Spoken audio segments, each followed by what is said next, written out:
the human race and myriad celestial beings simultaneously traversed into the realm of eternal night. At the outset, every faction is granted a temple as their stronghold, along with a randomly assigned unit to serve as their formidable weapon of warfare. This is a contest for supremacy among the myriad races, where lords engage in fierce battles to plunder resources from one another. By mere chance, Li Fei acquired the extraordinary ability to randomly alter his unit types, with vampire sisters serving as maids and elves as his subordinates. Skeleton warriors pave the way, while the talented individuals of various races merely serve as stepping stones. Leading a million-strong legion alongside his pet pig, he shall flatten the heavens. Chapter 1. Arrival in the realm of eternal night. On the continent of Blue Star, in the tranquil city of peace, within the esteemed martial arts academy. My head aches terribly. What has transpired? As the pain surged, a torrent of potent information cascaded into his mind. Li Fei, clutching his throbbing head, struggled to maintain his consciousness. Li Fei, are you all right? Inquired the bespectacled male teacher, concern etched upon his face. At that moment, Li Fei cradled his head in his hands, his expression one of anguish. I am fine. Li Fei gritted his teeth against the pain, perplexed as to why someone would address him as classmate. Shouldn't he be referred to as Lord? After a considerable interval, the pain finally subsided, allowing Li Fei the opportunity to survey his surroundings. What is this? How can this be? His eyes brimmed with astonishment. His gaze rapidly scanned the vicinity. Was that not his high school teacher, Lu Jingde, and his classmates, Ma Xiaoming and Lu Tao? He had completely reverted to his youthful self. Have I traversed back in time? Li Fei secretly pinched his thigh with great force. A sharp jolt of pain radiated through his leg. It seems to be true. After a long while, he finally composed himself. Li Fei, if you are experiencing any discomfort, you may visit the school's infirmary. Lu Jingde adjusted his glasses with concern. Primarily, Li Fei's condition had been rather poor today. He had been dozing off since the morning self-study session, nearly sleeping through the entirety of 3 classes. Teacher Lu, I am quite well. I was merely a bit dizzy earlier, but I feel much better now. Li Fei smiled naturally at Lu Jingde, striving to appear more alert. That is good to hear. If anything arises, do not hesitate to inform me. Lu Jingde cast a deep glance at Li Fei before continuing with his lecture. Li Fei gazed at the seemingly familiar scene, feeling a nagging sense of unease. What is the date today? He inquired of his deskmate, Ma Xiaoming. Are you feeling all right? Ma Xiaoming pouted his chubby lips and touched Li Fei's forehead, questioning with curiosity. Could you simply state the date? Li Fei's expression turned serious. June 9th, 2196. Ma Xiaoming sensed that Li Fei appeared somewhat unusual today. June 9th, 2196. Li Fei repeated, his face undergoing a drastic transformation. Wasn't that the date of the apocalypse on Blue Star? In his previous life, it was at this very moment that a star was hurtling toward Blue Star at an alarming speed. Just when everyone believed their demise was inevitable, a sudden traversal occurred, transporting them to a place known as the realm of eternal night. Glancing at his watch, he noted the time, 11:45, with a mere 15 minutes remaining until the broadcast that had echoed through his previous life at noon. 11:46, 11:47, 11:48. As he anxiously monitored the movement of the hands, Li Fei discreetly broke into a sweat. 11:59. The moment had arrived, and Li Fei's expression was one of intense focus. Ding. Notification received. A star is on a collision course with Blue Star, expected to arrive in 3 days. Please prepare accordingly. The broadcast did not cease after its conclusion, but continued in a loop, repeating incessantly. How can this be possible? Is this a jest? The stakes have risen dramatically. Could it be a false alarm? Li Fei wore a bittersweet smile. In his previous life, he too had been disinclined to believe such things. However, the reality was undeniable. The stellar collision was indeed imminent. Yet, the time of the stellar impact on Blue Star was not in 3 days, but rather in 3 short hours. At that moment, humanity would not meet its demise, but would collectively traverse to the continent of eternal night. This realm was populated by myriad races, where humankind could only be regarded as a feeble presence. Time passed swiftly, merely 5 minutes later. Just as the crowd was engrossed in animated discussions, Li Fei cast a grave glance at his watch. It read 12:05. The time has come, he murmured inwardly. Ding! The alarm, audible to all inhabitants of Blue Star, suddenly resonated through the sky. The sound boomed like a thunderous bell, completely drowning out the broadcast. All individuals will traverse to the continent of eternal night. The system will allocate a temple to each individual as a base of operations.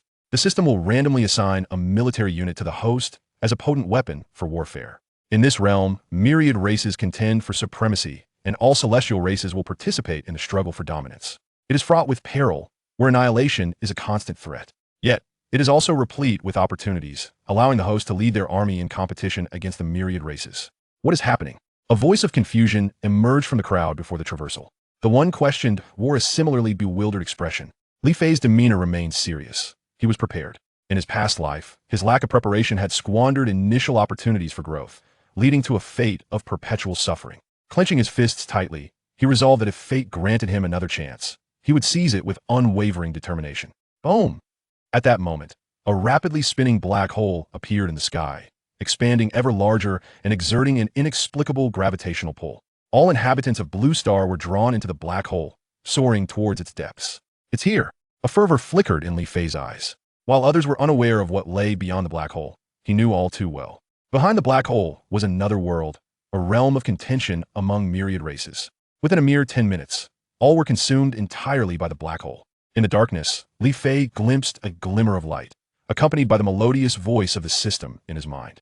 Congratulations, host, on successfully traversing to the continent of eternal night. The host has acquired a black iron level temple. The host has received a randomly assigned military unit, skeleton warrior.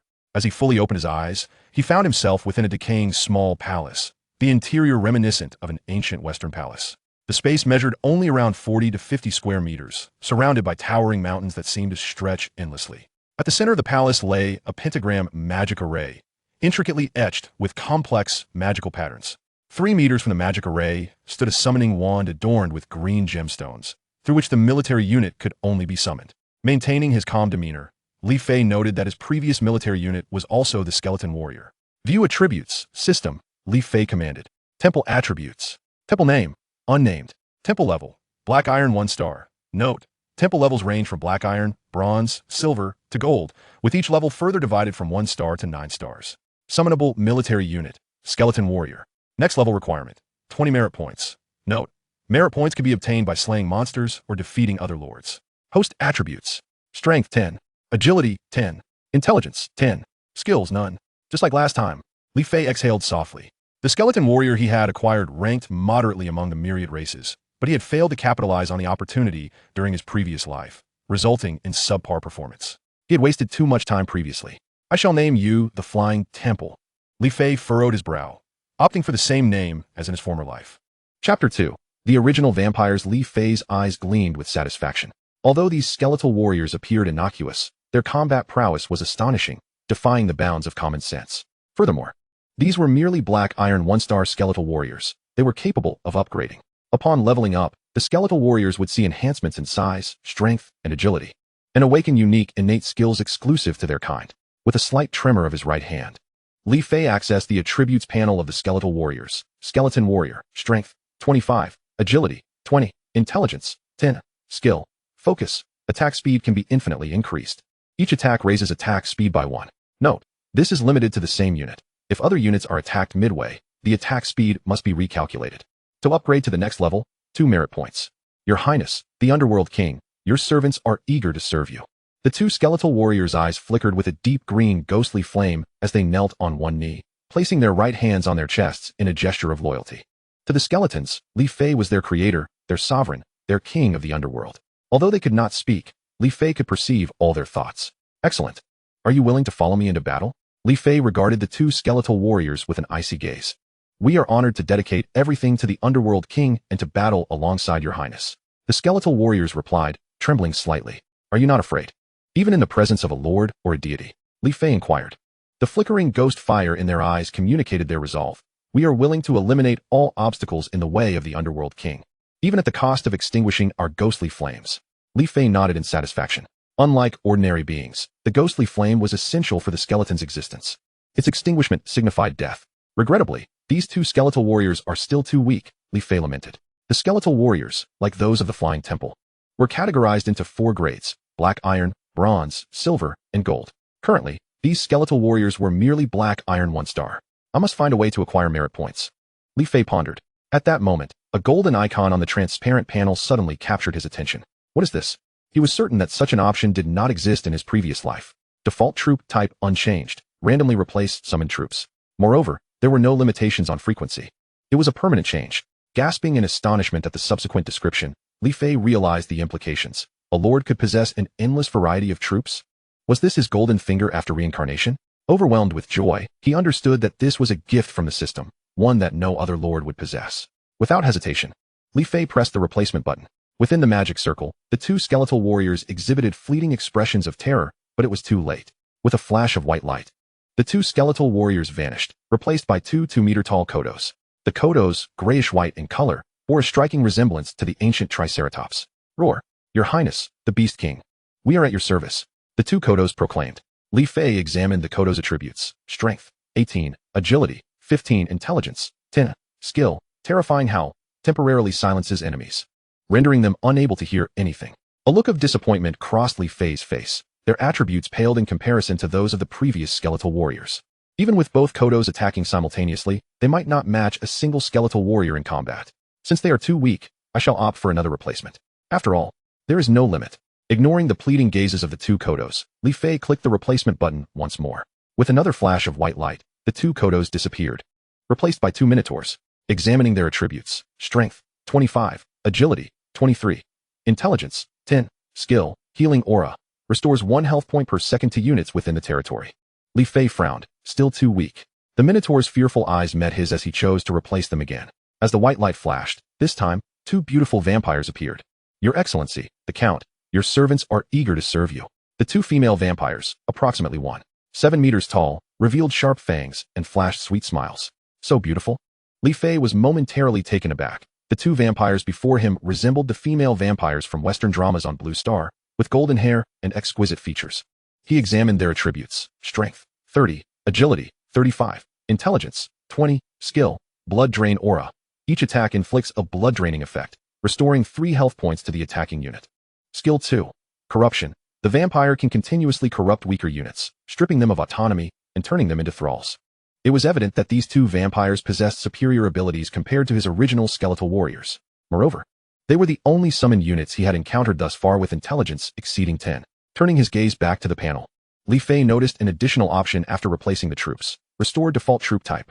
This indicated that if he were dissatisfied with the replacements, he could revert to his original troops. Your Excellency, is there anything we can assist you with? The two lovely vampires sensed Li Fei's silence and exchanged nervous glances. Fully aware that their lives lay in his hands, Li Fei turned to look at the two petite, yet captivating vampires. I wish to eliminate the magical beasts within a 10-mile radius.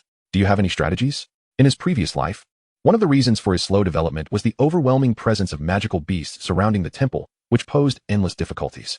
To eradicate them all would take nearly 10 days. However, if we utilize the corruption skill to assimilate them into vampires, it would take approximately 5 days for a 10-mile radius and about a month for a 100-mile radius, one of the vampires explained. Assimilate them into vampires? Li Fei furrowed his brow. Indeed, once assimilated, the vampires will obey our command. If your Excellency wishes to establish a vampire army within a 100-mile radius, we are willing to assist. The only limitation is that the assimilated vampires will enter a dormant state during the day and be unable to move, the other vampire clarified. Her words were likely intended to demonstrate their value as progenitors of vampires. A vampire army within a 100-mile radius? Li Fei fell into a contemplative state. This temptation was undeniably immense. Even if the vampire army could not act during the day, what about at night? With such a force, he could contend against even the most gifted deities and demons. His only concern lay with the loyalty of these two vampires. It was clear that they appeared far more intelligent than the units he had previously summoned. Chapter 3. The Serious Consequences of Changing Troops. Upon noticing the exploratory gaze of Li Fei, the two vampires promptly knelt, expressing their loyalty while revealing that they had entered into a pact with him. Should Li Fei wish it, a mere thought would bring about their demise. Li Fei then accessed the attributes panel of the vampires and, to his relief, discovered a button for eradicating vampires. I trust you both. Henceforth, I grant you an opportunity. Within a month, assemble an army of vampires within a 100-mile radius. Li Fei declared solemnly. Rest assured, my lord, we shall undoubtedly fulfill your command, the vampires replied, their voices trembling with reverence. After arranging matters with the two vampires, Li Fei felt a sense of tranquility wash over him. Alas, the summoning staff could only conjure a maximum of 2 units per day, a thought that left Li Fei lamenting in silence. As he commanded the vampires to sweep across the 100-mile expanse, he remained oblivious to the profound consequences that his choice of summoning units would unleash. In the realm above, within the Blood Clan, a young man with fiery red hair bore a countenance twisted with fury. How infuriating! If I find out who is responsible, they shall pay dearly. Ned's eyes gleamed with madness as he fixated on the 2 minotaurs within the magic circle. Just moments ago, he had reveled in the prospect of summoning his initial unit. The progenitor of vampires, But who could have anticipated that in a flash of white light, his progenitor would morph into two grotesque minotaurs? My lord. The two minotaurs trembled, gripped by fear at the sight of their master. The two previous masters were far preferable, lamented the minotaurs inwardly. Get out of my sight. Ned could not suppress his expletives. However, he quickly regained his composure. The die had been cast, and even if he obliterated these two minotaurs, it would be of no consequence. Moreover, he was in dire need of personnel at this moment. It was not surprising that he was incensed. The vampire units differed fundamentally from others. The first summoned vampire possessed the purest bloodline, a true progenitor. In contrast, the second summoning yielded mere inferior specimens, significantly diluting the purity of their bloodline. As the summoning progressed, the vampires summoned subsequently would be increasingly less effective. In terms of power, the second summoning could be likened to a corrupted version of the original progenitor. Gazing at the description atop the summoning staff, Ned felt his heart bleed, doubting whether a bug in the system had caused such an anomaly. Meanwhile, in another location, what in the world? How did my two Kodos transform into two skeletal warriors? Exclaimed a portly blue-skinned individual, laughing heartily. He had just commanded his Kodos to clear the outskirts of the Temple of Magical Beasts, only to have them return as skeletal warriors, with the Kodos nowhere to be found. Were it not for the clear description of the skeletal warriors, he might have suspected that these two were merely an alternate form of the Kodos. Regardless, I shall summon Kodos again tomorrow and see if they can transform into skeletal warriors once more. Rufus squinted, suspecting that his Kodos had encountered some fortuitous event outside. My heavens, what has happened? How did my minotaurs turn into Kodos? An elderly man with graying hair exclaimed in shock. He had been perusing the description when a flash of white light occurred, making the minotaurs vanish. Esteemed Beast King, the old man rolled his eyes, lamenting that these two Kodos were pathetically weak. All of this transpired unbeknownst to Li Fei. Upon discovering that he had gained the ability to randomly change summoned units, he meticulously searched the temple inside and out. However, to his disappointment, he found that the layout and functionalities were identical to those he had encountered in his previous life. It appeared he possessed but a single golden finger. Li Fei stroked his chin thoughtfully. Please prepare, host. The temple is currently in a novice phase, lasting 3 days. After which, the temple will no longer be invincible. At that moment, a prompt echoed in his mind. A novice phase. If he recalled correctly, 3 days hence, the myriad realms would launch their first invasion against humanity. The reason was simple. Humans were exceedingly weak, ranking at the bottom among the myriad races. The various realms urgently needed merits. Thus they would naturally invade the weak, alongside other races such as the Treants and Stone Golems, all in pursuit of merit. Li Fei bore a wry smile. Merit was not only a measure of strength, but could also be utilized for upgrades and exchanges of goods, weapons, elixirs, and even special skills could be redeemed within the system's store. In his previous life, humanity's gradual decline stemmed from a failure in this very campaign. Beep.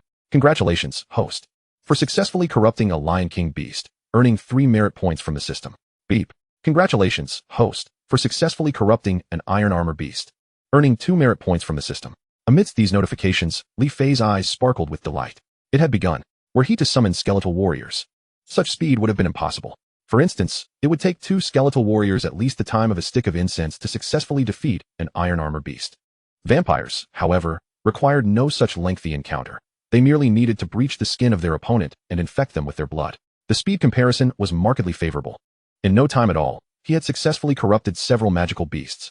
Li Fei opened the merit panel and discovered he had accrued 18 merit points, which could be allocated for himself, the vampires, or the Flying Temple for upgrades.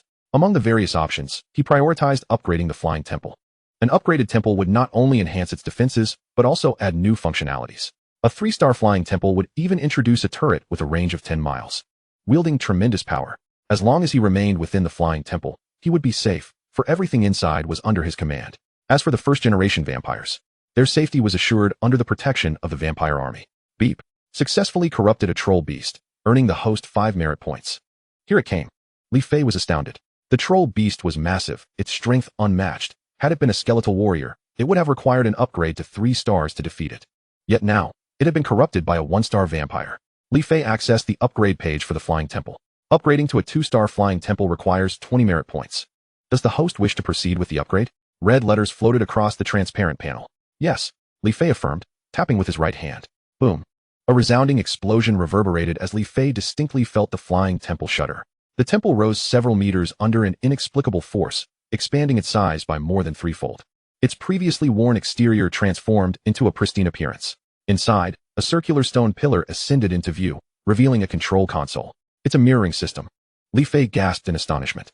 Drawing from his experiences in his past life, he quickly deduced that a 2-star temple would possess the ability to project images. covering an area of 100 miles. This meant that by casting an image in a specific location, he could observe various occurrences as though watching a movie. Chapter 4, A Fortuitous Beginning. Perfect timing to assess the situation with the vampires. Without hesitation, Li Fei cast a mirror towards the direction of the vampires. On the screen of the stone pillar, ripples flashed past like a cinematic scene, before stabilizing to reveal the first generation of vampire leaders commanding a throng of vampires. This time, they were confronting a 5-star Iron Bull beast. Notably, vampires number 1 and number 2 did not charge forward. Instead, they orchestrated the battle from a distance, deploying the recently tamed Black Iron 4-star Troll Beast and a 3-star Iron Armored Beast among other creatures. In terms of size, the Troll Beast and the Iron Bull Beast were comparable, their strengths also on par. However, when it came to defensive capabilities, the Troll Beast paled in comparison to the Iron Bull Beast, which boasted a formidable hide of copper and iron, nearly impervious to harm, let alone death. Yet, under the adept control of the first generation of vampires, the Troll and other beasts did not engage in a direct confrontation with the Iron Bull Beast. Instead, they expertly harassed it, gradually depleting its stamina. This strategy was remarkably astute, allowing them to consistently exhaust the Iron Bull Beast's energy. Outside the screen, Li Fei could not help but nod in appreciation. The Iron Bull Beast was evidently enraged, growing increasingly frantic, even uprooting nearby towering ancient trees. Nevertheless, some beasts inadvertently fell victim to the Iron Bull Beast's rampage, suffering grievous injuries from its deadly horns. Even the Troll Beast bore several significant wounds. This situation persisted for approximately half an hour, during which the Iron Bull Beast began to display signs of fatigue, its once formidable defenses weakening. At long last, seizing the opportunity, the Troll Beast inflicted a deep gash upon the Iron Bull Beast. With a pained roar, the Iron Bull Beast shook off the Troll Beast. At that moment, the first-generation vampire flew over, deftly dripping her blood into the wound of the Iron Bull Beast.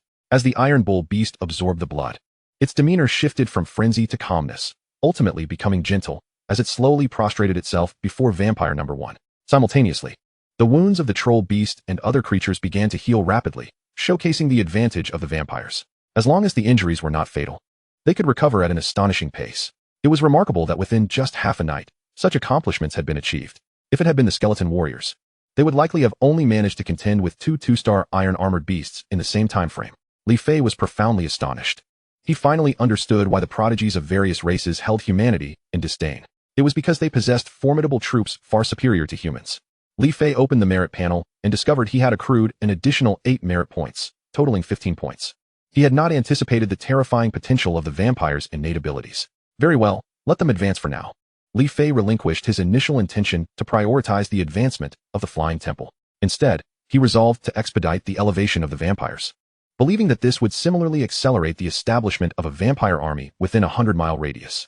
He accessed the attribute panels of vampires number 1 and number 2, noting that upgrading to 2-star required 2 merit points, while 3-star required 3. These were the names he had assigned to the first generation of vampires. With 15 merit points at his disposal, he had enough to elevate one vampire to 4-star and the other to 3-star. After a moment of calculation, Li Fei swiftly clicked the upgrade button on the attribute panel. Deep within the mountains, the locations of vampires number 1 and no. 2 suddenly erupted in a dazzling white light. Their own auras began to soar. Sister, it feels so invigorating. It seems the Count has granted us an upgrade. Perhaps he is not so bad after all. Vampire number 2 remarked with curiosity. Indeed, I feel my strength has increased at least tenfold. Vampire number 1 replied, frowning slightly. Is that so? I also sense I've become 7 or 8 times stronger, though not as much as you, sister, Vampire number 2 teased, sticking out her tongue. You both have performed admirably, Li Fei communicated through the projection device. It is the Count. Both vampires number 1 and number 2 responded simultaneously, their nerves heightened, astonished that the Count could perceive their situation from such a distance. Sister, the Count truly is the mightiest of our kind. Vampire number 2 whispered. There is no need for you to be anxious. I merely wish to observe your progress, Li Fei clarified upon noticing their trepidation. As the battle continued, Li Fei had completely relaxed. This initial phase was far superior to his previous experience. In less than a month, he could unite all the magical beasts within a 100-mile radius into a formidable army. Moreover, the beasts corrupted by the vampires could similarly corrupt others. Over time, the sheer scale of the army he could amass would be terrifying. With such a force at his command, what would it matter even if he swept through the Arse Mountains? The Arse Mountains, located in the southwest of the Evernight continent, were among the myriad mountain ranges stretching for thousands of kilometers. They were home to numerous races, with hundreds of lords, all information gleaned from his previous life. As the night deepened, the system transmitted several notifications, all concerning the corruption of magical beasts, including one that was a black iron 6-star creature. This rate of corruption was markedly faster than before. Unlike ordinary vampires, the first generation's corruption ability could even transcend the barriers of power levels. Naturally, the disparity in strength could not be too great. Otherwise, they would be obliterated before they reached close proximity. I wonder how many merit points I possess now. Li Fei pondered, perplexed. He opened the merit point panel and was astonished to find that in just 2 to 3 short hours, his merit points had surged to 35. A stark contrast to the mere 4 points he had just hours earlier. This was something he could hardly have envisioned before. Without hesitation, he allocated all these merit points to elevate the first generation of vampires. To upgrade to Black Iron 4-star required 4 merit points, while 5-star necessitated 5 points. By this logic, reaching Black Iron 7-star would require 7 merit points. Click, click. Li Fei rapidly pressed the upgrade buttons for the vampires. Upgrading to Black Iron 4-star. Upgrading to Black Iron 5-star. Upgrading to Black Iron 6-star. Vampire number 1 was directly upgraded to Black Iron 7-star, while Vampire number 2 ascended to Black Iron 6-star. Curious about their attributes, Li Fei opened the attribute panel. Vampire number 1. Strength, 98. Agility, 103. Intelligence, 56. Skill 1. Blood Aura. Absorbs enemy blood with each attack, absorbing an amount equal to 7 of attack damage. Skill 2. Corruption. Can assimilate enemies into vampire subordinates through their blood. Skill 3. Fear. Emits an aura of terror, compelling lower-level units to submit immediately. After reviewing Vampire number 1, Li Fei glanced over the attributes of number 2, discovering that aside from slightly lower strength, agility, and intelligence, the rest were largely identical. Following the upgrades, he was left with only 2 merit points. Chapter 5. Encountering Zombies. At that moment, a sudden notification echoed in his mind. Host, please be advised, the level difference between the host and the troop types should not exceed 1 major level. Otherwise, it may trigger a backlash. In essence, even within the sanctum, should the troops manage to vanquish the host prior to a response from them, the troops shall attain their freedom. Such occurrences have precedent in the Eternal Night continent. However, this eventuality will not manifest as long as the disparity in levels between the host and the troops does not exceed a significant tier. Hiss. Li Fei inhaled sharply. Just moments ago contemplating how to elevate the vampire's rank further. It appears imperative to first enhance both his own and the Flying Temple's levels, he resolutely resolved within. Deep within the mountains, vampires number 1 and number 2 were enraptured with joy. Truly, the Count is remarkable, effortlessly facilitating our promotion. Indeed, if we were to rely solely on our own cultivation, who knows when we would succeed. At dawn the next day, upon awakening, Li Fei promptly checked his merit panel. To his astonishment, in merely 2 short hours, he had accrued an additional 36 merit points. Through the projection device, he discovered that Vampire No. 1 had directly corrupted a Black Iron 8-star Ice Bear, while Vampire number 2 had corrupted 2 Black Iron 7-star beasts. The total number of corrupted beasts amounted to several hundred.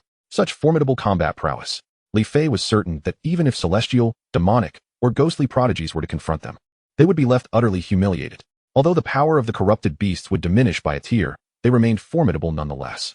It was time to commence the upgrade of the Flying Temple. The upgraded Flying Temple would be equipped with colossal cannons, capable of indiscriminately obliterating Black Iron-level beasts within a 10-kilometer radius. Upgrade. Li Fei's expression turned grave as he pressed the upgrade button on the Flying Temple's attributes panel, awaiting the outcome in silence.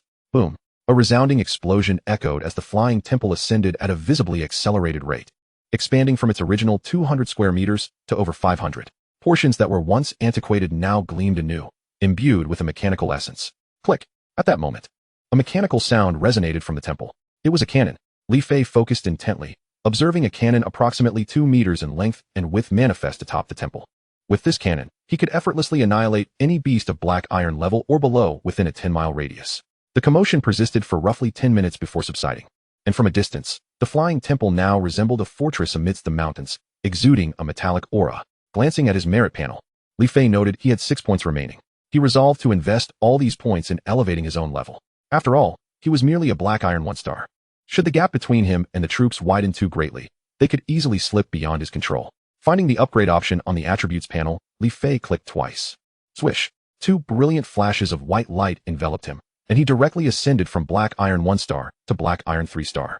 Host muscle restructuring in progress. Host potential activated. Host strength enhanced. Li Fei felt a surge of explosive power coursing through him. Even his height seemed to increase slightly. His waist and abdomen became adorned with perfectly sculpted muscle definition. He threw a punch with astonishing force. The might of this strike could easily fell a bull. Li Fei was exhilarated. He accessed his attributes panel. Host, Li Fei. Strength, 36. Agility, 45. Intelligence, 30. Skills, none. Congratulations. Host has unlocked the world chat feature.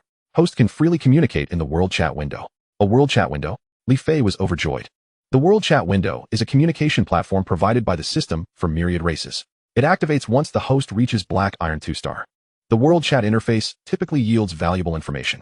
Furthermore, it also features a marketplace where various lords can trade resources, with merit serving as the currency. At that moment, the world chat window icon had been flashing vigorously multiple times. Each flash indicated a lord had sent a message. Li Fei opened the interface. What the heck?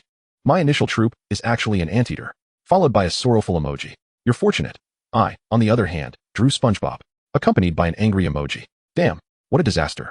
Mine's not so bad. It's a two-headed dragon. Li Fei perused the chat logs with indifference. A two-headed dragon could only be considered a mid-tier troop, inferior even to a skeleton warrior. If they were to discover that he possessed a god-tier troop, the progenitor vampire, one could only imagine their expressions. Closing the chat interface, Li Fei once again approached the location of the summoning wand. Today, he could summon 2 additional units. Just as he prepared to summon, a warning sound from vampires No. 1 and number 2 echoed in his mind. My lord, we are in trouble. The message was brief and appeared hastily composed. Li Fei's expression grew serious. Vampires No. 1 and number 2 possessed strengths of Black Iron 6-star and 7-star respectively, and they were surrounded by hundreds of beasts for protection, an overwhelming force indeed. Yet, they had encountered trouble. Li Fei swiftly instructed the system to project an image towards the southwest. The screen on the cylindrical display flickered incessantly before finally stabilizing. The image revealed a gaunt elder with a shadowy visage, donning a wide-brimmed hat, and clad in a black mage robe, flanked by 2 emaciated zombies. It is the Undead Clan. Li Fei gasped in shock. He had heard of the Undead Clan in his past life. They were adept in dark magic and possessed formidable power, once ranking within the top 500 among myriad races. Heh, considering you are but young maidens, I shall refrain from intervening. Allow my 2 zombies to entertain you. The elder appeared arrogant, hands clasped behind his back, exuding an air of superiority. Vampires No. 1 and number 2 were evidently nervous. They found themselves utterly powerless against the 2 zombies, which were essentially lifeless entities immune to their blood corruption. Their talents were rendered futile in the face of this adversary. Clearly, they would need to bypass these zombies and confront the elder of the Undead Clan directly. Exchanging glances, Vampires number 1 and number 2 formulated a plan. They would first entangle the 2 zombies with hundreds of beasts before charging towards the elder together. Heh, do you truly believe that I, Edson, am so easily dealt with? The elder scoffed, his hands weaving intricate gestures as he murmured incantations. In mere moments, a vivid green barrier enveloped him, from which thick smoke emanated. As vampires number 1 and number 2 drew near, they were overcome by a sense of dizziness. Chapter 6, The Necromancer. These 2 zombies had already attained the strength of Black Iron 9-star, and Edson himself was no weakling, having reached the Black Iron 8-star threshold. With the vampires' talents being countered, vampires number 1 and number 2 were no match for them. Outside the screen, Li Fei fell into deep contemplation. He had heard of Edson in his past life, having once graced the novice rankings and secured a position within the top 500. In his previous life, Edson was someone he could only look up to, but that was no longer the case. Li Fei resolutely made up his mind. First, they must retreat and lure them within 10 miles of the temple. He sent a message through the unique communication link he shared with his troops. At this moment, his gaze was frigid, and a murderous intent surged within him. The undead summoned by this necromancer wielded a restraining power over vampires, and for this reason alone, he would not let the adversary escape. Moreover, it was the latter who initiated the conflict. Upon receiving orders, vampires number 1 and number 2 exchanged glances. Though they were unaware of the Earl's true intentions, they would naturally comply with his command. Attempting to flee was not as simple as they might hope. As they retreated, the necromancer's expression twisted into one of disdain. He swiftly formed intricate gestures with his hands, dispelling the light barrier while a cloud of white mist rose beneath him, lifting his entire body into the air. Stay put and allow me to transform you into zombies, he shrieked, hastening his pursuit. Even if the adversaries had ensnared his zombies with hundreds of magical beasts, he remained unperturbed, confident in his ability to handle them single-handedly. Edson wore an air of arrogant superiority. To him, they were merely 2 weakly ranked vampires. Here they come, Li Fei sneered coldly. Edson was clearly one who prioritized upgrading his troops and himself, for otherwise, his levels and the ranks of his troops could not be so impressively high. This method of advancement had its pros and cons, the advantage being that a powerful host could venture forth to slay enemies alongside their troops, rapidly accruing merit. The downside, however, was the slow upgrade of the temple, leaving it vulnerable to destruction. The temple was the foundation of the Lord. Its ruin would not lead to immediate death for the host, but it would extinguish any hope for promotion. During the novice protection period, this distinction might not be apparent. But once that period elapsed, the disparity would become glaringly obvious. Just like Edson, as long as he entered within 10 miles of the temple, He could operate artillery to bombard them directly. Even a black iron 9-star projectile would suffice to eliminate them within that range. This was the advantage of prioritizing the temple's upgrades. On the projection device, vampires number 1 and number 2 sprinted through the forest, yet no matter how swiftly they ran, they could not outpace the flying necromancer, Edson. While soaring through the air, he unleashed a series of potent spells. Taste my emerald toxic smoke, Edson growled. In an instant, billowing clouds of dark green mist erupted from his sleeves, rapidly making their way toward the vampires. Vampire number 1 swiftly evaded the attack. With a whoosh, a mass of the green smoke struck a towering ancient tree, charring a gaping hole into its trunk, from which thick smoke billowed forth. Outside the screen, Li Fei felt a chill run down his spine. The power displayed was formidable. He had never anticipated that a lord could wield such terrifying might. In his past life, he had heard tales of certain lords who, upon receiving subpar random troops, abandoned plans to upgrade their forces and instead focused on their own advancement. It was said that those who chose this unique path of progression even made it onto the novice leaderboard. Li Fei keenly observed the evolving battlefield. The distance between vampires number 1 and number 2 and Edson was diminishing. Starting from 59 miles, it dwindled to 58, 53, 46, and 35 miles. However, at 35 miles from the temple, an unexpected turn of events occurred. Vampire number 2 was struck by the toxic mist and severely injured, crashing down beneath a tree. I told you, you cannot escape. Edson bellowed triumphantly from above. He had initially thought to easily overpower them, but the time consumed was a blow to his pride. Sister, you go ahead. Vampire number 2 cried, tears brimming in her eyes. The intense pain from the green smoke made her feel as though her insides were ablaze. She had lost her combat ability and wished to spare her sister further harm. I will not abandon you.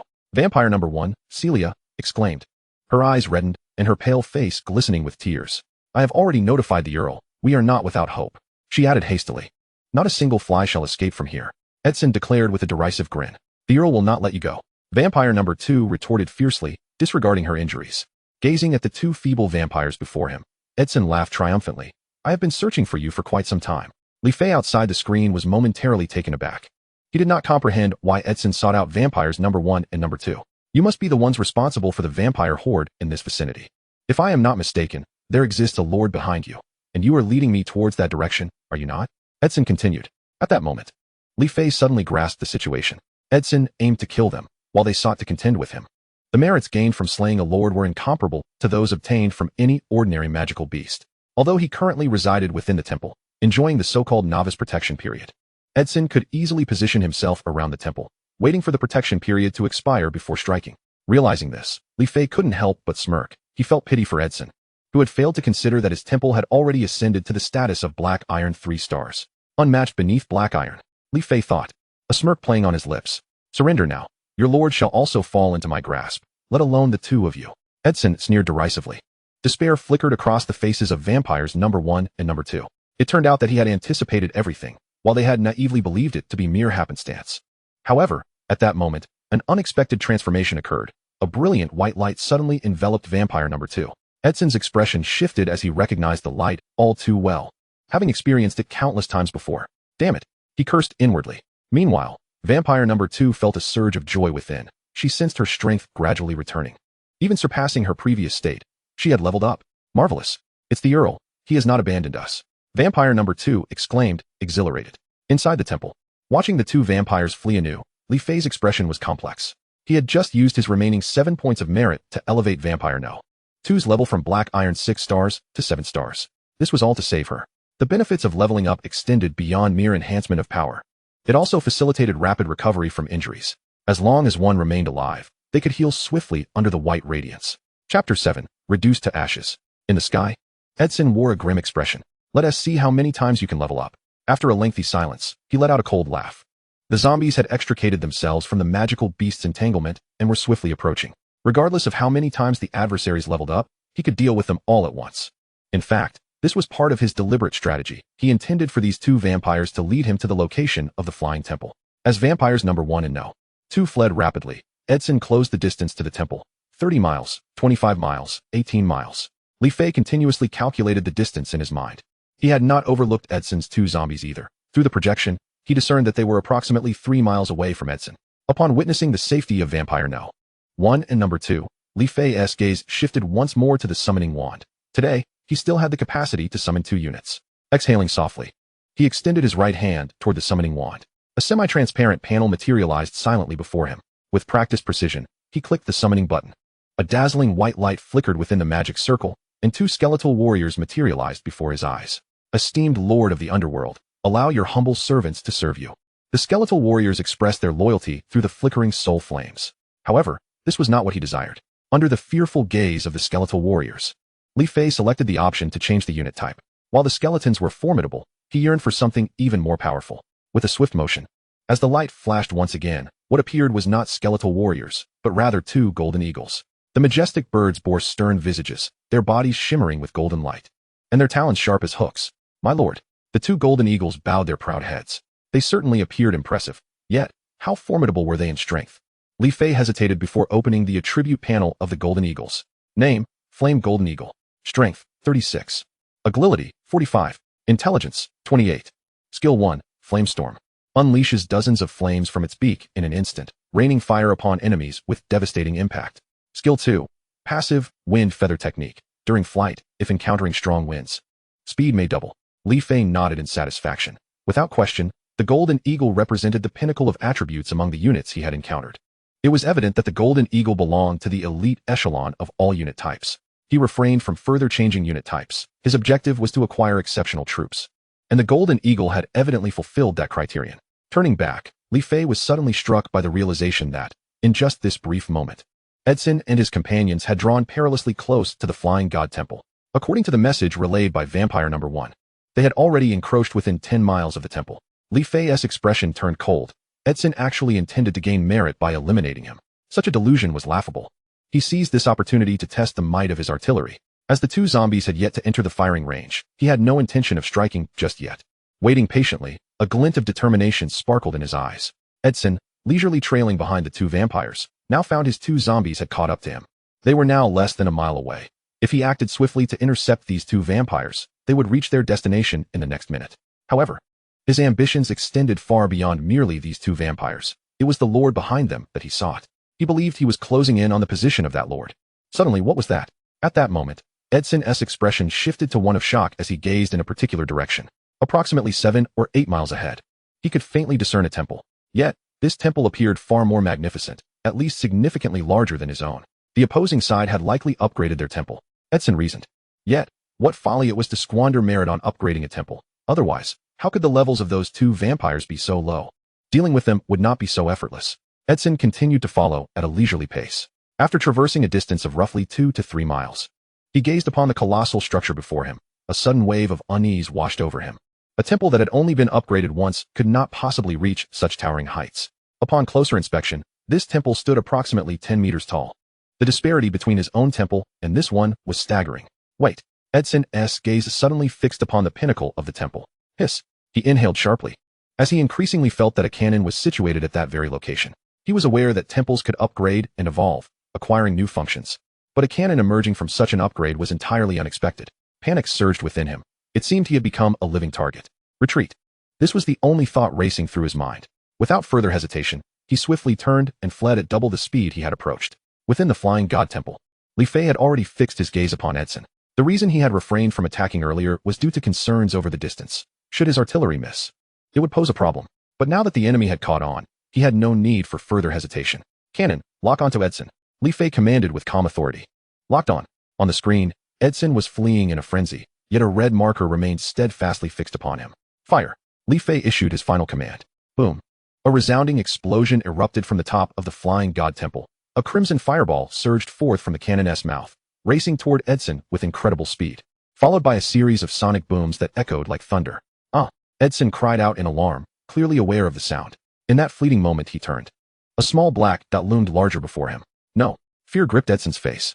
He attempted to evade, but it was too late. Bang! An explosive sound resonated from Edson's location, followed by billowing clouds of smoke. As the dust settled, Edson had vanished without a trace, leaving only a faint scent of cooked flesh lingering in the air. The vampire sisters were thoroughly startled by the spectacle before them. Sister Cecilia's eyes widened in shock as she beheld the unfolding scene. In that moment, the esteem of the Count in her heart soared anew. Inside the Flying God Temple, Li Fei too was astonished by the cannon's power. A black Ironate Star Lord had been obliterated in an instant. No, there were still 2 zombies. Li Fei suddenly recalled the 2 zombies that remained unaccounted for and shifted his projection to their location. The zombies, having lost their master, seemed to regain their senses. darting in different directions at breakneck speed. Without hesitation, he fired 2 more cannonballs, reducing the 2 zombies to mere fragments. Li Fei stared blankly at the projection display. The cannons might utterly astounded him. The strength of a black iron 9-star entity had been dispatched with just a single shell. How utterly fierce. This was far beyond his comprehension. Beep. Congratulations to the host for slaying a Lord-level unit, earning 50 merit points. Congratulations to the host for slaying 2 black iron 9-star zombies, gaining an additional 20 merit points. At that moment, the system's notification echoed in his mind. Chapter 8. A windfall. A total of 70 merit points lit up Li Fei's eyes with excitement. This merit was sufficient for him to upgrade the Flying God Temple once more, or to elevate the levels of the Vampire Sisters to Bronze 2-star. Now, he finally understood why various races sought to attack weaker factions, the potential for boundless merit to enhance their own strength.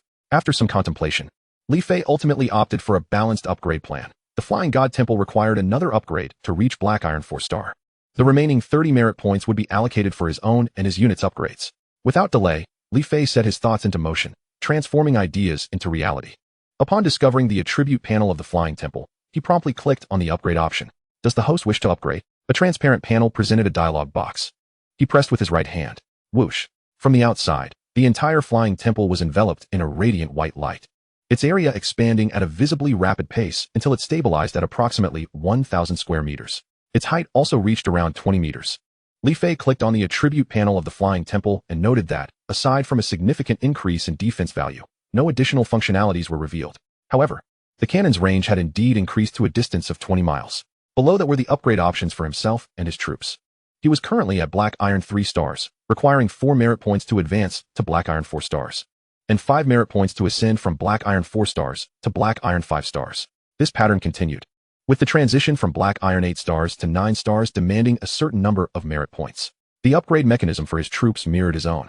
Fortunately, being within the sanctuary of the temple ensured his safety, allowing him to focus primarily on evolving his vampires. After advancing himself to Black Iron 4 stars, Li Fei utilized his remaining merit points to elevate Vampire number 1 and number 2 to the realm of Black Iron 9 stars. His method of advancement naturally astonished the 2 vampires. My lord, your prowess is truly unparalleled, effortlessly aiding us in our ascension, exclaimed Cecilia, her beautiful eyes glimmering with admiration. Indeed, we must diligently assist our esteemed count. Vampire number 2 sighed in agreement. Currently, the magical beasts under their command included some weaker entities that were incapacitated during daylight, leaving only the more formidable creatures active, albeit with diminished power. Cecilia expressed her concern. Initially, their magical beasts could contend with 2 Black Iron 9-star zombies without such disarray. However, their weakened state during the day was the primary reason for their swift defeat. Inside the Flying Temple, Li Fei remained industrious. After upgrading the vampires, he set them to complete the plan for amassing a vampire army within 100 miles. Simultaneously, he dispatched 2 golden eagles for reconnaissance patrols. He instructed them to notify the vampires of any formidable magical beasts encountered, allowing the vampires to engage and thereby save considerable time. On another front, he also tasked the golden eagles with observing for other territories nearby, enabling him to prepare in advance. Only then did he have the opportunity to check the global chat group's activity. Upon opening it, he was greeted by an uproar. This is astonishing, Li Fei observed, noticing the emergence of various development strategies within the group. In my opinion, one should prioritize upgrading their troops first, subsequently hunting magical beasts to garner merit points. Only through this virtuous cycle can a territory achieve substantial growth, stated one lord in the chat. If the lord's troops are robust, that's well and good, but what if they command worthless units like SpongeBob or goblins? Would such strategies even be effective? Another lord immediately questioned. There's no cause for concern. The lord can enhance their strength through personal upgrades. Don't forget, the lord themselves is the mightiest unit. By awakening their talents, their strength need not be inferior. This assertion evidently caught the attention of several lords with initially weaker units. Is that truly feasible? Truly. You are a master. The chat was filled with praises. Li Fei was equally astonished. His past experiences had proven that such maneuvers were not only possible, but remarkably effective. Perhaps humanity was not as feeble as he had previously imagined. The prior battle was merely a matter of unpreparedness on humanity's part, he mused. Exiting the chat, Li Fei habitually activated the projection device to survey the 100-mile radius. After all, in just one day, all races would launch an assault on humanity, and he needed to remain vigilant. Suddenly, as the projection turned northward towards the temple, a peculiar creature caught his eye. It was a snow-white pig, clearly a domesticated one. Devoid of any blemishes, its body plump and searching for food. At that moment, the pig's path was directed towards his location. How curious. Could it be a mutated magical beast? Li Fei was exceedingly intrigued. especially since this pig bore an uncanny resemblance to the domesticated pigs he had seen on Blue Star, completely lacking any ferocious aura. Just then, the white pig seemed to have detected something, sniffing intently before gazing in Li Fei's direction. Li Fei felt a sudden sharp pain in his eyes and hastily closed them. When he opened them again, the white pig had vanished without a trace. How strange. This white pig seemed utterly out of place among the local magical beasts. He adjusted the projection to examine other regions. As night fell, Li Fei finally received good news. According to reports from Vampire Number 1 and Number 2, his plan for amassing a vampire army within 100 miles was progressing smoothly, with over 1,000 magical beasts successfully subdued. Furthermore, due to the enhanced strength of the vampires, the plan for the army might even be realized ahead of schedule, potentially within half a month. Elated, Li Fei peacefully drifted into slumber. Unbeknownst to him, a white pig was swiftly darting through the forest, its speed astonishing.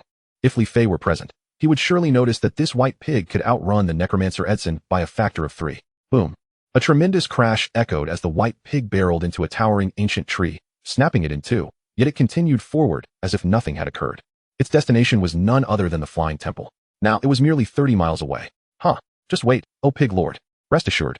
I can devour it all in one bite, without needing a second. The white pig suddenly spoke human language, its tone rather unfriendly. Each time its 4 hooves struck the ground, they caused a tremor, resonating with a thunderous sound. Those pesky vampire beasts are a bit of a nuisance, but they won't stand a chance against me. I'll take them down one by one. A human-like smile flickered across the pig's face. By the latter half of the night, the white pig was less than a mile from the temple. My goodness, it's so large. The pig gazed at the kilometer-sized temple in astonishment. Initially, it had intended to swallow both the humans and the temple in one gulp, but it was taken aback by the temple's sheer size. Given the invincibility of the temple during the novice protection period, it was impervious to destruction. Thus, at that moment, it hesitated. Chapter 9, The Mysterious White Pig. Fine. I shall wait another day. This territory is as good as mine. If anyone dares oppose me, the white pig shook its plump head and snorted. It, too, hailed from Blue Star, initially just a common white pig, but after crossing over, its intelligence had vastly increased, transforming it into a pig demon. It had devoured its own temple in a fit of hunger, a terrifying feat in the past 2 days. The number of magical beasts it had consumed was beyond counting. Its true strength remained a mystery to it. All it knew was that any magical beast it encountered was vanquished in a single bite. As for why it had come to the Flying Temple, naturally, it was driven by hunger. After undergoing genetic mutation, a persistent thought lingered in its mind, urging it that the Flying Temple was something to be devoured, promising an immense boost in strength thereafter. So it came. Oh, I suppose I should find a place to rest for a while. The white pig mused lazily. Under the moonlight, it sought out a higher ground to rest, soon emitting a gentle snore. The following day, Li Fei rose early, for it was the last day of his novice period, and he needed to prepare thoroughly to elevate his state to its zenith. Upon opening the merit value interface, he discovered that his merit had increased by a remarkable 56 points. Just as he pondered how to allocate these merit points, a sudden flutter of unease gripped his heart. What was happening? He was engulfed in confusion. At that moment, information flashed through his mind. Alert! Golden Eagle number 1 has been ambushed and is dead.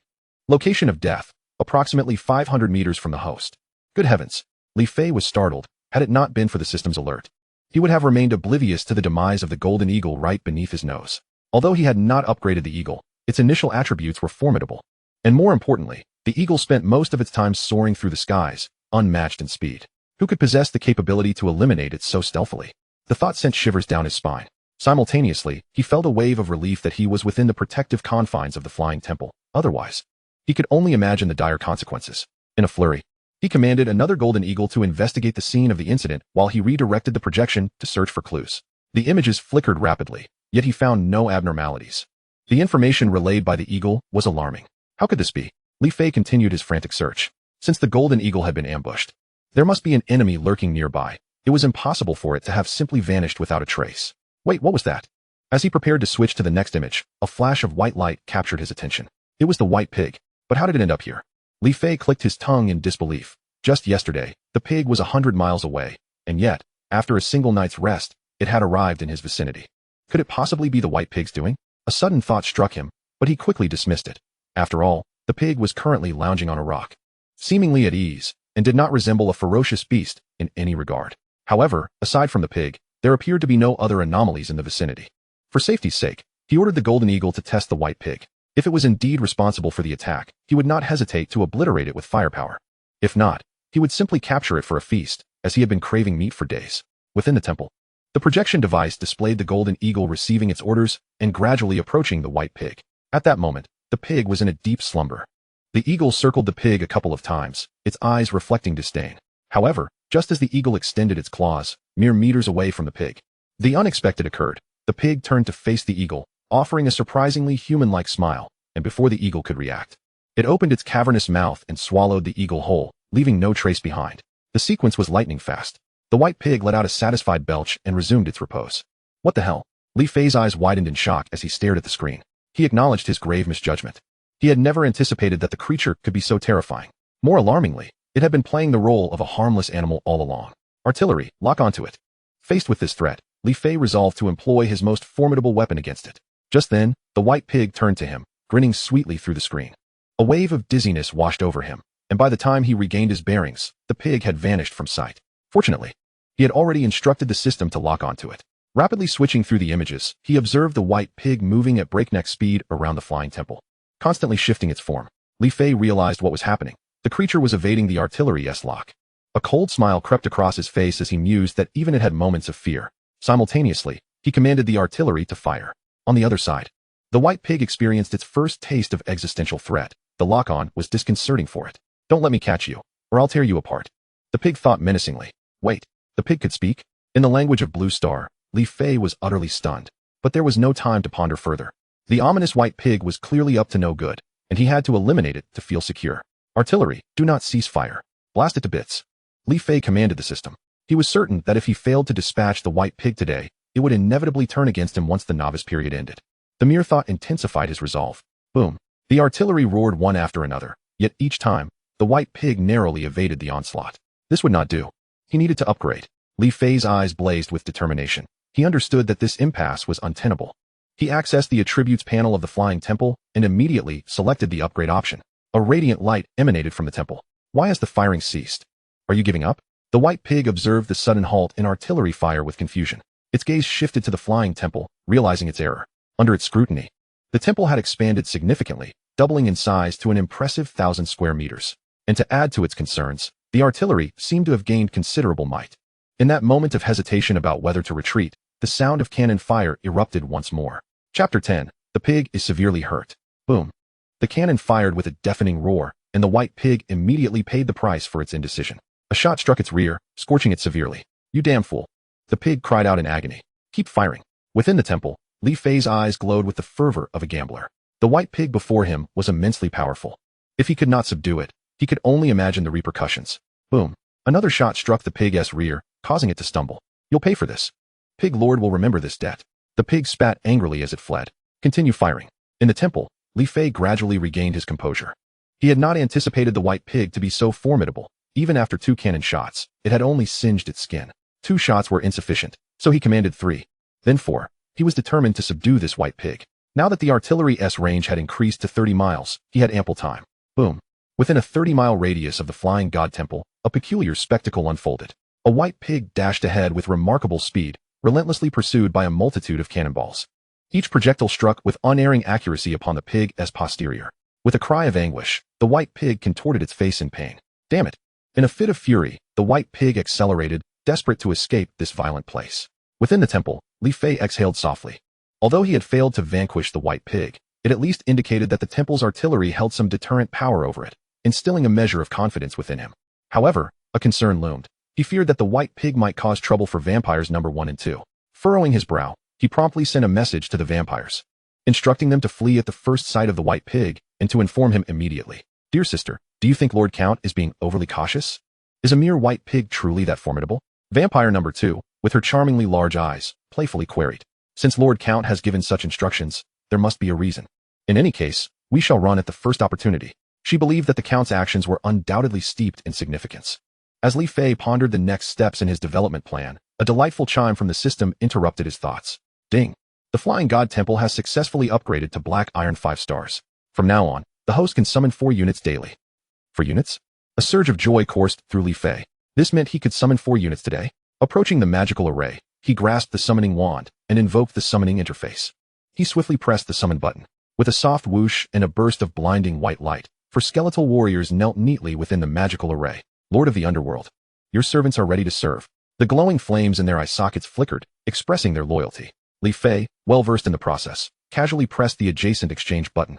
Do not. The skeletal warriors emitted a terrified howl. Yet it was too late. As the magical array activated, they gradually faded away, like glimmers of starlight slowly vanishing. Li Fei innocently stroked his chin. These skeletal warriors had been bound to the underworld, and now that they had finally a chance to arrive in the human realm, they were discarded by him. Their sentiments were easy to imagine. As for where they would go after his exchange, that remained a mystery. Esteemed chief, permit your servants to serve you. The few goblins within the magical array pulled his thoughts back. Attributes. Without hesitation, Li Fei clicked on the attribute buttons of the goblins. Goblin. Strength, 15. Agility, 18. Intelligence, 25. Skill. Capable of crafting weapons and alchemy. Li Fei shook his head in disappointment. The attributes of these goblins were excessively low, and their crafting skills were utterly useless to him. Thus, he clicked to exchange once more. With a flash, the magical array erupted in dazzling white light again. The 4 goblins vanished, replaced by 4 werewolves. Towering around 2 meters tall, with the heads of wolves and human bodies, they donned obsidian armor. 2 of them had astonishingly reached the black iron 7 stars, while the other 2 were at the initial black iron 1 star. What is happening? Li Fei questioned, puzzled. Were not all summon units supposed to be black iron 1 star? How did 2 black iron 7 star beings suddenly appear? Lord Wolf King. The 4 werewolves declared respectfully. How could you 2 be black iron 7 stars? Unsure, Li Fei decided to inquire directly. The 2 black iron 7 star werewolves exchanged glances and replied reverently. It was the previous Lord Wolf King who elevated our strength. Li Fei was taken aback. The previous Lord Wolf King. Did this mean the units he exchanged were seized from others? To validate his hypothesis, he conducted several more experiments, and the responses from the exchanged units were consistently alike. Haha, Li Fei rejoiced. Did this imply that he needed to do nothing but continually exchange to acquire high-level units? Excellent, excellent, he exclaimed twice, leaving the nearby elves somewhat bewildered. Without hesitation, Li Fei selected to exchange again. With a series of flashes, he continued this for dozens of times, picking up sesame seeds only to lose watermelons, then losing sesame seeds to reclaim watermelons. Finally, he discovered a few units that he found satisfactory. Lava behemoths. Towering 3 meters tall, colossal in size, composed of rock and magma, their defensive capabilities were remarkable. More importantly, these lava behemoths were all at black iron 9 stars. Li Fei opened the attributes of the lava behemoths. Lava behemoth. Strength, 189. Agility, 103. Intelligence, 78. Skill 1, rock armor. Concentrates strength externally to form a high-defense rock armor capable of withstanding attacks from ordinary bronze-level warriors. Skill 2, corrosive lava. Spews high-temperature lava that can melt any weak unit. Gasp. Upon reading this, Li Fei let out a sigh of amazement. The lava behemoth already possessed incredible defense, if augmented by rock armor. He was certain that even the massive cannons of the Flying God Temple would not be able to slay it in one strike. It would likely take several shots to bring it down. Its defensive capabilities rivaled that of bronze-level beings. However, the downside was apparent. Its speed was dreadfully slow. Li Fei quickly identified this shortcoming. Nevertheless, perfection was a rarity among units. Perhaps he could assign them to assist Cecilia and her companions. Li Fei had been worried that the white pig might pose a threat to the vampire sisters. With these 4 lava behemoths, he believed they would stand a fighting chance even against the white pig. Chapter 11, a bug emerges. In the southern end of the Eternal Night continent, a chilling wail erupted from the apocalypse forest. Damn it, where have my lava behemoths gone? A bewildered youth with brown hair exclaimed. He was the son of the lava clan's chieftain, and moments ago, his 4 lava behemoths had inexplicably transformed into 4 snotty worms. Had he not witnessed it with his own eyes, he would never have believed such an absurd occurrence could befall him. Those were the beasts he had painstakingly nurtured. He had even refrained from upgrading his temple to elevate these 4 lava behemoths, while he himself was merely at black iron 1 star. How could this happen? Furious, he concluded that it must be a bug in the system. Immediately, he opened the Lava Clan chat group, seeking any clues. However, the group was eerily silent. No one had encountered a situation like his. Ultimately, he posted an announcement in the group, hoping that anyone with information would notify him promptly. In the death abyss of the Underworld clan, within a temple, an elderly woman draped in a black robe gazed with a pallid expression at the several lizard beasts before her. To her astonishment, the few nether beasts she had painstakingly cultivated had all transformed into lizard beasts. Without any forewarning, a flash of blinding light erupted, and all of this transpired in an instant. Although these colossal lizards were not inferior in strength to those infernal beasts, and perhaps even surpassed them slightly, she loathed the uncertainty that enveloped her. She was unsure whether this situation would recur. If it did, her efforts in nurturing those infernal beasts would become utterly futile. This predicament manifested among dozens of races, eliciting both joy and despair. Without exception, those rejoicing were the low-ranked soldiers who had ascended to higher tiers, while the furious ones were those whose elite troops had been reduced to mere weaklings. How infuriating! Have I truly lost my armored beast, only to see it transformed into several feeble creatures? What about my multi-blue beast? The chat group of Blue Star was in an uproar. My black iron 7-star voodoo warrior. After all my hard work to elevate him to 7 stars, he has gone. Who did this? I swear. If I find out the voodoo warrior was in my possession. Damn it, so it was you. Just wait. Those who had yet to finish their sentences felt like crying. They pondered what had brought this upon them. I am also a victim here. After a long pause, he finally responded in the group. Undoubtedly. The most tragic one was the individual who first acquired a skeleton warrior. However, at this moment, he bore no semblance of sorrow, instead wearing an expression of sheer delight. Incredible. These skeleton warriors are vastly superior to those goblins. A slightly plump young man beamed with joy. He had thought himself doomed, but thankfully, these skeleton warriors arrived just in time. Nonetheless, they needed to be leveled up again. The plump young man frowned slightly. Within the temple of the flying god, Li Fei busied himself with formulating future plans. Just then, the icon of the Blue Star chat group began to flicker incessantly. What is this? Li Fei hesitated before opening it. It seemed that everyone had been quite active lately. There's a bug. This situation is inexplicable. I've encountered the same issue. Tears streaming down. The types of soldiers have been swapped. Is this some kind of performance? Li Fei closed the chat group with a peculiar expression. It appears that this upheaval is quite significant. I must be more cautious in the future. Li Fei pondered. He did not wish for too many people to know that he could freely interchange existing troops. In the Arthas Mountains, approximately 80 miles from the temple of the flying god, an elderly woman, seemingly in her 60s, suddenly appeared. The old woman wore a cold expression. Her entire form enveloped in a voluminous green robe. Behind her were 2 expressionless zombies. She glared with animosity at the colossal structure of the temple of the flying god in the distance. It was there that the Lord had slain her beloved, Edson. Like Edson, she belonged to the necromancer race, though her strength surpassed his. Now, she had attained the power of a bronze 1-star. And her 2 zombies had reached the same level. I shall ensure that you have no place to be buried. The old woman's eyes darkened. Only half a day remains in the novice period. Just one more night to wait. However, at that moment, a languid voice suddenly reached her ears. Since we share a common enemy, why not join forces? The Lord's life belongs to you, while the temple and his subordinates' troops are mine. Who is that? The old woman was taken aback, hurriedly glancing around, completely unprepared for someone to approach her so stealthily. Now heightened in vigilance, she alerted her 2 zombies, instructing them to be ready to strike at the slightest sign of danger. Yet, apart from a white pig grazing nearby, she found no trace of any other creature. Could it be that she had misjudged? The old woman felt a flicker of doubt. However, she swiftly dismissed this thought. She had heard the voice too clearly to be mistaken. Which rodent dares to play tricks here? Show yourself if you have the courage. The old woman's complexion grew grave. The ability to evade her detection indicated that the opponent's stealth was truly fearsome, and such a presence was typically formidable. Heh. This young master is far away, yet right before your eyes. The white pig grunted behind her. The sound struck her like a thunderclap, and she turned in disbelief to face the pig. Surely, it was this very pig that had spoken. So what do you say? Is this deal worth it? The pig seemed to grow impatient, asking again. A pig can talk? The old woman wore an expression of shock, but more so, she felt disdain. What does it matter if it can speak? It is still just a pig. If her kin were to find out that she was in league with a pig, they would surely laugh uproariously. I haven't had a decent meal in 2 days. Look at all this meat on you. It should be enough for several hearty meals. The old woman scoffed. This pig dares to think of collaborating with her? It was sheer nonsense. What? Did you just call me what? The white pig thought it had misheard. Prepare a pile of firewood. I'll roast this pig, the old woman coldly commanded. Today I shall feast on a whole roasted pig. Seeking death.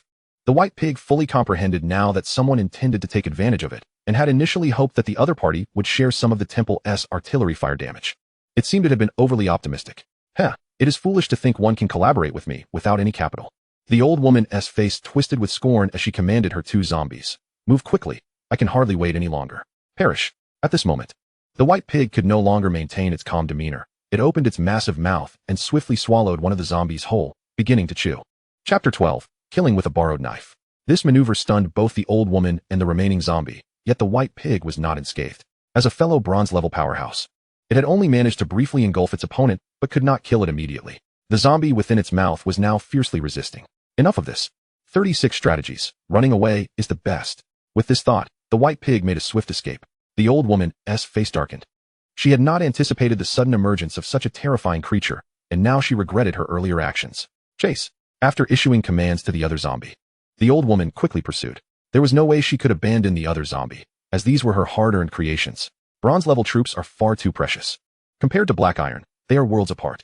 Within the temple of the flying god, after arranging for the magma giant beast to depart, Li Fei began to explore the newly developed features of the temple. The projection distance had astonishingly reached 300 miles. Li Fei rejoiced in his heart. This would greatly enhance his grasp of the situation. He casually directed the projection to the vampire area and found that everything was progressing smoothly. Vampires 1 and 2 had gathered over 1,000 magical beasts. The roars of these beasts reverberated through the air, shaking the mountains and forests. Some smaller wild beasts dared not approach at all. Even black iron 9-star magical beasts would take a detour upon encountering them. Only bronze-level magical beasts would dare to confront them directly. After observing for a while, Li Fei redirected the projection elsewhere. At that moment, a small team caught his attention. This group was located to the north of the temple, approximately 100 miles away. The party consisted of 5 elves, all with pointed ears. Among them were 2 archers, each shouldering a longbow, while the other 2 male elves wielded massive axes. The final elf held a staff adorned with dark green gemstones. Their collective strength was not formidable. Only the mage among them had attained the rank of black iron 9 stars, while the others were merely at the levels of 7 and 8 stars. However, what astonished Li Fei was not their combat prowess, but the mage's exquisite appearance. Her skin was as fair as a ripe peach, her stature tall and graceful, and her eyes sparkled like sapphires, evoking the phrase shutting the moon and shaming the flowers.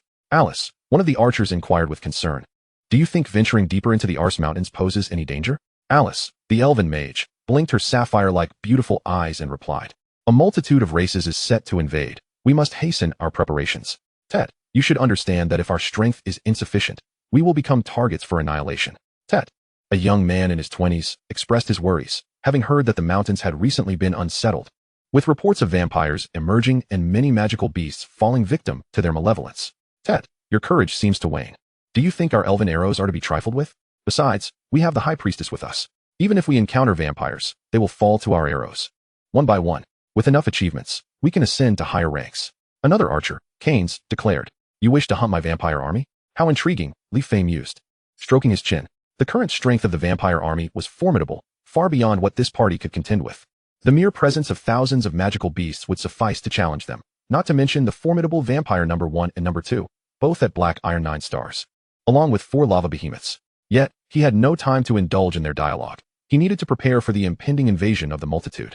Drawing from his past life's experience, he knew that not all invaders would be powerful, but the possibility of encountering beings even stronger than himself could not be dismissed. Therefore, before the invasion commenced, he needed to elevate all the vampires to bronze level. Upon reviewing the achievement board, he noted a meager 42 points. Most of the magical beasts within 100 miles had been assimilated, with only a few unassimilated ones retreating deeper into the Ars Mountains. The commotion caused by the vampires had prompted these beasts to flee, which was entirely understandable. However, this also meant a noticeable decline in the speed at which he could accumulate achievements, a development he found undesirable. At that moment, an alert sounded from the system. Abnormality detected. Please check promptly. Li Fei's expression froze. What is happening? He was aware of the system's alert feature, but it required prior configuration. Could it be? He opened the interface, puzzled. It was that white pig. It had returned, accompanied by 2 assistants. Now, with less than 40 miles to the temple, Li Fei quickly grasped the situation. He had an indelible impression of that white pig. He couldn't believe its vitality was so vigorous. It had seemingly recovered from severe injuries inflicted by artillery fire. Li Fei's expression soured. While the artillery was powerful, it had its limits. It couldn't bombard 2 individuals simultaneously, let alone 3, and the other 2 appeared formidable as well. However, he soon recognized the 2 behind them. One bore the attire of a standard necromancer, while the other was a zombie. They were connected to Edson and had allied with the white pig. That was his first reaction. Yet, he quickly realized that the relationship between these 2 parties was not as he had assumed. The old woman was casting spells at the white pig. Though each spell was evaded by the pig, the ancient trees in its path were not so fortunate, being reduced to ashes. They were adversaries. Nevertheless, Li Fei was taken aback by the old woman's strength. The power of her spells far surpassed that of Edson's. This necromancer was undoubtedly well beyond the black iron 9 stars, perhaps even at the bronze level. Moreover, the zombie beside her exuded a significantly stronger aura than the last one he had encountered. Trouble. For the first time, Li Fei felt the situation was quite challenging. But why would the white pig lead them here? Was it to use them as pawns against the necromancers? In an instant, he formed a well-conceived plan in his mind. 35 miles. 33 miles. 30 miles. 29 miles. 27 miles. Li Fei's mind raced. Finally, when the old woman and her companions were within 20 miles of the temple, he took action. Temple, lock onto the necromancer. His gaze was icy. He had no intention of sparing either the white pig or the necromancer. Chapter 13. The Surge of Power. What is happening? The old woman felt an unsettling sensation as she flew. The direction in which the white pig fled was precisely where Edson had met his demise. Could it be that the white pig was in league with that lord? However, she quickly dismissed the thought. Impossible. Just previously, The white pig had sought to ally with her, and moreover, there was no reason for it to deceive her. At this moment, the white pig was also in a precarious position. As a fellow bronze-level powerhouse, it could devour a zombie solely due to its innate abilities. But it had reached its limit and urgently needed a place to recuperate. Heading towards the flying temple was a reluctant choice. Just then, it noticed the cannon atop the temple suddenly shift in its direction. The white pig involuntarily swallowed hard and clenched its rear. I hope this time the target isn't me. It repeatedly murmured within, else it would find itself in a dire predicament. Boom. As it watched, a fiery projectile was launched from the cannon, hurtling towards its location with incredible speed. What is that? The old woman had evidently noticed the commotion. Guess. The white pig smirked with a hint of human-like cunning. It promptly turned around and charged towards the old woman. Even if it meant its own demise, it would drag her down with it. Seeking death. The old woman instantly recited an incantation, casting a spell. Brilliant green light cascaded from her body, enveloping her in a protective aura. If the white pig dared to approach, she was confident she could rend it to pieces. Despite sensing something was amiss, she refused to let such a golden opportunity slip away.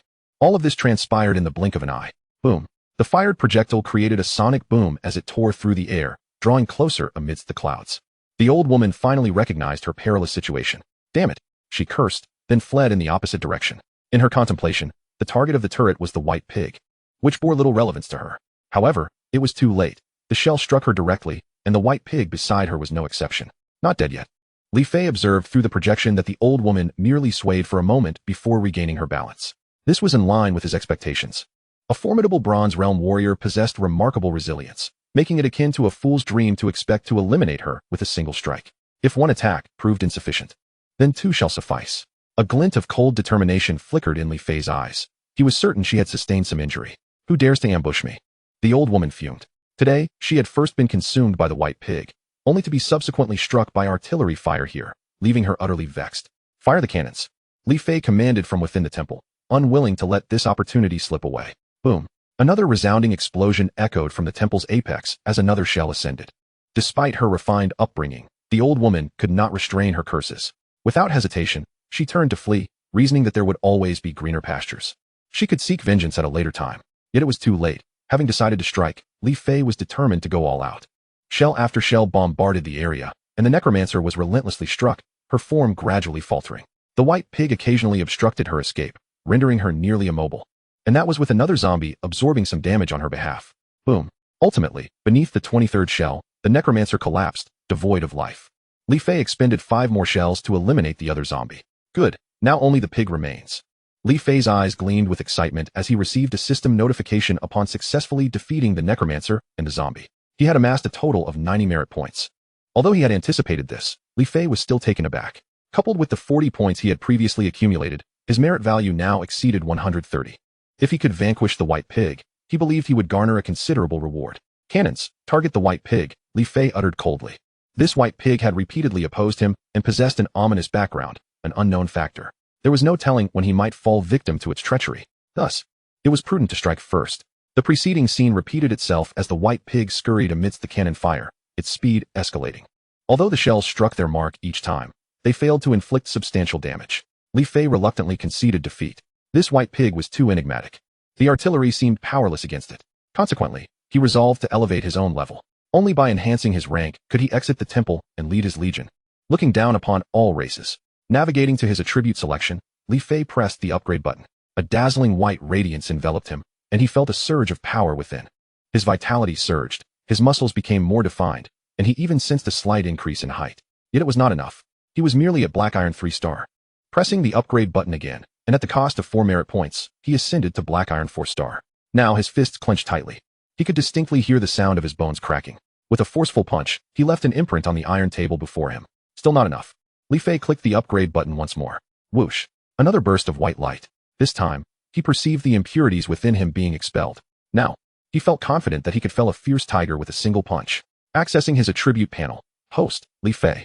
Strength, 63. Agility, 72. Intelligence, 60. Skill, none. Yet even so, he lacked the confidence to confront the white pig alone. He could scarcely contend with a Black Iron 9-star beast. Thus, he chose to upgrade again, ultimately reaching Bronze 3-star. His remaining merit points dwindled to 33. To upgrade once more would require 40 merit points. At this moment, Li Fei, clad in tattered garments, exhibited well-defined muscles, his physique having noticeably expanded, and his height increased by half a head. Most crucially, He was now imbued with explosive power. A single punch unleashed a colossal force, reverberating with a sonic boom in the air. He opened his attribute panel once more. Host, Li Fei. Age, 20. Strength, 135. Agility, 142. Intelligence, 133. Skill, full force, allowing concentration of all strength into a single blow, delivering a force of 100,000 pounds. Li Fei was taken aback. What did a strike of 100,000 pounds signify? A person's weight was barely over 100 pounds. He did not retain his remaining merit points. Instead, he upgraded Vampire number 1 and number 2 simultaneously to Bronze 1 star. After all, only 2 hours remained before the multitudes would launch their assault, and he needed to be thoroughly prepared. Li Fei's eyes sparkled with determination. He felt entirely confident. This was a new beginning. He would emerge from the temple. Chapter 14. The Arrival of the Apocalypse. In the late hours of the night, dark clouds suddenly enveloped the Aris Mountains, obscuring the sun. A fierce wind howled, stirring up clouds of dust, as countless crimson lightning bolts descended relentlessly upon the depths of the mountains. At that moment, rain poured down in torrents, creating a scene reminiscent of the apocalypse. Countless beasts howled in terror, fleeing in disarray. Li Fei sat cross-legged at the pinnacle of the flying temple, his brow slightly furrowed, his expression grave. He exuded an aura of tranquility and serenity. Rain fell incessantly upon him, yet he remained oblivious, as if awaiting something. The plan of the Vampire Legion had reached its halfway point, with thousands of beasts assembled neatly within 2 kilometers of the flying temple. Vampires number 1 and number 2, along with 4 lava behemoths, were ready and waiting for a command. Li Fei's thoughts drifted back to the past. In his previous life, humanity had suffered tremendous losses due to this very battle. It was a conflict of multitudes invading humanity. A victory would herald the rise of mankind, while defeat would see them trampled underfoot, reduced to mere fodder. Vampires number 1 and number 2 gazed at Li Fei in astonishment. If they recalled correctly, this was his first time emerging from the temple. Yet this was not their focal point. What captivated them was Li Fei's aura, a presence that overshadowed them by countless magnitudes. The atmosphere was both gentle and powerful. On this apocalyptic night, this aura instilled them with an immense sense of security. In their eyes, only admiration remained. In any realm, beings revered the strong. Victory for the Count. One voice rose among the Vampire Legion, followed by a chorus of similar declarations from the remaining members. Long live the Count. Your servant is willing to accompany you in battles across the realms, and this time, the entire legion of specters echoed the sentiment. One after another, their voices resounded, creating an unending chorus. The chat group fell silent. Not a single message was sent. In this apocalyptic atmosphere, no one had the heart for idle chatter. Not far from the flying god temple, a white pig ambled over, astonished as it gazed upon Li Fei seated atop the temple. It had not anticipated the overwhelming aura emanating from him, which, in this desolate night, provided it with a semblance of security. Indeed, fear had gripped it. Even amidst the apocalypse, it too felt trepidation. After much contemplation, it seemed that the flying god temple was its sole refuge. Li Fei, hovering above the temple, had already noticed the white pig, yet he had no time to acknowledge it. The invasion of myriad races was imminent, and as long as the pig remained docile, he would not break the silence. Moreover, he had no assurance of keeping it safe. The storm was brewing, the rain intensified, and bolts of crimson lightning danced about the temple. Li Fei's expression was one of intense focus, his gaze fixed upon the heavens. Suddenly, a rift in space materialized above the temple, releasing a nauseating black, demonic energy. Indeed, it was the demon clan. Li Fei's eyes were cold and unfeeling. Though the enemy had yet to reveal themselves, he had already discerned their origins. The minions of the demon clan were formidable warriors, boasting immense strength, yet they harbored a fatal flaw. The demon core, situated at their heart. If destroyed, they would perish. This revelation had saved him in his past life when he faced the same foes. Had he not identified that weakness, he would have met his demise. A chilling roar erupted from the rift, resonating like a thunderclap. Countless beasts surrounding the temple covered their ears, with some succumbing to ruptured eardrums, blood streaming forth. Li Fei's brow furrowed deeper. This sound was no ordinary demon. Another roar followed, and a massive foot, nearly 3 meters in length, emerged from the rift, aiming to crush the beasts nearby. Li Fei's expression shifted. He finally understood that this was no mere demon warrior, but a bronze-level demon general. There was no time to ponder how history had altered, or why demon soldiers had become generals. Li Fei acted swiftly, darting down from the temple like a bolt of lightning. Boom! A tremendous crash resonated. At the last moment, he blocked the impending strike with hands like iron clamps. The multitude of beasts beneath him gasped in shock. Had it not been for Li Fei's sudden appearance, they would have been turned to pulp. Come forth, Li Fei commanded, exerting all his strength to grasp and twist the foot. Who would have thought that a human could possess such power? A haunting echo emerged from the rift. Li Fei felt a sudden slickness as the foot slipped from his grasp. When he looked again, a man clad in black emerged from the rift. sporting a bull's head and a brutish demeanor. His limbs had returned to normal. Haha, it is I, the demon clan's Sandow, he proclaimed, his grin stretching from ear to ear. We bear no grievances against one another. Why invade here? Li Fei's gaze was frigid. Regardless of the reason, he would not relent. Haha, is a reason truly necessary? The human race is feeble, destined to be the lowest form of sustenance. Is this not common knowledge? Sandow taunted. Then perish. Li Fei unleashed his full strength, his fist, heavy as mountains, aimed directly at the demon's face. You seek death, Sandow retorted, never having feared anyone. With a similar ferocity, he swung a fist of his own, the clash reverberating with the force of colliding trains, sparks flying in all directions. Li Fei remained impassive, his demeanor one of cold indifference. He showed no mercy to these demons. He vividly recalled how they had treated the human race in the past. Crack. The sound of shattering bones filled the air. Sandow, once arrogant, now contorted in agony. How could this be? Doubts flooded his mind. As a proud demon, how could his fist falter against that of a mere human? More crucially, his right arm, from fist to shoulder, lay shattered. He cried out in despair. The human before him was terrifying, far beyond his capability to contend with. Brother, save me, he shrieked, expending his last strength in a desperate plea. Chapter 15, The Demon Army. Another one? Li Fei's brow furrowed slightly. Just as he was momentarily distracted, Sandow, who had been begging for help, suddenly lunged forward. With the formidable regenerative abilities of the demon race, that minor injury was inconsequential. His earlier display had merely been a ruse. The demon army was indeed on its way, but he had merely gotten a head start. You seek death. Li Fei's eyes blazed with fury. How dare they attempt to ambush him? As Sandow's left fist struck like lightning, Li Fei crossed his fists in a defensive stance, but was still forced back several paces. In the previous skirmish, he had acted hastily, so this time, he could only muster the strength of 10,000 pounds. The full force of his technique had not been unleashed. Sandow's eyes glinted with malice as he laughed coldly. It seems your initial move can only be utilized in attack. Before he could finish, he launched a powerful sweep with his leg, determined not to afford Li Fei a chance to retaliate. He spoke the truth. Li Fei had yet to fully comprehend the technique. Had he mastered it, this Sandow would have been vanquished in mere moments. Li Fei disregarded the demon's taunts, focusing entirely on the battle. This fight shall facilitate my breakthrough, he vowed silently. Boom. The strike sent Li Fei hurtling back 10 meters. Again, he declared. His fighting spirit ignited. You are a fool, Sandow mocked. Another heavy blow followed. This time, Li Fei grasped the technique, channeling part of his power and unleashing 30,000 pounds of force, only retreating 5 steps. The essence of the technique lay in concentrating all one's strength into a single point. For instance, delivering a punch that embodied the force of one's entire being. He had yet to master it fully. Otherwise, he would have dispatched Sandow in mere exchanges. Again, Li Fei laughed, his understanding of the technique becoming increasingly profound. After dozens of exchanges, Sandow began to sense an ominous turn of events. It seemed as though the human was merely using him for practice. The game is over. Li Fei's eyes narrowed, his voice solemn. Now fully adept at the technique, Sandow was no longer a challenge. As his words ended, Li Fei executed a soaring kick. Crack. A resounding crack echoed through the air as the bones of the unfortunate Sandow shattered. Caught off guard, several of his ribs were broken by a single kick. And simultaneously, the core of his heart disintegrated. Boom. With a thunderous noise, Sandow lay lifeless on the ground. Meanwhile, Li Fei, having returned to the earth, closed his eyes, savoring the profound insights gained from this battle. This confrontation deepened his understanding of the intricacies of strength while significantly enhancing his practical combat experience. Ding. Congratulations, host, for slaying a copper 2-star demon general. Reward, 20 merit points. At that moment, the melodious voice of the system resonated in his mind. Adding to the previous points, he now possessed over 30 merit points. If he could acquire an additional 10 points, he would ascend to copper 4-star. The Vampire Legion had been vigilantly monitoring the evolving situation. Had it not been for Li Fei's admonition against rash action, they would have surged forward long ago. Lord Count.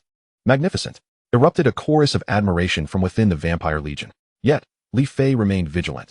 The onslaught from the myriad races was far from straightforward. In his past life, such an assault had persisted for years, and now only a few hours had passed. Moreover, the demonic forces typically advanced in numbers. It was indeed rare for them to approach as a solitary entity. He returned to the pinnacle of the flying temple and sat cross-legged, continuing to wait.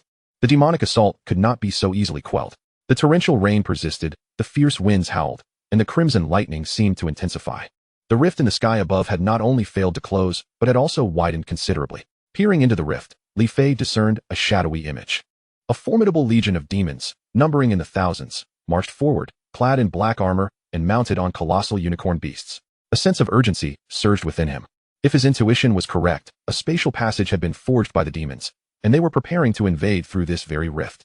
He resolved that they must not succeed. These thousands of demons were evidently powerful, particularly the few riding the unicorns, whose imposing presence eclipsed even that of the recently defeated Xiao Sandao. In a moment of desperation, Li Fei disregarded caution and commanded the flying temple to bombard the rift with artillery fire. Boom, boom. With each successive volley, the rift began to tremble and fragment. How dare you! A thunderous voice bellowed from within the rift, reverberating like a clap of thunder, forcing all present to cover their ears. Do not cease. Continue the bombardment. Li Fei ordered. To halt would be foolish. If his actions bore fruit, it confirmed the righteousness of his approach. Bang! As the flying temple launched its 10th round of cannon fire, the rift began to show signs of instability. Suddenly, a pair of hands, as pale as bone, emerged from the fissure, directly confronting the onslaught of artillery.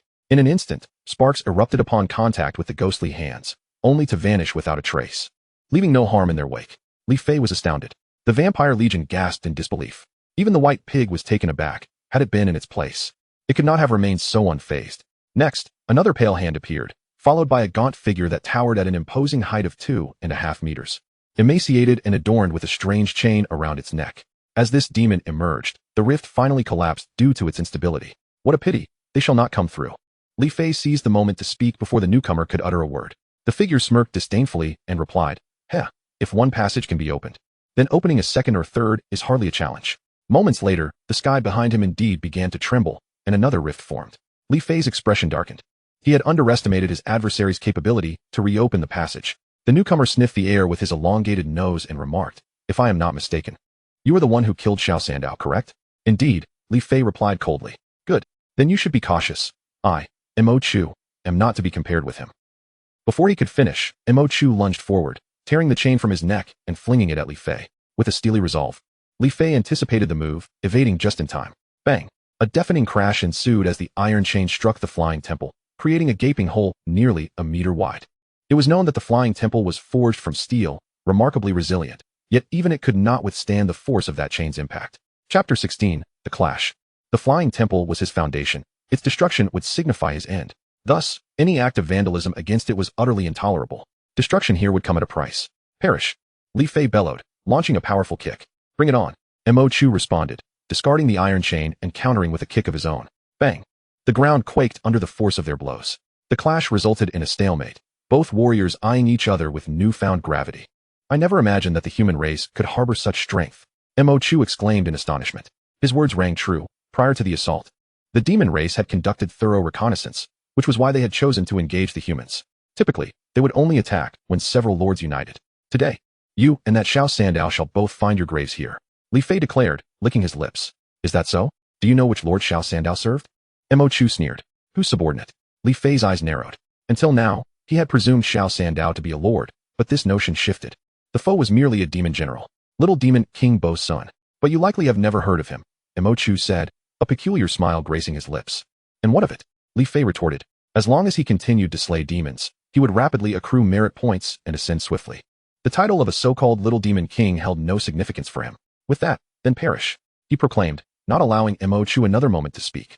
Li Fei unleashed a flurry of strikes, his speed akin to lightning. He sought a swift resolution, for there were still more demons lurking behind, and only by acting decisively could he carve out time for the impending battle. Boom! Another fierce blow landed. Li Fei exerted his utmost strength, and the artillery of the flying temple was relentless, bombarding the demon with a continuous barrage. Though it did not inflict substantial damage, it served to disrupt. Finally, after exchanging dozens of strikes at lightning speed, Li Fei landed a punch squarely on Mo Chu's head. Crack! The sound of shattering bone filled the air as green blood streamed down, obscuring his foe's vision. Alas, I can no longer see, Magic Storage exclaimed in panic. Hurriedly rubbing his eyes with his right hand, Li Fei seized this rare opportunity without hesitation. He unleashed a flurry of flying kicks. Crack! Crack!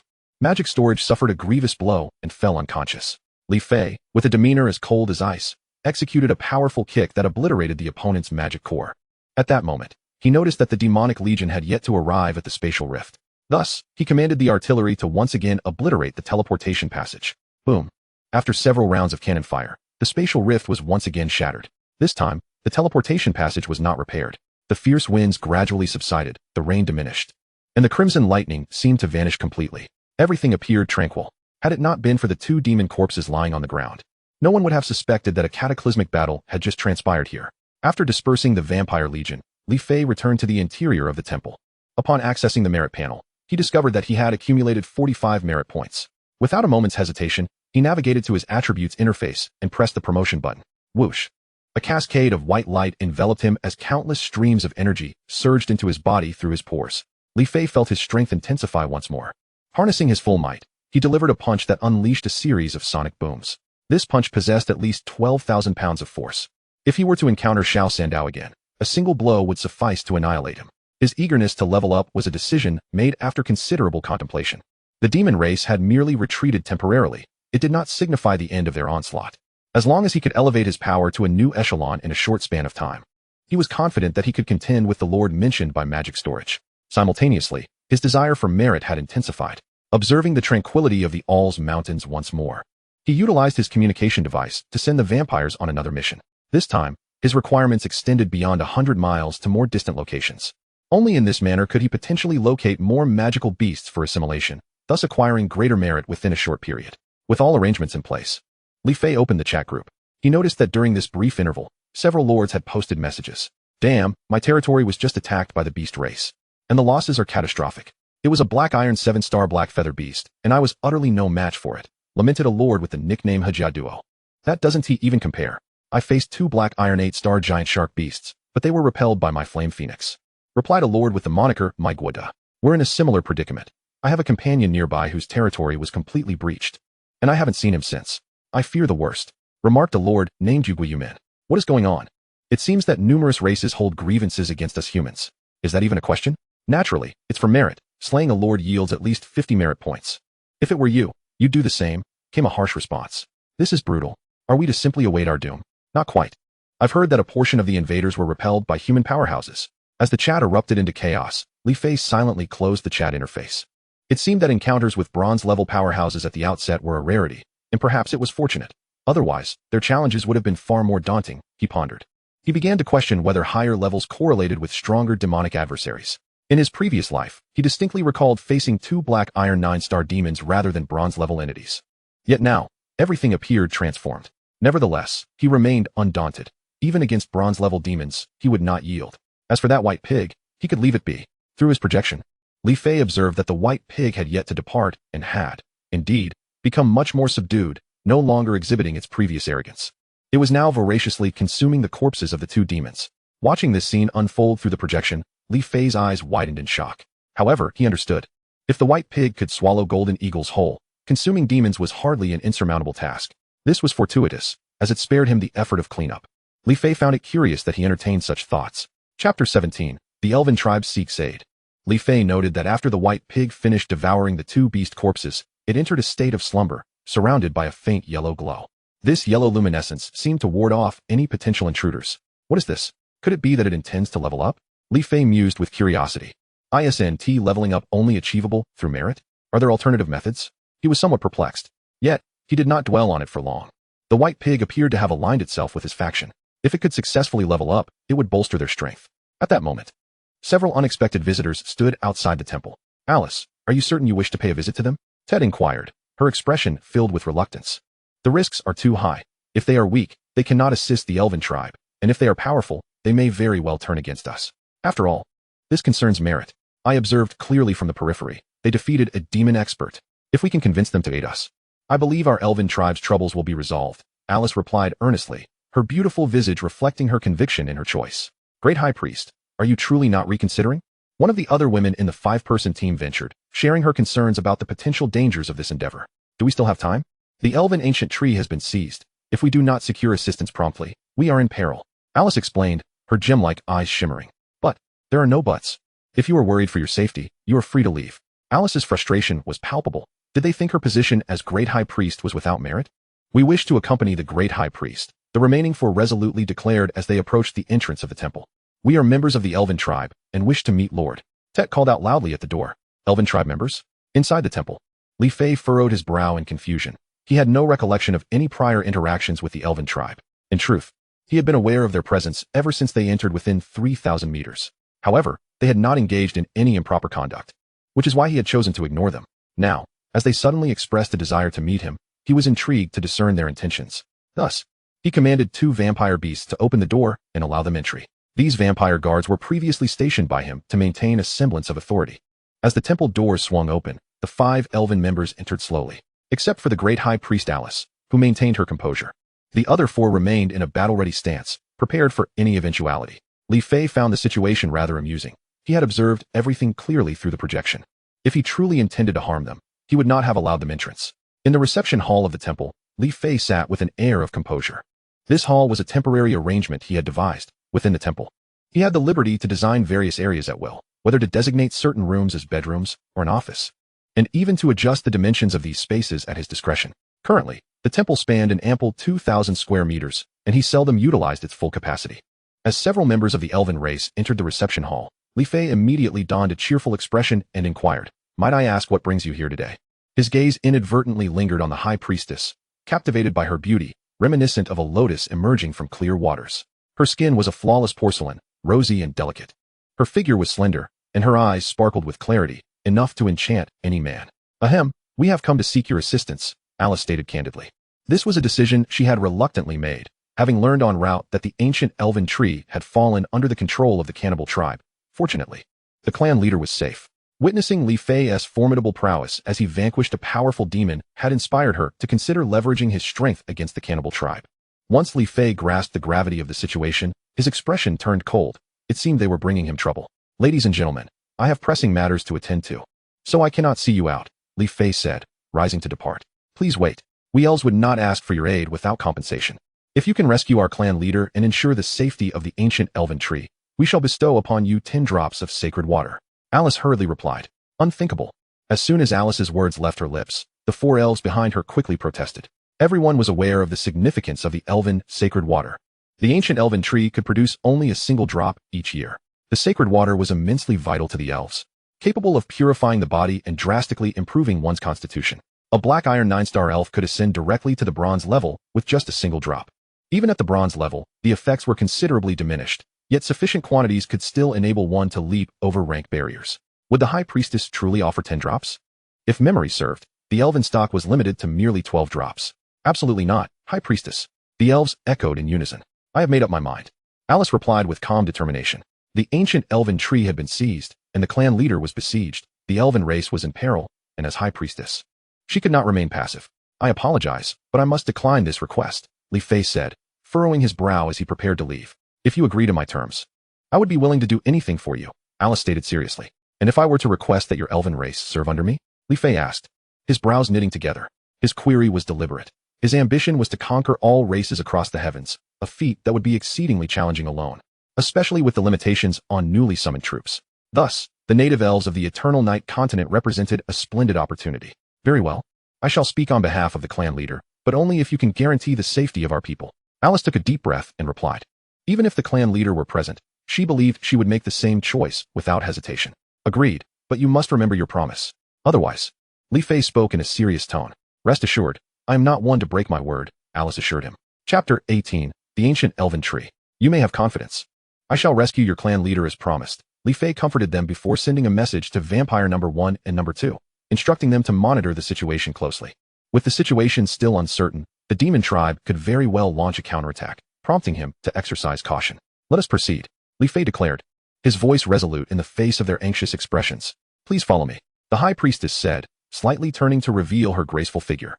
Upon exiting the temple, the high priestess and her companions hurried ahead while Li Fei leisurely trailed behind. This pace, Li Fei sighed. To him, the elf's speed was exceedingly slow, particularly the archer named Tet, whose pace resembled that of a snail. It took them half an hour to cover a mere 5 kilometers. "How much longer?" Li Fei inquired. "Approximately another hour. The elven settlement lies about 15 kilometers ahead," responded another elf. "Very well, I shall proceed ahead. You may try to keep up," Li Fei explained before unleashing his full speed, dashing away. He raced like a galloping steed. What speed? The elven team was utterly astonished. Li Fei was far too swift. It was likely that all 5 of them combined could not match him. The high priestess Alice's eyes sparkled with excitement. With such a formidable ally, could they not vanquish the cannibal tribe? Along the way, Li Fei reveled in the exhilarating sensation of flight, a freedom he had not experienced since his rebirth. Just then, a towering ancient tree suddenly obstructed their path. Li Fei estimated that it would require at least 3 individuals to encircle its trunk. He furrowed his brow but chose not to halt. Instead, he decided to test his strength in mid-flight. He charged directly into the heart of the ancient tree. Boom! A thunderous sound echoed. Li Fei emerged from the opposite side of the tree, glancing back to see a human-shaped hole carved into the ancient wood. Not bad. Li Fei nodded in satisfaction. According to his calculations, that strike had delivered at least 150,000 pounds of force. With a swift motion, Li Fei transformed into a beast of the jungle, accelerating once more. In the span of a single incense stick's time, he had already arrived at the Elven territory. Gradually coming to a halt, he gazed upon the extraordinary sight before him. What he beheld was a colossal ancient elven tree soaring dozens of meters high. The trunk was so wide that it would take 1,000 people to encircle it. Was this truly a tree? He pondered. On the broad trunk, makeshift houses were constructed from branches. If he was not mistaken, this was indeed the dwelling place of the elven race. At that moment, Li Fei noticed faint sounds of battle emanating from the treetop. He furrowed his brow in his admiration of the remarkable scenery. He had momentarily forgotten that the elven race was in dire straits. Without hesitation, Li Fei soared up the tree, swiftly approaching the source of the commotion. The closer he got, the more he realized that chaos reigned. Destroyed houses, elven bodies, and scattered weapons littered the area. Even the ancient tree bore numerous wounds, large and small. What was happening? Before him lay a grotesque corpse, entirely green and hideously misshapen, possessing 3 heads. It was the lifeless body of an ogre. Until this moment, he had encountered nothing but the remains of elves, and now the appearance of an ogre illustrated the ferocity of the ongoing battle. Li Fei surged upward once more. Yet another corpse. Merely 20 meters away, another ogre's body came into view, as the sounds of combat grew increasingly distinct. Old fossil. Surrender the elven sacred water, and I may allow you to remain whole. A derisive laugh echoed from above. Li Fei cautiously advanced. Through the foliage, he could discern a gathering of approximately 40 to 50 ogres forming a tight circle, with the voices emanating from their midst. Dream on. The elven sacred water is a treasure of our kind. I shall never relinquish it, an aged voice declared. Do you still wish to resist in your dying moments? A coarse voice mocked. I, Lord Wenren Kuliang, offer you a chance, the voice continued with scorn. One day, you too shall meet your end at the hands of others. The elven chieftain proclaimed in indignation. Haha, alas, you shall never witness that day. Since you stubbornly cling to life like a dead duck, I shall simply take your life. The leader of the ogres had evidently decided to strike. This was dire. Li Fei hurriedly approached. Upon getting nearer, he executed a whirlwind kick, his strength amounting to an astounding 130,000 pounds. This was a new technique he had just comprehended while running. Combining his inherent strength with the momentum of his dash, he unleashed a blow that surpassed his own capabilities. Caught off guard, Li Fei's kick struck 3 ogres simultaneously. Bang, bang, bang. 3 resounding impacts echoed as he instantaneously dispatched them. The ogres' bodies fell to the ground in a mangled state. A pair cleaved in 2, another still attached by sinew, and the last with its abdomen brutally torn open. Li Fei lamented silently. These ogres on the periphery were of a lower caliber, the highest being merely black ironate star. Otherwise, he was confident that with a surprise attack, he could have easily eliminated any opponent below bronze 2 star. Enemy attack. Li Fei's strike had also revealed his presence. The ogre chieftain was furious. He had refrained from assigning sentinels on the journey due to his confidence in his formidable strength. However, he had not anticipated that this very decision would lead to significant losses for his side. Emerging from the shadows, the ogre chieftain wore a fearsome countenance. His gaze swept over the corpses of several subordinates before settling menacingly on Li Fei. The name Wenren Kuliang was renowned even among the myriad races. Now, someone dared to provoke him, an act of utter folly. Boy, state your name. I, Wenren Kuliang, shall grant you a whole corpse. The chieftain growled. Li Fei found it amusing. This ogre chieftain seemed particularly fond of offering whole corpses. Yet, he was curious as to why this chieftain had only 1 head and bore the normal skin tone of a human. I am Li Fei, the lord of the divine temple, and today I come to aid the elven kin. Should you choose to withdraw, I shall hold no grudge. Li Fei parroted the chieftain's tone. Seeking death? Charge. Wenren Kuliang signaled to his followers. Swish. The ogres began to move in an organized manner. Li Fei paused momentarily. These ogres displayed remarkable discipline. Under command, the ogre tribes swiftly assembled, wielding stone hammers as they charged ferociously forward. Come on. Li Fei welcomed the challenge, unafraid and even exhilarated. This was a golden opportunity for him to earn merit. His agreement to assist the elves had indeed been motivated by such considerations. Whirlwind kick. Li Fei lunged forward, delivering another fierce kick.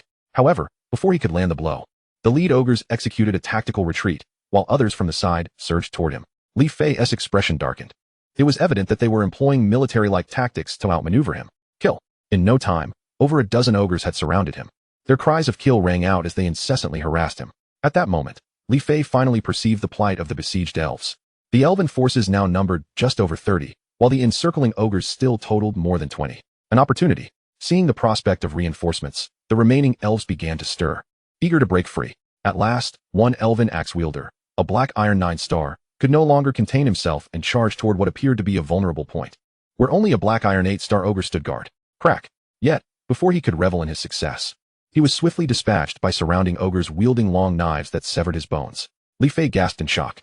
The enemy's speed was astonishing, and their coordination allowed them to exert combat effectiveness far exceeding their individual strengths. The terrified elves fell back into submission. When Ren Kuliang smirked disdainfully, his confidence unshaken. Even with merely a handful of warriors remaining, he believed he could easily vanquish these feeble elves. Were it not for his desire to extract the location of the sacred water, he would have eliminated them long ago. Li Fei's expression grew solemn. These ogres were evidently formidable adversaries. Nonetheless, he remained undaunted. The ogres surrounding him were significantly weaker by comparison, the strongest among them barely reaching bronze 2-star, while he himself was a bronze 4-star. Brave warrior, we are grateful for your arrival to rescue our elven kin, but these ogres are too powerful. You should leave. One dignified elven woman urged from among the besieged. Do not worry, I can handle these ogres. It is your high priestess who sent me to rescue you. Li Fei reassured them while explaining his purpose for coming. Wonderful. So it was Sister Alice who brought reinforcements, exclaimed a slightly younger elf. Thank you, brave warrior. The dignified woman reiterated. If Li Fei's instincts were correct, she was likely the elven chieftain. Hey, are we just going to chat here as if I weren't present? Attack. When Ren Kuliang coldly commanded, Li Fei's gaze turned frigid. The approaching ogres resumed their harassment tactics, and he decided to play along. Feigning an attack against a black iron 9-star ogre while secretly targeting a black iron 8-star ogre behind him. The higher-ranked ogres, predictably, fell for the ruse, rushing to defend the black iron 9-star. At that moment, Li Fei abruptly turned, retracting his previous attack and launching a devastating blow backward. The entire movement flowed seamlessly. The black iron 8-star ogre was now perilously close, unable to evade in time. Crack. With a powerful strike, his hand pierced through the ogre's chest, killing it instantly. Silence enveloped the battlefield, with several elves even retching at the sight. Yet, after a brief pause, the remaining ogres began to regroup in an orderly fashion. Clearly, they were well trained. Seeking death, Li Fei's eyes sparkled with a deadly glint. He executed the same tactic once more, and within a mere breath, he successfully dispatched 4 more ogres. Despite the adversary's extensive training, he found himself utterly incapable of countering him. Only 6 ogres remained to besiege him, a mere handful that could not form a coherent formation unless more were summoned. Li Fei's gaze shifted toward the direction of the elves. Indeed, after a brief moment of contemplation, Ren Kuliang signaled, dispatching 8 additional ogres to the fray. The elven side now appeared significantly diminished, with only 16 ogres remaining to assault them, while over 30 elves stood ready. Li Fei, on his own, was faced with the daunting task of confronting 14 ogres, presenting an unparalleled opportunity for an escape. Evidently, the elves could no longer contain their impatience. A surge of restlessness rippled through their ranks. United, they sprang into action to break free and join forces with the valiant warrior to annihilate the ogres. The elven chief proclaimed with fervor, "Let us all charge forth." Another elven priest echoed, "Onward." The scene erupted into chaos. Li Fei, recognizing the fortuitous chance presented to him, maneuvered skillfully within the encirclement, exerting every ounce of his strength to fell 3 more ogres. Although the elves suffered some casualties, they too managed to slay 4 ogres in the process. Excellent. Your performance is commendable, but all of this will soon come to an end. At that moment, Ren Kuliang, who had remained a detached observer thus far, sneered. As his words fell, he denied Li Fei any opportunity to respond, charging toward him with a powerful fist. Bang! Li Fei instinctively blocked the blow. Yet the overwhelming force propelled him back 4 or 5 steps, while Ren Kuliang remained steadfast. Li Fei's expression darkened. It was astonishing to discover that his opponent was also a bronze tier 4-star warrior. Surprised, are you? I have only just begun to reveal my true capabilities. Ren Kuliang taunted as he launched another punch at Li Fei. At that moment, Li Fei realized the entirety of this scenario was part of his opponent's strategy. The ogres had been employed to deplete his vigor and strength, and once he was sufficiently weakened, they would strike, leaving him unprepared. A continuous battle juxtaposed with an observer, coupled with the presence of several ogres, rendered Ren Kuliang's entrance a masterstroke. While most would have succumbed to fear, Li Fei, having lived 2 lives, would not be daunted by such trivial challenges. Remember my name, Li Fei? As he spoke, Li Fei's eyes transformed into pools of tranquil determination. In that fleeting moment of peril, he suddenly grasped the deeper essence of his newfound skill, transformation of power. While concentration of power allows one to focus their strength into a single point, transformation of power permits that energy to be fully delivered upon the adversary. In essence, although concentration can centralize one's force, the act of delivering it to the opponent inherently consumes a portion of that strength. Thus, when 100,000 pounds of force are exerted on a single individual, if delivered through concentration, the inflicted harm might amount to only 30,000 pounds. However, with transformation, whatever damage is dealt, the opponent must endure in full measure. It was in this critical moment that Li Fei discerned the method of employing transformation. With renewed resolve, Li Fei steadied himself. Bang! Once more, fists and legs collided. In contrast to before, Li Fei remained immobile, merely flicking his sleeve. Wenren Kuliang staggered back 3 steps. Li Fei's demeanor remained composed, while Wenren Kuliang's expression grew unusually grave. He had underestimated Li Fei's strength. He had anticipated that Li Fei's power would have waned after the earlier skirmish. Indeed, his initial strike had yielded unexpected results. But with this latest exchange, he felt the opponent's power had escalated several-fold. Could it be that Li Fei, like himself, had concealed his true strength? Come again. Li Fei responded with an air of nonchalance, now the one unhurried. Wenren Kuliang signaled to the surrounding ogres, eager to thoroughly test Li Fei's limits. Witnessing the fierce clash between Li Fei and Wenren Kuliang, the elves seized this opportune moment. Attack, my children! Many of your brethren have perished at the hands of these ogres. Avenge them.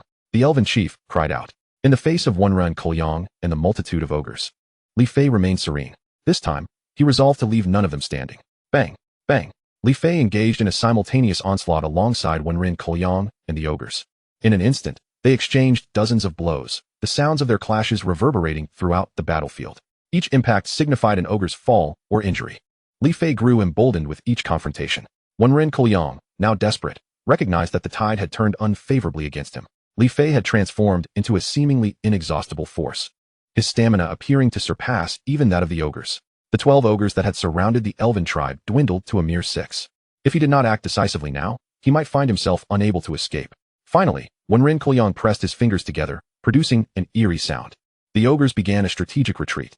Do not let them escape. The elves pursued relentlessly. Li Fei, too, was unwilling to allow them to slip away so easily, launching a fierce offensive. However, Wenren Kuliang was cunning. From the moment of retreat, he refrained from engaging Li Fei directly. In the end, Li Fei could only manage to slay one bronze tier 2-star ogre. After the fierce battle, the surroundings lay in disarray, and the remaining elves began to clear the battlefield. Meanwhile, the elven chief remained to receive Li Fei. At this juncture, the elven high priestess and others returned. Child, are you unharmed? The elven chief tenderly inquired, brushing her fingers against Alice's slightly pale cheek. I'm fine, but perhaps we should converse inside, Alice suggested, sensing Li Fei's silence. Realizing the need to honor their esteemed guest, the elven chief remembered that others awaited outside, which was hardly fitting hospitality. They proceeded to the elven treehouse, where simple furnishings adorned the interior, imbued with a subtle, fragrant aroma emanating from the ancient elven tree itself. At the center of the small room stood a modest wooden table, surrounded by woven chairs. Once everyone was seated, Alice poured a cup of their unique elven spring water for their distinguished guest, as instructed by the elven chief. Villet, elven spring water? And a whole cup at that? How extravagant, murmured the elves gathered outside. It was well known that this spring water possessed no ordinary properties. It could extend one's lifespan and even preserve youthful beauty. The reason their leader, Villet, appeared so youthful was due to her long-term consumption of this spring water. Hearing the remarks from outside, Li Fei regarded the elven chief with curiosity. The elven leader appeared to be around 30 years of age, with skin as fair as snow and an air of regal elegance. Before him, Li Fei's inquisitive gaze prompted Villet to explain, they speak truthfully. I am now 156 years old. The secret to my youthful appearance lies in this divine spring water. A gasp escaped Li Fei's lips as he absorbed the revelation of the water's extraordinary value. At that moment, Alice had already presented the vial of spring water before him. The liquid shimmered with a pristine white hue, thick as cream, and wisps of mist danced above it, filling the air with an invigorating aroma. This very allure made him hesitate to drink it directly. Li Fei cut to the chase. I have not come seeking mere aid. I wonder if the noble warrior requires anything. Please, do not hesitate to express your needs. The Elven clan shall do all within our power to fulfill your requests. Villet's brow furrowed momentarily before relaxing. After all, the man before them had risked his life to save their kin, and it was only fitting to offer something in return. Leader, Alice, her cheeks flushed, began to clarify to the Elven chief. I made that decision in haste, driven by desperation. If there are any transgressions, I willingly accept punishment. Resolute, Alice laid bare her thoughts. The Elven leader pondered for a long moment before responding slowly. Alice, you acted rightly. Had it not been for your actions, our clan might have faced annihilation. However, Alice appeared taken aback. To ally with Li Fei is a matter of great benefit for our people. You need not feel any guilt. At the very least, our safety is secured, the leader reassured Alice with a sense of relief. Leader, you truly do not blame me? Alice's eyes brimmed with tears of joy. Foolish child, how could I hold anything against you? You have rendered our clan a tremendous service. Li Fei patiently awaited their response, allowing ample time for them to process the situation. Li Fei, please feel free to partake in the spring water. It is a token of our gratitude. The prior agreement remains in effect, Villet remarked with a smile, indicating that she had recovered from her earlier astonishment. Very well, in 3 days. Your elven clan shall relocate to my sky god palace. If my instincts are correct, the demon clan will strike again, and the ogres will not spare you either. Li Fei stated calmly. After consuming the spring water, he rose to depart. His words rang true. The demon clan would undoubtedly attack again, and the ogres would pose a significant threat. Should the elven clan break their promise, they might not need him to intervene. The ogres would surely seek vengeance upon them. Leader, must we truly submit to the sky god palace? After Li Fei's departure, several elder elves entered the room. Indeed, Villet sighed in response. Our clan has never bowed to anyone, let alone to the frail, human race. I oppose this course of action. One elder exclaimed. Enough. Villet's voice carried an unusual weight of authority. It was the sky god palace that saved us, and he possesses the power to protect our clan. If we do not submit today, who will safeguard us when the ogres attack next? Chapter 21, A New Breed of Warriors. Then I declare my resignation from the elven clan. I too shall withdraw. Our kin shall never submit to others, especially not to humans. Another elder declared. You. The elven leader's disbelief was palpable. These were individuals she had trusted deeply. Now, they stood against her. We will journey to the northern elven headquarters. There, I believe we shall find refuge. Your surrender to the humans, Villet, will only lead to your disgrace. The elven clan will expel you. The elder who had first opposed her stated. Her name was Emily, a contemporary of Villet, yet fate had not favored her with the title of leader, denying her the means to drink the spring water and retain her youth. Now, she bore the appearance of an octogenarian, which had fostered a lingering resentment towards Villet in her heart. Despite her superior strength, Villet had ascended to leadership while she remained subordinate. Taking a deep breath, Villet's expression turned pained. She never anticipated that Emily, whom she considered a close friend, would utter such words. I do this for the future of our elven clan. She explained, her voice pale. Enough, Villet. Those willing to join me in the northern headquarters, come forth. A heavy silence enveloped the room. After the silence, action ensued. Approximately 10 elves gradually stepped forward, resolutely aligning themselves with Emily. From this moment, we shall have no ties, Emily sneered, recognizing her loyal followers. Upon returning to the palace, Li Fei did not rest. Instead, he immersed himself in contemplation. This battle had proven immensely beneficial, not only allowing him to master the whirlwind kick, but also to grasp the intricacies of energy transformation. Yet, he sensed that beyond this transformation lay an even higher realm, elusive and shrouded in mist, just beyond his reach. He believed that as long as he pressed forward, he would eventually pierce through this veil and elevate his abilities to a loftier plane. Beep. The host possesses the capacity to summon 4 units today. At that moment, the system's melodious voice resonated in Li Fei's mind. He chuckled softly, realizing that he had nearly forgotten about the summoning of troops. Approaching the summoning staff, he focused intently and grasped it in his right hand. With a whoosh, as he silently recited the name of the summoning staff, a translucent summoning panel manifested before him. Do you wish to summon troops? A line of blue text appeared on the panel. Yes. Without a moment's hesitation, he selected yes. Whoosh. The magic circle began to swirl, shimmering with a kaleidoscope of colors that dazzled the eyes. Li Fei felt a surge of anticipation. Beep. As the magic circle pulsated, a sound akin to a sweet bird's song echoed from within the summoning space. Just then, the magic circle came to an abrupt stop, followed by a brilliant flash of white light. When Li Fei reopened his eyes, he discovered 4 pitch-black skeletal warriors kneeling before the magic circle. Honored Lord of the Underworld, we thank you for summoning us. Your servants stand ready to serve. The skeletal warriors' eyes sparkled with emerald flames, their means of communication. Their loyalty was unmistakable. Li Fei merely cast a cursory glance at them before casually pointing towards the troop change option. In his eyes, these black iron 1-star skeleton warriors were mere embodiments of weakness. The flames in the warriors' eyes flared up rapidly, as if they sensed Li Fei's intentions. Lord of the Underworld, please no? Though they could not speak, Li Fei instantly understood their unvoiced plea. With a decisive finger, he selected the change button. The magic circle began to whirl once more. In mere moments, a new breed of warriors emerged within the magic circle. What is this? Li Fei gasped in astonishment. He seldom finds himself in such a state of disarray, yet this time, the presence of these formidable creatures truly unsettled him. Towering at 2 meters, their bodies were adorned with black scales, and they possessed tails measuring approximately 15 meters in length. The countenance of these beings was grotesque, their heads reminiscent of a chieftain, and they walked upright like humans. Even more astonishing was the fact that their tails were covered in scales, rendering them akin to whips. The information gleaned from the control panel revealed that these creatures were known as Hell Guardians. Li Fei nodded in satisfaction. Overall, the Hell Guardians exuded an air of prestige. And more importantly, each possessed the strength of a bronze 1-star. His right hand trembled slightly as he accessed the attributes panel of the Hell Guardians. Unit name, Hell Guardian, strength, 120. Agility, 125. Intelligence, 118. Skill 1. Netherstorm, capable of summoning a storm of death energy that, if it engulfs an enemy, inflicts severe corrosive and decaying damage upon their body. Skill 2. Purgatory, 4 Hell Guardians can unite to form a purgatory formation, encompassing a radius of 1,000 meters. Any unit entering this formation will suffer damage from the Netherstorm. Li Fei was astounded. This purgatory skill was truly a weapon for mass annihilation. As long as he could concentrate the enemy in one place, he could command the 4 Hell Guardians to encircle them with the formation. Then, he could intervene to restrain the adversary, ultimately leading to their total annihilation. While he did not regard the Netherstorm as particularly impressive since it dealt single-target damage, its synergy with the purgatory skill could prove remarkable. Esteemed Lord of the Netherworld, your servant is willing to serve you, the Hell Guardians declared, their crimson eyes gleaming ominously. Are you willing to engage in battle for me? Li Fei inquired, his gaze cold and disdainful as he surveyed the Hell Guardians before him. We are eager to follow the Lord of the Netherworld.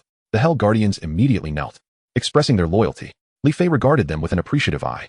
However, he soon found himself pondering another matter. He was curious about which unfortunate soul's troops had been swapped with his. What was the identity of your previous master? Li Fei's indifferent gaze swept over the Hell Guardians. Replying to the Lord of the Netherworld, it was the young master of the Nether race, Sikong Wushuang. The 4 Hell Guardians exchanged glances before respectfully responding. Intriguing. Li Fei narrowed his eyes slightly. He felt no remorse for seizing another's troops. After all, this was an era of competition among myriad races, and furthermore, countless races had long sought to invade humanity. Meanwhile, in the skies above the Netherworld, a voice thundered like a storm, resonating through the heavens. Do not let me discover who is responsible. In the grand hall of the Sikong residence, Sikong Wushuang glared ferociously at the feeble skeleton warriors before him, his eyes blazing with fury. Under the immense pressure exerted by Sikong Wushuang, the soul flames of the skeleton warriors trembled uncontrollably. Damn it! Do not let me discover who is responsible. Sikong Wushuang growled menacingly. Chapter 22. The Netherworld Bounty. Lord of the Nether, please calm your wrath. One of the skeleton warriors quivered in response, its soul flame flickering perilously as if it might extinguish at any moment. Speak. Provide clarity, or face death. Sikong Wushuang's eyes turned icy as he fixated on the skeleton warrior. Were it not for the interaction with the skeletons, he would have nearly forgotten that they might serve as a potential breakthrough. I am uncertain. The skeleton warrior hastily relayed through its soul flame. Oh, that can be arranged. I possess a method to subject your souls to the torments of purgatory, and it shall be unending. Sikong Wushuang resolved that if the skeleton warriors could not provide any useful leads, he would simply annihilate them. He had no interest in nurturing such weaklings. The Sikong residence was affluent and capable enough to procure superior troops. I say, under Sikong Wushuang's deathly glare, the skeleton warrior finally divulged a valuable piece of information. Our previous location was the Flying God Temple. Flying God Temple. A chilling glint ignited in Sikong Wushuang's eyes as he continuously murmured the name. Heh, someone is indeed scheming. After a long pause, he chuckled coldly. Regardless of the whereabouts of this individual, he was determined to locate them and exact vengeance, to wipe away the humiliation. Bring word of this to the ancestor, and request that he summon the causality stone to uncover the truth, Sikong Wushuang instructed his subordinates. Within the Flying God Temple, as Li Fei entertained the High Priestess, he suddenly felt a sense of unease. He furrowed his brow slightly. What troubles you, my lord? High Priestess Alice inquired, her breath fragrant and her bright eyes filled with curiosity. In her impression, Li Fei was immensely powerful, capable of defeating even the leader of the ogres, and she could not fathom what could possibly trouble him. Nothing. I merely felt a momentary fatigue. Li Fei quickly adjusted his demeanor and replied gently. That is good to hear. The clan leader has instructed me to deliver these 10 drops of elven holy water ahead of time. As for our elven kin, we will be moving over in full tomorrow, Alice said with a light chuckle. 10 drops of elven holy water? Li Fei was immediately captivated by the translucent, milky bottle Alice held. Inside was a pool of golden liquid, radiating a soft glow. Just one glance was enough to ensnare Li Fei's attention. Equally captivating were Alice's hands, pure and flawless, warm as jade, petite and exquisite. These were the finest descriptors he could muster, paired with Alice's gentle smile. She resembled a celestial being descending from the heavens, mesmerizing those who beheld her. However, he soon regained his composure. He reached out to take the small bottle, and at that moment, his finger inadvertently brushed against Alice's index finger. Alice's cheeks flushed a deep crimson, resembling a ripe apple. Heh, this elven holy water is indeed extraordinary. Li Fei masked his embarrassment. As the sun dipped below the horizon, Alice had already taken her leave, and Li Fei remained engrossed in studying the elven holy water. One drop could elevate a black iron 9-star to bronze, and it even possessed the ability to cleanse and refine the essence. Li Fei approached this with skepticism. After all, it seemed far too fantastical, surpassing his understanding. In his mind, any method of ascension should invariably involve a temple. Yet, the elven holy water evidently transcended such boundaries. If a host could attain ascension outside the temple, what purpose would the temple serve? Upon opening the bottle, an enchanting fragrance wafted forth, captivating Li Fei's senses. He inhaled deeply, feeling a surge of revitalization, accompanied by an overwhelming sense of comfort throughout his entire being. Hesitant, he poured a drop onto his tongue. In an instant, Li Fei paid the price for his reckless action. The single drop of elven holy water erupted with immense energy, coursing down his throat, then into his stomach, abdomen, and finally settling in his lower dantian. This energy, traversing its path, began to mend the hidden injuries sustained from previous battles. Injuries so deeply concealed that he would not have discovered them had he not consumed the elven holy water. Moreover, this drop of elven holy water astonishingly widened his meridians, rendering them more expansive and resilient, capable of accommodating greater energy. What bliss! Li Fei struggled to find a fitting adjective to encapsulate his immediate feelings. This is... At that moment, he noticed dark stains emerging on his body. He sniffed, and the foul odor was unbearable. The elven race had indeed not deceived him. The elven holy water could cleanse and refine, forging a solid foundation. Moreover, he felt a significant enhancement in his own strength. Currently, he was at the 4th star of bronze rank, and if his instincts were correct, with just 3 more droplets of holy water, he could ascend to the 5th star of bronze. Li Fei was overjoyed. Given that the demon and ogre factions could launch another attack at any moment, a swift elevation in rank would undoubtedly bolster his chances of victory. He poured another droplet of holy water into his mouth, and once again, it produced the same effect as before. Yet, it was insufficient. Li Fei concentrated on sensing the changes in his power. This time, he consumed 2 droplets simultaneously. Wow! The energy of the holy water erupted on his tongue, far more ferocious than the previous 2 occasions. Had he not gritted his teeth and firmly closed his mouth, he would have nearly spilled the energy out. Gulping, Li Fei swallowed the holy water, and the surging energy circled his throat before coursing through his meridians, continuously enhancing his physique, with a portion of the power directly entering his lower dantian. Suddenly, Li Fei's aura began to surge, ascending gradually, rendering him ethereal. Time seemed to stretch, and with a resounding crack, the sound of breaking through a barrier echoed. A smile finally graced Li Fei's face. His power had more than doubled. The 4 droplets of holy water had successfully propelled him into the 5th star of bronze rank. He cast a longing glance at the remaining 6 droplets of holy water, desire flickering in his eyes. However, he ultimately exercised restraint, for he understood the wisdom of biting off more than one can chew. He needed to solidify his current cultivation before contemplating further ascension. Exhaling softly, he released a breath of stagnant energy. Li Fei opened the Blue Star chat group to see what significant events had recently transpired, allowing him to prepare in advance. Goodness, just moments ago, I heard that the underworld race has issued a bounty. A lord with the nickname Sailor proclaimed. A bounty? Who are they planning to apprehend? A lord nicknamed Infinite Flow curiously inquired. I don't know the race, only that their territory is called the Flying Divine Hall. Just now, the underworld race sent a notice requesting the cooperation of the human race. Cooperation? What does the underworld think they are? They expect us to cooperate. A lord nicknamed Contemptuous of the World boldly responded. There was no choice. Circumstances were stronger than individuals, and this time, the attacking force against the human race did not include any underworld members. Chapter 23. The Provocation of the Underworld Race. A bounty? Targeting the Flying Divine Hall. The underworld? Li Fei gasped sharply. He was actually wanted? He immediately recalled the incident when he switched the Hell Guards. Something must have gone awry. He likely offended someone of considerable stature. Otherwise, how could the underworld mobilize their entire race to hunt him down? He pondered whether he could evade the bounty by changing his name. This was not out of fear, but rather because he would invariably need to continually switch troop types. And if he offended everyone, he could find himself facing a situation where all races were simultaneously after him, an image that sent chills down his spine. Opening the attributes of the Flying Divine Hall, Li Fei sought the option to change its name. Unfortunately, contrary to his hopes, this option was conspicuously absent from the control panel. System, can the name of the hall be altered? Li Fei remained undeterred, replying to the host. The hall's name has been set and cannot be modified again. The system's response shattered his plans. Li Fei was left utterly resigned. Alas, what of the underworld? I do not regard them with any trepidation. Yet, in a moment, the brilliance in his eyes rekindled. As night descended, the vampires finally brought him good news. After expanding the battlefield, they had indeed assimilated numerous magical beasts, and the vampire legion's numbers had swelled to approximately 1,500 beasts. Simultaneously, Li Fei's merit panel indicated that his merit had reached 132 points. You have performed admirably. I shall reward you later. Li Fei sent a message to Vampire No.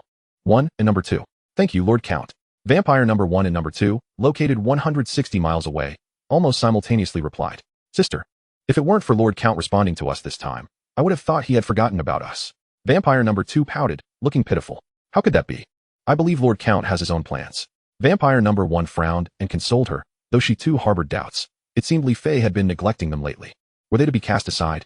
This time, we must ensure that Lord Count sees us in a new light. We cannot bring disgrace upon him. Cilia loudly proclaimed to the surrounding vampire legion. We must not diminish Lord Count's prestige. Vampire number 2 echoed the rallying cry. Within the Flying Divine Hall, Li Fei deliberated extensively and ultimately resolved to allocate all 132 merit points to upgrade the hall. Upon promotion, the Flying Divine Hall would unlock a plethora of incredible functions, one of which included the ability to fly.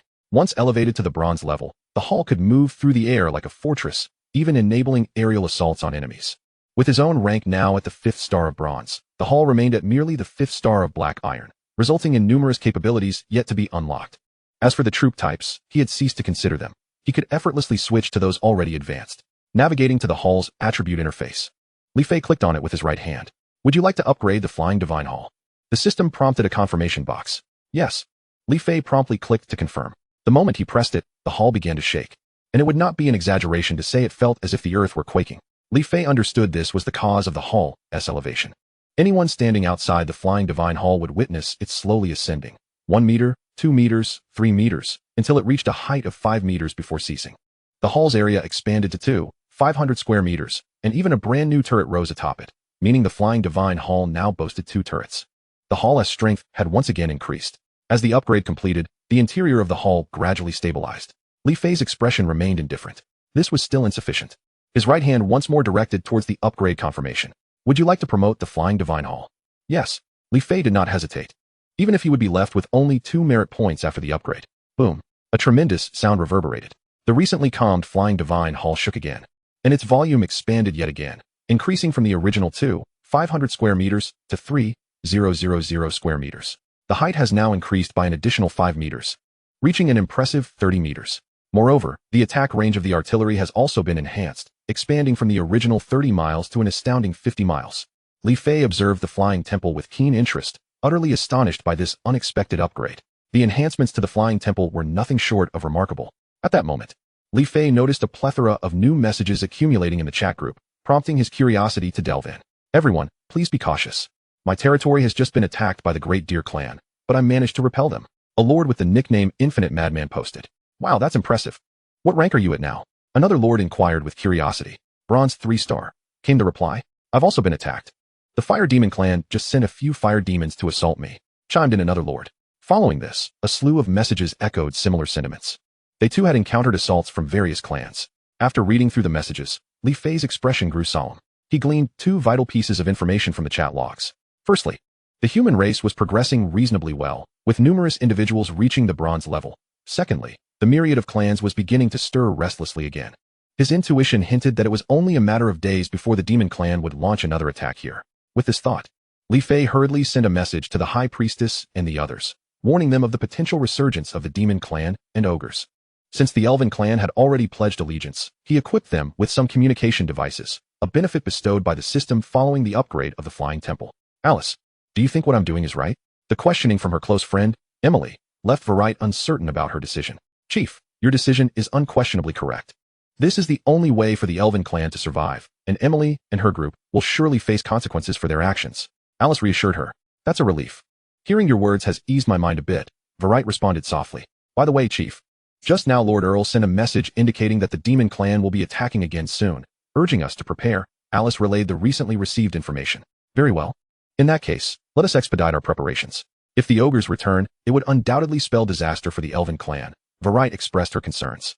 Perhaps due to the emotional turmoil of the past few days, a hint of aging appeared on Verite's youthful face for the first time. All right. I will instruct our people to hasten their pace. Aiming to relocate to the Flying Temple by tonight, Alice expressed her deep concern, fearing that a return of the ogres would lead to trouble for the Elven clan. Meanwhile, Emily and her group had already traveled over 100 miles to the north. Damn it.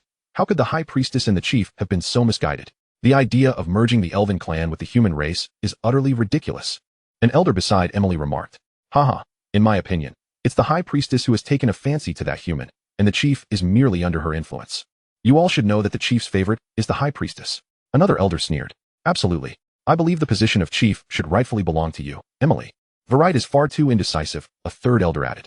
This time, upon returning to the Elven headquarters, I will make sure to confront Verite fiercely. She must pay a steep price for this, Emily declared with a cold smile. She had long grown weary of Verite, and this was the perfect opportunity for a counterattack. Master, we are still approximately 2,000 miles from the Elven headquarters. Will there be any risks along the way? Asked Alan, Emily's disciple. At this, the scene fell silent. Alan had voiced everyone's concerns. They were currently at a disadvantage, and should they encounter ogres, the outcome would be dire. The only course of action now is to accelerate our pace, as long as we move quickly enough. Even if the ogres pursue us from the location of the ancient elven tree, they will find it difficult to catch up. Emily suggested a rather impractical solution. In truth, there was another option, to turn back. However, as figures of dignity, they found it hard to swallow their pride after having made such declarations, especially for Emily. It would be more unbearable than death. Seize the day, for an encounter is better than a planned meeting. What are you doing here, away from the ancient elven tree? Are you here to deliver achievements to me? Ren Kuliang exclaimed with surprise, never expecting to encounter members of the Elven clan in this location. After their defeat, he had led the ogres to retreat here. Just moments ago, he had heard from his subordinates that they had encountered a few elves, which he had initially doubted. How could elves be found here? It was only upon seeing them with his own eyes that he believed it. Is it you? The dozen or so elves present clearly remembered Ren Kuliang, who in their minds was nothing but a ruthless butcher. Yes, but where is your human ally? Did he not accompany you? Ren Kuliang inquired with curiosity. He still felt a twinge of fear regarding Li Fei. If Li Fei were here now, he would not hesitate to flee. His previous words had merely been a test. The Elven clan never requires any assistance. In her fear, Emily unexpectedly found a shred of pride rising within her. Oh, so you believe that by feigning bravery, I will spare you? Ren Kuliang mocked. Unable to contain himself any longer after acquiring the information he sought, the necessity to keep these elves alive had diminished. Capture this Emily, and kill the rest of the elves. Ren Kuliang commanded. Yes, my lord. Over 30 ogres slowly approached the group of elves, some even drooling at the prospect. To Ren Kuliang, kill did not simply mean to eliminate them, but to use them as food for the ogres. Disperse and flee. An elder among the elves urgently advised, believing that this would at least increase their chances of survival. Run? Just as the elder's words fell, Ren Kuliang swiftly approached and snapped his neck. The losses he had incurred from this group of elves would not be forgiven. The remaining elves trembled in place, none daring to mention fleeing again. Very well. You are all quite obedient. Ren Kuliang praised. As the ogre horde advanced once more, they were now less than 2 meters away from the elves, practically face to face. Suddenly, one of the ogres lunged forward, quickly dragging a nearby elf into the midst of the ogre horde. Ah! The elf immediately screamed in terror. Crack! Crack! Strange sounds echoed through the air. The screams persisted for about 2 to 3 minutes before abruptly ceasing. The elves, pale with fear, regretted not having sought refuge in the flying temple. However, time did not wane in response to their terror. Soon, another elf was seized, and the horrifying sounds of chewing continued. Another elf was pulled in. This time it was Alan. Master, save me. Alan cried out loudly for help towards Emily, recalling that Ren Kuliang had insisted on keeping his master safe. He firmly believed that with a single word from his master, he might have a chance at survival. However, disappointment washed over him as Emily tightly pursed her lips. Her gaze averted, showing no intention of speaking. In despair, Alan shut his eyes, and when he reopened them, they brimmed with hatred. He loathed his master for abandoning him, feeling that he had never wished to leave. What a splendid drama it was. Ren Kuliang watched with keen interest. In an unexpected turn, he commanded the ogre to release Alan. A slight sigh of relief escaped Alan, yet he remained tense, fully aware that any sudden movement could result in his immediate demise. As the moon waned and the winds howled, a light rain began to fall upon the Alls Mountains. Li Fei furrowed his brow, sensing something amiss as he swiftly exited the temple. Outside, the rain pattered softly, and he extended his hand to catch the droplets. To his horror, crimson liquid blossomed in his palm. It was blood. Li Fei's frown deepened. Dark clouds began to gather ominously in the sky. Suddenly, a cloud shifted slightly, obscuring the last remnants of moonlight. Was the moment finally upon him? Li Fei pondered. He had waited far too long for this. It would likely be a grueling battle, far more arduous than the first. After sending a message for the Vampire Legion to return promptly, Li Fei re-entered the temple. He quietly opened his merit panel, discovering a mere 32 points of merit. He sighed silently, but there was no time for lamentation. He still possessed 6 drops of holy water gifted by the elf clan. Without a moment's hesitation, he uncorked the holy water and drank it in one swift motion. The force of the holy water erupted like a vast ocean, and he felt like a tiny boat amidst its tumult, at risk of being capsized at any moment. Gritting his teeth, Li Fei endured. The impact of the holy water struck his throat violently, nearly forcing him to expel it. Fortunately, he managed to suppress that urge. A metallic taste of blood filled his mouth. Li Fei grimaced. The force had inflicted some damage upon him. However, the elven holy water possessed healing properties, and he felt his wounds begin to mend. As the holy water coursed down his throat, it surged through his limbs, a ferocious power relentlessly washing over his body. His meridians expanded, fractured, and reformed anew. Li Fei gritted his teeth, struggling against the overwhelming force. Beads of sweat began to form on his forehead. Time slipped by unnoticed, and soon half an hour had passed. Sitting cross-legged, Li Fei's breathing steadied. At that moment, a white vortex suddenly emerged around him, drawing energy from the world into its center. The energy coalesced into countless threads, entering his body through his pores, rapidly absorbed by his flesh. The white vortex grew in strength, forming a small tornado around Li Fei, pulling in the surrounding energy. Once inside his body, a portion of it was absorbed by his flesh, while another part directly merged with his dantian. Finally, the moment had arrived. Li Fei's aura surged, escalating dramatically. A peculiar sound emanated from within him. For the first time during his advancement, Li Fei smiled. Truly, the 6 drops of Elven holy water had fulfilled his hopes, successfully elevating him to the realm of bronze 6 stars. Stepping outside the temple, Li Fei's expression turned grave. The weather had escalated beyond mere rain. Lightning crackled and thunder roared. Bolts as thick as a bowl encircled the temple. It was evident that the enemy was targeting the flying temple. Li Fei pondered. Fortunately, there was good news. The elves had arrived just as he was advancing, choosing not to disturb him during his transformation. Lord Count. The high priestess of the elf clan approached slowly, bowing respectfully. Li Fei nodded in acknowledgement, his mind devoid of any romantic notions. A flicker of disappointment crossed the high priestess's eyes, her gaze reddening at that moment. The situation in the sky continued to worsen. 200 miles away, thousands of demonic troops stood ready for battle. At the forefront was a middle-aged man shrouded in a black robe, gliding through the air with his arms crossed. Behind him, thousands donned black armor, riding 2-meter-tall unicorns. From among the ranks, billowing clouds of dark smoke rose, the unique demonic aura of their kind. However, beside this formidable army stood another contingent, led by Unraveling and his ogres. Isn't Brother Shiman afraid Li Fei might escape? Unraveling inquired, puzzled. Kuliang, you are unaware. I have already arranged a blood rain formation around the flying temple. As long as the enemy is touched by the blood rain, not even a fly can escape my grasp, Shiman Wudi declared proudly. That is a concern of mine. Indeed, Unraveling replied, a flicker of trepidation in his eyes. Chuckling nervously, the blood rain formation was one of the 10 great formations of the demon clan, capable not only of tracking enemies, but also of manipulating environmental changes within the formation. Once inside, be it spring, summer, autumn, or winter, or even stormy weather, it would be under its control. Their meeting was purely coincidental. After capturing 2 elves, he encountered the demon forces. Both the ogres and demons belonged to one of the 5 major powers of the underworld, and since their families were connected by marriage, they were indeed kindred spirits. However, Unraveling's forces were somewhat lacking, making him feel inadequate in front of Shiman Wudi. With your assistance, Brother Shiman, the flying temple will surely be ours. Unraveling laughed, breaking the silence. Haha, in this battle, Kuliang, you may watch from the sidelines while I seek to redeem our honor. It would not be in vain for the friendship between our families over the years, Shiman Wudi proclaimed, brimming with pride. They failed to consider their own insignificance, thinking they could compete for merit with merely a handful of troops. Had it not been for the familial ties between them, he would have long since turned hostile. Unraveling's face flushed with indignation. The audacity of the other party to seek to monopolize the benefits of the Elven clan and the Flying Temple was intolerable. He, too, held a respectable position in the underworld and found himself treated so rudely. Yet, he was not one to be trifled with. Very well. I shall await good news from you, Brother Shiman. However, should you falter, I shall not hesitate to assist. Being a few years older than Shiman Wudi, it was not inappropriate for him to refer to himself as brother. Humph. Shiman Wudi snorted coldly, his eyes gleaming with murderous intent. Demonic army, heed my command. Now, advance toward the flying temple, and spare no one who stands in your way. Shiman Wudi's countenance was grim. He is the pride of the Shiman family, an unparalleled warrior who has never tasted defeat since he first set foot on the battlefield. This is precisely why the family entrusts him with the command of thousands of troops. Merciless slaughter, roared the demonic army in unison.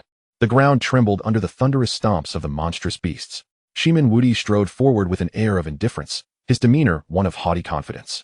To him, this battle was merely a prelude, a mere stepping stone. He had never regarded the Flying Divine Palace as a formidable opponent. This force was merely a preparation for the Elven headquarters, and utilizing it here was simply a matter of convenience, akin to using a sledgehammer to crack a nut. Witnessing Shiman Wudi's arrogance, Unraveling felt a sense of nausea, as though he had swallowed a fly. After all, he was of the same generation as his adversary and could not fathom being so openly belittled. The primary reason for his discomfort was the inadequacy of his own forces. At this moment, he regretted not mobilizing more troops from his family. He also harbored a hope that Li Fei could somehow temper his opponent's fervor. Within the Flying Divine Palace, Li Fei strained his ears to catch the faint sounds emanating from afar. Though the noises were subdued, They surged like waves, one after another. They were coming, and in substantial numbers. Li Fei recalled the thousands of demonic soldiers he had seen at the rift in space. This time, their numbers would be even greater. His expression grew grave as he commanded, "Gather everyone and prepare for battle." The vampire sisters immediately set to work upon receiving the order. At the pinnacle of the flying divine palace, Li Fei stood with his hands clasped behind his back, exuding an air of defiance. Scanning the area, he observed a demonic army of 2,000 beasts surrounding him within a radius of 1,000 meters. In that moment, a smile crept across his face, his heart rejoicing in the knowledge that this was all his doing. In his past life, the prodigies of various races had relied on their familial advantages to humiliate the human race, but now, the tide had turned. They no longer held any leverage over him. In terms of troops, he had them.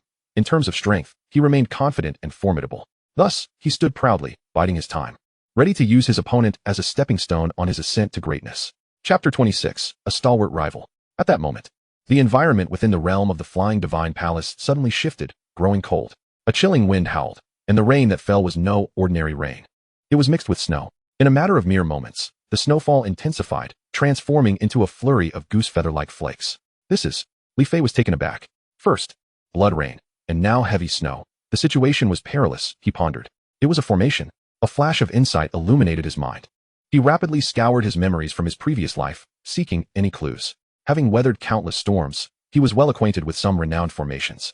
It was the blood rain formation, one of the 10 great formations of the demonic race, possessing the power to alter the very fabric of reality.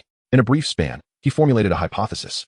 The blood rain formation could be used to lock onto enemy units while simultaneously changing the weather. In his previous life, he had only heard of the blood rain formation and had never witnessed it firsthand. He needed to find a way to dismantle this formation. Furrowing his brow, he pondered his strategy. According to his memories, the blood rain formation consisted of 4 focal points, each marked by a demonic flag. To disrupt this formation, the demonic flags were key. With this thought in mind, he devised a plan and sent a message. At that moment, the sounds of the demonic army's host became distinctly audible. Even the most ordinary beasts within the flying divine palace could hear it clearly. "My lord, will we be all right?" Lucy, vampire number 2, asked anxiously. For some reason, the aura of the demonic race filled her with trepidation. "Fear not. I have made all necessary preparations. This battle will at the very least deal a significant blow to their morale," Li Fei replied calmly. He was right. The demonic race could prepare for everything, and he, Li Fei, would not be idle either. He believed that when the time came, he could astonish the demonic forces. Merciless slaughter. Just then, a voice like thunder reverberated through the air, followed by a chorus of battle cries. This voice belonged to Shimin Wudi. Li Fei's gaze turned cold. The pride and disdain in that declaration indicated his opponent's confidence in victory. A slight smirk appeared at the corner of Li Fei's mouth. "I, Li Fei, master of the flying divine palace. From whence do these rodents come?" He too would strike first, seeking to humble his adversary's arrogance. Among the demonic ranks, Wenrin Kolyang cast an appreciative glance at Li Fei, followed by a sense of regret. This Li Fei is indeed a remarkable talent, but after this battle, he may find himself in dire straits. "Charge!" Shimin Wudi commanded his troops, then surged forward toward Li Fei, intent on personally dealing with him. Onward!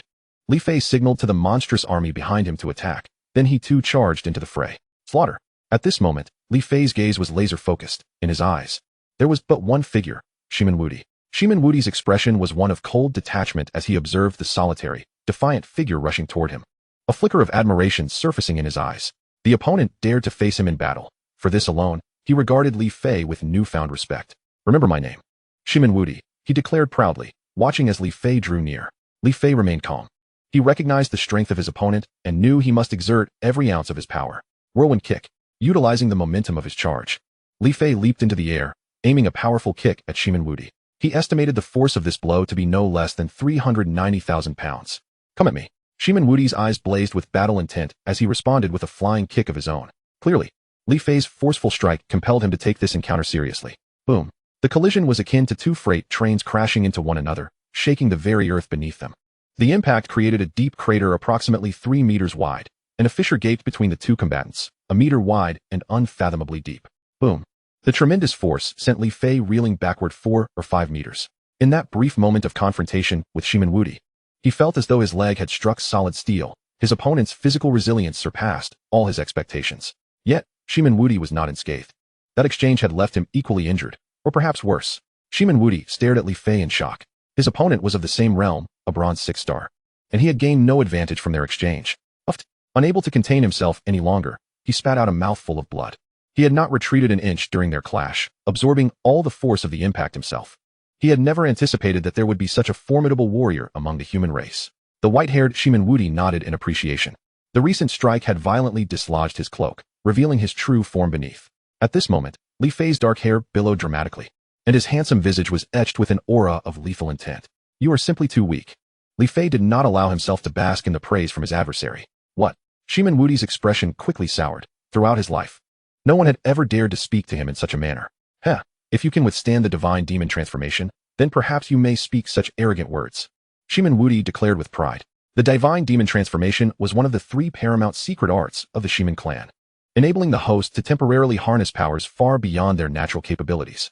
However, the drawbacks were equally formidable. After usage, the host would suffer severe depletion of their vitality. The higher the level of transformation used, the greater the toll it exacted.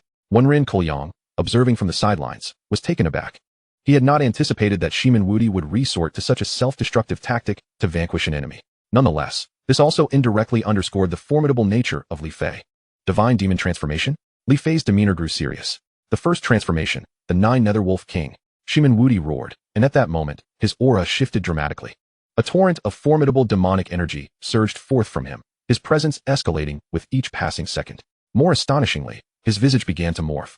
What was once a handsome face became grotesque, the contours of his head increasingly resembling that of a wolf. His physique swelled with muscle, straining against the fabric of his garments until they threatened to tear asunder. A woo.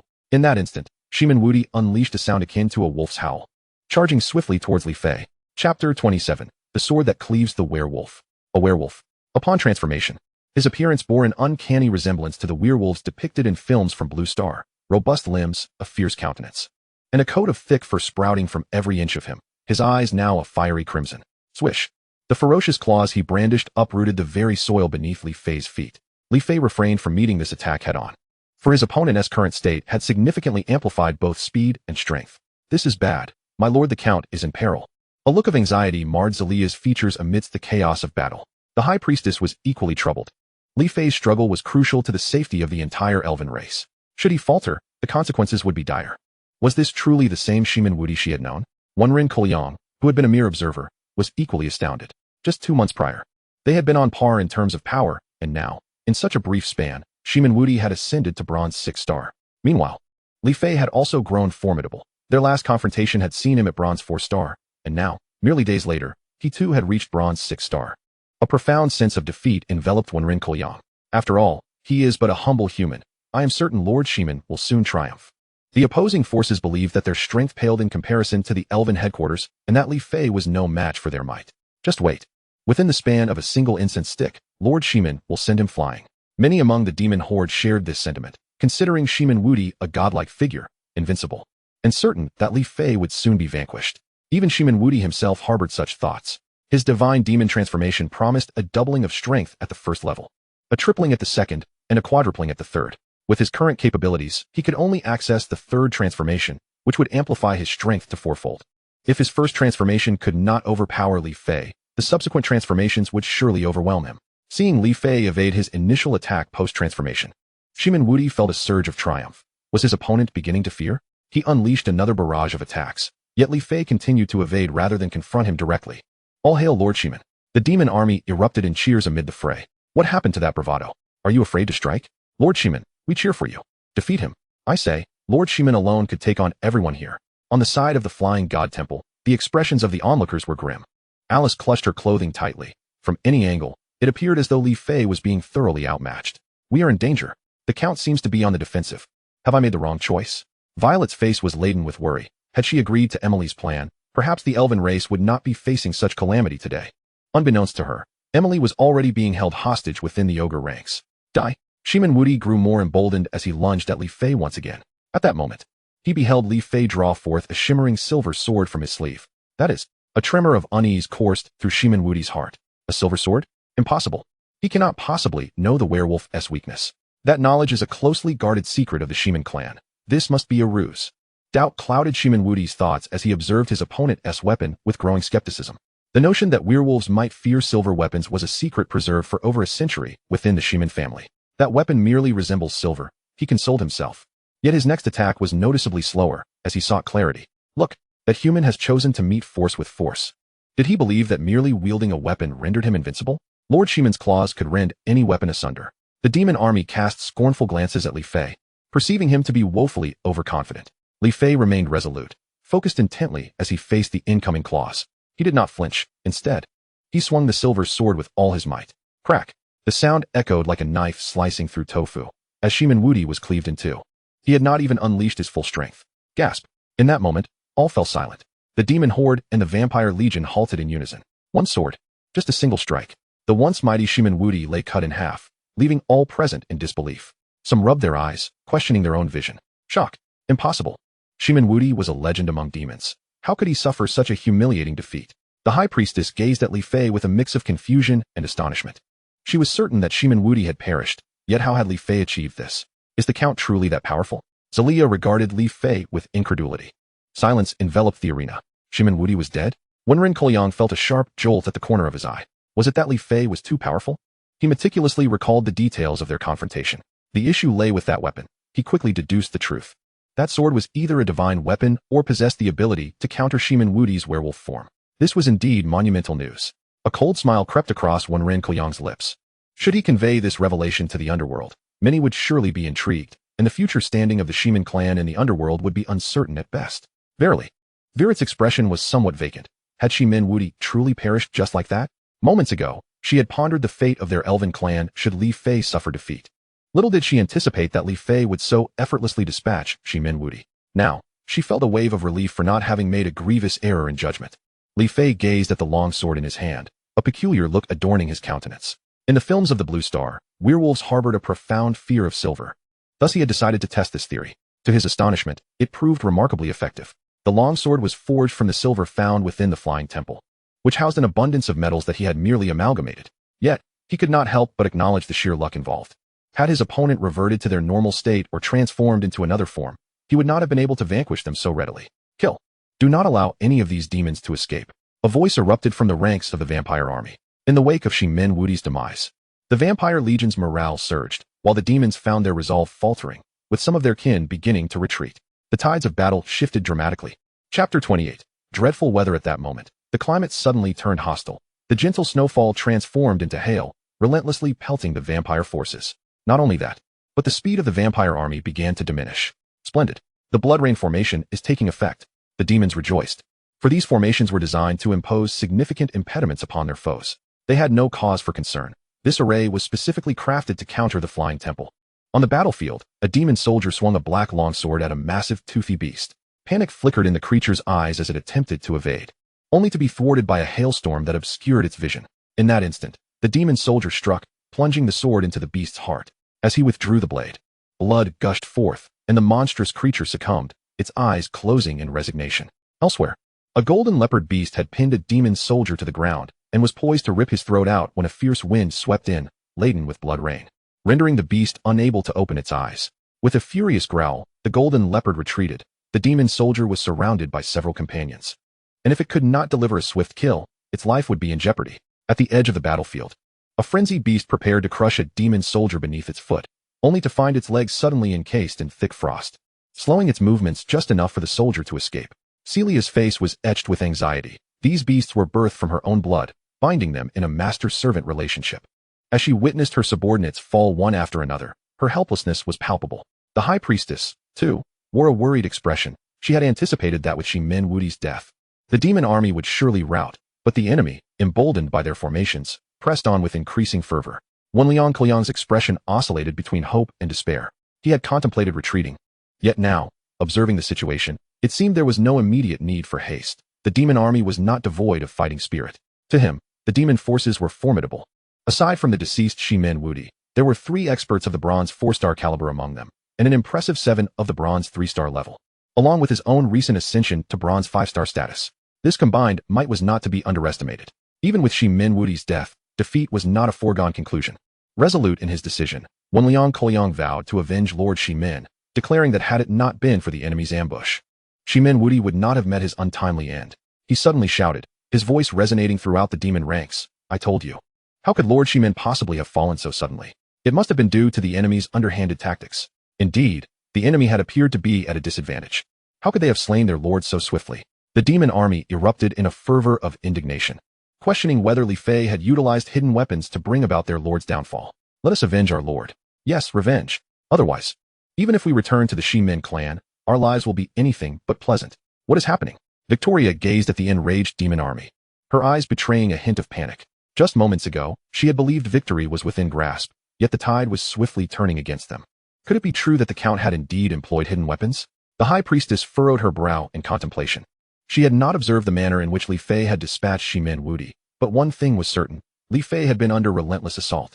Among the forces of the Flying Temple, many shared similar sentiments, and as a result, their morale began to wane. For our Lord's vengeance.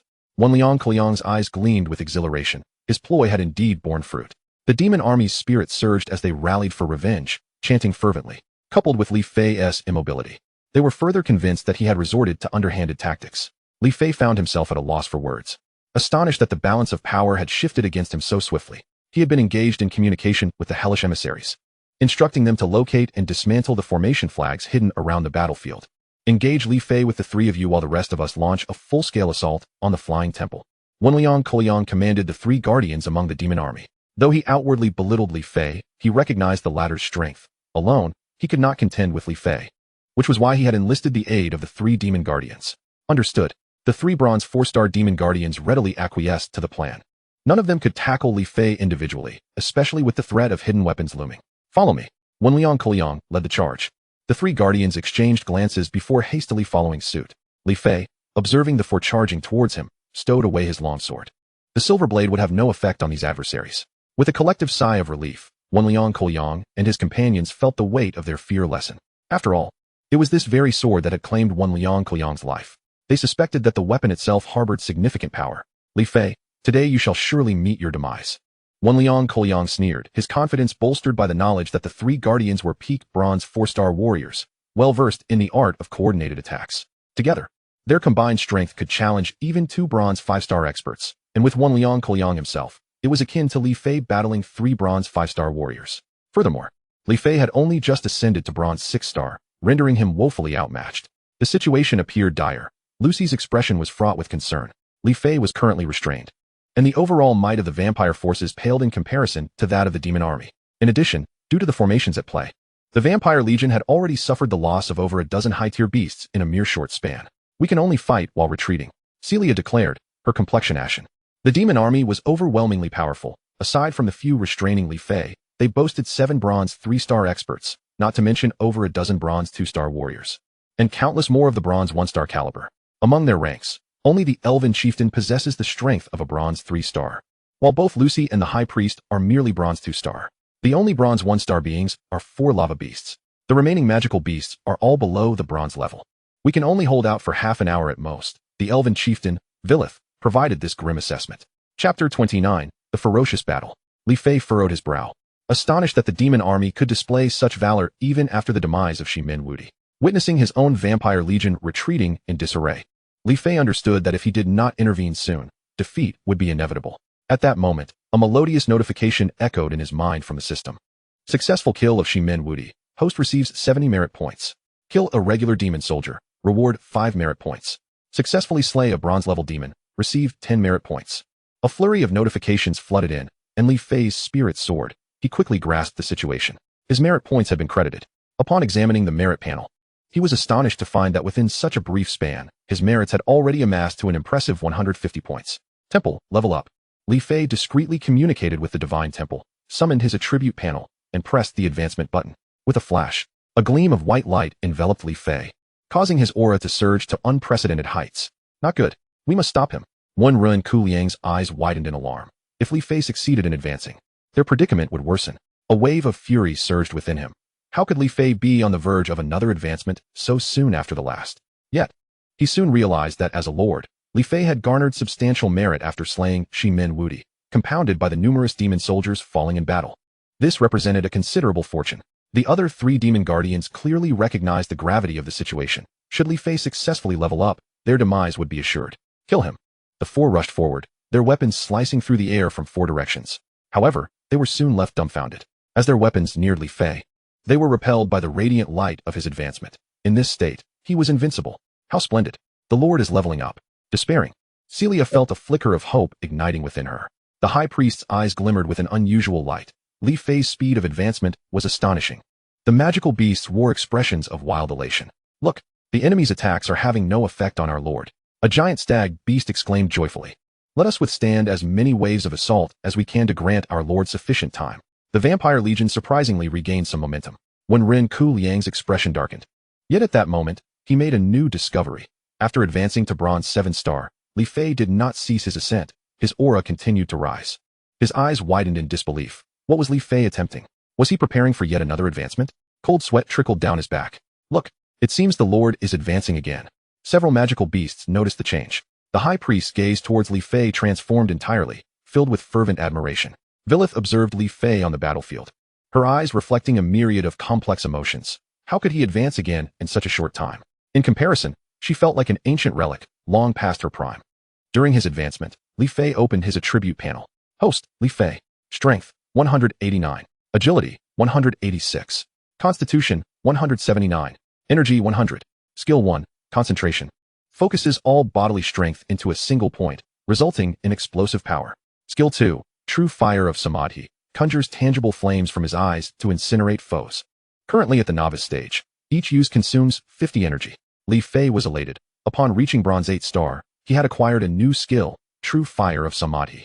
Moreover, his attributes now included energy.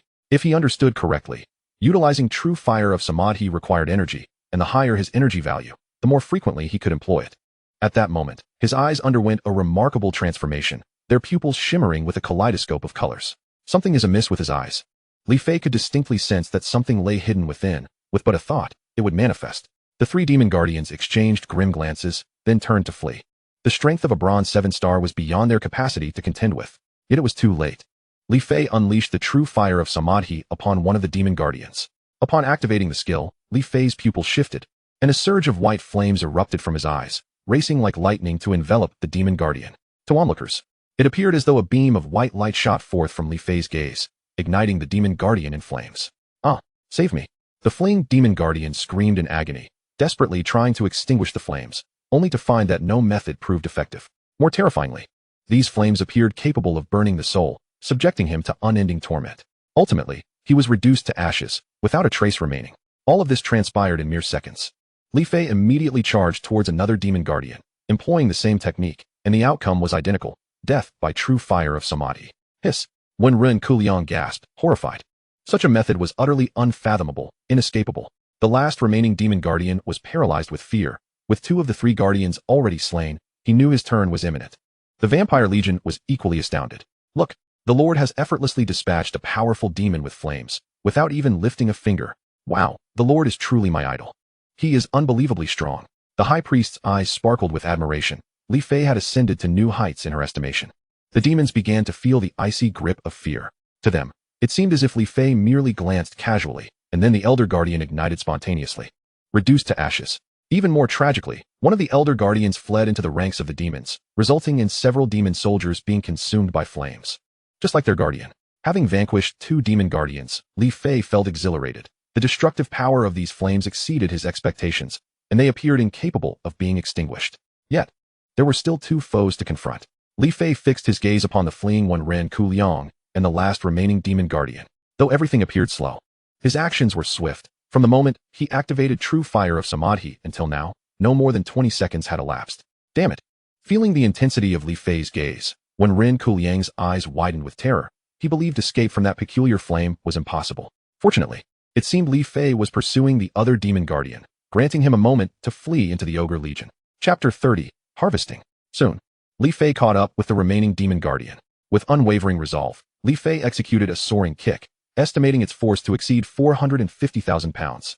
The demon guardian, having detected Li Fei's approach, despaired and drew his long knife, attempting a desperate counterstrike to exchange his life for Li Fei's. Yet, the reality was starkly different from the ideal. Li Fei's kick shattered the weapon in the guardian's grasp and sent him crashing to the ground with a sickening thud. Blood gushed from the guardian's mouth as he fell, lifeless and defeated. As Li Fei surveyed the battlefield, he noticed a sudden shift. The blood rain formation had abruptly dissipated, and the weather returned to a semblance of normalcy. His spirits lifted. He discerned that the 4 hellish messengers had likely dismantled the blood rain's flags. Splendid. My actions can resume, exclaimed one beast, previously hindered, now liberated to exhibit its full prowess. No more hail. Thank the heavens. Another beast rejoiced. It is now the opportune moment for our counteroffensive. Let us charge forth. Bellowed a magma giant. Let us slay these wretched demons. They have taken many of our brethren. Shouted a member of the Vampire Legion. Witnessing this scene, when Ren Kuliang's countenance darkened, he knew that if he did not retreat now, he would lose his chance. However, just as he resolved to escape, a peculiar gray mist enveloped his surroundings. What is this? He was certain it was not the demonic energy released by the demons. In that instant, flames erupted around him, engulfing the demonic forces. This is bad. It's the opposing formation. He realized as he witnessed demon soldiers being incinerated by the flames. Li Fei, surrounded by the encroaching gray mist and infernal fire, wore an expression of excitement. The demon army, now beset by the purging flames of hell, fell into disarray. Some among them sought to flee, but their escape routes were already sealed by the inferno and deathly miasma. The retreat is utterly blocked. Brothers, we must fight to the death for a chance to survive. When Ren Kuliang roared in a critical moment. Some demoralized demon soldiers now displayed fierce resolve. If escape was impossible, they would fight fiercely. Li Fei's cold gaze fell upon one Ren Kuliang, who had caused him trouble more than once. Without hesitation, he sprinted toward him, intent on eliminating this nuisance once and for all. One Ren Kuliang, seeing Li Fei approach, remained unfazed, for he had prepared for this moment. The two captured elves were still in his possession, and he believed Li Fei would hesitate to disregard their fates. A cruel glint flickered in one Ren Kuliang's eyes as he seized Emily by the throat, positioning her as a shield. A bitter expression crossed Emily's face. She regretted her earlier decisions, wishing she had acted differently. Now it was too late, and she desperately hoped for Li Fei's salvation, not yet ready to meet her end. In a bid to appease one Ren Kuliang, she called out, identifying herself as Emily of the Elven race, pleading for rescue. Let your subordinates cease their assault immediately if you wish to spare her. When Ren Kuliang sneered, a defector elf. Li Fei comprehended the origin of one Ren Kuliang's leverage. This had been discussed with Villette, and he vividly remembered Emily. Accelerating once more, he dismissed any concern for her fate. Both Emily and when Ren Kuliang were taken aback. Is he truly indifferent to my life? Emily despaired. When Ren Kuliang, having planned to negotiate with Li Fei, now panicked as it became evident that Li Fei cared little for Emily's life. In a flurry, he thrust Emily toward Li Fei. As she hurtled toward him, Li Fei frowned but ultimately caught her. However, this action slowed him down, inadvertently granting one Ren Kuliang an opportunity to escape. In a state of panic, one Ren Kuliang invoked some secret technique, doubling his speed as he fled into the distance. Li Fei was left speechless.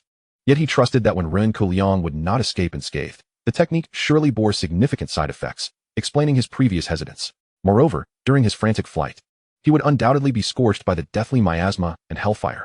After releasing Emily, Li Fei surveyed the battlefield.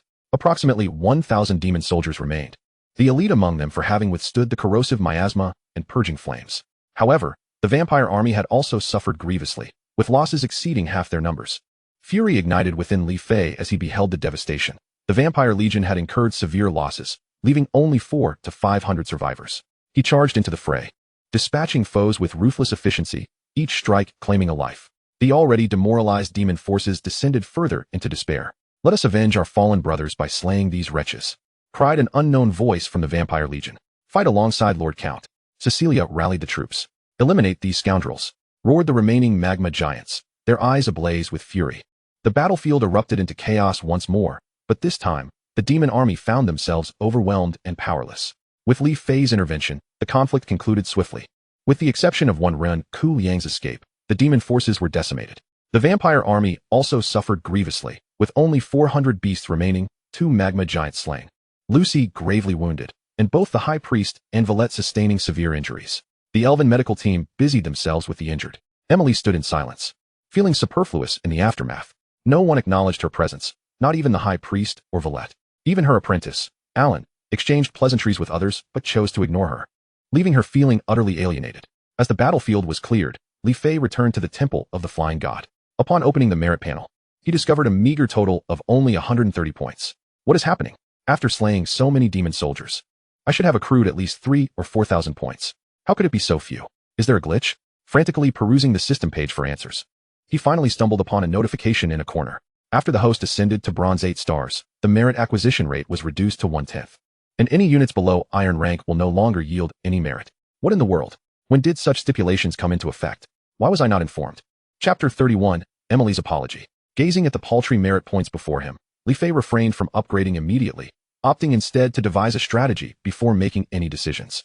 He also contemplated future development plans. The Vampire Legion has suffered significant losses and is currently unfit for battle in the near term. Consequently, he has resolved to allow the Vampire Legion a period of recuperation before taking further action. The healing abilities of the elves are notably robust, and it is believed that with the assistance of the Elven race, the injuries sustained by these magical beasts will swiftly mend. Moreover, given the substantial losses incurred by the demon faction during this offensive and Annihilation, to be precise, it is anticipated that they will be unable to muster forces for another assault in the foreseeable future. After entrusting the healing of the Vampire Legion to the High Priest, Li Fei succumbed to a profound slumber. He had been exceedingly fatigued over the past few days, scarcely having had the opportunity to rest properly. Now that he finally had a chance, he intended to indulge in a deep sleep. This sleep lasted until the afternoon of the following day, at which point he received news that Emily sought an audience to express her gratitude for his life-saving intervention. The High Priest conveyed this information, noting that she had been waiting for the better part of the day. Li Fei smirked. He harbored zero tolerance for traitors, and he intended to leave this matter for the elves to resolve. Through the projection, he observed Emily lingering at the entrance of his abode. However, he had no intention of acknowledging her presence. Emily stood forlornly outside, her right hand propped against a cane, having waited there for an extended period. It seemed the master of the Temple of the Flying God was unwilling to meet her. Otherwise, she would not have been left waiting for so long. Very well. She resolved to return later that evening. If he still refused to see her, she would have no choice but to seek the aid of Violet. Her original intent was to request Li Fei to shelter her, but with his refusal to meet, she would have to turn to Violet instead. Within the Temple of the Flying God, Li Fei, having organized his thoughts, decided to focus on elevating his own level, temporarily setting aside considerations regarding the ranks of his troops, as he could simply replace the troops of others. Furthermore, the recent battle had illuminated for him that the true determinant of victory on the battlefield ultimately hinges on the combat prowess of the Lord himself. Li Fei accessed his attribute panel. Host, Li Fei. Strength, 189. Agility, 186. Constitution, 179. Energy, 100. Skill 1, Concentration of Power, which allows the host to channel all bodily strength into a single point, resulting in explosive power. Skill 2, True Fire, which manifests as tangible flames from the host's eyes to incinerate enemies, currently at the initial stage, consuming 50 energy points per use. Beneath the attribute panel was the promotion option. This promotion requires 90 merit points. Would the host like to proceed with the promotion? Li Fei clicked affirmatively. He currently possessed 136 merit points, allowing for another upgrade. With a flash, a burst of white light enveloped him as he ascended from Bronze 8 to Bronze 9. He needed just one more level to reach the golden rank. Upon opening the Blue Sky chat group, he discovered a flurry of discussions already underway. Who is this formidable being who annihilated the demon army? We bow in reverence. Li Fei paused momentarily, wondering if they were indeed referring to him. To have such an extraordinary figure emerge from our Alls Mountain region is truly a blessing for us all. I shall remember the name Temple of the Flying God. May we meet again by fate. Could the great Li Fei grace us with a word? The chat was filled with a plethora of messages. Wait, isn't this about me? Li Fei mused, perplexed at how he had suddenly been exposed. He hastily scrolled through the previous messages. Finally, he found the cause. As the announcement section boldly proclaimed, Li Fei, leading the forces of the Temple of the Flying God, has annihilated the attacking demon forces, executing over 3,000. The system hereby rewards 100 merit points, redeemable for items in the system shop. Please click to claim. System reward 2. Assistance to upgrade 1 level for free. Please click to claim. System reward 310 reputation points, 100 merit points, a free upgrade, and 10 reputation points. Li Fei was elated. Without a moment's hesitation, he clicked on the merit points option. Congratulations, host, for successfully claiming 100 merit points. Would you like to open the shop? Yes. If his memory served him correctly, he was the only individual in this group of hundreds to have received merit points. He pondered the utility of these points. As he mused, a translucent blue panel appeared before him, showcasing a plethora of dazzling items. Divine War Soldier, valued at 10,000 merit points. Overlord Spear, valued at 8,000 merit points. Fire Spirit Pearl, valued at 5,000 merit points. True Essence Grass, valued at 3,000 merit points. Eternal Spirit Liquid, valued at 1,500 merit points. Hisho Wu, Qinglu Sword, 6 Harmonies Knife. Flipping through the subsequent pages, he finally discovered several items he could currently redeem. True Essence Pill, which can temporarily triple the host's strength with no side effects, valued at 100 merit points. Qing Steel Sword, valued at 50 merit points. Elven Holy Water, which allows the host to break through temporarily, with 1 drop valued at 10 merit points. Elven Holy Water? Li Fei was astonished. He had not anticipated the availability of Elven Holy Water here. Moreover, the price seemed rather steep. By this calculation, He had consumed 100 merit points worth of holy water. After much deliberation, he opted for the true essence pill, recalling the profound impression left by the 10 demon transformation utilized by Shi Min Wudi during their confrontation. If wielded adeptly, this item could become his trump card. Just imagine, when he finds himself in a battle against an equally matched opponent, suddenly unleashing threefold his original strength. How terrifying that would be. What kind of troop is the great Li Fei? So remarkable. Just then, Li Fei noticed another message in the chat group, likely from a girl, judging by the avatar. It's a vampire, Li Fei replied, refraining from disclosing his ability to change troop types. Wow, incredible. Great one. I've heard that vampires are a top-tier troop. You have brought glory to our Alls Mountain region. We will have greater confidence when battling other nations, a bespectacled man named Jiang Shan remarked, who had been a lawyer in the Blue Star. Battling other nations? Li Fei replied with those few words. Does the Great One not know? According to the system announcement, in 10 days, our Alls Mountain region will randomly compete against lords from other regions, though the rules of the competition are currently unclear. The Great One has been too busy leveling up to check the announcement, right? Chimed in a short, stout man. How could I have forgotten that detail? Allow me to explain to the Great One. In 10 days, the system will randomly select several regional lords for a competition. The victorious side will receive corresponding rewards, while the losing side will face appropriate penalties. As for the nature of the rewards and penalties, I am uncertain. Li Fei was taken aback. Such a rule had seemingly not existed in his previous life. Moreover, it appeared they might encounter lords from other nations. For instance, the beautiful nation, the land of the Indus, the realm of laws, and the country of Baga. He belongs to the Xia nation, and not just him. All the hundreds of lords in the Alps mountain range are also from Xia. What level are you at now, big shot? Someone in the group curiously inquired. Bronze 9 stars. Li Fei replied. Damn, I'm only at bronze 1 star. Big shot, please take me along, exclaimed a short, stout man. Li Fei was at a loss for words. Then, can't the big shot just claim the system rewards to upgrade to the golden level? Impressive. In an instant, countless individuals in the group gave a thumbs up. My temple level is quite low. Only black iron 7 stars, Li Fei humbly remarked. That's still impressive. The strongest among us, Lu Tao, is only at bronze 6 stars, a man with a buzz cut interjected. Hee, how can I compare to Brother Fei? Lu Tao, the one who spoke, had a slender face that bore an air of modesty. Indeed, when compared to Li Fei, his level was somewhat lower. Brother Fei, how did you level up so quickly? Could you share your secrets with us? Lu Tao inquired. I merely had a stroke of luck, randomly acquiring a strong unit. My vampires can continuously assimilate enemy units, thus giving me a slight advantage in the early stages, Li Fei elucidated. Realization dawned upon the crowd as they exhibited expressions of enlightenment. The vampires possessed the ability of infinite assimilation, swiftly enabling the formation of a formidable army, which would become the Lord's most powerful ally. Closing the chat interface, Li Fei proceeded to claim his prestige points, a term he had never heard before and was uncertain of its utility. He then navigated to the free upgrade option and clicked on it. With a dazzling burst of white light emanating from him, he felt a warm and exceedingly comfortable sensation enveloping his entire being. Opening his attributes, he observed, Host, Li Fei, Strength, 208, Agility, 213, Constitution, 216, Energy, 100, Skill 1, Chi Concentration, concentrating all bodily strength into a single point to unleash explosive power. Skill 2, True Fire of Samadhi, conjuring tangible flames from his eyes to incinerate enemies. Currently at the initial stage, consuming 50 energy per use. Li Fei noted that while his strength, agility, and constitution had all seen corresponding enhancements, his energy remained unchanged. This implied that he could now only unleash true fire of Samadhi twice before needing to wait for his energy to gradually recover.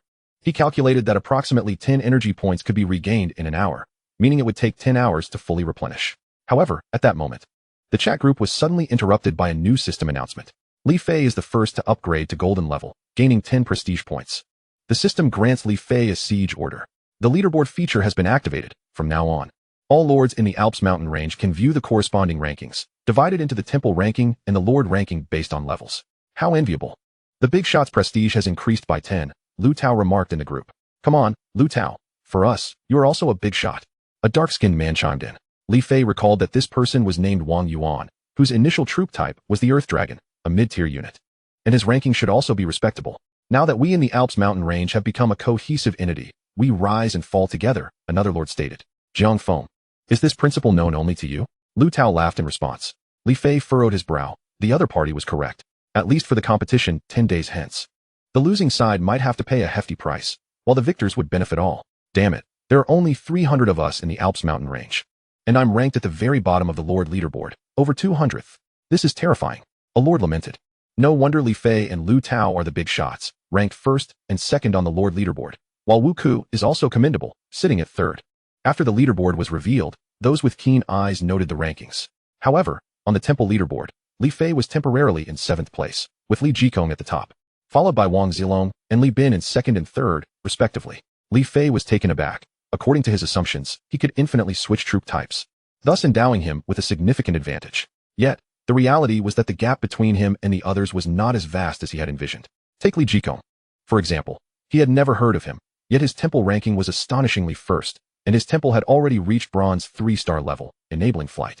The second-ranked Wang Zilong was also impressive, his temple at bronze 2 stars, closely trailing behind Li Jikong. Amazing. Lu Tao is ranked 5th on the temple leaderboard. Zhao Jing, ranked 9th, marveled. I am hardly a big shot. If there are true big shots, they would be Brother Fei and Lu Tao, he humbly stated. We are all big shots, isn't that right, Li Fei? I merely had a stroke of good fortune, he replied. We understand, Li Fei retorted, feeling exasperated. I haven't even finished speaking, and you already understand what? Closing the chat interface, Li Fei took out another item, the Siege Order.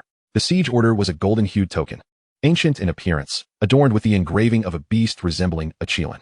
Upon holding it, Li Fei quickly discerned the relevant description inscribed on the Siege Order. Siege Order can be used 3 times to breach the opponent's regional defensive barriers, creating spatial passages that allow for spatial penetration. Hiss. Li Fei inhaled sharply. Hadn't the demon race created spatial passages when attacking him? Could it be that the Siege Order was utilized by the myriad races when they attacked the human race? Li Fei felt this was highly plausible. Otherwise, it would be hard to explain everything. This meant that the demon race also possessed golden-level powerhouses. The strength of the demon race did not stem from their superiority over humans, but rather from their differing modes of survival. Humans develop in a balanced manner, while the demon race operates on the principle of survival of the fittest. They allocate resources to the strong, thereby empowering them further while rendering the weak even weaker. This is also why the demon race can swiftly produce golden-level powerhouses. Chapter 33, The Siege Order. With this Siege Order, Li Fei would possess the capability to assault all races. Moreover, this Siege Order could be utilized 3 times, granting him 3 opportunities for attack. However, employing the Siege Order proved to be quite troublesome. It must be used at the edge of the Alps mountain range, where barriers left by this world must be overcome.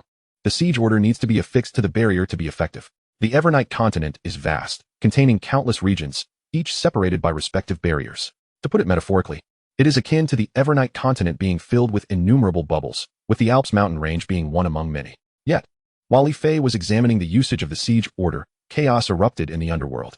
Upon returning to the demon realm, Wen Ren Kouyang immediately disseminated the news of Shimin Wudi and the annihilation of the 3,000 demon troops, along with the tidings of Shimin Wudi's swift demise.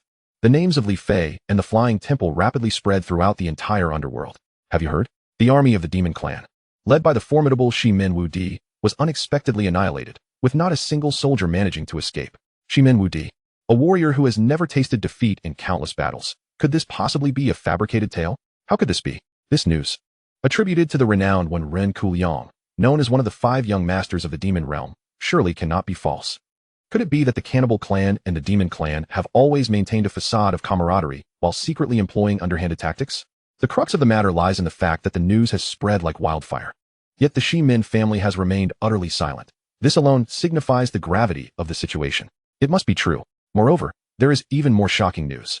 It is said that Shimin Wudi was slain by a silver weapon despite being in a position of advantage. Is that even possible? A mere silver weapon? Are you recounting a fantasy tale? I assure you, it is true. The underworld is on the brink of upheaval. Within the towering estate of the Shi Min family, a young man, approximately 25 or 26 years of age, stood with an air of pride in the grand hall. With sword-like brows and starry eyes, standing at a height of 8 feet, he donned garments as white as snow. Had Li Fei been present, he would have discerned that this individual had attained a golden level of power. Fei Shui, we have reached a critical juncture for our family. The cannibal clan and the Yuxia clan are stirring. A venerable voice resonated from the depths of the hall. Cough, cough. If it were not for this life and death moment, I would not have summoned you from your seclusion. The voice, ethereal and enigmatic, seemed to emanate from above, yet the hall appeared empty. The speaker was the head of the Shi Min family, Shi Min Wuhen. He had not anticipated the tempest that had suddenly arisen. The flaws in their family's martial arts had been exposed at such a precarious time, akin to a storm brewing ominously. Shi Min Wudi had underestimated his adversaries. I have long forewarned that the 10-demon transformation technique harbors vulnerabilities, and these weaknesses would inevitably become a bane for the Shi Min family. Fei Shui's voice rang with an icy clarity. Should this statement be overheard by others, they would be utterly astonished at her audacity to address the patriarch of the Shi Min family in such a manner. The defect of the 10 demon transformation is the family's most closely guarded secret. I never imagined it would be known to outsiders. I suspect there may be a traitor among us. Shimin Wuhen stated. Whom do you suspect? Fei Shui inquired calmly. The traitor from the Shimin family.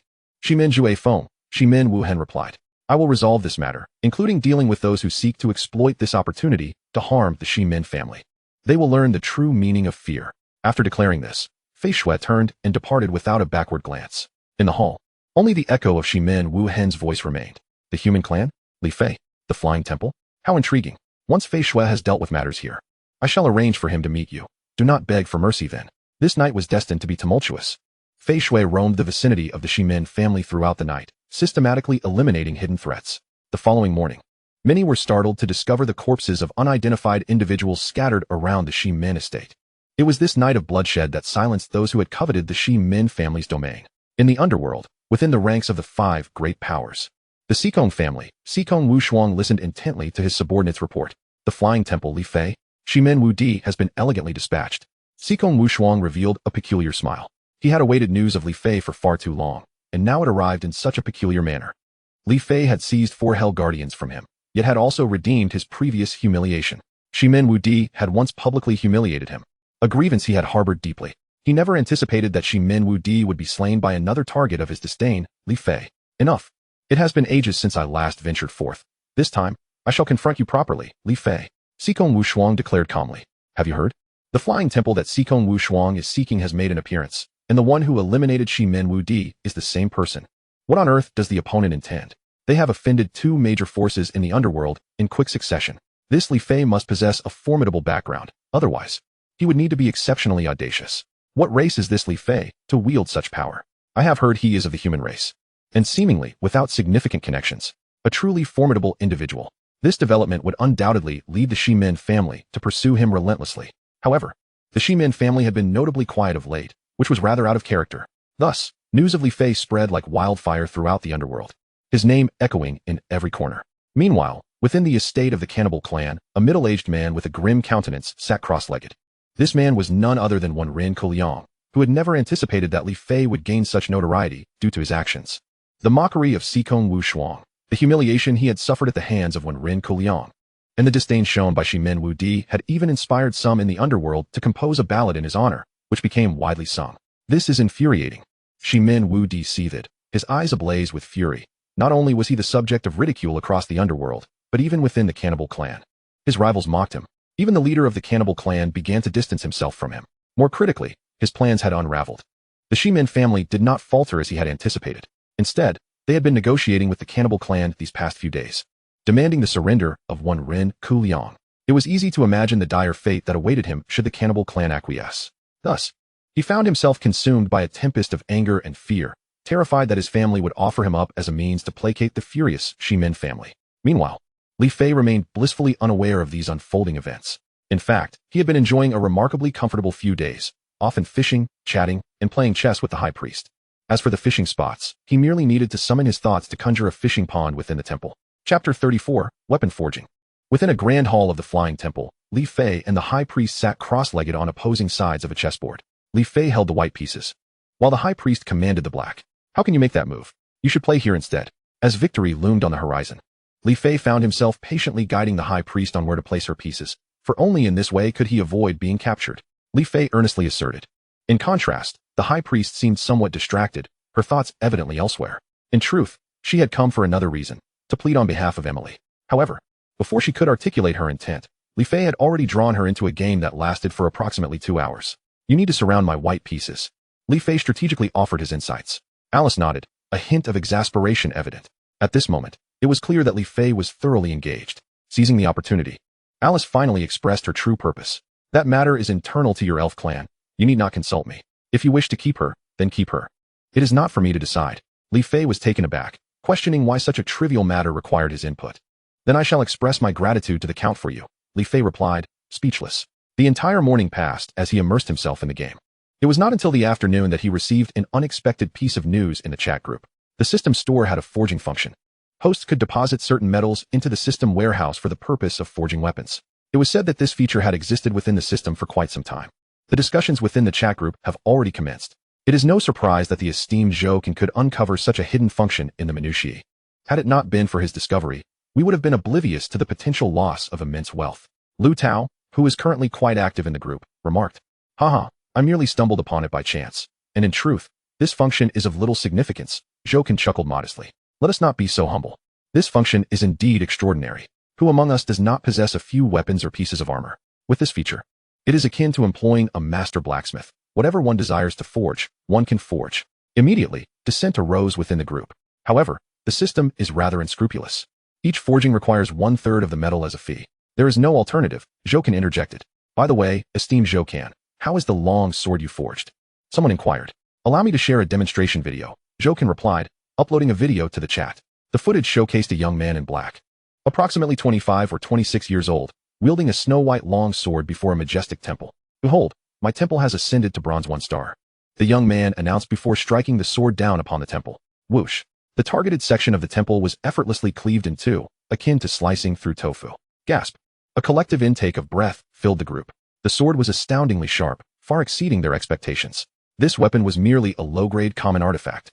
As the video concluded, one exclaimed, "This forging ability appears to be quite formidable. With this skill, one can summon any weapon one desires. That is contingent upon having sufficient metal." Came a retort. "Damn, I discarded all the weapons I had previously acquired. Why do I feel like crying? I have yet to obtain a single weapon or piece of armor. Doesn't the temple naturally yield some metal?" Another inquired curiously. "That is hardly substantial. It is but a drop in the bucket. I crafted this weapon only by supplementing it with the metal from the temple," Zhou clarified. "Such high demands." Li Fei's expression shifted.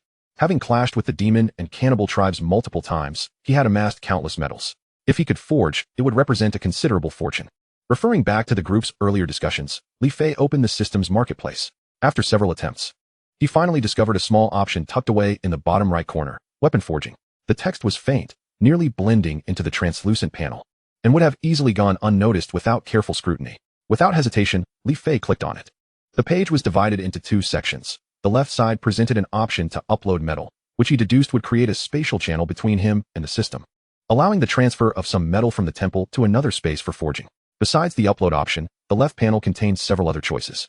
Literary and martial fire forging method extracts 1/3 of the metal as a fee. The terms literary and martial fire refer to ordinary flames, differentiated by their intensity. Earth flame forging method extracts 1/2 of the metal as a fee. Earth flame signifies the fire found deep within the earth, possessing a significantly higher temperature capable of purging impurities from metals. Heavenly fire forging method extracts 2/3 of the metal as a fee. Heavenly fire exists only in the skies. Born from the clash of thunder and wind, its potency far surpasses that of earth flame. Crucially, forging weapons with heavenly fire infuses them with a trace of celestial might, instilling fear in many creatures. True fire forging method extracts 98% of the metal as a fee. True fire is a pure yang flame capable of incinerating all substances. Weapons forged with it will possess properties that counteract demonic entities. Li Fei was taken aback. The group had not exaggerated. The system was indeed exploitative. Extracting 1/3 of the metal was merely for the basic literary and martial fire. If one were to resort to earth or heavenly fire, the cost would be even steeper. However, he was particularly intrigued by the final option, true fire, which he already possessed. If he could use true fire for forging, he would save a significant amount of resources. Below these forging methods were options for various weapons, including spears, swords, daggers, staffs, and halberds. This indicated that a standard process would require first uploading metal, then selecting a forging method, followed by choosing the weapon to be forged. Positioned at the top right of the page was a forging button. Yet, what truly captivated Li Fei was the add flame option in the middle right of the panel. His breath quickened. Could it be? Li Fei scrutinized the accompanying note. Chapter 35. Only I possess true fire. If the host possesses their own flame, they may use it for forging, which will only extract 1/10 of the material as a fee. Li Fei was overjoyed. Did this mean he could indeed utilize true fire for forging? He refrained from rushing into forging and returned to the chat group, eager to gauge the opinions of others. Goodness, this is outrageous. The earth flame forging method demands 1/2 of the metal as payment. Jiang Shan exclaimed. Why not use true fire for forging? Li Fei inquired curiously. Goodness, Li Fei, do you jest? 98% extraction. Who could bear that cost? Another replied. Indeed.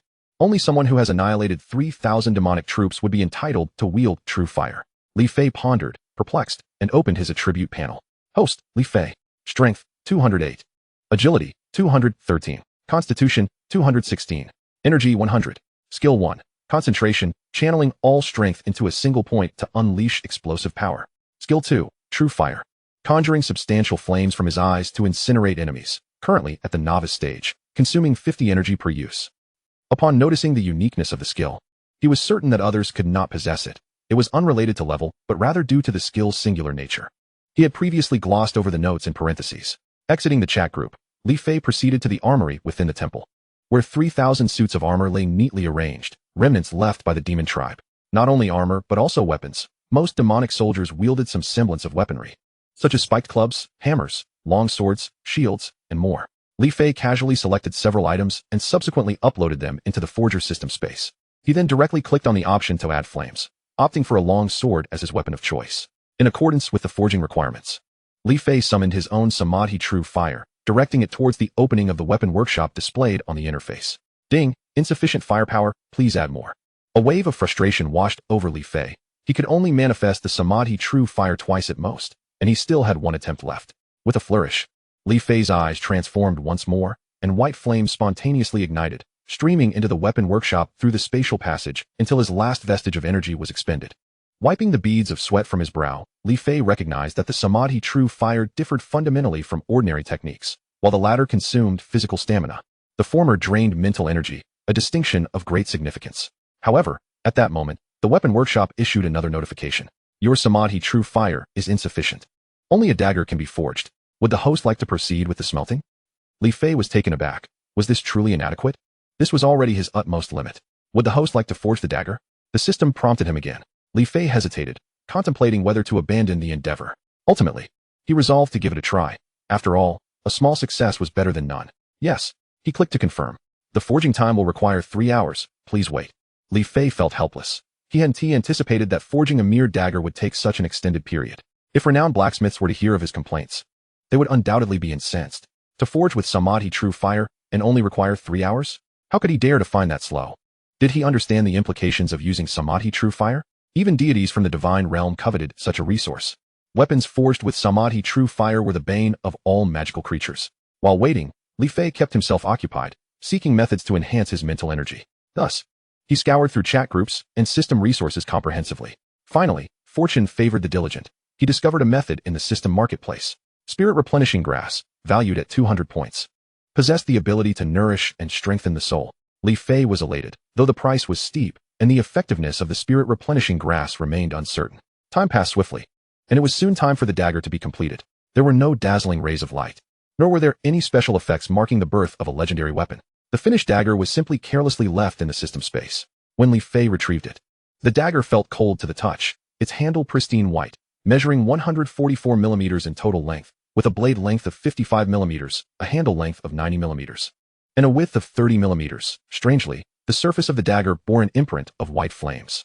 Casting a glance at the leftover armor scraps within the space, Li Fei casually swung the dagger towards them. Whoosh!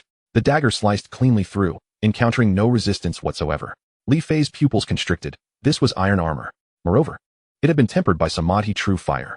Yet, beneath the dagger, it crumbled as easily as tofu. Not only that, but where the dagger cut, white flames erupted, consuming the severed edge without cease. Hiss! Li Fei inhaled sharply. If this dagger were to strike a person, that individual would likely face grievous injury or even death, even if they were of golden rank. At that moment, he noticed a line of small text above the weapon workshop. Grade, low earth grade.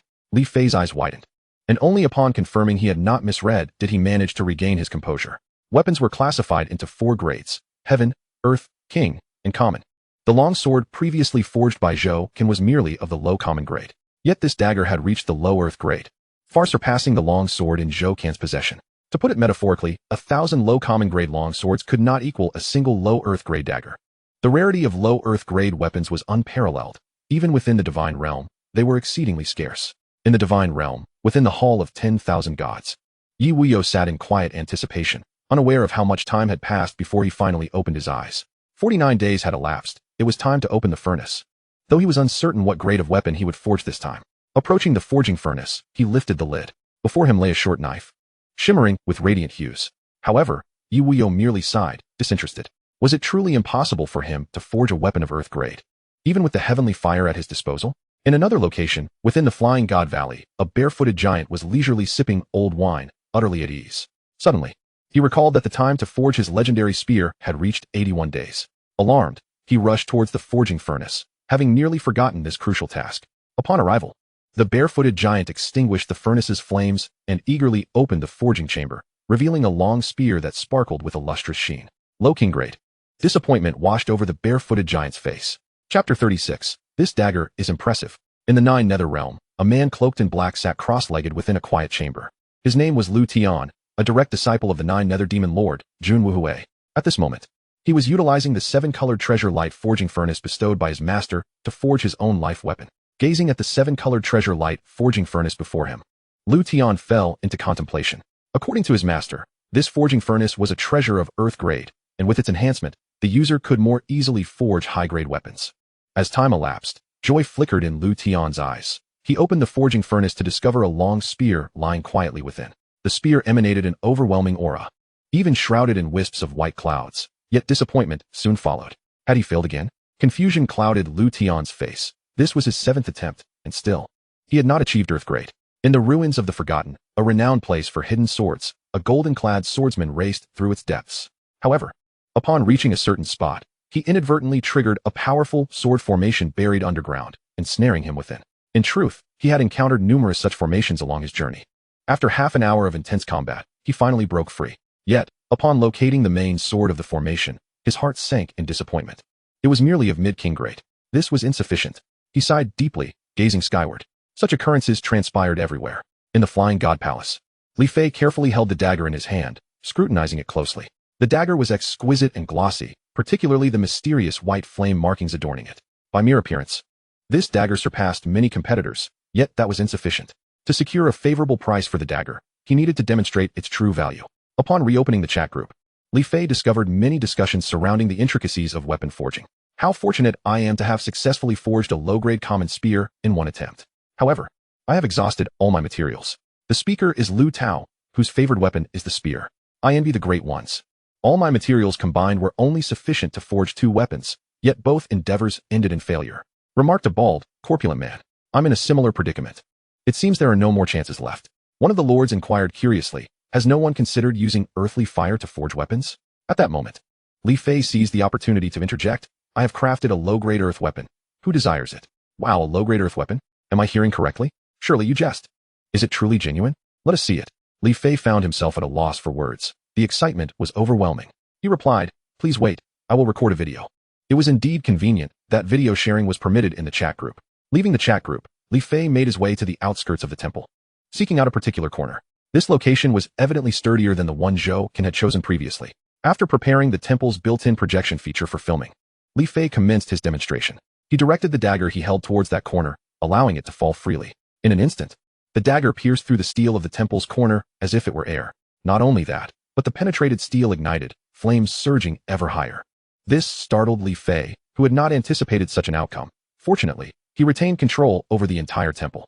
He swiftly isolated the burning section from the rest of the temple, extinguishing the flames, although the tested steel was reduced to a molten puddle. Goodness! Li Fei gasped, the dagger's power far exceeding his expectations. Upon reopening the chat group, he found a multitude of skeptical comments awaiting him. Many speculated that Li Fei was merely boasting, asserting that a low-grade earth weapon was not so easily forged. Indeed, we previously inquired, and the finest weapon in possession was the short blade held by Sidu Fong, which was merely of mid-grade common quality. They awaited the moment when Li Fei would be proven wrong. While I acknowledge Li Fei's prowess, the notion of an earth-grade weapon seems far-fetched. Given the time that had elapsed without his return to the chat, it was likely that he had come to realize his error. Alas, his confidence may lead to his own embarrassment, someone lamented. Perhaps Brother Fei is indeed speaking the truth. Lu Tao offered his perspective. I, too, do not believe that Li Fei is one to speak lightly. Zhou Ken chimed in. Just then, Li Fei uploaded the video. Li Fei, bemused by the comments, resolved to allow the evidence to speak for itself. The moment he uploaded it, he noticed an influx of viewers clicking on the video. Surely, many were keenly interested in this matter. What is this? Lu Tao exclaimed, his expression one of sheer astonishment. The video depicted a young man, around 20, clad in white garments, with a visage akin to a jade crown, bright lips, and white teeth, exuding an ethereal aura. Wow, Li Fei is so handsome. A girl exclaimed in the chat. He resembles a celestial being descended to earth.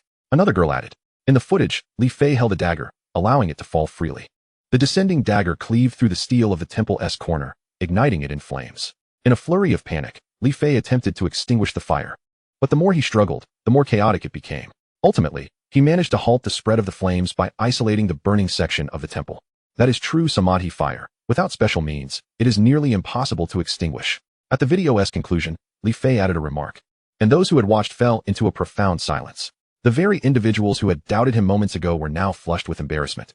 With some hastily exiting the chat group. My heavens, is this really a weapon? It is nothing short of a divine artifact. After a brief silence, the chat group erupted with renewed fervor, more animated than before. Incredible. Li Fei did not even exert force. The dagger fell freely and severed the steel as if it were mere tofu. Did you notice that peculiar flame? I believe it is the ultimate weapon of this dagger. That flame seems to resist all attempts at extinguishment. It appears Li Fei would struggle to quell it by any means. What if the wielder comes into contact with it? Someone curiously inquired. Most likely, they would perish. Came the resigned response. This is utterly terrifying. Is this still a weapon? It is practically a lethal instrument. Even if it is a weapon, who could dare to seize it? Chapter 37. The White Pig Stirred. If this weapon were to be used against an enemy in battle, the scene would indeed be horrifying. However, one must consider the risk of self-harm. If this dagger were mine, I would certainly keep it for myself. It is truly perplexing that Li Fei is willing to part with it. Li Fei, what price do you intend to set for this dagger? Someone inquired curiously within the group. Not much. I plan to exchange it for 10 spirit replenishing herbs, Li Fei stated calmly. Initially, he intended to ask for 5. But upon reflecting on the numerous favorable comments, he adjusted it to 10. Spirit replenishing herbs? If I recall correctly, each is worth 200 points, yet they seem rather useless. What could Li Fei intend to do with them? Jokin remarked. The Great One has his own purposes. By the way, who among us possesses spirit replenishing herbs? That price seems exorbitant. I am afraid I cannot afford it. The chat buzzed with discussion. Many began to reconsider their interest. While a low-grade earth dagger was indeed precious, it required equivalent items for exchange. I have plenty of herbs. I wonder if any might catch the Great One's eye. Oh please. As if the Great One would be interested in ordinary herbs. As the conversation continued, Li Fei promptly replied, any herb capable of nourishing the soul will suffice. However, its ultimate value must be considered. I have a few beauty herbs. Would they do? What on earth? The Great One seeks herbs for soul nourishment, not mere beauty herbs. I want beauty herbs. A girl interjected with enthusiasm.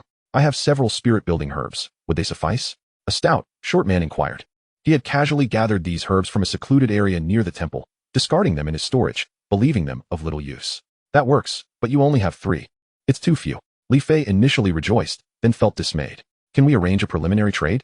I will gather the remaining herbs and return them to you. The stout man's face was hopeful. That won't work, Li Fei replied curtly. If the other party had no surplus herbs, he would be left at a disadvantage. I too possess many herbs. I wonder if they meet your requirements? Li Fei glanced at the herbs mentioned in the group and shook his head in resignation. None met his standards. Shutting down the chat group, he directly hurled the dagger into the trading space, allowing the transaction to automatically complete on the system once the other party fulfilled the conditions he had set. During these past few days, he had been industriously engaged with matters pertaining to his summoned units, ultimately conjuring a total of 12 entities, all of formidable strength. These consisted of 4 gale beasts, 4 yellow mang beasts, and 4 iron-eating beasts. Furthermore, the attributes of these units were commendable. For instance, the gale beast, a bird-like creature resembling an enlarged hawk, belonged to the category of aerial combatants. He opened the panel. Unit name, Gale Beast. Level, Bronze 2 stars. Strength, 125. Agility, 129. Constitution, 126. Skill 1, Sky-Shattering Strike. A lethal blow delivered by the Gale Beast's claws while it moves at high speed in the air, generating a formidable shockwave. Skill 2, Rending the Void. Upon reaching higher levels, the potential to awaken an ancient bloodline may grant the ability to create rifts in the void. Li Fei was quite satisfied with the Gale Beast and proceeded to examine the panels of the other 2 units. Unit name, Yellow Mang Beast. Level, Bronze 3 stars. Strength, 138. Agility, 132. Constitution, 136. Skill 1, Entangle. The Yellow Mang Beast can ensnare its opponent with its massive body, leaving them no chance to breathe. Skill 2, Devour. The Yellow Mang Beast can consume opponents several times its size. Even if the adversary is slightly stronger, being devoured could mean near certain death. Unit name, Iron-Eating Beast. Level, Bronze 3 stars. Strength, 130. Agility, 133. Constitution, 135. Skill 1, Rending Wounds. Inflicting damage on an opponent during an attack may trigger the Iron-Eating Beast's ferocity, allowing it to unleash greater power. Skill 2, Ancient Bloodline. There exists a possibility to activate an Ancient Bloodline, advancing the Iron-Eating Beast to a higher level of strength. The Yellow Mang Beast was a type of wild creature, excelling in one-on-one combat, yet it faltered in group battles. Conversely, the Iron-Eating Beast, a bear-like entity, thrived in team skirmishes. As Li Fei continued to scrutinize the attributes of these units, a sudden, resounding tremor echoed within the temple. Could it be an enemy attack? Li Fei furrowed his brow, but he quickly discerned that something was amiss. If it were an enemy incursion, the temple would have issued a warning. Moreover, the demon tribe had only recently launched an assault, and logically, they should remain dormant for a while. Boom. Another thunderous sound erupted, even louder than the previous one. What on earth was happening? Li Fei could no longer remain seated. He felt compelled to investigate the source of the noise. After a mere 10 minutes, he arrived at the scene, only to find himself at a loss for words. The location was encircled by a throng of vampire beasts, obscuring his view of the situation within. Make way, Li Fei shouted, his voice rising above the crowd. Who dares to obstruct me? Can't you see that I, the great bear, am enjoying the spectacle? A black bear beast turned around reluctantly. Good heavens. The sight of Li Fei standing behind it sent the creature into a panic. Its legs trembling. My lord, I had no idea it was you. Had I known, I would have. Leave. Li Fei uttered a single word. The black bear beast felt as if it had been granted amnesty and hurriedly departed without a backward glance. Li Fei parted the crowd and walked inside. What is this? He exclaimed in astonishment, for at the center of the throng stood the inconspicuous white pig. At that moment, the white pig appeared to have grown considerably more endearing, having shrunk in size significantly. Surrounding it was a hard eggshell. While the little white pig repeatedly rammed against the shell, the earlier thunderous noise emanating from its valiant attempts. A fragment of the eggshell had already shattered and fallen to the ground. Good gracious, what vigor! Li Fei was taken aback. This unmistakably exuded the aura of a being at the golden level of power. Yet how could this be? He distinctly recalled that prior to its evolution, the white pig possessed merely the strength of bronze 2 to 3 stars. Had its power surged dramatically after a single slumber? Li Fei found it incomprehensible. Once more, the white pig charged at the eggshell with impressive force, yet the shell remained resolutely intact. Li Fei estimated that it would be at least 2 or 3 days before it could break free. Should we assist it? Asked Zilia, gazing at Li Fei from the crowd. There is no need to aid it. Such assistance would only hinder its progress, Li Fei replied calmly. Zilia nodded, somewhat perplexed. After several days of recuperation, her injuries had mostly healed, though Lucy's condition remained dire.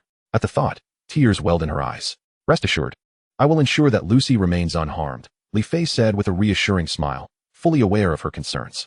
Time flew by, and before long, several days had passed. The white pig had yet to awaken, but Li Fei received an unexpected piece of news. The regional competition would commence today, urging the lords within the Arles Mountains area to prepare.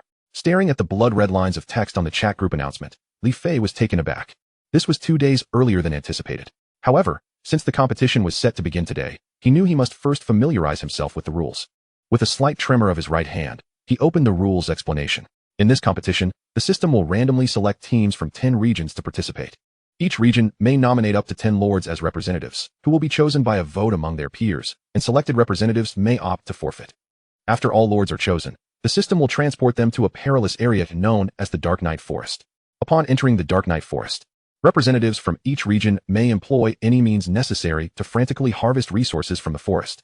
The resources obtained will manifest in their respective regions at a 100-fold increase after the competition concludes. Participants will receive an additional 10-fold increase in rewards. Thus, if a region's representative gathers a medicinal herb in the Dark Night Forest, the system will reward their region with 100 herbs upon the competition's conclusion, and the participant will receive the 10-fold increase thereafter.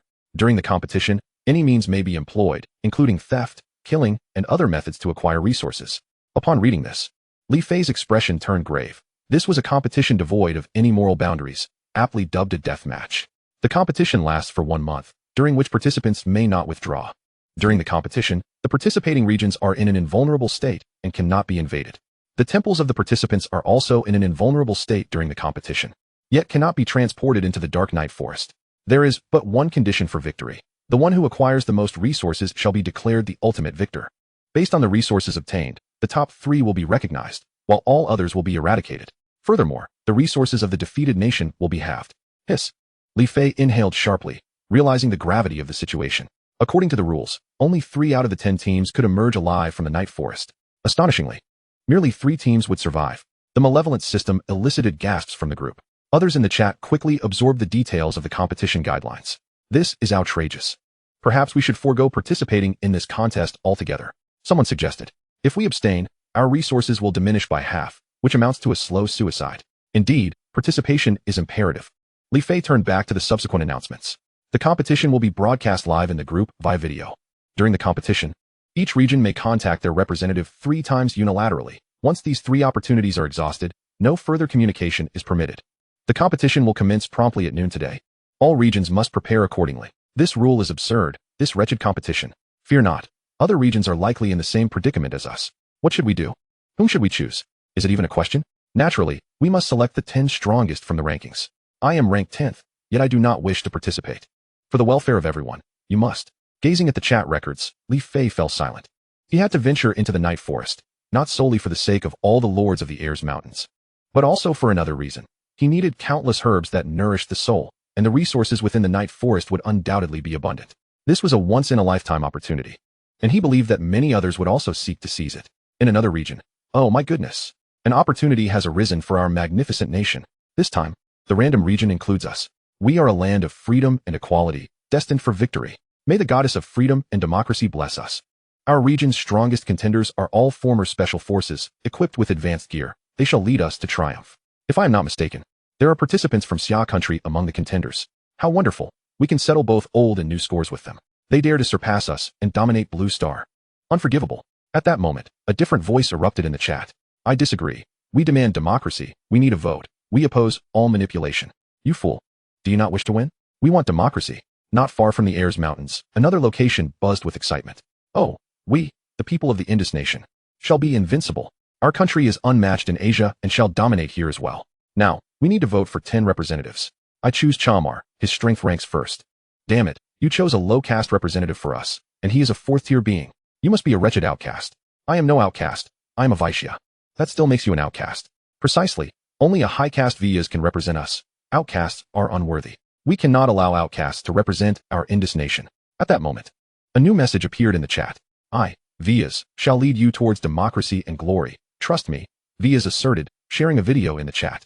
In the video, Vyas, around 30 years old, donned white garments, resembling a celestial being, practicing yoga with a focused and stern expression. What a powerful aura. In this critical moment, Vyas remains remarkably calm. Truly, he is of high caste. On an unnamed island, we have been selected. The jutsu of our Baga nation finally has its arena. It seems our elder brothers nation will also participate. How splendid. Joining forces with the beautiful nation, we shall be invincible. However, this competition only allows for 3 victors. Other subordinates of the beautiful nation, like the kangaroo country and the handsome nation, are present. The chat fell into a sudden silence. Then why not simply abstain? That is indeed a splendid idea. Yet at that moment, an announcement echoed through the unnamed island chat. Our elder brothers nation has sent word that we must participate in this competition. The atmosphere fell silent once more. In the Holt Mountain region, the chat buzzed. I heard the Ayers Mountain region comprises people from Xia country. Is the information accurate? This news is from the beautiful nation. How wonderful. The people of Xia country have long bullied us on Blue Star. And now is the perfect time to join forces with the beautiful nation to give them a taste of their own medicine. Their contenders on the Lord's leaderboard seem formidable. Though, what do we fear? Our own contenders on the leaderboard are boxers, their strength comparable to that of fully grown kangaroos. This time, we shall deliver a resounding lesson to them. Chapter 39, The Spatial Ring. In the Dandelion Forest region, the chat erupted once more. Oh hell! The beautiful nation and Xia country are both involved. How shall we choose? This is indeed a challenging dilemma. Xia country is our close partner, while the beautiful nation is our elder brother. I propose we remain neutral and choose whoever has the greater chance of winning. A fine suggestion. This way, we can maintain our gentlemanly demeanor while safeguarding our interests. But how should our lord choose? Let us leave it to those damned royal knights.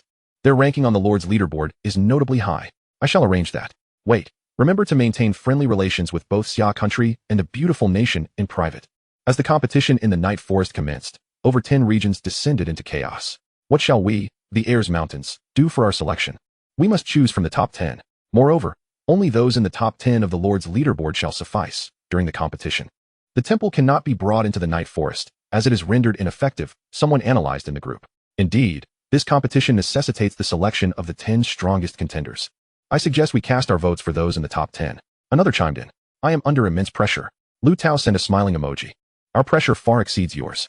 If you fail, our resources will also be halved. Someone immediately voiced in the chat. I also wish to participate, but I am ranked 11th. Will anyone let me in? Shinsi inquired. Get lost. This time, it must be the top 10, no exceptions. Moreover, the other regions seem rather unfriendly towards us. Spoke Zhou Kan, who rarely exhibited anger. Our situation appears rather dire. Someone in the chat expressed concern. Do not worry, we shall seek our resources. And if they dare to act against us, they shall not find us merciful, Li Fei stated calmly. Li Fei remained confident in his strength. Truly a big shot. My idol. Get lost. Li Fei felt goosebumps rising on his skin. Does anyone need this inferior grade weapon? It can be used for free for a month, but only by those in the top 10 of the Lord's leaderboard, Jokin inquired in the chat. Jokin, you are amazing. The chat fell silent for a moment. The value of this longsword is considerable. This is true, selfless dedication. All for the sake of victory. My inferior grade spear is available for anyone who wishes to use it. Restricted to the top 10 of the leaderboard, another member in the group remarked. Li Fei noted that the other person's ranking was well beyond the 100 mark, undoubtedly. This spear held significant value for them. Yet, despite its preciousness, they were willing to part with it. We must not lose this time. Li Fei felt a slight moisture in his eyes as he exited the chat group. Before the competition commenced, he needed to prepare. Arriving at the designated storage area of the Divine Temple, Li Fei retrieved several weapons. He then accessed the system interface and navigated to the weapon forging option. This time, he had a sudden inspiration to forge a new piece of equipment, a space ring. The decision to forge a space ring stemmed from the need for ample storage capacity. In the Ars Mountains, he had a temple, alleviating concerns about space. However, in the Dark Night Forest, it was a different story, without a temple and sufficient room. He couldn't accommodate many resources. After tossing the weapons into the forge, Li Fei selected the option to add flames. His mental energy had fully replenished the previous night, allowing him to utilize the true fire of Samadhi 2 more times. He stared intently at the slowly emerging flame entry point, and as it fully materialized, he swiftly activated his skill. A flurry of white flames rapidly formed in the air, gradually entering the weapon forge. The swirling white flames burned with such intensity that even the surrounding air crackled with heat. Sweat began to bead on Li Fei's forehead as he exerted control over the true fire of Samadhi, which was quite taxing on his stamina. With a sigh of relief, he successfully delivered the first surge of fire into the forge.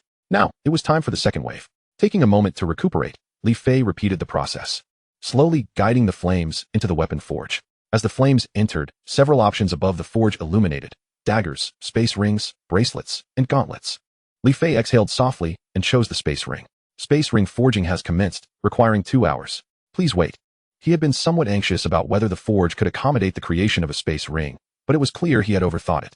Now, all that was left was to wait. With some time before noon, he had ample opportunity to forge the ring.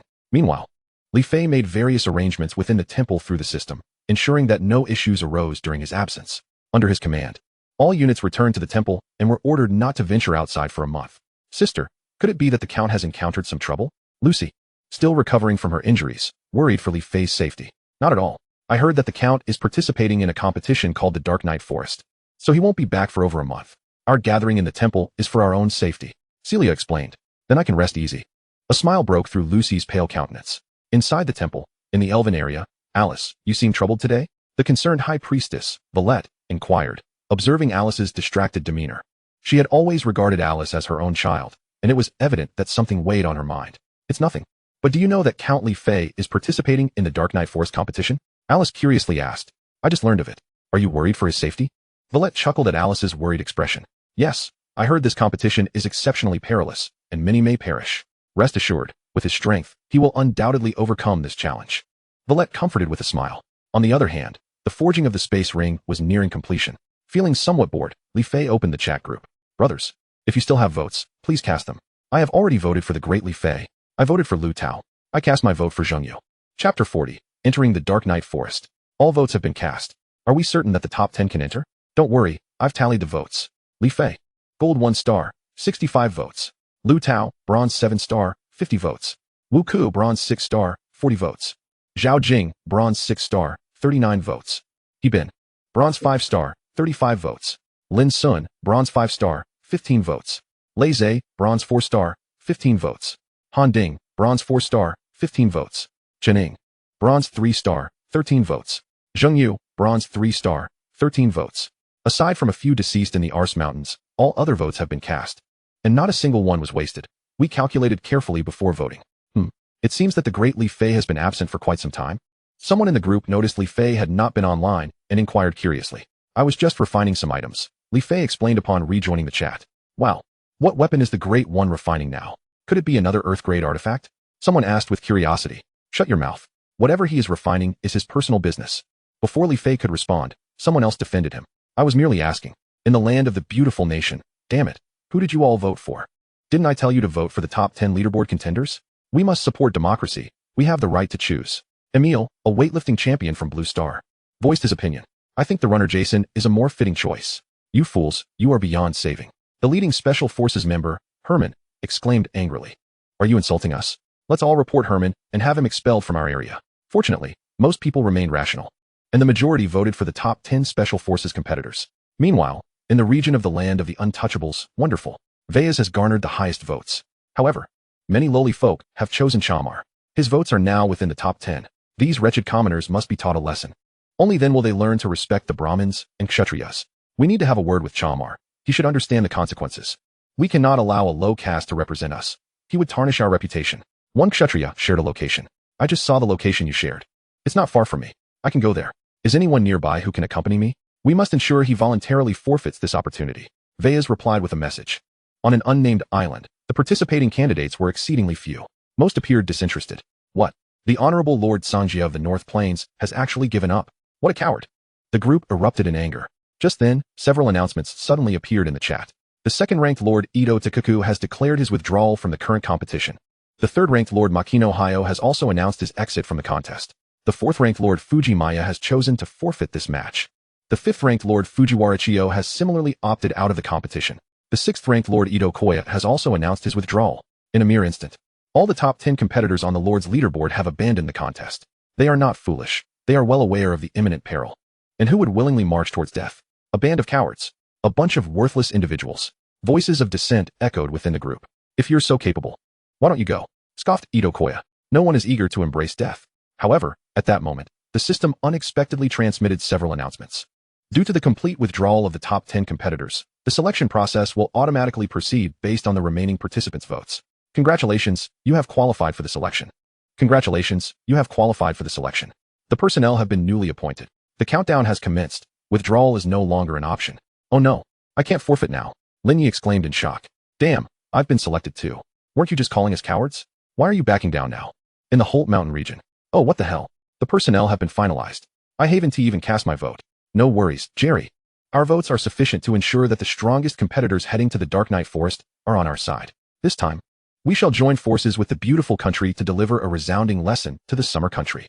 Rest assured, I have already coordinated with our fighters. This time, we will make the people of the summer country remember it for a lifetime. In the Dandelion region. Wonderful, the competition is about to commence. I believe we shall achieve victory this time. We will certainly secure a position in the top 3. Indeed. This time the spotlight is on the summer country and the beautiful country. We merely need to make the right choices to safeguard our interests. Within the Flying Temple, Li Fei's expression was one of elation. Just moments ago, a low-grade Earth-level spatial ring had been successfully forged. A ring, entirely snow-white and marked with a peculiar flame emblem, lay quietly within the system's space. Li Fei reached out to retrieve the ring. Its touch was cool, which was his immediate impression. Simultaneously, he also accessed the specific details of the spatial ring. Spatial ring. Defense, 300. Space, 100 square meters. Grade, low-grade, Earth level. Wow. Despite his preparations, he was taken aback.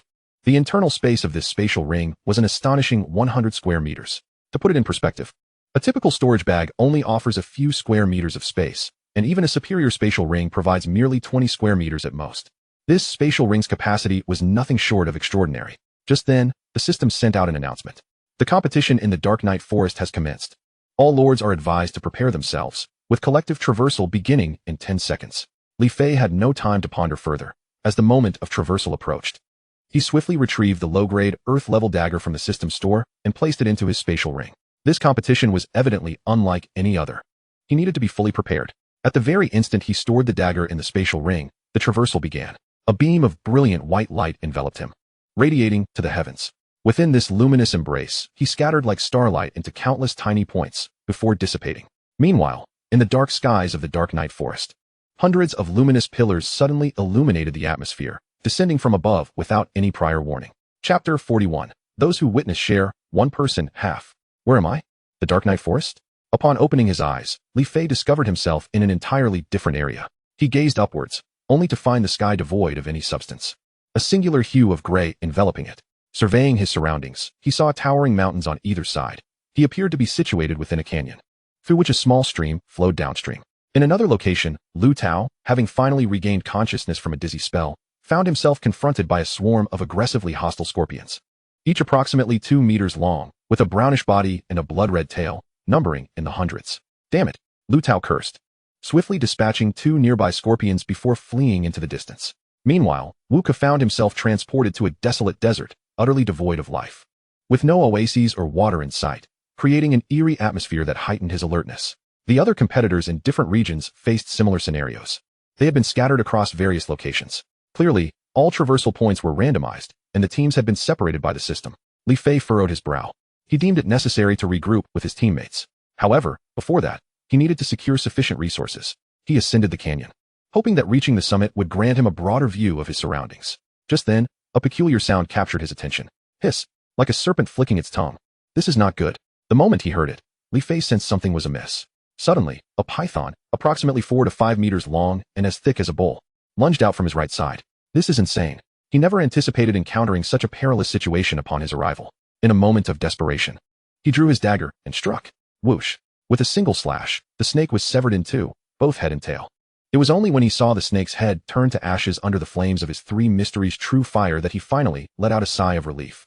The snake was no ordinary serpent. It was a venomous red-chain snake, its entire being infused with potent toxins. Contact would result in either death or severe injury. Fortunately, the dagger he wielded possessed the ability of the three mysteries' true fire, automatically purging any toxins, sparing him considerable trouble.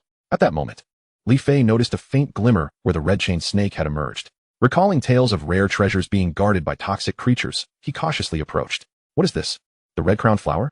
In the very spot where the python had appeared, a peculiar crimson flower was blooming. The flower was entirely red, including its stem. Li Fei's mind recalled various descriptions of the red-crowned flower. The red-crowned flower is a highly toxic entity. Its petals are useless, while its stem can be utilized for medicinal purposes, crafting various antidotes. The red-crowned flower is exceedingly precious, often accompanied by roaming red-chain snakes. How could he have stumbled upon such a rare find so soon after arriving? Li Fei felt a surge of excitement. It seems the Dark Night Forest is indeed extraordinary. Carefully uprooting the red-crowned flower, he placed it within his spatial ring. After securing the flower, Li Fei continued his ascent along the canyon. However, barely half an hour had passed before unforeseen circumstances arose once more. A sudden ambush by a frost beast caught him off guard. However, his constant vigilance spared him from an instantaneous demise. The frost beast, entirely composed of millennium-old ice and housing a precious core at its center, was an unexpected encounter in the Nightshade Forest. Contemplating the plethora of treasures that this forest might conceal, Li Fei was quickly interrupted by the approach of another frost beast. Roughly his size, a trail of freshly formed frost marked its path. How chilling. Li Fei's teeth chattered as he felt an overwhelming cold even before the beast drew near. In his eyes, the frost beast bore no weaknesses. Even his low-grade dagger merely left shallow cuts upon its surface, which healed almost instantaneously. The thought of using techniques like the whirlwind kick or the transformation strike was futile. After a single attempt, his leg had frozen solid like a popsicle. This was a strategy that would inflict 1,000 wounds on the enemy while costing himself 800. As the frost beast lunged once more, Li Fei deftly evaded. Its speed was not overwhelming. Had it been, he would have already faced defeat. Observing the beast's transparent form and the crystalline core situated near its heart, he fell into deep contemplation. Was there truly no way to overcome this foe? He could flee from the frost beast, yet the allure of its precious core compelled him to stand his ground. Suddenly, an idea sparked in his mind. He had yet to employ his Samadhi true fire. With his energy restored to 60 points, he was prepared to unleash it once more. Li Fei's pupils dilated as he altered his skill in the direction of the frost beast. A surge of white flames erupted from the creature's body. Unlike before, these flames did not extinguish immediately. Instead, they blazed fiercely. This time, the frost beast visibly writhed in agony. It ceased its pursuit of Li Fei and fled towards the canyon's heights. However, it fell lifeless before it could even reach 10 steps away from him. Li Fei retracted the Samadhi true fire into his eyes. This newfound ability, which he had recently mastered, allowed him to summon the fire back after use. Truly, Samadhi true fire was the nemesis of all beings. Even a millennium-old frost beast trembled before its might. This was a situation Li Fei had never anticipated. Yet, just as he prepared to collect the frost beast's core, an unexpected figure leapt from the nearby underbrush. Haha, a citizen of the Summer Kingdom. To the victor belongs the spoils. This core should be shared equally. The newcomer, a dark-skinned man with a beard, appeared to be around 30 years old. He identified himself as Singer, who had been lying in wait prior to Li Fei's arrival and had previously battled the frost beast, albeit unsuccessfully. He had been hidden nearby while Li Fei engaged the creature. Singer intended to ambush Li Fei and seize his treasures. But upon witnessing the white flames in Li Fei's eyes, he reconsidered. A citizen of the Indu Kingdom, Li Fei thought, astonished by the unexpected encounter. What a fortuitous coincidence. To the victor belongs the spoils. We shall each take half. As a friend from the Summer Kingdom, you wouldn't object, would you? Noting Li Fei's silence, Singer began to edge closer to the deceased frost beast. Chapter 42. Depart or perish. As Singer approached the frost beast's core, Li Fei followed suit. his voice cold as ice. Leave or die? Having expended considerable energy in vanquishing the beast, and with their meeting being merely serendipitous, he did not intend to resort to violence immediately. Oh, friend from the Summer Kingdom, this is unjust. I discovered the frost beast first. You cannot do this. Singer pressed on towards the core. I will count to 3. If you do not depart, I shall not hold back. Li Fei's patience began to wane. As he sensed Li Fei's murderous intent, Singer hesitated, slowly retreating. Upon reaching the core, Li Fei reached down to claim it, but just then, an unexpected incident occurred. The Hindu citizen, who had seemingly decided to withdraw, suddenly hurled something towards Li Fei. Danger! Poison! Li Fei quickly held his breath and executed a roll to evade the projectile. When he turned back, however, the man had vanished without a trace. Cold fury ignited in Li Fei's eyes. He had shown mercy, yet the man had sought to harm him in return. Such treachery was unforgivable. He vowed that the next time they crossed paths, he would show no mercy. Yet, it struck Li Fei as odd to encounter a frost beast in this location, as they were typically social creatures and rarely ventured alone. Could there be a pack of frost beasts nearby? The boldness of this thought startled him. But soon, as he ventured further up the canyon, the chilling presence intensified. Li Fei's spirit surged. This suggested that his theory might indeed be correct. Resolute, he quickened his pace towards the summit. The canyon was not long, and he soon reached its apex. What a sight! Li Fei was taken aback. Before him stood towering mountains, entirely cloaked in snow and ice. The canyon's 2 sides represented 2 disparate realms, one of spring's beauty, the other of winter's chill. At that moment, he noticed signs of movement upon the snowy peaks. There, Li Fei focused intently. Frost beasts. His realization crystallized. There were not just one but thousands of them atop the snow-capped mountains. Gasp! He inhaled sharply. The presence of so many frost beasts was astonishing. Each one was a rarity, and their cores were coveted treasures for those who wielded ice attributes. If news of this multitude were to spread, the shockwaves would be monumental. Li Fei could hardly fathom the implications. Yet, his gaze shifted to another spot, and he found it impossible to look away. Was that an ice mountain snow lotus?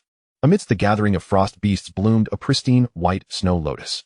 Elated, Li Fei recognized that unlike the frost beast's cores, the snow lotus was consumable even by ordinary people. More importantly, it could nourish the soul. If memory served, such a snow lotus was available in the system store, albeit at a steep price of 100,000 points.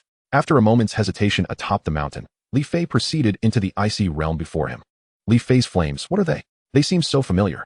A voice in the All's Mountain Range chat group speculated during the live stream. Wow, what is Li Fei planning? Surely he doesn't intend to challenge those frost beasts. Resource gathering is paramount. There are thousands of frost beasts there. Wait, that Hindu citizen he let go is sneaking behind him. The Hindu people are truly despicable, always seeking to take advantage. Should we remind Fei-go? Perhaps not. After all, one can use it only 3 times in a month, and this is merely the first day. Lu Tao seems to have developed quite well. Oh no, it appears that Reizer is in peril. Someone remarked in the chat group. The screen displayed Reizer, wielding a blade, traversing through a dense forest. Suddenly, with a splat, his feet sank into the mire. Reizer was taken aback by the rapid onset of danger, despite his vigorous attempts. He found himself utterly unable to extricate himself from the clutches of the muck. It's a swamp, and not just any swamp, someone analyzed. Damn it, Reizer cursed, feeling as though every bone in his body had turned to jelly within this bog, reducing his strength to a mere fraction of its usual capacity. Could there be toxins here? The thought made his face turn pale. His only desire was to flee this accursed place. Meanwhile, in the chat group for the region of India, the atmosphere was lively. That foolish person from Xia actually intends to challenge over 1,000 ice beasts. What a death wish. They scoffed. Huh, that Xia person is utterly oblivious to the fact that our 6th-ranked expert, Singer, lurks behind him. Bravo, Singer, deliver him a fatal blow. Oh, by the way, should we inform Singer that the ring on that Xia person's hand appears suspicious? It resembles a spatial ring. We have only 3 opportunities to communicate. Let us wait a bit longer. I trust Singer won't overlook any of his possessions. Go, Singer, we stand behind you. In the beautiful nation region, our contestants can be regarded as masters of wilderness survival, incomparable to those from Xia. Observe how Bull, with his special forces background, has already gathered 3 valuable herbs. Bruce is also making good progress. Just then, an exclamation echoed through the group. Hey folks, I've made a significant discovery. A person from Xia dares to challenge over 1,000 ice beasts. They laughed. It's absolutely hilarious. Doesn't that Xia person know who their opponent is? Moreover, they have only a month. On the nameless island, viewers watching the live stream were in dismay. One has perished. One has actually died.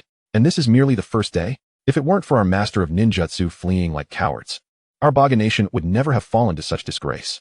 Indeed, they should commit seppuku in atonement. Baga, who was just speaking ill of me, step forward. I wish to duel. The scene fell into an uneasy silence. A gaggle of cowards who can only shout. Ito Haruya retorted dismissively. Chapter 43, A Narrow Escape from Assassination. In the Holt Mountain region, one member remarked, Captain, we encountered a contestant from the beautiful nation. Oh, splendid. With someone from the Great Brother Nation watching over us. We are safe. I see a Xia person aiming to challenge over 1,000 ice beasts. Isn't that a bit exaggerated? Not just exaggerated, it's downright absurd. Is that Xia person a fool? I think we ought to keep an eye on him. He might provide us with endless amusement. Our boxer, Oli, is developing splendidly. And the others are also making good progress. I believe they will bring us victory. In the Dandelion region. Oh, is that Xia person too foolish? He even dares to take on the ice beasts one-on-one? It is said that Xia people have a high IQ on Blue Star, so don't be misled by appearances. He may possess some secret weapon. He is followed by someone who seems to be from India. Ignore him. To me, he is already a dead man. Only the people of the beautiful nation are worthy of battling the experts from Xia. As Li Fei cautiously approached the nearby ice beasts, he was acutely aware that any movement could attract their attention. The ice mountain snow lotus lay in the central region, and to approach it, he would have to navigate past the ice beasts on the periphery. However, he had devised a plan. A direct confrontation would be futile against such numerous foes. His strategy was to stealthily ambush one ice beast with his Samadhi true fire, ensuring he controlled the damage to prevent immediate death. Under the scorching flames, the ice beast would surely flee, and if it collided with another, the flames would spread, completing half of his plan. Once the ice beast clan fell into disarray, he would seize the opportunity to collect the ice mountain snow lotus, thus fulfilling his objective. However, he knew the journey would not be devoid of obstacles, necessitating a detailed strategy. Currently, he possessed only over 20 energy points and required at least 8 hours to fully recover. Scanning his surroundings, he estimated he was approximately 2,000 meters from the ice beast's central area, with only a handful nearby. Yet, it was not time to act. So he refrained from drawing attention and sought a place to rest. Finding a naturally formed cave in the snowy mountain, he quickly entered. Singer, trailing behind, hesitated but ultimately steeled his resolve and followed him inside. Upon entering the cave, Li Fei was awestruck by its grandeur, while unremarkable from the outside. Within it was astonishingly vast, with a complex structure resembling a labyrinth. Some passages were narrow, accommodating only one person at a time. This could serve as an excellent hiding spot. If he succeeded in his plan, he could retreat here, and the ice beasts would be unable to pursue him. With a stroke of luck, he might even slay a few ice beasts, illuminated by the soft glow of blue ice within the cave. He didn't need a torch to discern his surroundings. Once he was adequately prepared, Li Fei entered a state of rest. Perhaps due to the heightened tension, he fell into a deep slumber. In the Indian region, oh, what a fortuitous opportunity. That Xia person is asleep. Damn it, where's Singer? What is he looking for? That Xia person is right next to him. The cave's environment was too intricate. He likely lost track of the Xia man. Moreover, he couldn't afford to make too much noise, which slowed him down. We must notify him. This is a once-in-a-lifetime opportunity. If he knows the Xia person's location, he can easily eliminate him. Indeed, the Xia person possesses at least 3 treasures: the dagger, the ice beast's crystal core, and that spatial ring. We cannot let this opportunity slip away. We must inform him. But we only have 3 chances, and this is merely the first day. If we miss this chance, it will be gone forever. Very well, I shall notify him now. In the region of the Arles Mountains, the situation was dire.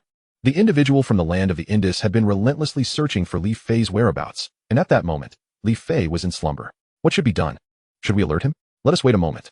After all, we have but 3 opportunities, and once used, they are gone, someone sighed. Just then, in the footage, Sing's expression shifted, as if he had received some critical information, and he swiftly made his way towards Li Fei. Damn it, that scoundrel must have gotten word, otherwise his reaction wouldn't be so pronounced. Someone exclaimed in the group. What should we do now? Should we notify him? Otherwise, it may be too late. Let us wait a bit longer. We cannot squander our chances so carelessly. The footage revealed that Sing was now less than 50 meters from Li Fei, with only a wall separating them. Once he circumvented that barrier, he would confront Li Fei directly. At that moment, a cold smirk crept across Sing's lips. He had just received a notification from his region that Li Fei was right across the way and currently asleep. As long as he approached cautiously without rousing him, he could easily eliminate his target. With this thought, Sing slowed his pace. He could not afford any mistakes. That damned Indus individual was drawing closer, and his pace was alarmingly slow. They must have received precise information about Li Fei's location. Perhaps we should inform Lord Li Fei as well. It could be disastrous if we wait too long, someone suggested. If the adversary rounds the wall at the last moment, and Lord Li Fei remains unaware, we should awaken him. Otherwise, our chances of victory are doomed. Tension mounted among both the Indus and Arles Mountain factions. Any minor miscalculation from either side could result in fatal consequences. 10, 9, 8. Those in the Arles Mountains counted down, knowing that if Li Fei remained oblivious until the final moment, they would have to forfeit one of their communication opportunities. However, just as the count reached 2, Li Fei stirred. His eyes opened unexpectedly.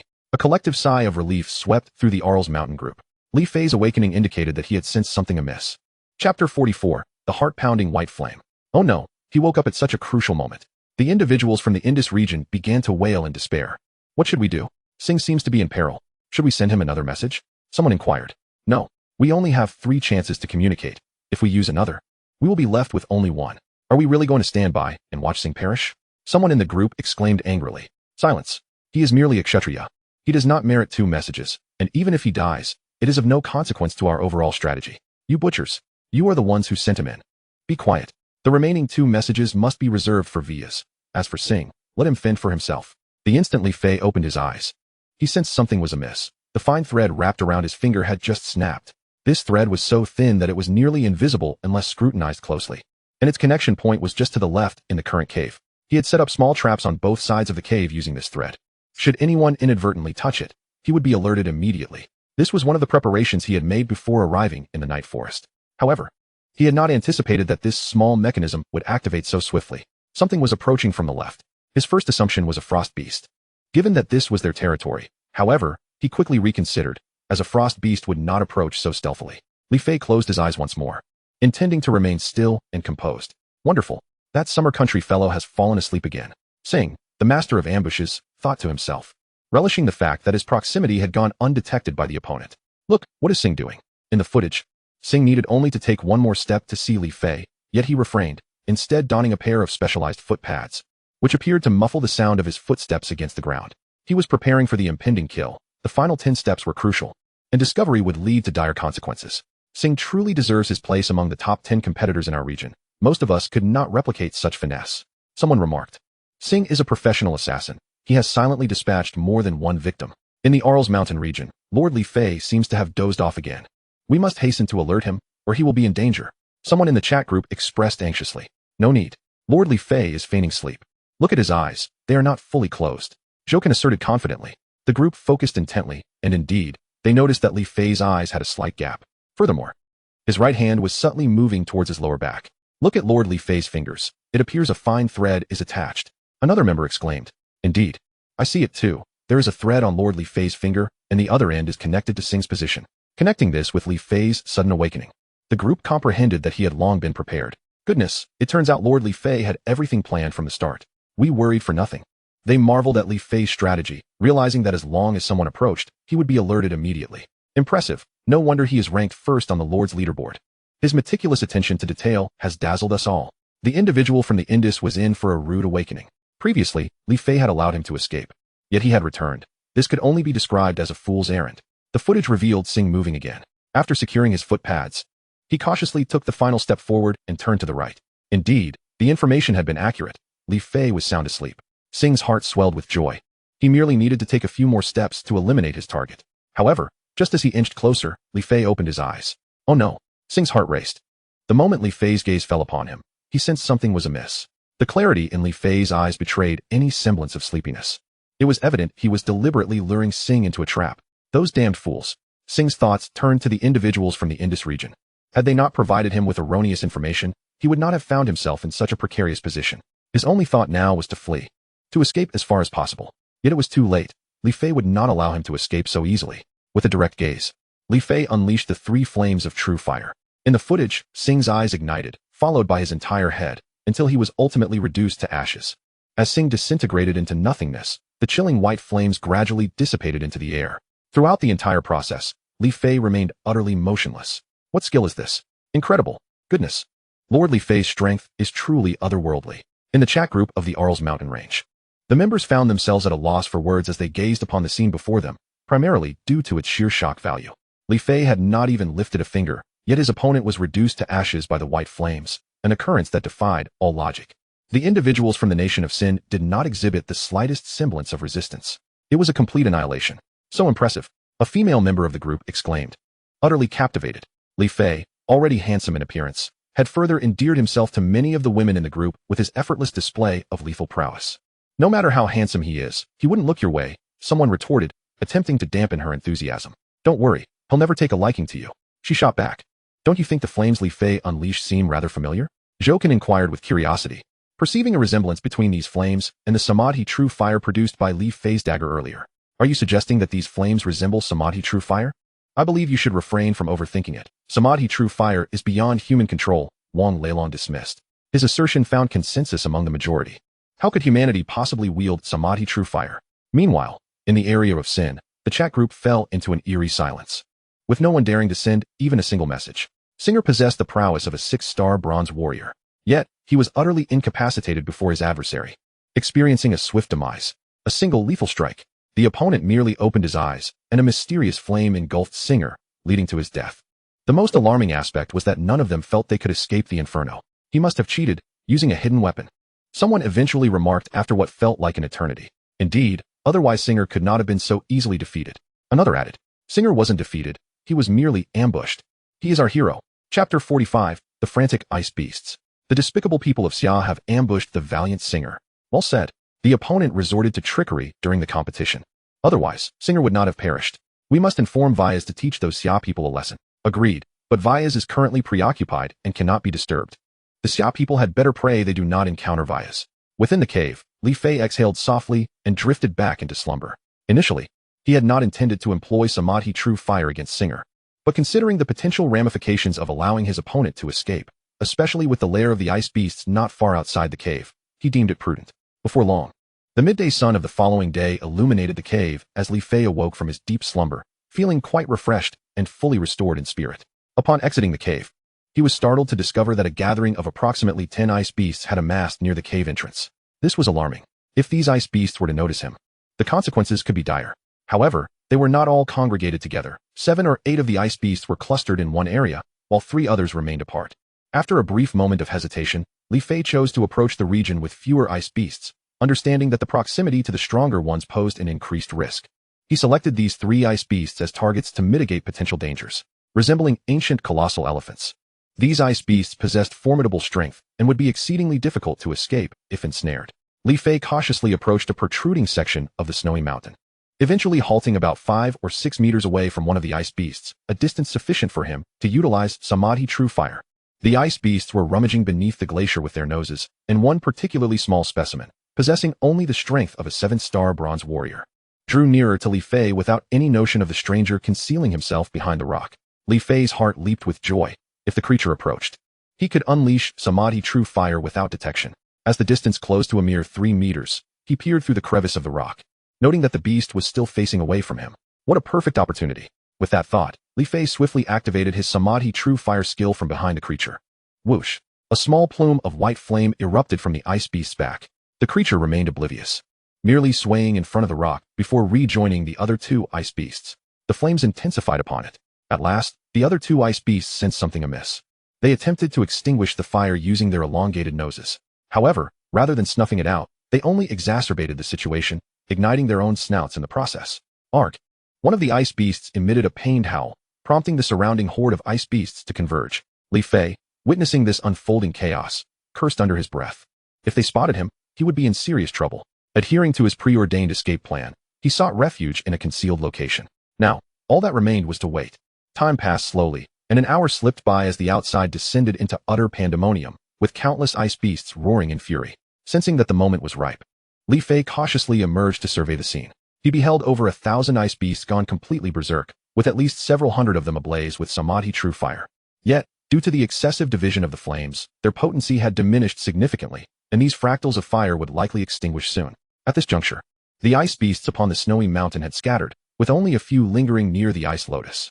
Recognizing the fleeting opportunity, Li Fei stealthily advanced. Look, what is Li Niu planning to do? The viewers of the live stream in the Arl's Mountain Range chat group were collectively astonished. Goodness, it's a sea of fire outside. It seems Li Fei intends to seize the ice lotus amidst the chaos. The footage displayed countless ice beasts flickering with flames on the mountain, while Li Fei stealthily made his way toward the central area. Trouble looms. It appears there is an ancient ice beast ahead. Suddenly, a member of the chat group detected an anomaly.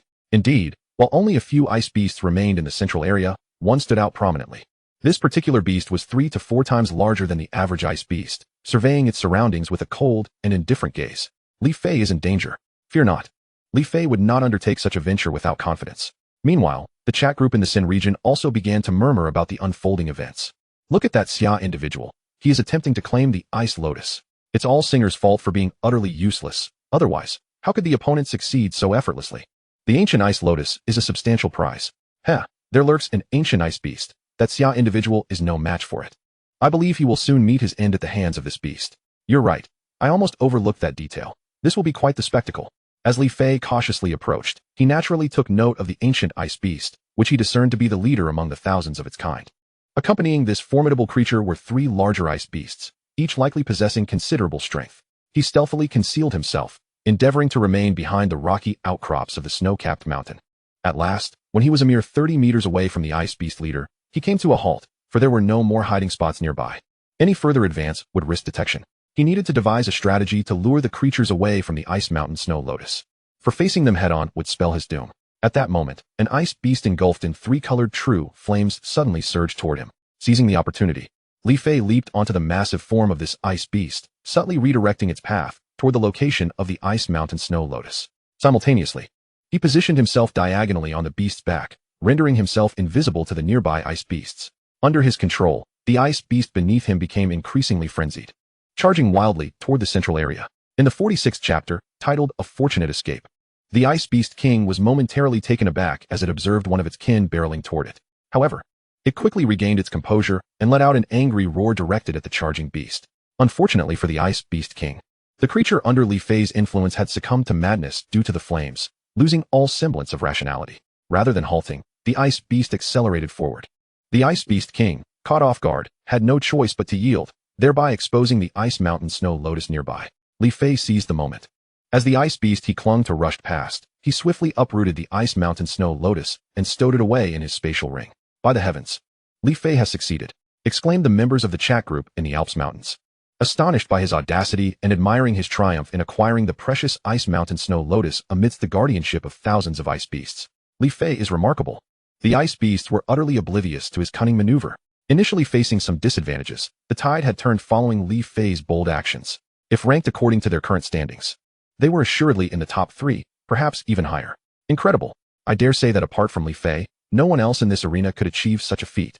However, it seemed Li Fei was now in peril, as the Ice Beast King relentlessly pursued him. In the footage, the leader of the Ice Beasts, the Ice Beast King, immediately recognized Li Fei the moment he seized the Ice Mountain Snow Lotus. Witnessing his cherished treasure, which he had guarded for millennia, being snatched away sent the Ice Beast King into a furious rage. Ignoring the consequences, it followed closely behind Li Fei, who was desperately clinging to the back of the Ice Beast as they sped across the snowy terrain. In the region of India, a voice in the chat group exclaimed, "That man from the summer country has succeeded. He has obtained the Ice Mountain Snow Lotus. Look at that Ice Beast King trailing behind him. It will not let him escape. He is doomed. What if the man from summer country manages to evade capture? There is no what if. Even Wyas would struggle under such circumstances. Do you think this summer country man can? I can already envision his demise. Once the Ice Beast King catches up, it will undoubtedly tear him apart in its wrath." In the region of the beautiful country, someone noted, "Oh my goodness, a man from summer country has acquired the Ice Mountain Snow Lotus. Their resources are now dangerously close to ours. Do not panic, we still hold the advantage. They will need time to catch up, and we have ample allies. Should we notify the special forces and Carl? I feel it is necessary to alert them about this summer country man. Are you joking? We only have 3 opportunities to contact them, and I can almost guarantee that the summer country man hasn't used a single one." On the nameless island, there were murmurs of concern. That summer country man has secured the Ice Mountain Snow Lotus, and their ranking has surged. Our ranking has plummeted to second to last. We are destined to lose this match. Let us sit idly by? After we lose, our resources will be halved, but those competing will undoubtedly perish. Let us not concern ourselves too much. They still hold some utility and can contribute to our larger brethren. In the Holt Mountains region, the chat group buzzed with urgency. "We must inform the beautiful country. This summer country man is formidable. He not only acquired the Ice Mountain Snow Lotus, but also evaded the pursuit of the ice beasts." At that moment, someone noticed that their region's ranking had fallen below the top 3. Damn it. We absolutely cannot afford to lose this competition. We must unite with the beautiful country to teach summer country a harsh lesson. We must also alert our boxing athletes to be wary of this summer country talent. As long as we maintain our alignment with the larger brethren, we shall not falter. Will the beautiful country abandon us? Not a chance. We are their most loyal allies. In the Dandelion region, the chat group reflected the current standings. The beautiful country held first place, summer country was in second, and they lingered in third. Very well. Let us maintain this ranking. We do not seek first or second place in this match. We only need to hold our current position. Should we extend our consideration to the Holt Mountains region and the people of India? How ludicrous. Their fate is of no concern to us. We only need to secure our ranking. Suddenly, Li Fei realized he had underestimated the speed of the ancient ice beast king. It was closing in on him much faster than anticipated, its two long tusks now clearly visible. Faced with imminent danger, Li Fei had no choice but to unleash his three-colored true flames once more, locking eyes with the ice beast king. With a hiss, a plume of white flames erupted from the ice beast king's eyes, rapidly spreading over its body. The creature was momentarily stunned, then consumed by rage as it grasped the true source of its plight, Li Fei. Yet, the swiftly spreading flames instilled a sense of dread, and during the flames' onslaught, its vision was obscured. The ancient ice beast was forced to halt its pursuit. Li Fei breathed a sigh of relief. He had pushed his three-colored true flames to their utmost potential. However, before he could fully relax, he noticed that the flames upon the ice beast king were gradually dissipating. Alarmed, Li Fei could not comprehend how this was possible, but it did not hinder his swift retreat. Under his command, he and the ice beast he clung to entered the cave he had previously prepared. It was only then that Li Fei felt a profound sense of relief. The ice beast beneath him finally succumbed, its life extinguished. Splendid. Another ancient ice beast crystal core in my possession. Li Fei rejoiced. The inhabitants of the Arles Mountain region were left in awe by Li Fei's splendid maneuvers. Within the chat group, admiration flowed freely. Truly, he is the illustrious figure in my mind. From the meticulous plan to acquire the Ice Mountain Snow Lotus to his subsequent escape, every step was calculated. It goes without saying that Brother Fei is our top-ranked contender. If we were to assess individual resources, Li Fei undoubtedly holds the premier position. Chapter 47, The Man-Eating Tree. Meanwhile, in the region of the Kingdom of India, a profound silence enveloped the chat group once more. How is it possible that this individual from the Summer Kingdom actually managed to escape? Very well, I shall swallow my previous words. Yet I am certain that this Ice Beast King will not let him off so easily. The moment he exits the cave, he shall be hunted down. There is no way he could remain hidden forever. If he encounters Vayas, I can guarantee that Vayas will give him a severe lesson. As the discussions among the inhabitants of the Kingdom of India surged, the Arles Mountain region erupted once again. Someone noticed that Zheng Yu appeared to be in peril. In the footage, Zheng Yu found himself amidst a dense jungle, curiously devoid of any wildlife. The towering ancient trees surrounding him were remarkably larger than those in the Arles Mountain area. Additionally, these trees were adorned with peculiar thorns, some resembling hedgehogs. However, it wasn't merely this that captured their attention. The more alarming issue was that Zheng Yu seemed to have been engulfed by one of these ancient trees. As his back pressed against a massive tree, a crack suddenly formed in the purple trunk, swallowing Zheng Yu whole. By heavens, that tree is peculiar. I just saw its teeth. One exclaimed in shock. You must be mistaken. That is just an ordinary tree. You claim it has teeth? Another retorted. I think I saw it too, chimed in another participant. Look, the section devoid of thorns resembles a mouth. Zhoukan observed meticulously. Zhoukan, don't frighten me. Yet, silence fell over everyone. For Zhoukan was indeed correct. That area did resemble thick, dark human lips. Zheng Yu's sudden disappearance plunged the crowd into unease. What should we do? Zheng Yu seems to be in great danger. There are no individuals from our Arles Mountain region nearby. Even if we send a message, it would be too late. Are we to simply watch him perish? Calm down. Have you forgotten that Zhoukan possesses the low-grade sword of the common rank? Yes. I lent my sword to Zheng Yu. Zhoukan affirmed. I see. You're suggesting that Zheng Yu could use this sword to break free from the tree. Someone in the group exclaimed with excitement. Indeed, this sword is exceptionally sharp, and no matter how resilient this tree may be, it cannot surpass the steel of the temple. Zhoukan analyzed, demonstrating confidence in his weapon. Yes, we merely need to wait a little longer. I believe Zheng Yu has the capability to confront this predicament. Without a doubt, the one who felt the gravity of the situation most acutely was Zheng Yu himself. Caught off guard, he was drawn into a sealed space. However, this was not the focal point. Rather, the peculiarity lay in the fact that this space seemed not to be an independent entity, but rather akin to the stomach of a creature. Around him, corrosive liquids enveloped him entirely. Even as he breathed, some of the liquid infiltrated his body. It felt reminiscent of the insides of an animal. As he sensed the oppressive atmosphere and the powerful heartbeat of an unknown being, a wave of despair washed over Zheng Yu. He attempted to use force to dismantle the muscular structure from within, yet as he struggled, he discovered that green vines had ensnared him completely, binding him. Furthermore, these vines were laden with thorns capable of injecting toxins to induce paralysis. Damn it! Zheng Yu cursed, panic overtaking him. He felt as though he might perish here. I'm sorry, brothers. I have burdened you. I hope you do not lose the competition because of me, he silently lamented. However, just as he was on the brink of unconsciousness, a thought struck him. He still had Zhoukan's low-grade sword within his storage bag. This sword might be worth a try. A glimmer of hope reignited in Zheng Yu's eyes. If he could retrieve the sword lent to him by Zhoukan, he would have a chance to sever his bonds and escape. If he remembered correctly, the storage bag was situated on his waist. Relying on his memory, Zheng Yu extended his right hand toward the location of the storage bag. Finally, he grasped it. Summoning every ounce of remaining strength, he extracted the long sword. After retrieving the sword, he laboriously slashed at the vines binding him, and with a flurry of desperate strikes, he broke free from the tree. With a resounding crash, the purple man-eating tree spewed forth a cascade of green liquid, wilting significantly in the process. It was at this moment that Zheng Yu realized the true nature of his captors. He gasped in shock. For the jungle he was in was teeming with these purple man-eating trees. The viewers in the Arles mountain region collectively exhaled in relief. Truly, Zhouken is a sage, foreseeing events with uncanny accuracy. Haha, I merely made an educated guess, Zhouken humbly responded. Zheng Yu seems to still be in peril. Someone noted in the chat. Fear not.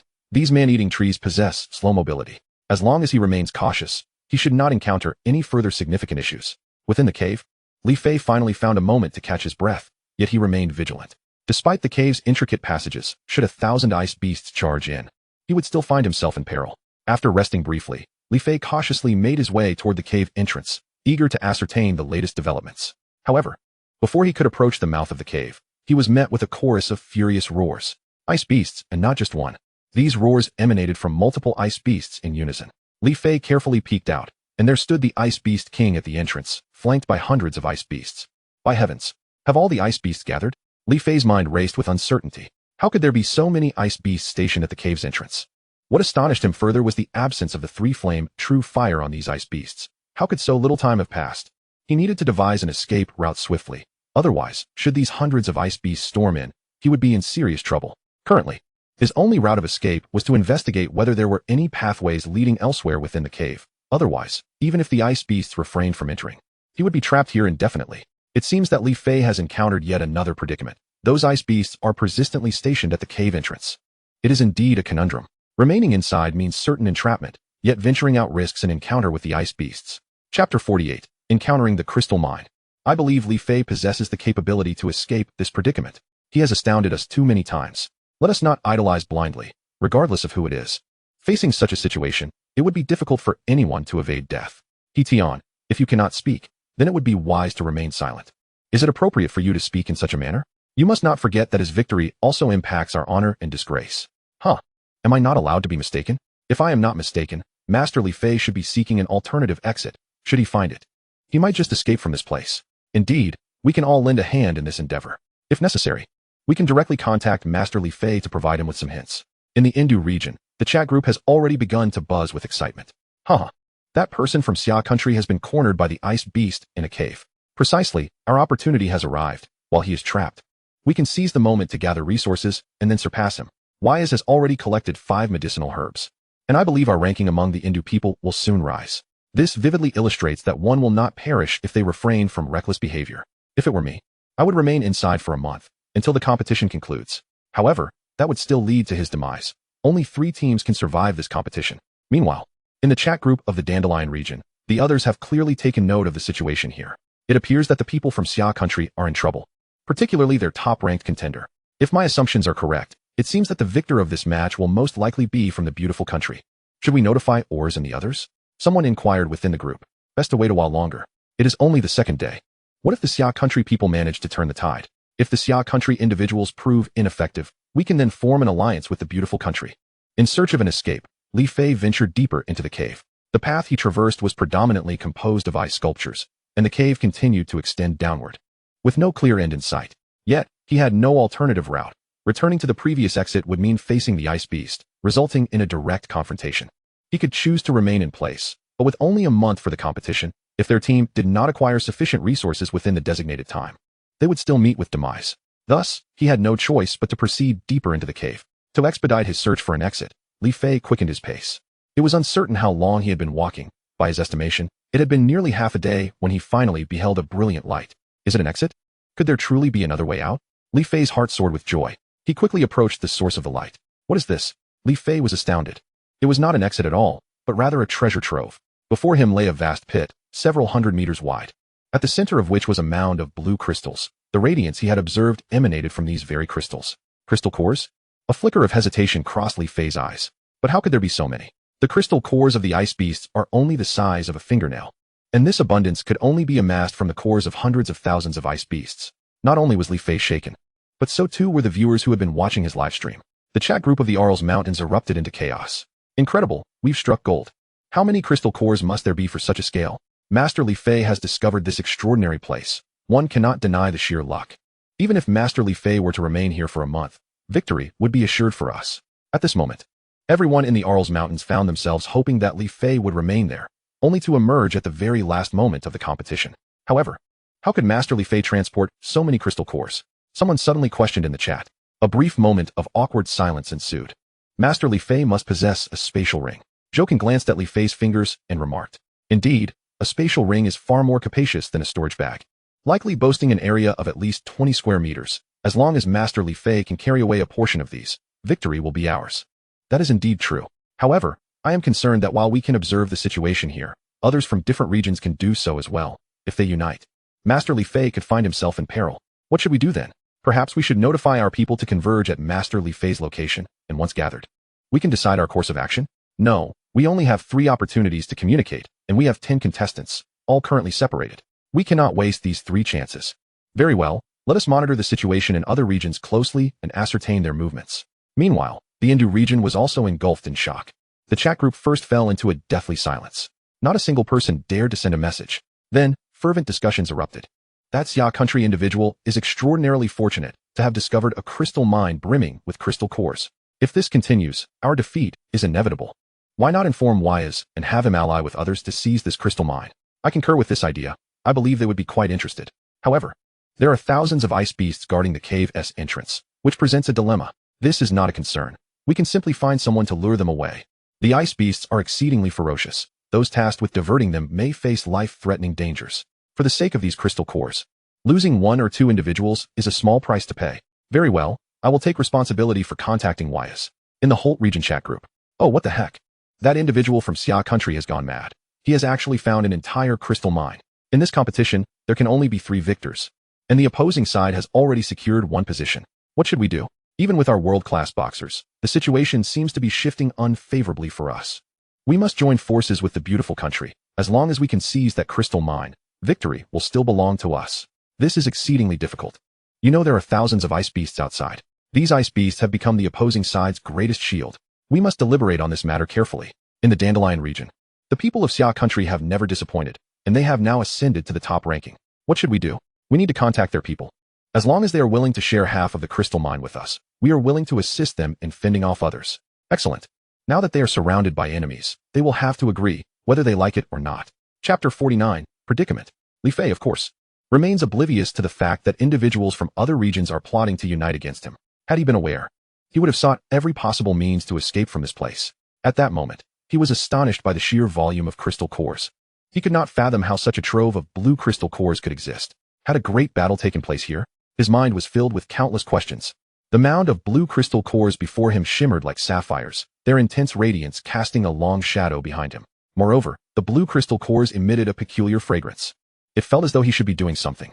After marveling at the scale of the blue crystal cores, Li Fei finally recalled the purpose of his endeavor, to gather as many resources as possible. As he approached the crystal core, intending to fully incorporate it into his spatial ring, he suddenly made a startling discovery. There appeared to be other forms of life atop the crystal core. Li Fei furrowed his brow. Just moments prior, as he drew nearer, he had abruptly noticed what seemed to be creatures moving upon the surface of the blue crystal core. To validate his suspicion, Li Fei cautiously advanced once more, his keen eyes meticulously searching for any trace of evidence. At that moment, he finally caught sight of the creature that had flitted before him earlier. A juvenile ice beast? No, this ice beast was not even in its juvenile stage. It could only be classified as a hatching. The creature before him was merely the size of a palm, entirely translucent, with intricate, vein-like structures coursing through its interior. Had he not been so observant, he might have easily overlooked it. But there was not just one. Li Fei inhaled sharply as he scanned the expansive pit, which spanned several hundred meters in width, revealing the presence of over 100 juvenile ice beasts. This was indeed a nest of ice beasts. Li Fei immediately recalled how the ice beasts on the snowy mountains had come to be. They must have all originated from here. Faced with this extraordinary spectacle, he marveled at the wonders of nature. In the Alls Mountain region, those watching the live broadcast were equally captivated by the scene. What on earth is that? Are those juvenile ice beasts? Jokin exclaimed after a moment of stunned silence. It seems so. Those juvenile ice beasts are so adorable. Let us persuade Li Fei to bring a few out, exclaimed several girls in the chat group. Hold on, if these ice beasts were to leave the blue crystal cores, they might perish. Jokin doused their enthusiasm with cold water. If I am not mistaken, It is precisely these blue crystal cores that nurture the ice beasts. Without them, they would be akin to humans deprived of air. Do you think they could survive? Joe can elaborate it. That is simple. As long as Li Fei brings back more blue crystal cores, it should be fine. Someone countered in the group. In theory, yes. But do not forget the peculiar environment of the snowy mountains.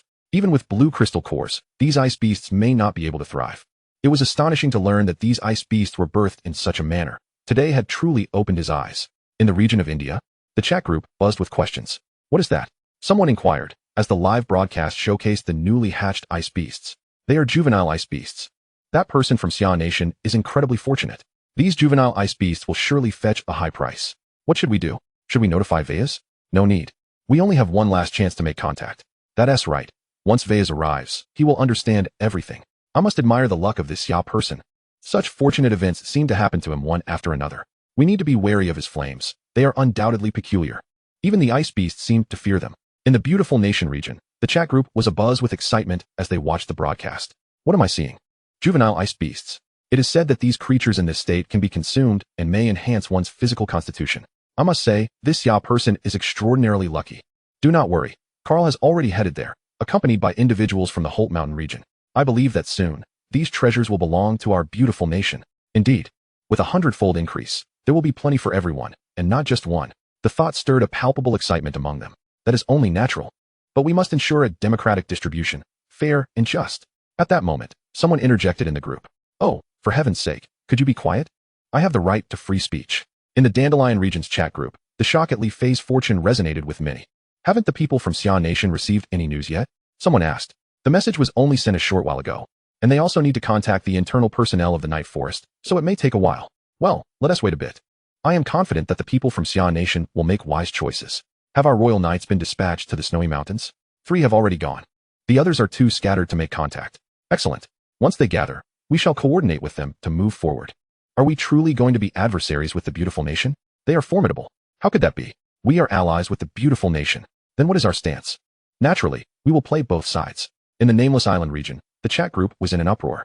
Another one has died. We are down to just 8 people now. We are going to lose the competition. I am feeling quite hopeless. If it weren't for that band of cowards, we would never have been in this situation. They should commit seppuku in apology. Indeed, this is cowardly behavior. Enough. If anyone mentions our 10 again, I shall challenge them to a duel. Ito Arisher shouted. Having reached his limit with the group, in the Holt Mountain region's chat group, someone declared, damn it, that Xia person's luck is infuriating. We must unite with the beautiful nation. We absolutely cannot allow the people from Xia Nation to triumph. It is a matter of our national dignity. I have just received news that the beautiful nation has already sent reinforcements. I believe it won't be long before this place is ours. Someone rejoiced in the group. That's right. This truly is a treasure of considerable worth. Chapter 50, the Earth-level spatial ring. Beside the pit, Li Fei gazed at the diminutive ice beasts, a contemplative light glimmering in his eyes. If he were to take all the blue crystal cores, there would be no doubt that these fragile ice beasts would meet their demise. Not only that, but the ice beasts above the snowy mountains would likely dwindle in number as well. As for whether he could transport these juvenile ice beasts, that was even less feasible. His spatial ring was sealed and could not accommodate living beings. If he were to confine these ice beasts within the spatial ring, they would surely perish in no time.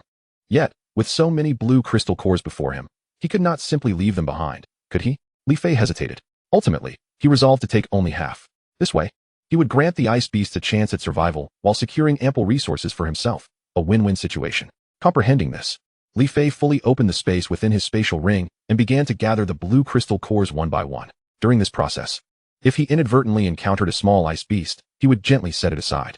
It was not until he had collected over half of the blue crystal cores, occupying nearly half the space within the ring, that he finally ceased his efforts. Of course, this endeavor was prolonged, lasting a full 3 hours. By this point, Li Fei could even feel a tingling ache in his wrist. All he desired was a place to rest, to sleep soundly, for he was utterly exhausted. He had expended an excessive amount of energy that day, first igniting the ice beasts with his Samadhi true fire to instigate chaos among them, then seizing the ice lotus, and finally evading the pursuit of the ice beast king. This was undeniably a consumption of both his physical stamina and mental energy. Li Fei casually found a spot on the remaining blue crystals and succumbed to slumber. Before long, the sound of his snores echoed through the vicinity. The spectators observing the live broadcast in the Alls Mountain region were utterly astonished. Could it be that the esteemed Li Fei had fallen asleep? Why had he ceased his activities? Was his ring perhaps full? Inquired a member of the group. It must be full. Otherwise, that ring is simply too large. Many expressed their disbelief. In their minds, if Li Fei managed to store even a tenth of the blue crystal cores, it would already be a considerable feat yet. To their astonishment, Li Fei had managed to store half of them in one go, which was truly remarkable. That ring must possess at least 1,000 square units of space. Lu Song, how large is your spatial ring? Zhouken questioned, seeking to gauge the dimensions of Li Fei's ring. Only 15 square units. Lu Song replied with resignation, noting that his spatial ring paled in comparison to Li Fei's. Akin to a mere chicken against a phoenix. If you were to store the remaining blue crystal cores, how many could you manage? 1/7? No, perhaps 1/8. Lu Song pondered for a moment before responding. That confirms it. I can ascertain that Li Fei's spatial ring must be at least 1,500 square units. Zhouken declared with conviction. Hiss. Upon hearing this, many within the group gasped in disbelief. Such a square footage is not something an ordinary spatial ring could achieve. Zhouken, are you certain? If it truly possesses 1,500 square units, the rank of this ring must be astonishingly high. Someone inquired skeptically. There is no doubt. Zhouken was resolute in his judgment, even feeling that he had underestimated it. It must at least be of mid-grade or high-grade royal quality. A member of the group speculated. No, it could even be higher. Zhouken asserted with confidence. Surely not. Zhouken. Do you mean to say that Li Fei's ring has reached the level of Earthgrade? Did you all forget about Li Fei's dagger? It suddenly dawned on everyone. As they remembered that Li Fei also possessed an Earthgrade low-tier weapon. In an instant, many in the group were envious, salivating at the thought. Have you not considered why Li Fei possesses so many Earthgrade weapons? First, the low-tier Earthgrade dagger, and now this spatial ring. Goodness. That is merely stating the obvious. It must have been forged with Samadhi true fire. While your assertion holds some merit, the crux of the matter lies in the materials. Where did Li Fei acquire such resources? Are you suggesting? Indeed, Li Fei must have slain an extraordinary number of demon kin in the early stages. The 3,000 demon army mentioned in the announcement is merely a portion of what we can observe. Has no one contemplated how many demons Li Fei has vanquished in the unseen realm? It is precisely because he amassed sufficient resources in the early stages that he is able to wield such Earthgrade weapons. I understand your point. Li Fei's possession of such artifacts is entirely the result of his own hard work, and we too can attain them, provided we eliminate enough invaders, correct? Precisely. In the region of the Kingdom of India, within the chat group. Oh, that man from the Summer Kingdom is truly insane. He has managed to pack away half of the blue crystal cores and is now sleeping. I can hardly believe it. His ring is undoubtedly extraordinary, far surpassing any weapon I have encountered. Notify Veyas of this ring's information at once. But we only have one last chance to make contact. Forget about that. The value of this ring surpasses any resource, and more importantly, it contains half of the blue crystal cores. I have already informed Veyas. But I am curious as to why that man from the Summer Kingdom chooses to sleep at this moment. Does he no longer desire the remaining blue crystal cores? He must be exhausted. I suspect the space within his ring is insufficient.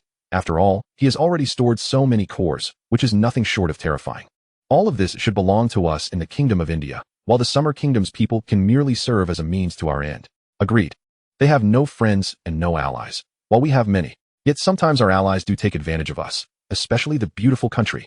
Our role to the beautiful country is irreplaceable. Besides, they too serve as our pawns. One day, India will rise to become the strongest in the world. In the chat group of the beautiful country, the atmosphere was equally tumultuous. Oh, what the heck? That man from the Summer Kingdom possesses such a vast spatial ring. He nearly managed to carry away all the blue crystal cores. What if he manages to take them all and hide away? Goodness, that would be terrifying. However, his spatial ring likely does not possess that much capacity. You truly underestimate the Summer Kingdom. Their capabilities have no bounds. I suspect he merely fell asleep from exhaustion. We must dispatch our special forces to reach him swiftly. If we delay, it may be too late. Fear not, my friend. There are thousands of frost beasts outside. I trust they will be able to hold the Summer Kingdom man at bay. Chapter 51, Beast Summoning Grass. In the chat group of the Holt Mountain region. Quick. Switch the camera to the man from the Summer Kingdom. Hurry. A voice clamored, as the live broadcast was conducted via split screen, allowing the chat group to simultaneously observe all participants' actions. However, due to the split screen format, the visuals were rather small, and at this moment, someone wished to switch to Li Fei's feed. Oh, what the heck? The spatial ring in that man's hand is undoubtedly a treasure. In the footage, Li Fei was soundly asleep, adorned with a white ring on his finger. This ancient and grand white ring could not be overshadowed by the pile of blue crystal cores beneath him. My heavens! Where did that entire heap of blue crystal cores go? Why is there only this little left? A curious member of the group inquired. They were all stored within the spatial ring. Only half of the cores remain outside. Someone replied. How is that possible? Our largest spatial ring barely measures 20 square units. Therefore, it must be a treasure. We must acquire it at all costs. What do you plan to do, Jason? We must inform our fighters about the significance of this ring. If we obtain it, victory will be assured. Jason, we have many competitors. Aside from the beautiful country, We can afford to show them some courtesy. The others deserve none. Very well, I understand. I will notify them. We must act swiftly. We cannot allow others to seize it first. Li Fei slowly awakened from his slumber, stretching while lying atop the blue crystal cores. He had slept for at least 6 hours. At this juncture, he felt no urgency, as the resources were ample, and their region was undoubtedly ranked among the top 3 in the competition. What he was most concerned about now was whether individuals from other regions would form alliances. As the event was being broadcast live, news of his acquisition of the blue crystal cores would undoubtedly spread quickly. He needed to assess whether there were any alternative routes available. Li Fei contemplated. Descending from the azure crystal core, Li Fei began to wander, with particular focus on the depths of the stone pit. This pit, measuring 100 meters in width and 10 meters in depth, featured an inner rim adorned with concentric circles of blue and green stones. At first glance, it appeared to be a natural formation. As for an escape route, Li Fei searched diligently for an extended period, even testing the walls surrounding him, but ultimately found no way out. His only possible exit was the opening through which he had arrived, now occupied by a horde of ice beasts. It seemed he was trapped within. Perhaps in a few days, they would disperse. After all, they must require sustenance, Li Fei reassured himself. Unbeknownst to him, 2 individuals from other regions had already arrived outside the cave, summoned to this location. They had been lying in wait around the icy creatures for several hours, refraining from entering the cave primarily because the entrance was completely surrounded by the ice beasts. Talker, you go first and draw away those ice beasts. I will seize the opportunity to rush inside, commanded Carl, a special forces operative from the United States. You know this will be extremely perilous. State your conditions. I can distract them, but I have one request. I demand that the representatives from India be allowed to secure second place in this contest. Agreed. I accept this condition, but only if you perform exceptionally well. Rest assured, we have consistently ranked among the top 3 on Blue Star. We can wield unparalleled influence here as well. Upon concluding his words, Talker sprang into action, retrieving a verdant herb from a black spatial ring. The herb bore a purple blossom, emanating an enchanting fragrance. What is this? Carl inquired, perplexed. This is the beast summoning herb. When ignited, it releases a potent aroma that holds a lethal allure for certain beasts. More importantly, it can bewilder their senses. Once they catch a whiff, they will gravitate towards my position, and at that moment, you can act swiftly, Brother Carl, Talker asserted with confidence. Afterward, he vacated the area to find a different vantage point, needing to ensure that all the ice beasts could perceive the enticing scent. He could not stray too far. Only by luring the entire horde would Carl have a chance to infiltrate the cave. Is it really that simple? Carl mused, feeling somewhat reckless, realizing he should have pressed for lesser demands. However, now was not the time for such thoughts. He concealed himself deeper to avoid attracting the attention of the ice beasts. As long as Talker could divert the horde, he would rush into the cave at the earliest opportunity. Even if only a majority of the ice beasts were drawn away, he would still have a chance, albeit with some difficulty. While he observed, the ice beasts began to stir. Under the influence of the beast summoning herb, 2 of the creatures ambled toward Talker's position. Why are there only 2? There should be a whole group. Carl pondered anxiously. Though he knew this was not the moment for doubt, he continued to observe. Talker, too, felt disheartened. According to his plan, all the ice beasts should have been attracted. Yet only 2 had approached, deviating from his expectations. With no alternative, he extinguished the herb and offered Carl a reassuring smile. Just as Talker extinguished the herb, the 2 ice beasts regained their senses, exchanging confused glances before leisurely retreating. Once they had moved a sufficient distance away, Talker reignited the herb, this time closer to the beasts, approximately 50 meters away. He speculated that the previous lack of attraction was due to the distance. Now, by reducing it, the herb's effect would surely be amplified. Indeed, under the herb's influence, a dazed look began to appear in the eyes of several ice beasts, who began to sway and approach Talker's direction. It's working, Talker exclaimed with joy, reflecting on how he had hesitated to redeem the herb with his scarce 10 points in the system store, now realizing its remarkable efficacy. All right.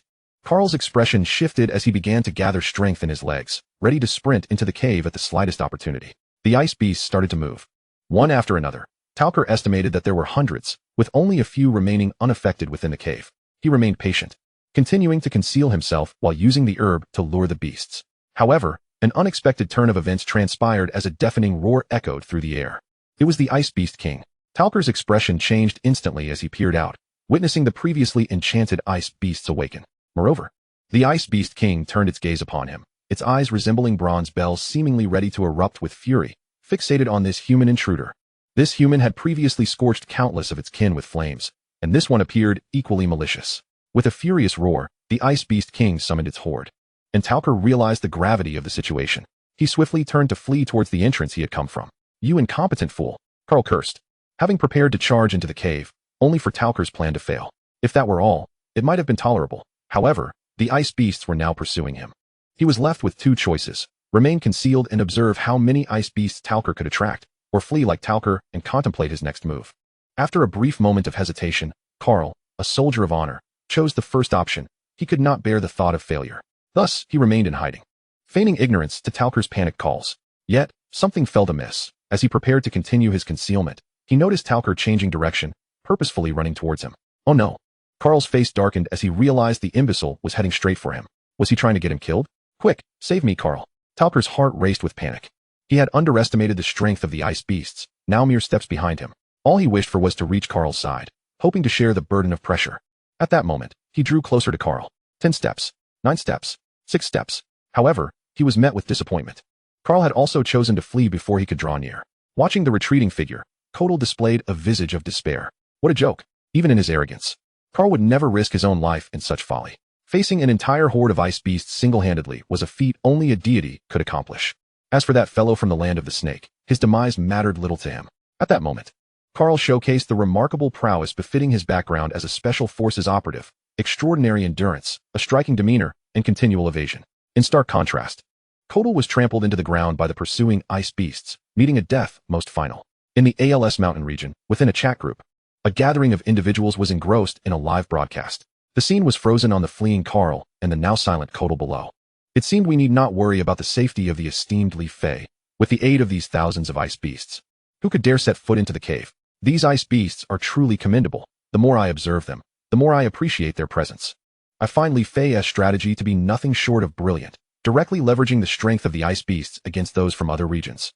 Could it be that this was all part of Li Fei's meticulous calculations? Surely not. If that were the case, then Li Fei would be utterly formidable. Zhou Can, what do you think? Someone inquired within the group. I believe it must be mere coincidence. Li Fei likely never anticipated the ice beasts would play such a pivotal role. In the land of the snake region, within another chat group, voices of anger erupted. That Carl abandoned Kodal. He is a traitor, a coward, exclaimed one member. We must protest. We need to negotiate with the beautiful country and demand the surrender of Carl. He must face severe punishment. Indeed, Kodal sacrificed himself to divert the ice beasts, only for the other party to flee at a critical moment. It is a disgrace. The opposing side must pay the price. Kodal is a hero. That summer country individual bears responsibility as well. Had it not been for him, Kodal would not have perished. Meanwhile, deep within the cave, Li Fei unexpectedly sneezed. A hint of perplexity crossed his mind. Was someone thinking of him? If memory serves, the one who abandoned Kodal was named Carl. After the competition concludes, we must engage them in serious negotiations. In the Holt Mountain region, the chat group was similarly abuzz with the footage of the ice beasts driving away Carl. Oh, how outrageous. The ice beasts are exceedingly fierce. Even Captain Carl from the beautiful country could not contend with them. And one from the land of the snake has already perished. This is indeed a conundrum. To enter the cave, we must divert the ice beasts. Yet they are far too powerful for us to confront. No, I believe this failure stems from the inappropriate tactics employed by the people of the land of the snake. I think we should try different methods next time. Look, that summer country fellow is sleeping again. At that moment, someone noted that Li Fei had once again fallen into a deep slumber. Observing his sleeping posture, I felt a profound insult. We must devise a plan to swiftly acquire the treasures he possesses. We are not the only ones anxious. Others are far more desperate than we. We will remain still and let them act. The most urgent now must be the people of the beautiful country. I trust they will soon produce a strategy. On the other side, within the beautiful country region, the chat group was rife with outrage. That damned bastard lured the ice beasts here. He is a butcher and nearly caused Carl's demise. The group erupted into chaos upon witnessing Kodal's actions. Thank goodness that fool is dead. Those who seek to drag down their comrades will meet a dire fate. Did he seem to have reached some sort of agreement with Carl? Someone questioned. Any agreement is irrelevant now. He is dead. True, those ice beasts are a nuisance. If we do not resolve the situation with them, Carl and his companion cannot enter the cave, and that summer country individual will remain untouchable. I must say, Carl and his companion were far too reckless. They are but 2 against 1,000 ice beasts. How dare they provoke them so foolishly? Exactly. Strength in numbers. We need to rally allies. On the nameless isle, within a chat group, someone exclaimed, Baga, guess what news I just received? The beautiful country has sent word for us to notify Ling Yi and the others to provide support. Are they trying to make us cannon fodder? Ling Yi and his team are so weak. There's no choice. We cannot disregard the orders of the great brother country. We need to negotiate terms with them. The beautiful country promises us resources as a reward after victory. Excellent. Inform them. It is time for their allegiance. In the Dandelion region, the audience watching the live broadcast began to chatter. The beautiful country has just requested our assistance. Reply that we have already dispatched our contestants. But didn't we collaborate with the summer country? That depends on the situation. The summer country has yet to agree to our terms. I believe the summer country will agree to our conditions. A blonde woman asserted. Karen, how so? That summer country individual did not store the remaining blue crystal cores in his enormous spatial ring, which suggests he left them for us.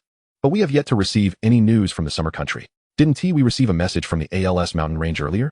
Why didn't you mention this sooner? What did the message say? Carter inquired angrily. They stated they would maintain a good cooperative relationship with us, but did not specify the conditions. Precisely. This indicates the summer country has accepted our terms. As for why they did not clarify in the message, it likely relates to their customary subtlety. Within the snowy mountain cave, Li Fei was deep in thought, contemplating a means of escape when he received a message. It was from the ALS mountain range. Li Fei furrowed his brow. The gist of the message revealed that news of his acquisition of a substantial number of blue crystal cores had leaked, and individuals from other regions were hastening to this location.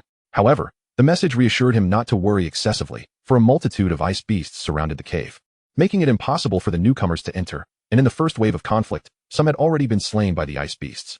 The message urged him to remain in the cave and not venture outside. Li Fei had not anticipated the crisis to arrive so swiftly. How long had it been? The other regions had already reached this place. With this development, his safety could no longer be guaranteed.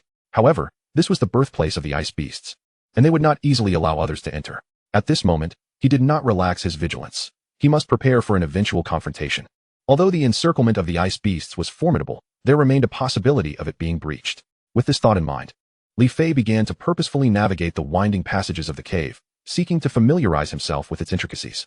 Simultaneously, he had another objective, to locate an exit. He had previously scrutinized the direction of the blue crystal core with great care, yet this cavern was riddled with numerous passages, suggesting that other exits might exist. Now, he found himself traversing a narrow corridor, the ground beneath his feet lined with verdant marble. As the passage constricted further, he encountered a pile of colossal stones that blocked his way. He had reached a dead end. Suddenly, a faint sound of flowing water reached his ears. This cave was completely enclosed. How could there be the sound of running water? Li Fei was perplexed. He hastily moved toward the source of the sound. At the end of the corridor, beneath several massive stones, he spotted a half-meter wide gap through which flowing water emerged. The sound emanated from this very spot, and the current was unknown in its destination. This was living water. Li Fei observed that the water was consistently flowing in one direction. Could there be an underground river beyond this exit? A glimmer of excitement sparkled in his eyes. If it were stagnant water, it would not flow at all. Li Fei understood the implications of this. It suggested that the gap likely led to another space, one that might even contain an exit. With an exit, he could escape the pursuit of his enemies. Even if they had managed to shake off the ice beasts and entered this place, he would have nothing to fear. At that moment, Li Fei rose quietly, not wanting anyone to know about this discovery, as he was currently live-streaming.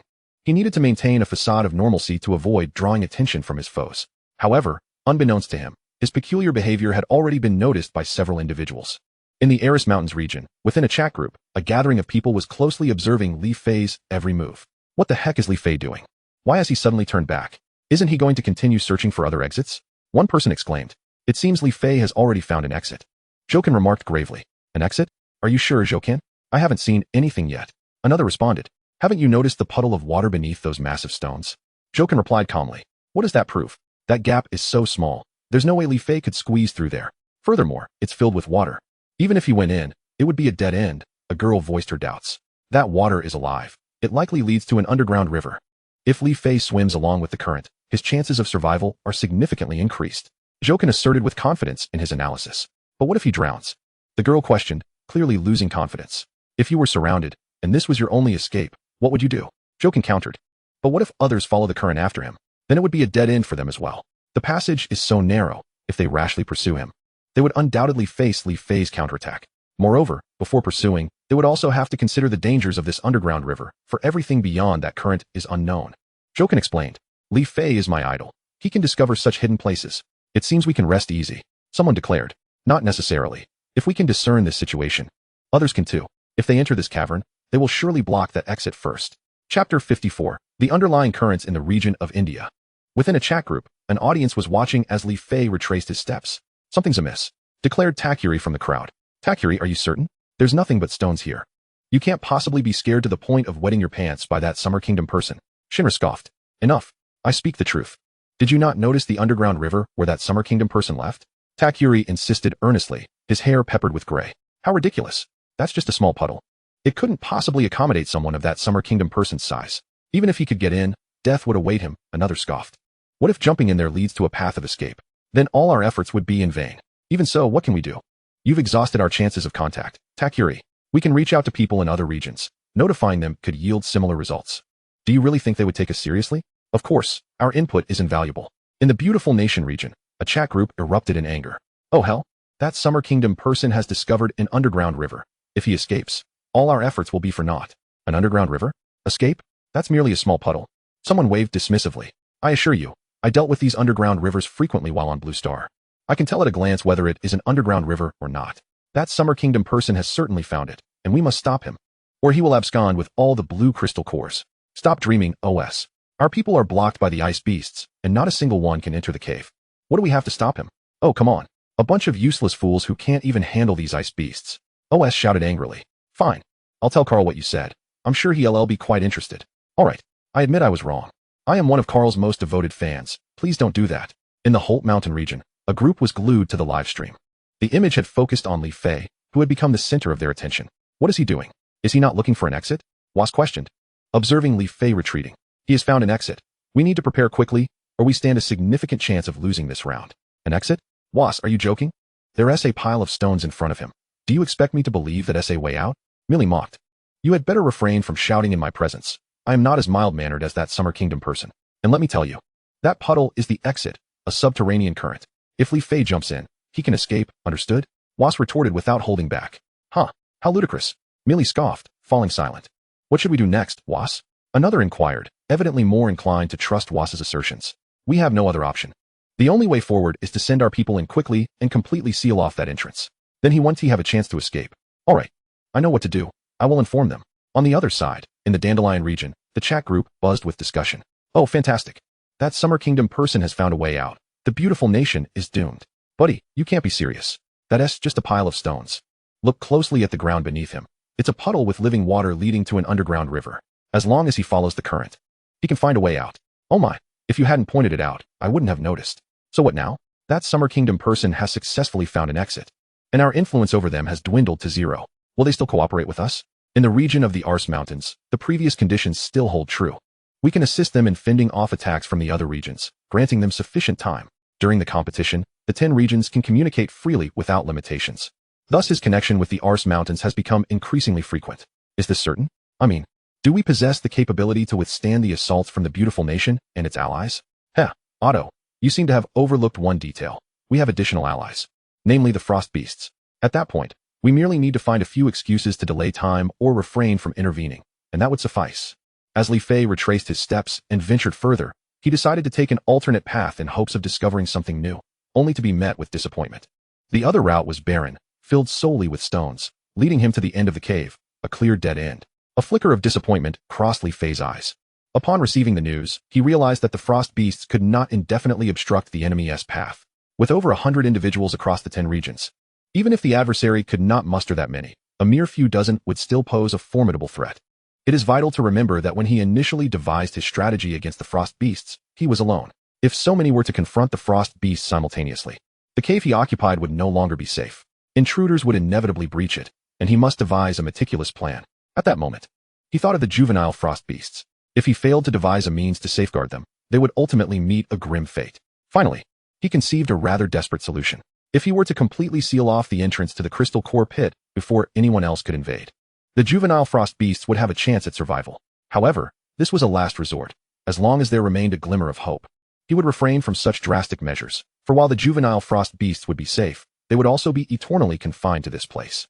Unless they were to discover another escape route, an outcome that appeared bleak. Meanwhile, as Li Fei pondered his plan, the Ars Mountains received a message notification from the Dandelion region, which read as follows. Dear partners of the Ars Mountains, I am your good friend Otto. I reach out to you once more regarding our previous alliance.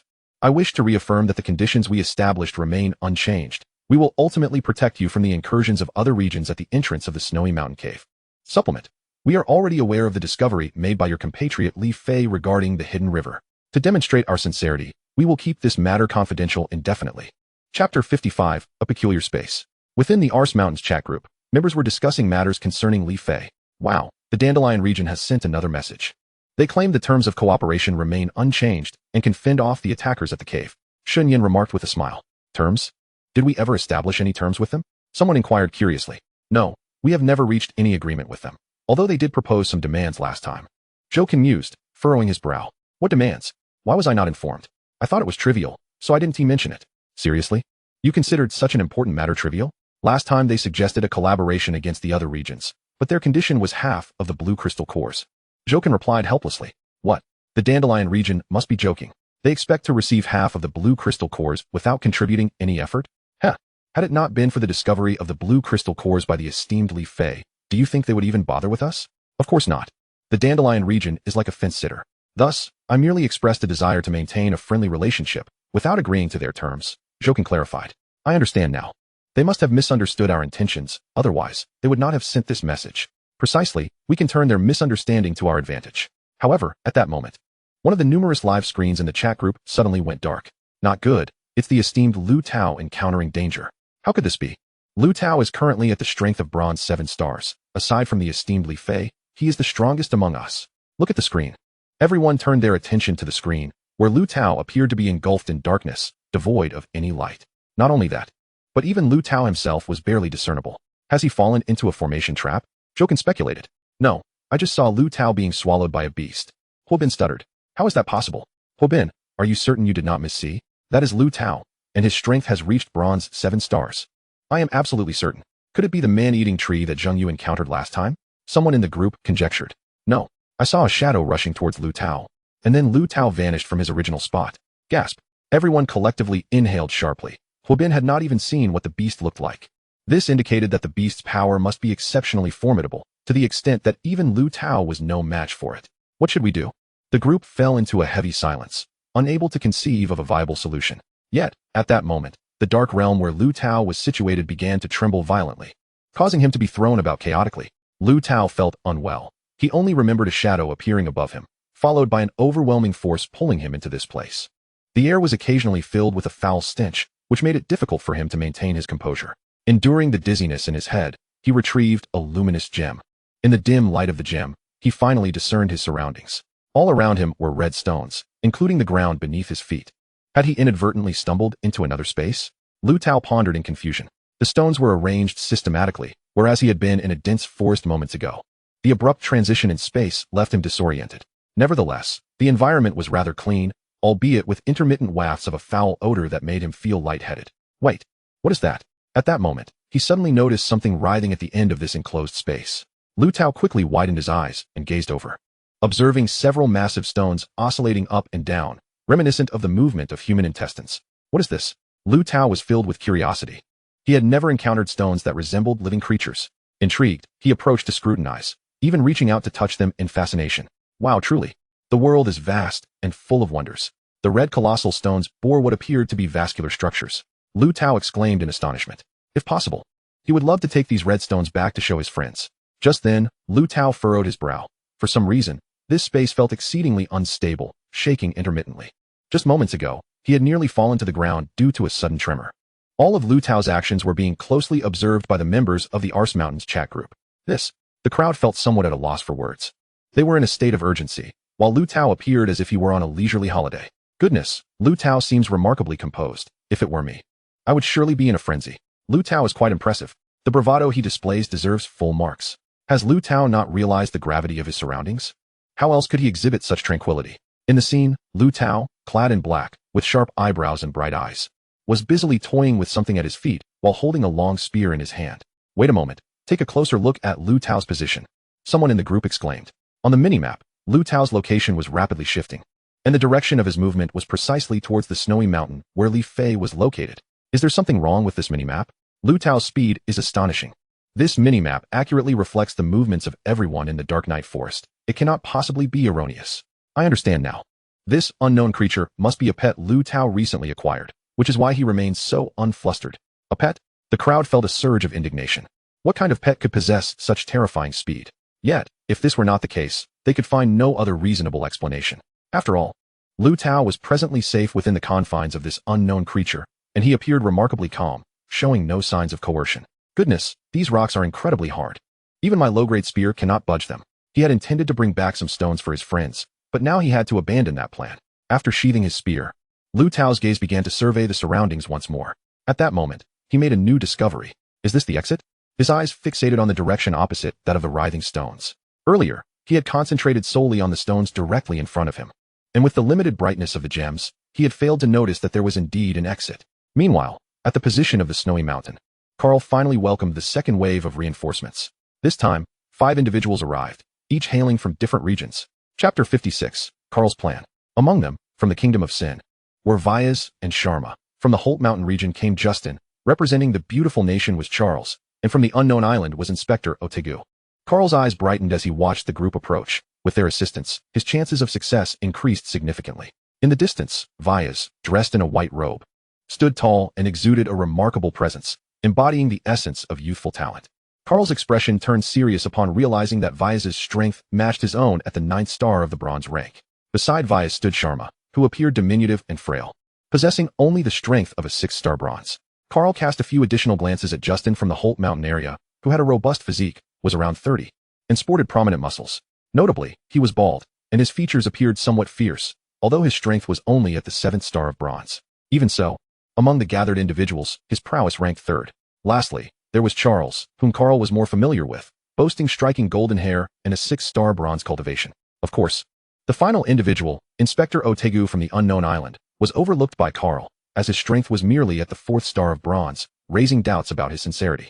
Greetings, friends. Welcome. Carl warmly greeted them. Carl, it's a pleasure to meet you. I've heard much about your esteemed name. Vyas jogged over, perhaps a bit more reserved in Carl's presence than he would be otherwise. As the group reunited, pleasantries were exchanged before Carl steered the conversation towards the matter at hand. My dear friends, I am in need of your assistance. Carl succinctly outlined the situation he faced. That individual from the Summer Nation has yet to emerge? Justin inquired, puzzled.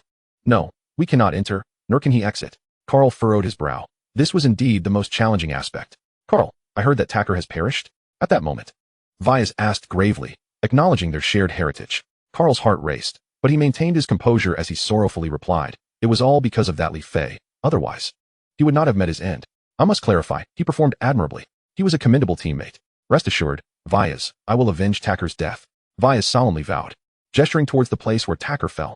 Fear not, any one of us would help avenge Tacker. We are your loyal allies, Carl reassured them. I am immensely grateful. My friends, we must devise a meticulous plan to confront the numerous ice beasts.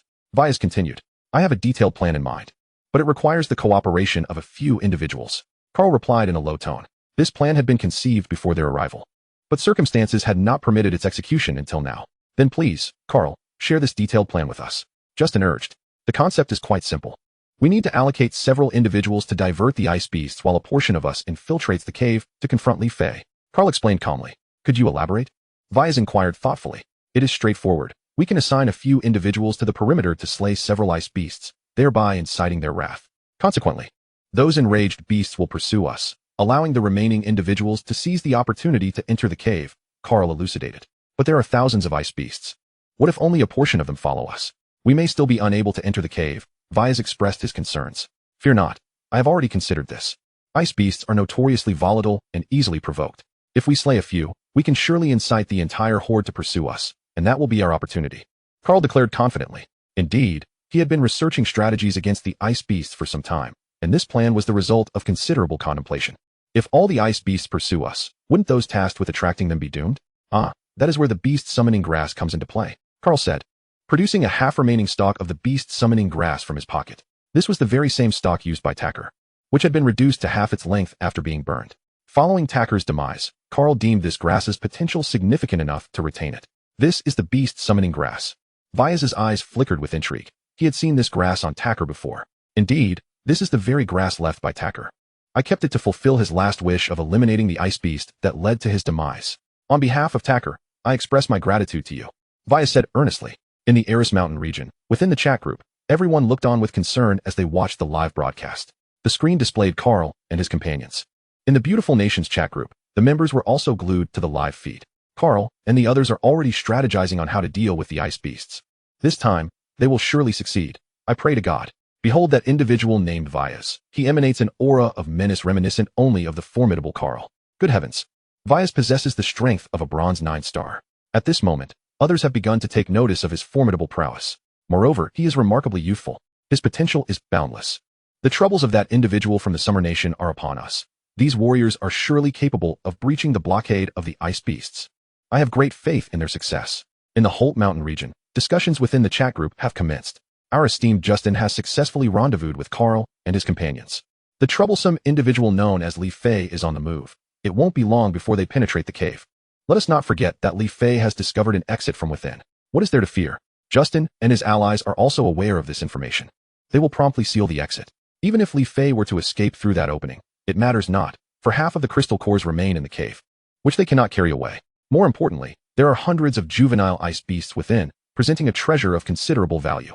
Ah, Hunter, I have conceived a brilliant strategy.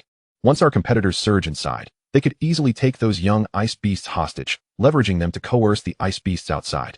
This could become a grand spectacle. Do you not agree? However, Hunter appears somewhat reluctant about this plan. He harbors another concern that he does not articulate. He believes that the number of individuals involved is insufficient, and that navigating into the cave may entail considerable obstacles. Chapter 57, Zhao encounters peril. Within the region of India, a wave of excitement ripples through the chat group. Wonderful news. Vyas and his team have united with the people from the beautiful nation. With Vyas' inclusion, victory seems imminent. Indeed, Vyas has grown stronger. He has remarkably advanced a level within the Nightshade Forest, now attaining the Bronze 9-star rank, a development that has truly taken us by surprise. Vyas is the pride of our Indian nation. They are currently devising a plan to enter the cave, as the ice beasts pose a significant threat. I trust in Vyas' intellect. He can surmount any challenge that arises. He is, after all, a deity in our eyes. That Li Fei is a genuine nuisance. May Vyas resolve this matter swiftly.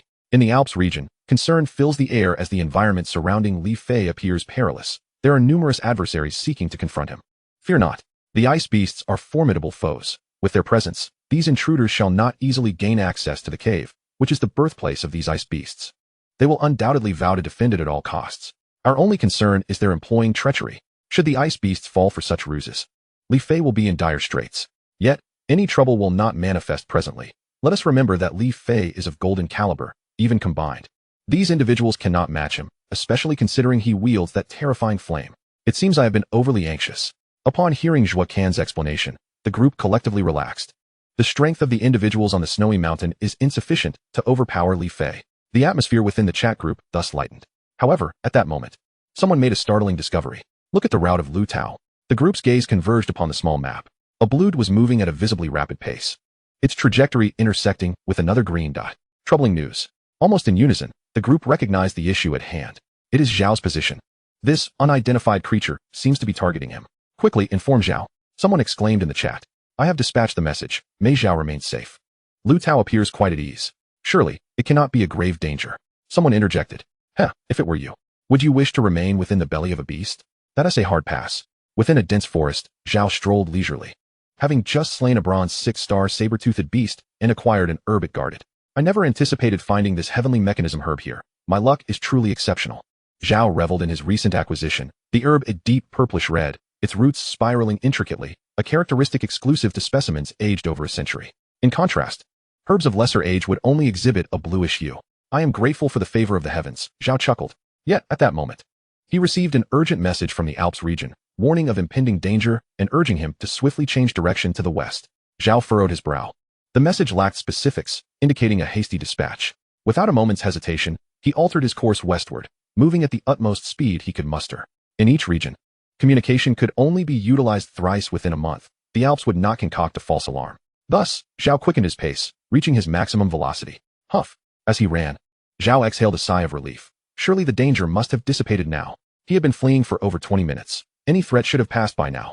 Human endurance has its limits, and after exerting himself, he began to feel fatigued. He decided to slow his pace and rest momentarily. In the Alps region, the chat group fell into a state of disbelief. They had not anticipated Zhao would reduce his speed. What should we do? Should we notify him again? Someone queried in the chat. No need. We have but one last opportunity to communicate, and Zhao must be reaching his limit.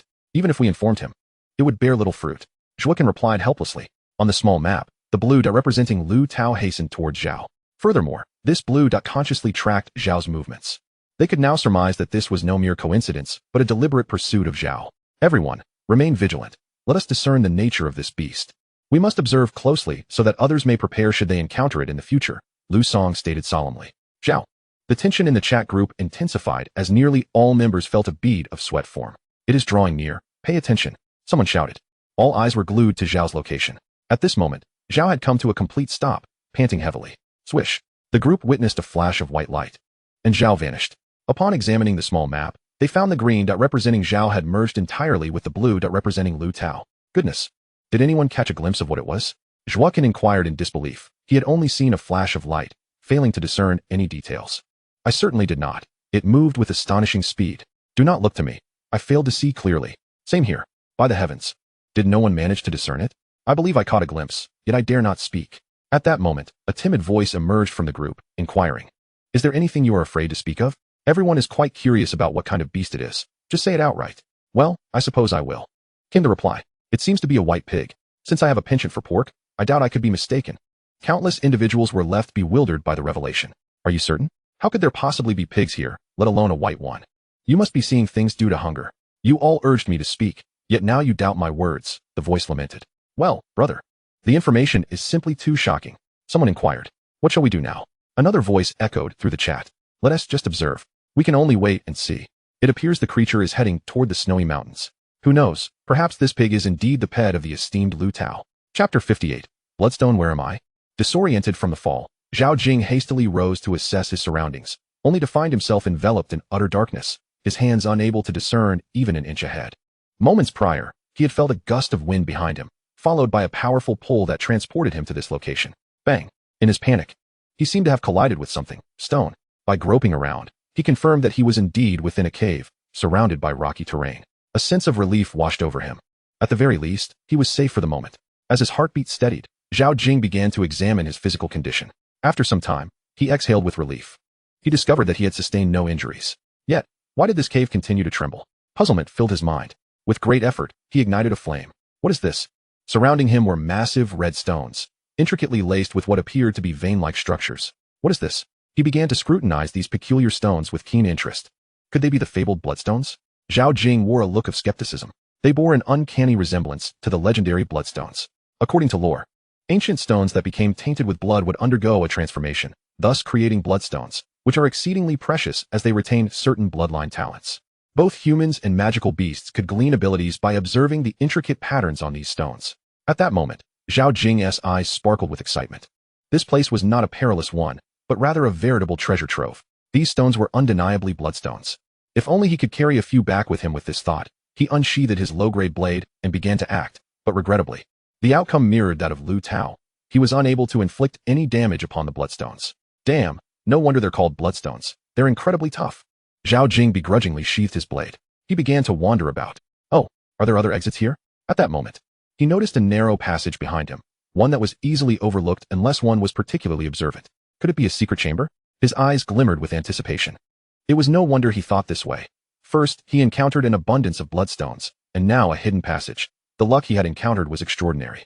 As for the earlier warnings from the Arceus Mountains about impending danger, he had long since dismissed them, believing instead that he had inadvertently triggered an ancient formation, leading him to this place. In the Arceus Mountains region, the chat group observed this spectacle with amusement. Zhao Jing, brimming with enthusiasm, was now advancing towards the side passage. Zhao Jing, my friend, what should I say? Someone inquired, sending an innocent emoji. Zhao Jing is remarkably optimistic. Even in the face of danger, he seems so at ease. Surely, he has stumbled upon a treasure. It does appear that way. Should we inform him? No need. Fortune favors the bold in the chat group of the Indian subcontinent. Others also noted the unfolding scene. What's with those two from the Summer Kingdom? Their speed is astonishing. The minimap displayed two red and green dots swiftly moving toward the snowy mountains. I've noticed too, their pace is incredible. And it seems their target is indeed the snowy region. Could this impact Veas and the others? No, those two from the Summer Kingdom are merely small fry. This situation feels off, Ian. Look at the environment around them. They're clearly in a secret chamber, yet the minimap indicates they're moving rapidly. The screen displayed Lu Tao and Zhao Jing, one holding a light stone and the other a torch, moving slowly, clearly unfamiliar with their surroundings. Could there be a bug? Someone queried in the chat. Uncertain, but we'd best alert the other regions. You're right. In the Holt Mountain region, the chat group was in a frenzy. Oh my goodness. Two from the Summer Kingdom are racing toward the snowy mountains. Their speed is beyond my expectations. Wait. Those two are clearly in a cave and moving slowly. Kareen, are you seeing things? However, the minimap shows them in motion, and it's downright terrifying. Hearing Kareen's remarks, Jovis became noticeably concerned. Kareen, this must be a system error. There's no need for alarm.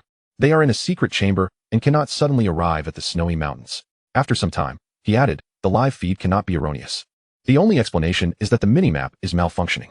But I worry this might affect Justin and the others. Should we notify them? No. There is no need to disturb them over such trivial matters. Understood. In the Dandelion region chat, everyone noted the same anomaly. What is happening with the minimap? It shows two from the Summer Kingdom rushing toward the snowy mountains, while the live feed reveals they are in a secret chamber, moving slowly and unfamiliar with their surroundings. I'm not sure, but I suspect it's a system glitch. Let us not concern ourselves too much. Whether or not they reach the mountains is irrelevant to us. I'm curious about another matter. How did the Arceus Mountains respond to us? A friendly emoji, along with some pleasantries. Are you certain they agreed to our terms? Of course. The passage was exceedingly narrow, barely accommodating a single person. Zhao Jing proceeded cautiously, advancing slowly, for he had heard tales that chambers housing treasures often contain traps, especially within an array. Thus, he was extra vigilant. Moving at a deliberate pace allowed him to better observe his surroundings. This brought him considerable astonishment. Every wall and floor was constructed from bloodstones. As his hands grazed the surfaces of these stones, his eyes gleamed with rapture. Even if he could only bring one or two back, it would be a tremendous stroke of fortune. Regrettably, the longsword in my possession is merely of inferior quality. Had I been wielding the illustrious dagger of the esteemed Li Fei, I would undoubtedly have been able to procure several fragments of blood-drinking stones to bring back. Little did I know, his words sent a shiver through an unknown creature lurking nearby. Such was the allure of the periphery. The treasures within must be far more precious. Zhao Jing's eyes sparkled with excitement, as he recognized that he had entered a veritable trove, yet it was laughable that he had previously received a warning about imminent danger. At last, he emerged from the final stretch of the narrow passage, and the path ahead appeared considerably more spacious. Is this the moment of arrival? He pondered within himself. Chapter 59, An Encounter with an Acquaintance. Upon exiting the passage, a magnificent temple unfolded before him, bathed in a resplendent crimson hue, exuding an overwhelming grandeur. Above the temple hung a blood moon, casting its eerie light, while darkness enveloped the surroundings. Only the flickering flame of the torch in his hand, and a faint glimmer ahead pierced the inky blackness. This place felt undeniably strange. Zhao Jing's sole sentiment at that moment. Yet, just then, he perceived a familiar figure standing outside the temple, rooted to the spot. The figure was a mere 50 meters away, clad in black, with a well-known spear held proudly aloft. He was all too familiar with this silhouette. Having seen it not long ago, how could this be? He rubbed his eyes, ensuring he was not mistaken. Lu Tao? He gasped in astonishment. He never could have anticipated encountering Lu Tao here. Was this mere coincidence? Confusion washed over him. Upon hearing the exclamation, Lu Tao turned his face, equally astonished as he gazed at Zhao Jing, seemingly taken aback by his presence. How did you end up here? The question escaped their lips almost in unison. I was just about to ask you the same. Meanwhile, Carl and his companions had finally devised a detailed plan. Charles, Shamar, Justin, and Inspector Dagu were tasked with utilizing beast-attracting herbs to lure the frost beasts, followed by an assault. Meanwhile, he and Vyas would conceal themselves in another location, waiting for an opportune moment to charge into the cavern. They won't be in any danger, will they? Vyas inquired with concern. Indeed, there is inherent risk. But as long as we avoid direct confrontation with the frost beasts, escaping should pose no significant issue. Carl replied with calm assurance. Moreover, I must remind you that your objective is to provoke these frost beasts, so any means to incite them is permissible. Carl, donned in the attire of a special forces operative, exuded an air reminiscent of a commanding officer reprimanding subordinates. Vyas, on the other hand, appeared nonchalant, seemingly unaffected by the gravity of the situation. Justin, with a visage marked by excess, harbored reservations regarding his assignment to lure the frost beasts, preferring to join Carl and the others. Charles, do you have any further thoughts? At that moment, Carl noticed the young man, also clad in special forces garb and sporting golden hair, hesitating to speak. I wish to join you, Charles declared with a furrowed brow. He was not foolish. There were thousands of frost beasts here, and the repercussions of inciting them could only lead to a dead end. Carl frowned, feeling the weight of the dilemma. He longed to include Charles, yet doing so could incite doubts among the remaining members. As the leader, he could not afford to appear indecisive, as it would only invite criticism. It's not feasible, there aren't enough of you. If your concern is for safety, you need not fret. I have devised a perfect escape plan for you. After provoking the frost beasts, simply dive into any nearby cave, and you shall be safe. With the formidable size of the frost beasts, they cannot pursue you inside. Charles shook his head and refrained from further protest, understanding Carl's predicament. All right. If there are no further questions, let us proceed. Wait, I wish to mention that I understand the art of illusion. Suddenly, Shamar interjected. Since the beginning, he felt overlooked, which he found unacceptable. Carl cast a questioning glance toward Vyas, perplexed by the meaning of Shamar's mention of an illusion. This is a unique skill from our homeland, capable of bewildering the enemy using mental prowess. Shamar intends to employ this art during our escape, thus rendering the frost beasts unable to detect your presence. Upon hearing Vyas's explanation, Karl's expression shifted to one of enlightened understanding. He had underestimated their capabilities. Esteemed guest, please pardon my inadequate hospitality. Our success hinges on the expertise of our master from the east, Karl hastily praised. He wished to avoid any unforeseen complications at this critical juncture.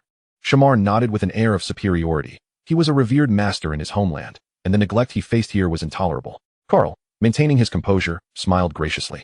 Recognizing that those skilled in their craft often possess a touch of arrogance, Shamar's ability would undoubtedly prove invaluable to their team, alleviating concerns and silencing any dissenting voices.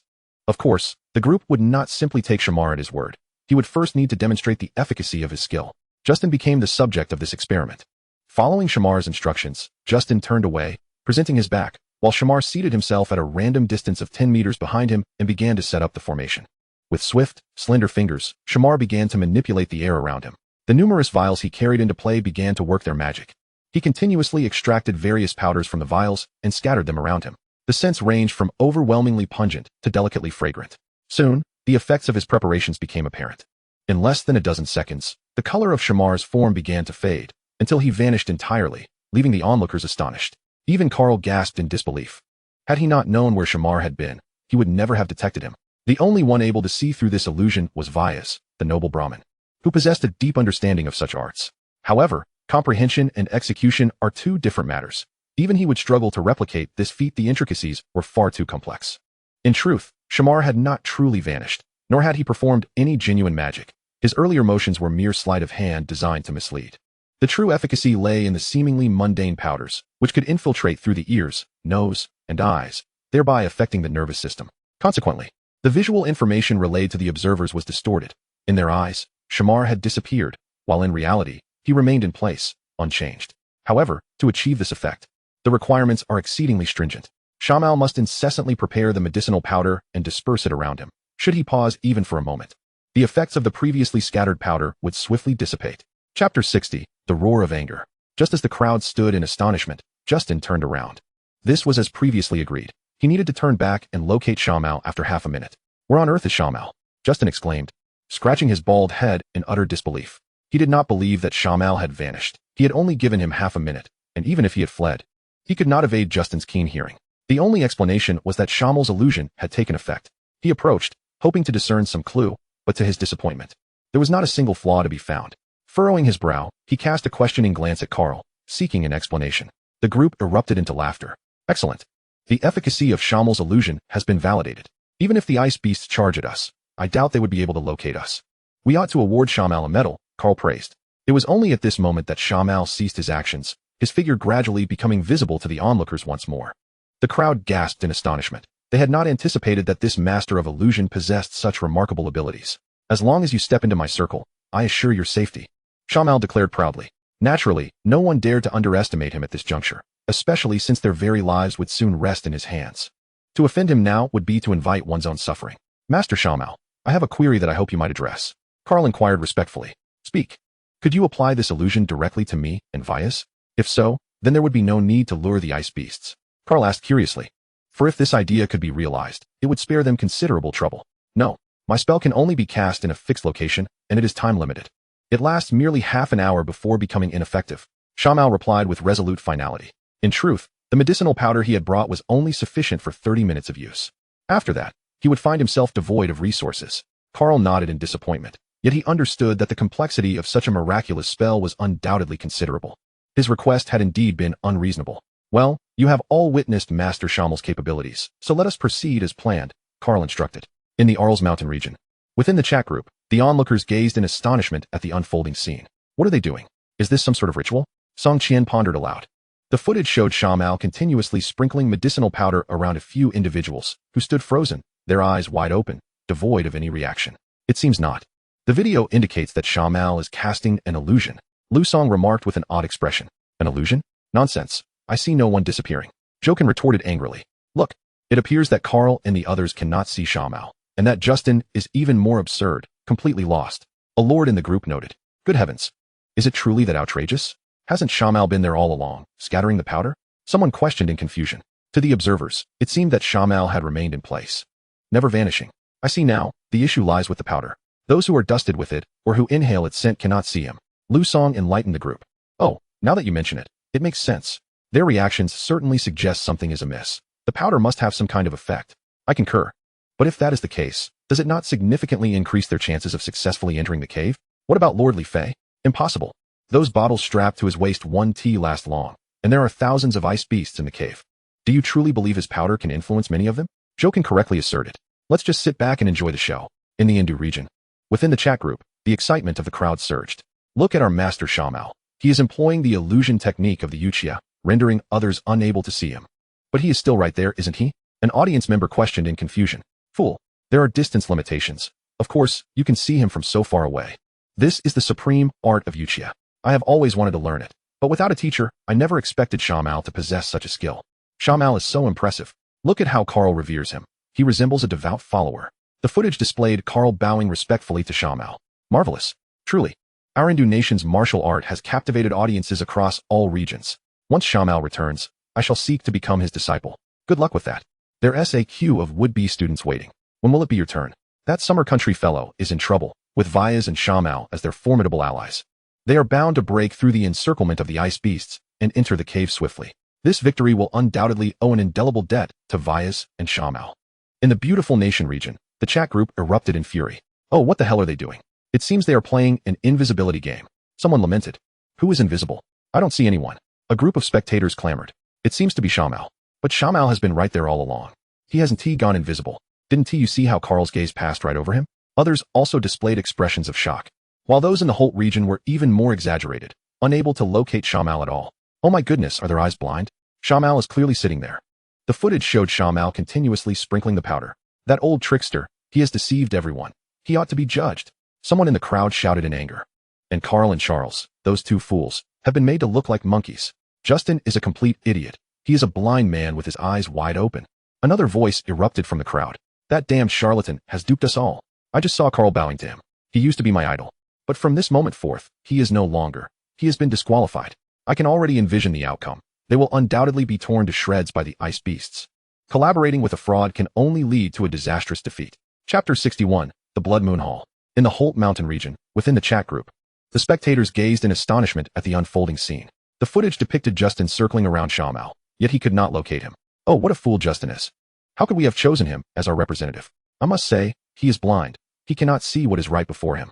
I can already imagine how the people of the summer country will mock us. He is not the only one who cannot see. Carl and Charles from the beautiful nation also appear oblivious, someone argued in the group. But he is the only one wandering about like a simpleton. I am most intrigued by the spell employed by Shamal, and why it remains unseen by others. There is certainly something amiss with those powders. OS asserted, crossing his arms over his chest as he delivered his judgment. I share your sentiment. Otherwise, this phenomenon would be inexplicable.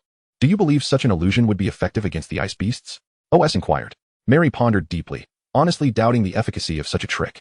I will provide you with my answer. In my view, this illusion is utterly ineffective, perhaps even counterproductive. OS declared. What should we do then? Should we inform Justin and the others? There is no need. Even if we were to contact them, they would not abandon this endeavor.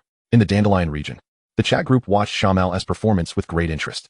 That Carl from the beautiful nation is truly a fool, especially for someone of his military background. And the same goes for Charles. I am particularly curious about Vyas. He seems to have sensed something. His gaze has never wavered from Shamal. Vyas, hailing from a high caste in the land of the Indus, is undoubtedly well informed. These powders are indeed remarkable, capable of influencing the human nervous system, truly terrifying. Precisely. I believe it is imperative that we investigate the composition of these powders. There is no need, even if we were to analyze them. It would serve little purpose, otherwise they would have already proliferated throughout the Indus region. That individual from the Summer Kingdom is in for trouble. I wager they will not be able to break through the encirclement set by the ice beasts. I bet they will. Haha. Meanwhile, Zhao Jing and Lu Tao recounted their respective encounters. It was at this moment that Zhao Jing finally understood the warning he had received about impending danger. Lu Tao, you arrived here before me. Did you notice anything unusual? Zhao Jing queried curiously. I have examined all other areas, but I have yet to enter that temple. However, the blood-red temple exudes a very ominous aura, which is why I have refrained from entering. Only for you to show up. I see. Zhao Jing furrowed his brow.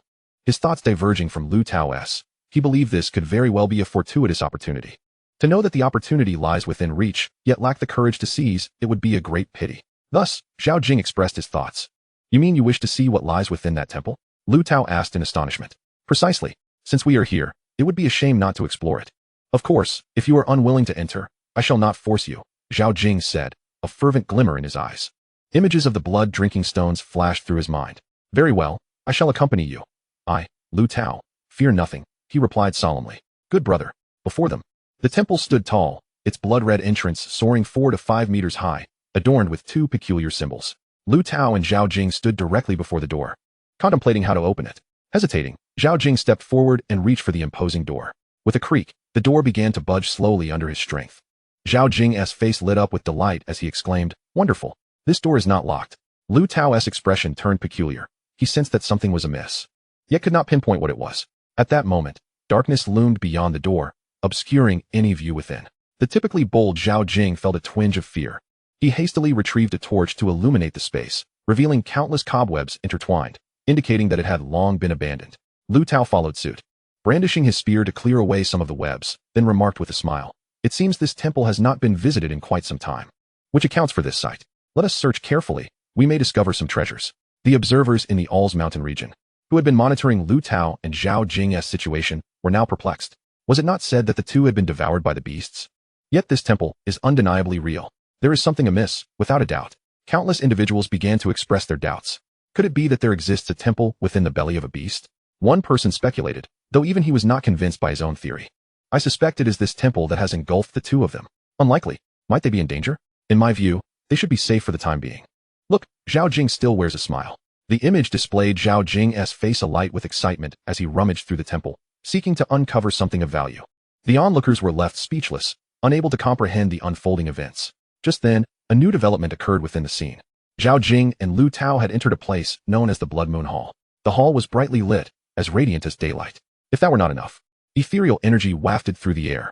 At the center of the grand hall, a moon resembling a silver disk emanated a brilliant glow, with the ethereal energy arising from it. Goodness, a moon. The members of the group were taken aback. Their breaths quickened in response. A treasure indeed. This moon must be an extraordinary artifact. How envious we are of Lu Tao and Zhao Jing for discovering such a precious item. This treasure surely surpasses the blue crystal cores unearthed by the esteemed Li Fei.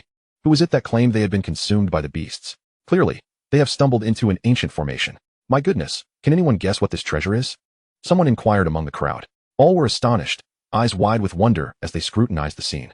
The moon glowed brilliantly, radiating dazzling light, and the surrounding ethereal energy flowed gracefully. This moon must measure at least 5 or 6 meters across. Just then, a voice questioned. I believe it ought to be 7 or 8 meters. What are you all seeing? It is at least 10 meters. Some spectators began to drool at the sight. This brilliance, this size, and the richness of the ethereal energy can only indicate that this is a supreme treasure. Chapter 62, A Full Moon. My goodness. Zhao Jing and Lu Tao were utterly astonished by the spectacle within the temple. Is that a moon? Lu Tao stammered, for in his recollection, the moon could only be seen in the sky. How could this one exist above them? Zhao Jing's eyes glimmered with obsession. He felt his choice was undeniably correct. For here indeed lay what he had sought. Previously, he and Lu Tao had explored several other main halls, yet found nothing, leaving him somewhat disheartened, until they arrived here. At this moment, the air was thick with ethereal energy. Taking a breath, he felt a faint indication that the realm that had trapped him for so long was on the verge of breaking. Lu Tao was elated, quickly sitting down to harness the abundant ethereal energy in hopes of making a breakthrough. Meanwhile, Lu Tao's eyes widened in astonishment. The moon before him was enormous, making him feel insignificantly small beneath it. It radiated a brilliant glow, yet was not blinding. Rather, it was extraordinarily gentle. A treasure. It is undoubtedly a treasure, he silently proclaimed. Earlier, he had been reluctant to accompany Zhao Jing here, but now he had completely cast aside that thought. In the Alls Mountain region, discussions in the chat group ignited once more. We have discovered it. We have uncovered the treasure. This artifact may very well be the most valuable in the entire Dark Night Forest. Someone exclaimed. Should they triumph in this contest, the amplified value of this moon would increase 100-fold, yielding 99 additional portions. This indeed presents an immense temptation. Ladies and gentlemen, I must utter a truth you may not wish to hear. We ought to consider how we might transport this treasure out of here. A hush fell over the crowd. Those who had been laughing moments ago now found their expressions stiffening.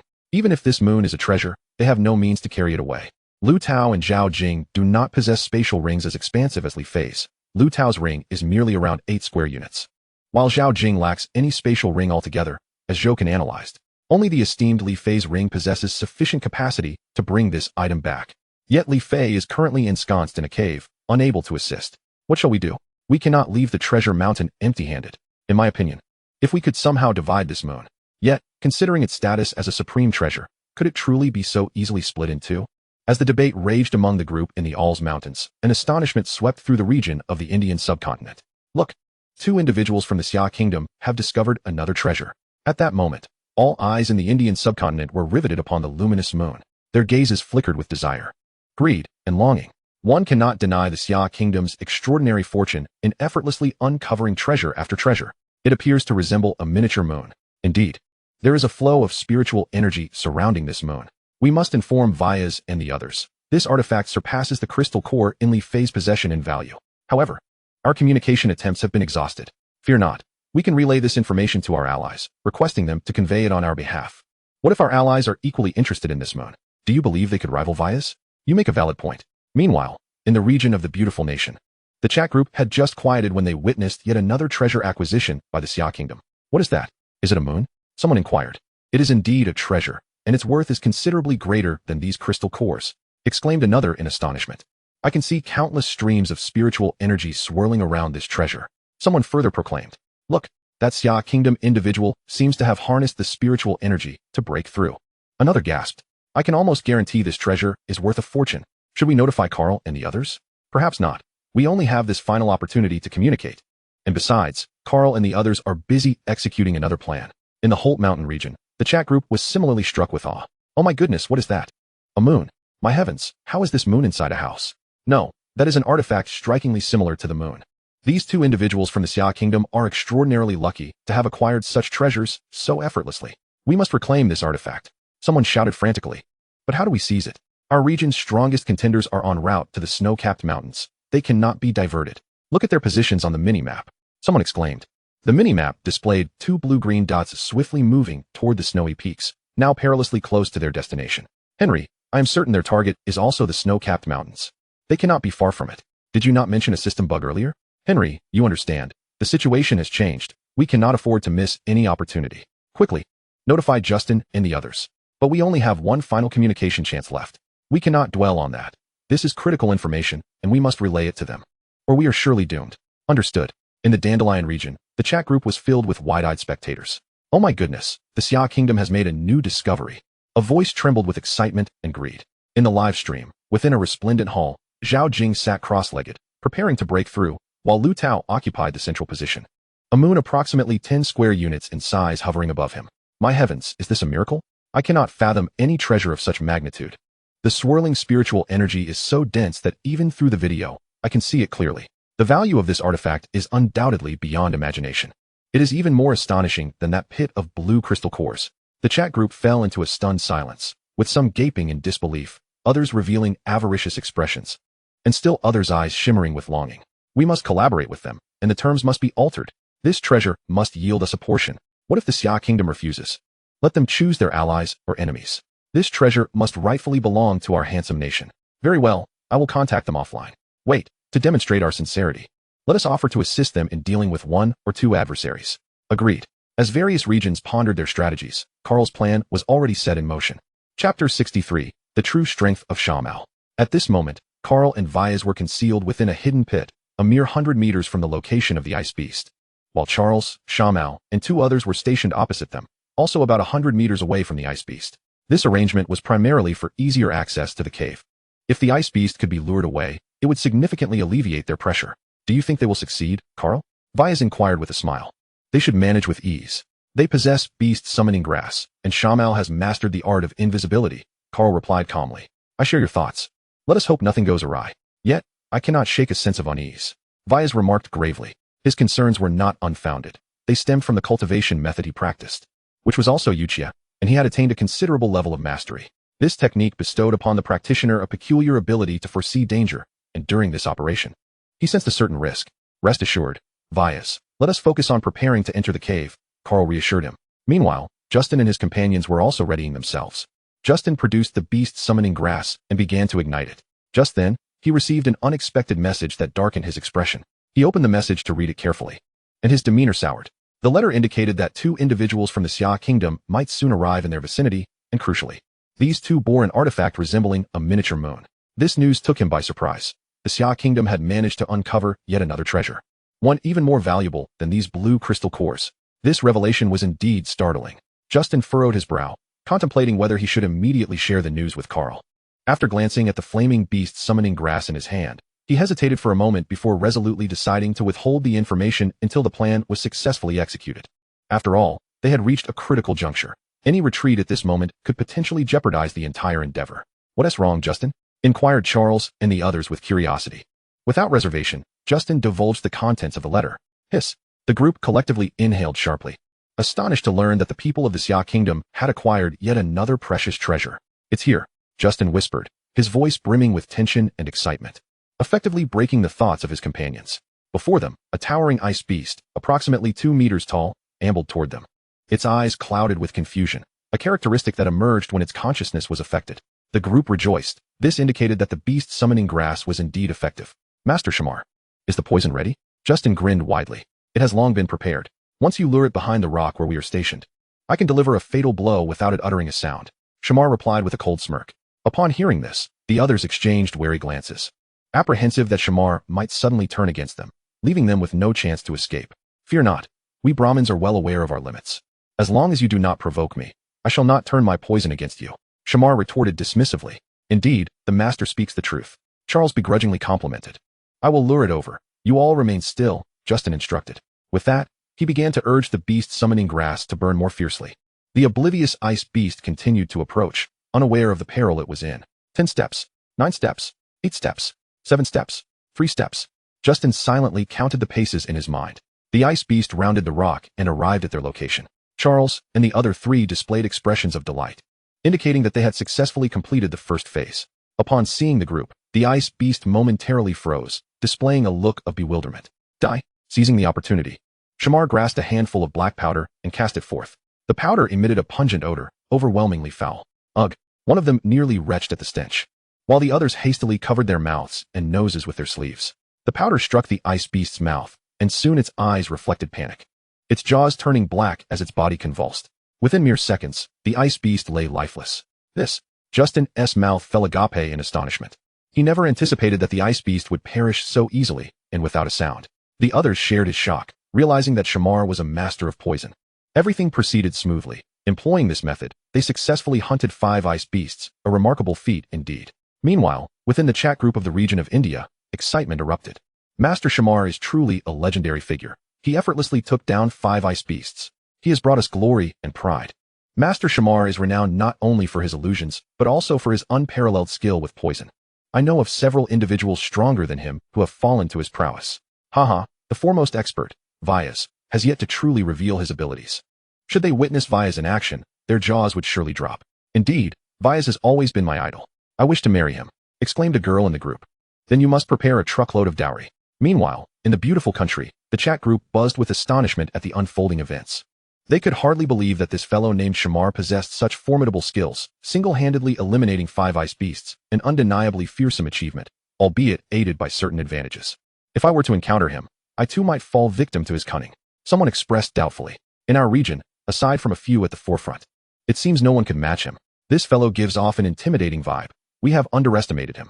Let us keep an eye on him. Should we cross paths again, we must proceed with caution. We have indeed underestimated the strength of the Indian region. I believe that individual named Vyas is no simple foe. In the Holt Mountain area, astonishment reigned within the chat group. We have all underestimated him. Shamar's strength is not to be taken lightly. He has killed 5 ice beasts, and the key is that they didn't even make a sound. Haha, I beg to differ. He merely took advantage of the ice beast's unawareness. Those 5 ice beasts were poisoned while their minds were clouded. Without the influence of the beast summoning grass, I doubt he could handle even 2. However, one cannot be certain. There may be other methods at play. You are overestimating him. Under Justin's command, he wouldn't last 10 moves. Justin, are you referring to that blind man who can't even locate his opponent? On the other end, in the Handsome Countries chat group, the discussions persisted. Oh, how I detest the despicable act of poisoning. Should I encounter him, I will break both his hands. Haha, I fear you would succumb to his poison before even reaching him. We, as knights, possess the spirit of fearlessness. We shall never bow to evil. Bridge. I'll take that as a jest. I heard our night squad is heading to the Snow Mountain. Yes, indeed. It should be within the next couple of days. What shall we do? Should we join Carl and the others? I believe we need to give the Xia kingdom a response. Only then can we earn their trust. Are we truly to engage them? The other regions seem formidable. Let us look for an opportunity. If we can take down one or two of them, I'm sure the others won't find a valid excuse. Within the Blood Moon Palace, Zhao Jing finally regained consciousness, exuding a powerful aura. Just moments ago, he had successfully broken through to the realm of Bronze 7 stars. How refreshing. He stretched languidly. Following his advancement, his strength had significantly increased. His gaze then shifted to Lu Tao, who stood frozen beneath the crescent moon, utterly still. Lu Tao, are you all right? Zhao Jing inquired with concern. Hearing his name, Lu Tao slowly turned, revealing a rather ghastly smile. No, this isn't right. Zhao Jing's expression shifted sharply. Logically, Lu Tao should not exhibit such a demeanor. Could the situation have altered? Zhao Jing hurriedly approached. At that moment, Lu Tao turned back again, fixing his gaze upon the full moon. Zhao Jing, filled with curiosity, followed his gaze. This glance startled him profoundly. Something appeared to be moving within the moon. He immediately focused his mind, observing intently. Gradually, a small white pig emerged, joyfully frolicking amidst the luminous orb. Could this be a spirit of a treasured artifact? Zhao Jing felt an urge to curse. What extraordinary fortune it was to encounter a treasure with a spirit. His luck seemed exceedingly favorable. Yet, at that very moment, Lu Tao wore a face of dejection. An utterly inappropriate expression. Lu Tao, why didn't you mention the spirit when we encountered it? Zhao Jing reproached him, realizing that had he not come over to take a look, he would have remained oblivious to the fact that such an exquisite entity resided within the full moon. Haha. Lu Tao's expression lightened somewhat, and he awkwardly chuckled. But how are we supposed to take this enormous moon away? In the region of the Eris Mountains, the group in the chat stared in astonishment at the scene unfolding in the video. What in the world is happening? Is that a spirit? Following Zhao Jing's perspective, they too began to discern the extraordinary details. This artifact was indeed remarkable, having produced a legendary spirit. Could it truly be a treasure of divine rank? Someone in the chat inquired, noting that, akin to weapons, magical artifacts are classified into 4 tiers: heaven, earth, king, and common. Since this moon had manifested a spirit, it naturally belonged to the heavenly tier. However, Lu Tao's smile seemed somewhat forced. Perhaps he's just overwhelmed with excitement. Someone suggested, but it doesn't quite seem that way. I sense a hint of fear in him. Meanwhile, they were deliberating on how to retrieve this artifact. Indeed, the group noticed that Zhao Jing and Lu Tao were engaged in discussing the matter. Everyone, there's something I'm unsure whether to mention, a timid voice chimed in. Speak. The group responded, displaying a lack of enthusiasm toward the speaker. Didn't I mention before that a white pig had swallowed Lu Tao and Zhao Jing? The group frowned, puzzled about the speaker's intentions. What's wrong? Have you discovered something? Someone curiously asked. Yes. Did you all carefully observe the appearance of that spirit? Upon hearing this, everyone began to recall, though due to the previously unclear perspective, no one had truly seen it. I saw it clearly. It was a small pig, and it resembles the one I mentioned earlier. If you don't believe me, you can check the replay, the timid voice asserted. What? The group collectively gasped in surprise. If what he said were true, then, they hesitated to imagine the implications. Given that the live stream had a replay function, the previously broadcasted video could be revisited. Zhouken quickly located the replay button and pressed it. The footage shifted, finally arriving at the moment Zhao Jing peered at the miniature moon. Zhouken skillfully activated the slow motion option. Initially, a shadow appeared, slowly moving, gradually becoming clearer. From its outline, it bore a striking resemblance to a domesticated pig found on Blue Star. What on earth is happening? The scene fell into an eerie silence as everyone froze. Indeed, a small pig resided within the moon. The speaker had not been mistaken. Did this imply that what had been said previously was also true? As the group pondered the implications of this artifact, a voice finally broke the silence. It is indeed a treasure, but we might not be the ones entitled to it. It could very well be the inner core of that pig, Zhouken stated solemnly. His reasoning was sound. Certain magical beasts form inner cores after advancing to higher tiers, and these cores are immensely valuable, enhancing human cultivation upon consumption. Zhouken, are you certain? Where could such a large inner core come from? Someone questioned skeptically. I too harbor doubts. A significant concern is that this inner core resides within a temple. Could this temple be a part of the beast's body? If so, that would be terrifying. Chapter 65, The Annihilation of the Opponent. You're right, we might be overthinking it. If it truly were a magical beast, how could a temple reside within its belly? Someone in the chat remarked. I concur with Zhouken. Observe their speed on the minimap. It is far beyond what human exertion can achieve. The chat erupted into debate, primarily divided into 2 factions. One side argued that this was an opportunity that should be seized, while the other contended that the magical beast had consumed Lu Tao and Zhao Jing, rendering the situation perilous. Meanwhile, in the chat group from the beautiful country, discussions heated up as they had been closely monitoring Lu Tao and Zhao Jing. Oh my god, what is that? The perspective displayed the interior of the miniature moon, where a shadow was incessantly moving. No way, that's a spirit, an incredibly precious entity, worth its weight in gold. Their luck is simply extraordinary. Is the Statue of Liberty not smiling upon us? Someone questioned. Fear not, my friends, time is on our side. We have over 20 days left, ample time to seize their treasures. That hardly seems like a gentlemanly endeavor. I have never claimed to be a gentleman. I am a ravenous wolf, the kind that devours. Heart, your words resonate with me. In the region of the Holt Mountains, the chat group was similarly engrossed in fervent discussion. My heavens, what is that? Is that a spirit? Someone rubbed their eyes, certain they were seeing things. However, upon replaying, the outcome remained unchanged. The chat fell into a hushed stillness. How could their fortune be so favorable? What should we do? I fear we cannot halt those summer country individuals. Their pace is far too rapid. There is no need for alarm. Once Carl and the others find some time, we will have sufficient opportunity to deal with them, someone remarked. Indeed, we still have over 20 days. We can directly seize their resources then. I believe I have made a new discovery. Those two summer country individuals seem to lack sufficiently spacious spatial rings. Hence, they cannot take the moon. Someone exclaimed with excitement. In theory, that is indeed the case. How wonderful. I believe we should proceed to assist them. How utterly fascinating. Meanwhile, Shamal was preparing to hunt the seventh ice beast. At this moment, his eyes narrowed slightly, and an unmistakable sense of pride adorned his face. If it weren't for Shamal, the other three would have struggled for an eternity to accomplish this task. However, hubris often leads to misfortune, and Shamal was no exception. Just as he was about to toss the poison into the mouth of the ice beast before him, for reasons unknown, the beast shifted its body slightly, causing his poison to miss its mark and fall directly to the ground. This was an ominous sign, a shared sentiment among those present. Shamal regained his composure. At this juncture, Justin and Charles played pivotal roles. Justin first struck the ice beast on the head with a mighty hammer, followed closely by Charles, who plunged a dagger into the creature's chest, targeting its crucial weak point where the crystal core resided. Yet, despite their efforts, it was too late. In its final moments, the beast let out a mournful wail. Whoa! In response to its lament, its companions began to react. A multitude of ice beasts, numbering in the dozens, charged forth, their eyes ablaze with fury. Fight while retreating, commanded Justin, who, given his superior strength, took charge without opposition. Should we not withdraw? Charles questioned, puzzled. No. There are only a few dozen ice beasts pursuing us now. If we retreat, all will be in vain. We must provoke them further. It is imperative. Shamal asserted. Wait until these dozen beasts approach, and inflict as many wounds as you can. The rest I shall handle, and I will deliver a devastating blow to fell them all. He declared with confidence. All of them. Justin wondered if he had misheard. This was a horde of ice beasts, not merely one or two. The others gazed at Shamal in disbelief, unable to fathom such audacity. What? Do you doubt my prowess? Shamal's expression darkened. It is not a matter of disbelief, master, but rather a concern for your safety. Justin interjected. Just follow my instructions. If something goes awry, I shall take responsibility. Shamal declared with unwavering assurance. His insistence was rooted in the fact that he still possessed a more potent poison in his arsenal.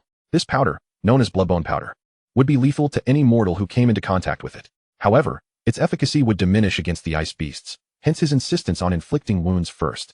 This strategy would allow him to wield his ultimate trump card. Additionally, he considered that relying solely on brute force would render them ill-equipped to confront the ice beasts, potentially placing them in grave danger. By employing this final gambit, he could deftly maneuver out of peril. Very well, if the master is so confident. We shall endeavor to leave as many wounds as possible on these ice beasts, Justin affirmed, turning his gaze to the other two. Soon, they both nodded in agreement, recognizing that they had no better alternative. If Shamal truly possessed the ability to annihilate these ice beasts, they would be more than willing to witness it. Chapter 66, Shamal's Hidden Masterstroke. Let us form a small circle, back to back, Justin instructed calmly, orchestrating the formation primarily to grant Shamal the opportunity to unleash his ultimate move. Charles and Inspector Otani hesitated slightly, as this would mean relinquishing their chance to flee. Should they be encircled by the ice beasts, their demise would be inevitable. Hurry, Justin urged. The ice beasts were closing in rapidly, now within a mere 20 meters. Let us gamble everything, Charles shouted. They had reached a point of no return. If they could not fight desperately to draw more ice beasts toward them, their plan would surely fail, an outcome they could not accept. Quickly, they formed a circle around the bare-chested Shamal, with Justin at the forefront. Flanked by Charles and Inspector Otani, the ice beasts swiftly encircled them, launching their assault. Strike with all your might, if danger arises. I shall use my illusion to shield you, Shamal commanded. Understood. Upon hearing Shamal's assurance, Justin and the others felt a surge of determination. With Shamal's illusionary protection, they could fight without worry. Soon, they engaged the ice beasts in combat. Justin wielded his hammer with relentless vigor, and before long, wounds appeared on several ice beasts before him. However, he too was not unscathed, having been struck multiple times by the beast's snouts, intensifying his burden. In contrast, Charles faced significantly less pressure, deftly maneuvering his dagger to inflict wounds on the beasts with each precise strike. Yet, an expression of alarm suddenly crossed his handsome face. The ice beast before him began to emit a blue energy from its crystal core, which was rapidly mending the wounds he had inflicted. Given the transparency of the ice beast's bodies, he could witness this phenomenon with clarity. The gash he had created was healing miraculously before his very eyes. A mere 10 seconds having elapsed since he made the incision. These ice beasts can regenerate their injuries. We must accelerate our pace. The group exclaimed in unison. Indeed. The creature Charles had earlier wounded was already restored to its former state. The atmosphere shifted, becoming grave. Even Shamal frowned. Having not anticipated the formidable nature of these ice beasts, doubts began to creep into his mind regarding the correctness of his decision. As they fought, several members of the group began to exhibit signs of fatigue. Should they fail to devise a solution soon, they would find themselves in dire straits. Do we need to provide assistance? Vyas furrowed his brow, sensing the energy fluctuations from across the way. It seemed the others could not hold out much longer. Wait a moment longer. Shamal is safe due to his illusion, and we have but one chance. Carl analyzed. Vyas's brow furrowed deeper. He sensed that this encounter would not unfold smoothly. Charles, this time we must unleash our full strength and inflict as much damage as possible on these ice beasts. Justin urged anxiously. He felt his strength waning. If they delayed for a few more minutes, he might not even have the energy to flee. Very well. We place our trust in Master Shamal. Charles gasped, equally fatigued. Shamal knitted his brow, realizing that only half of the encircling ice beasts had sustained injury, while the other half remained unscathed. He concluded that even if they exerted their utmost effort, they could not leave marks on all the ice beasts. However, there was no time for further deliberation. At this moment, Justin and his companions had elevated their combat prowess to its zenith, relentlessly inflicting wounds upon one ice beast after another. Howl! In agony, the ice beast roared in fury. Shamal was swiftly calculating. 20, 22, 25, 28. A surge of elation coursed through him as he realized that Justin and his companions had simultaneously dealt damage to 28 ice beasts. Quickly, get down. I am about to strike. Shamal shouted urgently. Get down now. Justin reminded the others as he crouched. Seizing the fleeting opportunity, Shamal unleashed a handful of crimson powder from his palm. The moment the powder was released, a pungent scent of blood wafted through the air. Even Shamal himself covered his mouth and nose with one hand. The powder seeped into the wounds of the ice beasts. Whimper. The ice beast struck by the blood-bone powder began to wail in excruciating pain. The creatures that had just been battering Justin and his companions suddenly lost their fighting spirit in an instant. Their once translucent bodies gradually transformed into an unsightly shade of black, a manifestation of the toxin coursing within them. Whimper. The last remaining ice beast, in a state of sheer terror, retreated repeatedly while calling out for its companions. The horde of ice beasts soon discerned the commotion. Howl! The ice beast king roared in rage. To it, these humans were far too arrogant, having toyed with it time and again, prompting its decision to take matters into its own hands this time. The ice beast king directly led a throng of ice beasts towards Justin's direction, leaving a significant portion behind in the cave. It charged forth with approximately 300 ice beasts in tow. This is bad. We must retreat. Upon seeing the ice beast king, which towered 4 to 5 times larger than the others, Justin and his companions were thrown into a state of panic. Unfortunately, the ice beast king's speed was far superior to that of ordinary ice beasts, and within mere moments, it was alarmingly close to them. Master Shamal, it's up to you, Justin exclaimed in desperation. Shamal's complexion turned ashen. The ice beast king's velocity was astonishing, while his illusion spell required preparation time. He was uncertain whether he could successfully employ the spell before the beast arrived. Someone must hold them off to buy me time for the illusion, Shamal explained. Hold them off? The group glanced back simultaneously, witnessing the ice beast king leading the charge at the forefront, followed closely by hundreds of its kin. Who would dare to hold them off? It was a path to certain death. Damn it! Justin roared in frustration. Master Shamal, is there truly no alternative? Charles inquired hastily. There is none. I need time to prepare. Their collective thoughts echoed despairingly. At their current speed, they would be overtaken by the ice beasts in no time, leading to their demise. We must split up and flee. There may still be a chance, Justin proclaimed before darting off in another direction, leveraging his swiftness to gain an advantage and sprinting ahead. The 67th chapter, Betraying a Comrade. Following him was Charles, who opted for a different route. Damn it. They've abandoned us. The last remaining Deputy Daegu exclaimed in panic, the weakest among them with only a bronze 4-star strength. His speed lagged behind even Shamal's. Sit tight. I will cast the illusion. A fierce glint flashed across Shamal's darkened face. He had never anticipated that Justin and Charles would so readily abandon him. It was an unacceptable betrayal after all he had contributed to the team. Faced with imminent death, he was compelled to devise an alternative. The best solution was to have someone intercept the ice beast's assault, granting him a sliver of time. Master Shamal, didn't you say you lacked time? Deputy Daegu queried in confusion. There is no time left. As the ice beast king drew nearer, a ruthless glimmer sparkled in Shamal's eyes as he yanked Deputy Daegu's arm and hurled him backward. Deputy Daegu cried out in despair, only to be torn apart by the pursuing ice beasts. Shamal frowned. He had no other choice. If he did not act, they would all perish upon being caught. Within the chat group of the Arl's mountain range, spectators were astounded by this shocking turn of events, unable to fathom Shamal's sudden cruelty. Goodness, Shamal is ruthless. He cast aside his teammate without hesitation. Indeed, in the face of self-preservation, all are merely pawns. His actions had at least temporarily secured his own survival. In the live broadcast, Deputy Daega's obstruction had significantly slowed the ice beast's advance. This Shamal is no ordinary foe.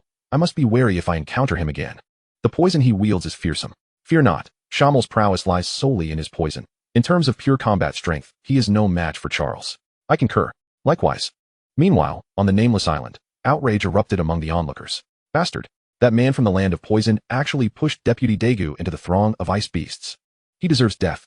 The masters from the land of poison are truly despicable. I never imagined that a master from the land of poison could sink to such depths. Let me cross paths with him. Otherwise, Ito Arano shouted angrily. Heh, cowards have no place to speak here, someone scoffed in the chat. I challenge you to a duel. This is only natural. If I were in his position, I might have done the same. Unreasonable. In the land of the beautiful nation. The chat group was equally taken aback. Oh my god, that man from the land of poison actually betrayed his comrade. He is truly a demon. He should face legal retribution. We cannot let him escape. It is terrifying. We must inform Carl, lest that Vyas plots against him. Humanity is the most fragile thing when put to the test. Previously, I respected him as a venerable master, but no longer. He has become a villain in my eyes. He should be apprehended and punished severely. He is a disgrace to the entire land of poison and should be nailed to the pillar of shame. In the land of poison, the onlookers gazed in astonishment at the unfolding scene. A cacophony of discussions erupted. Master Shamal what? We cannot blame Master Shamal. His actions were born of desperation. Better for one to perish than for both. Indeed, the blame lies solely with Justin and Charles. They abandoned Master Shamal and Deputy Daegu. Master Shamal executed this plan almost single-handedly, while they fled at the critical moment. They are the cowards. Shamal is the hero, and should not be condemned. I stand with Shamal. He is a hero. He is the pride of the land of poison. Agreed. In the Holt Mountain Range chat group, a throng of viewers watched the replay. The scene depicted is that of Shamar extending his hand to thrust Chief Otani into the midst of the ice beasts. In a chat group, some individuals, having only witnessed half of the unfolding drama, began to express their outrage vocally. Oh, how despicable. I have never encountered such a vile individual. Can you imagine? Such a person is our ally. Hey, calm down. The other side acted out of necessity. Did not our Justin do the same? That is different. Fleeing separately may allow more to escape, whereas his actions amount to betrayal of his comrades. If Justin and Charles had remained to hold off the ice beasts for a while, perhaps Shamar would not have resorted to such measures. Are you mad? They would have perished. Within the chat group of the Handsome Nation, discussions were equally fervent. Oh, how disgraceful. Such behavior is contemptible. We must deliver justice upon them. This conduct is truly despicable. Shameless.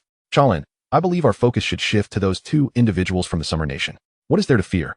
They lack sufficiently large spatial rings. They cannot possibly carry away such treasures. Yet we must remain vigilant. Who knows if they might devise other means. Elsewhere, within the Blood Moon Palace, Zhao Jing was incessantly tapping on the small moon with the long blade in his hand. He sought to ascertain whether this moon could be utilized to facilitate their escape. Zhao Jing, I believe it would be wise not to disturb this moon. Lu Tao expressed his concerns. Why not? This is a treasure. Who enters a treasure mountain empty-handed? Actually, there is something I have been contemplating but have yet to share with you. Lu Tao hesitated, scratching his head. No, something feels amiss. Zhao Jing observed Lu Tao with suspicion, eager to discern what scheme was brewing in his mind. Zhao Jing, did you notice those red stones before you arrived?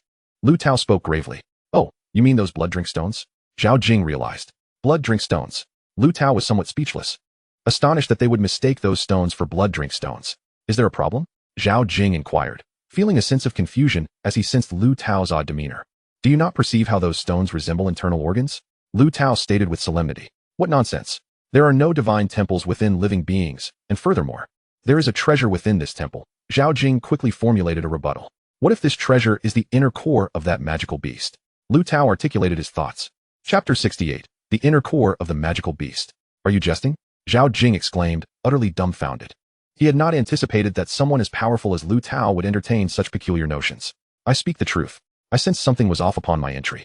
I believe we have been swallowed by something. And those stones you mentioned are not blood drink stones. They are merely the ordinary flesh and blood of a magical beast. How could that be? What of this temple? How do you explain that? Zhao Jing questioned. That is also what I do not comprehend. Upon seeing the temple, I thought my conjecture was erroneous until I beheld the spirit of this moon. What can this spirit indicate? Zhao Jing scoffed. Examine the spirit closely. Pay attention to its eyes. Lu Tao urged, a hint of fear creeping into his tone. Zhao Jing was at a loss for words. He never expected Lu Tao to be so frightened by a spirit. Following Lu Tao's instructions, Zhao Jing scrutinized the spirit with care. First, he observed the outline of the spirit, then its movements. He beheld a small pig swimming leisurely within the round moon. What is the issue? He gazed at Lu Tao, incredulous that someone ranked in the top 10 of lords could be so cowardly at a critical juncture. Look at its eyes, Lu Tao reiterated. Its eyes. Zhao Jing focused intently. Upon closer inspection, he discerned a troubling detail. He noted that the small pig's eyes bore an uncanny resemblance to human eyes. While he gazed at it, it seemed to return his stare. No way. This small pig must have been observing us since we arrived, he realized. Even more alarming. The pig's mouth curled into what appeared to be a mocking smile. Oh no. Zhao Jing recoiled, hastily averting his gaze. This matter seemed rather sinister. The pig's final grin was unmistakably taunting. Did you see that? The spirit has been watching us since our entry, Lu Tao remarked, his gaze noticeably evasive, indicating he no longer desired the treasure. Zhao Jing felt his mind clouded as he recalled the warning he had received about impending danger. Could it be that he truly was within the belly of a magical beast? He pondered. However, he swiftly dismissed this notion. If he were indeed within a beast's belly, a temple could not possibly exist here, and the existence of such a peculiar spirit only suggested that this treasure was even more valuable. With a resolute determination to uncover the truth, Zhao Jing felt a wave of relief wash over him as he patted Lu Tao on the shoulder, sharing his thoughts. Lu Tao gazed at him in bemusement, unable to fathom why, at such a critical moment, Zhao Jing remained fixated on the matter of treasures. Zhao Jing, did you not say you were skeptical? Lu Tao queried. Indeed, how could that be? Lu Tao, do not let fear render you foolish. Allow me to show you something, and you shall understand. Stay close to me, Lu Tao instructed as he began to move toward the perimeter of the temple. Zhao Jing followed, curious to discover what Lu Tao wished to reveal. The two made their way, step by step, toward the outer bounds of the temple until they reached the grand entrance they had traversed earlier. Lu Tao, if we proceed any further, we shall exit, Zhao Jing cautioned. Just outside the door, come closer, and you shall see. I simply neglected to inform you earlier, Lu Tao replied calmly. Zhao Jing was left speechless. Yet he ultimately followed Lu Tao out of the temple. Above the temple loomed a blood moon, casting an eerie glow across the darkened space. Upon exiting, Lu Tao halted. Where is it? Where is it? Zhao Jing inquired, visibly displeased, suspecting that Lu Tao might be fabricating excuses to lead him away from the temple. It is all around you. Simply walk 100 meters toward the edge, and with a torch to illuminate, you will see. Lu Tao's voice now sounded somewhat hoarse. Anyone discovering they were inside a magical beast's belly would find it difficult to remain composed. 100 meters? A glimmer of intrigue flickered in Zhao Jing's eyes. Could it be that everything was as Lu Tao claimed? Otherwise, why would he be so calculated? Following Lu Tao's guidance, Zhao Jing steadily approached the edge. 50, 60, 80. He meticulously counted his steps. 100. At last, he beheld the surrounding environment. The area was filled with rocks, as thick as barrels, intertwined with one another. Yet these rocks were not stationary. Rather, they quivered as if they were living beings. Moving rocks? Zhao Jing felt a wave of confusion wash over him. However, another thought crossed his mind. Could this be the intestinal tract of some creature? Once this notion took root, it became impossible to dismiss. A trickle of cold sweat trickled down his forehead, yet he remained utterly oblivious to it. The trembling rock walls bore an uncanny resemblance to the human intestines, as if cast from the same mold. Coupled with the sight of those red stones resembling blood vessels, he gasped sharply, inhaling several quick breaths. It dawned upon him that he might indeed be trapped within the belly of a beast. Nevertheless, he clung to a flicker of hope. If a monstrous creature had indeed swallowed him, there would be no temple present. Now do you believe? Lu Tao remarked as he approached from behind. The resemblance was striking. Yet the existence of the temple remained inexplicable. A glimmer of determination flickered in Zhao Jing's eyes. Very well, I'll show you something else, Lu Tao said with a hint of exasperation. This time, Zhao Jing did not refuse, but followed Lu Tao closely. They traversed the narrow passageway they had previously entered, with the other side leading back to their original location. Just then, a sudden tremor reverberated through the walls, causing both him and Lu Tao to tumble to the ground. What on earth is happening? Zhao Jing pondered, having encountered similar situations numerous times within these confines. It must be that beast shifting its body, Lu Tao explained. Zhao Jing maintained an outward calm, though internally he was sweating profusely. He wished to dismiss Lu Tao's assertion, yet the evidence compelled his belief. This is it, Lu Tao rasped. Isn't this precisely where we first arrived? Zhao Jing inquired, perplexed. Indeed, observe those quivering red stones, Lu Tao urged. What's wrong? Is there an issue? Zhao Jing asked, confused. Do they not resemble the position of a human throat? Lu Tao replied, exasperated that Zhao Jing had yet to grasp the implication. Upon hearing Lu Tao's explanation, Zhao Jing's expression turned grave as he slowly approached the stones. There's a breeze blowing in intermittently. Be cautious. Lu Tao warned urgently. However, just as he spoke, a faint light emanated from the vicinity of the red boulders, followed by a gust of wind that surged in. Zhao Jing was propelled backward, rolling several times before regaining his footing. Chapter 69. The Truth. Goodness. What kind of wind is this? Its force is astonishing. Zhao Jing exclaimed, taken aback. That appears to be an exit. Lu Tao speculated uncertainly. An exit? Zhao Jing echoed, bewildered. Yes, when the next gust arrives, we should lie down there. We might catch a glimpse of the outside. In the Alls Mountain region, the chat group was taken aback as they witnessed the unfolding scene. No way. Could it be that Lu Tao and Zhao Jing are truly inside the belly of the beast? Someone questioned in disbelief. With Lu Tao's certainty, what else can we doubt? It's merely a matter of accepting the reality. Oh no, does that mean the treasure resembling the moon is lost? That must be the beast's core, right? Is there truly a core of such size? It's south at least 10 square feet. Could that enormous, barrel-like stone be an intestine? That's quite a size. Perhaps.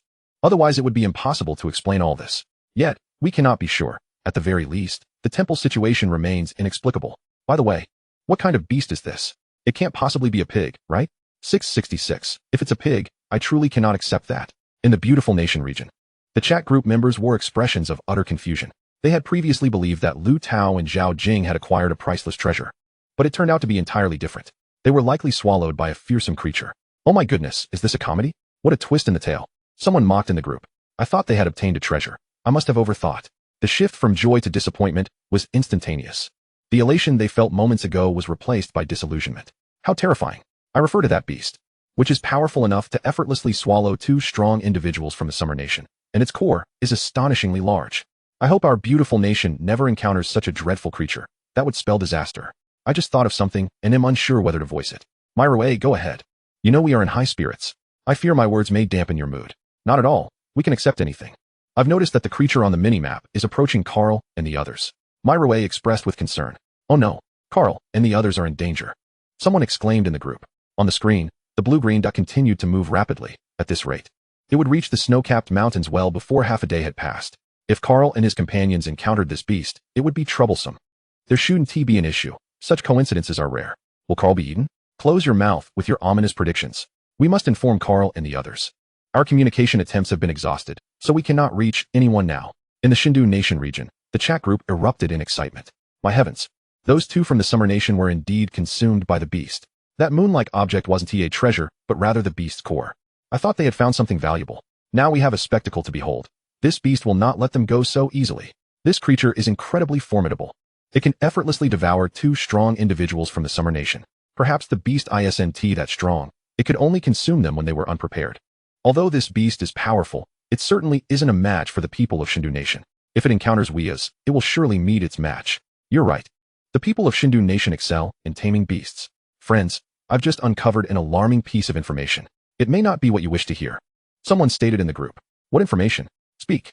Ranty furrowed his brow. The beast seems to be heading towards the snow-capped mountains. What? Someone in the group exclaimed. The screen depicted the two dots representing Lu Tao and Zhao Jing moving swiftly on the minimap, their trajectory aimed directly at the snow-capped mountains. Let us hope Weas doesn't encounter it. It's merely a coincidence. Weas won't cross paths with it, and even if he does, I believe he can handle it effortlessly. Indeed, we must have faith in Weas, and besides, we have Shamao, whose illusion techniques are unparalleled. Weas and Shamao are the pride of our Shindu Nation. We trust their ability to face any crisis. In the Holt Mountains region, the chat group began to discuss. My heavens, what is that? Someone uttered in fear. At that moment, the live stream displayed the stone the thickness of a barrel, which bore an uncanny resemblance to intestines.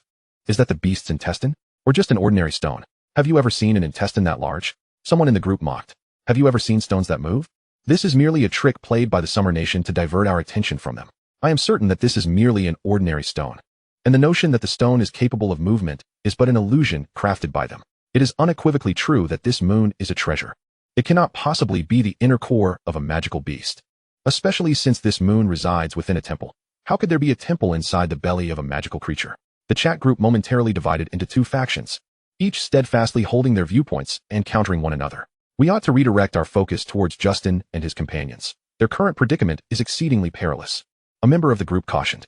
In the imagery presented, Justin and Charles are frantically fleeing in opposite directions, with the ice beast relentlessly pursuing them. The situation rapidly escalating into a grave crisis. Meanwhile, Shamar momentarily evaded the ice beast's pursuit through a clever ruse, yet his safety remains in jeopardy. As several ice beasts circle around him, incessantly sniffing the air, placing him on the precipice of danger. His powder will only sustain him for half an hour. After that, he will be left defenseless. Karl and Veyes, naturally, would not squander this rare opportunity, both of them darting forth simultaneously. Although events did not unfold exactly as planned, the outcome was nonetheless similar. Presently, although there are 700 ice beasts positioned within the cave, the Ice Beast King is absent. This is the chance we have been waiting for. Strike with all your might. Do not hold back. Karl instructed Veyes during their action. Veyes understood the gravity of the situation. Against such a multitude of ice beasts, any restraint would be tantamount to courting death. Chapter 70. The plan successfully executed. Almost instantaneously upon Karl and Veyes emerging, the ice beasts 100 meters away became aware of their presence. A furious roar erupted from the distance. If it were not for these despicable humans, their tranquil existence would not have been disturbed. Enraged, the ice beasts surged towards them. Karl's expression hardened as he made a rough estimation. The charging ice beasts numbered around 70 or 80. Prepare to engage, but do not linger in battle. Karl said with a serious demeanor. Their objective was to enter the cave, not to engage in a protracted fight with these ice beasts. With a swift motion, Karl unsheathed his long blade, augmenting his speed exponentially. Those who stand in my way shall perish, he bellowed, cleaving towards the nearest ice beast that was charging at him. The ice beast, equally furious, retaliated with its two long fangs. In an instant, they collided. Karl's blade sliced through the ferocious ice beast from head to tail. Yet he too suffered significant injury. Had he not aimed to intimidate the enemy with a single strike, he would never have engaged the ice beast in such a direct confrontation. Veyes, standing nearby, cast a surprised glance at Karl and his ominous blade. He knew he could never achieve such nonchalance under similar circumstances. Moreover, the dark blade in Veyes' hand was certainly not ordinary. It was at least a king-level weapon.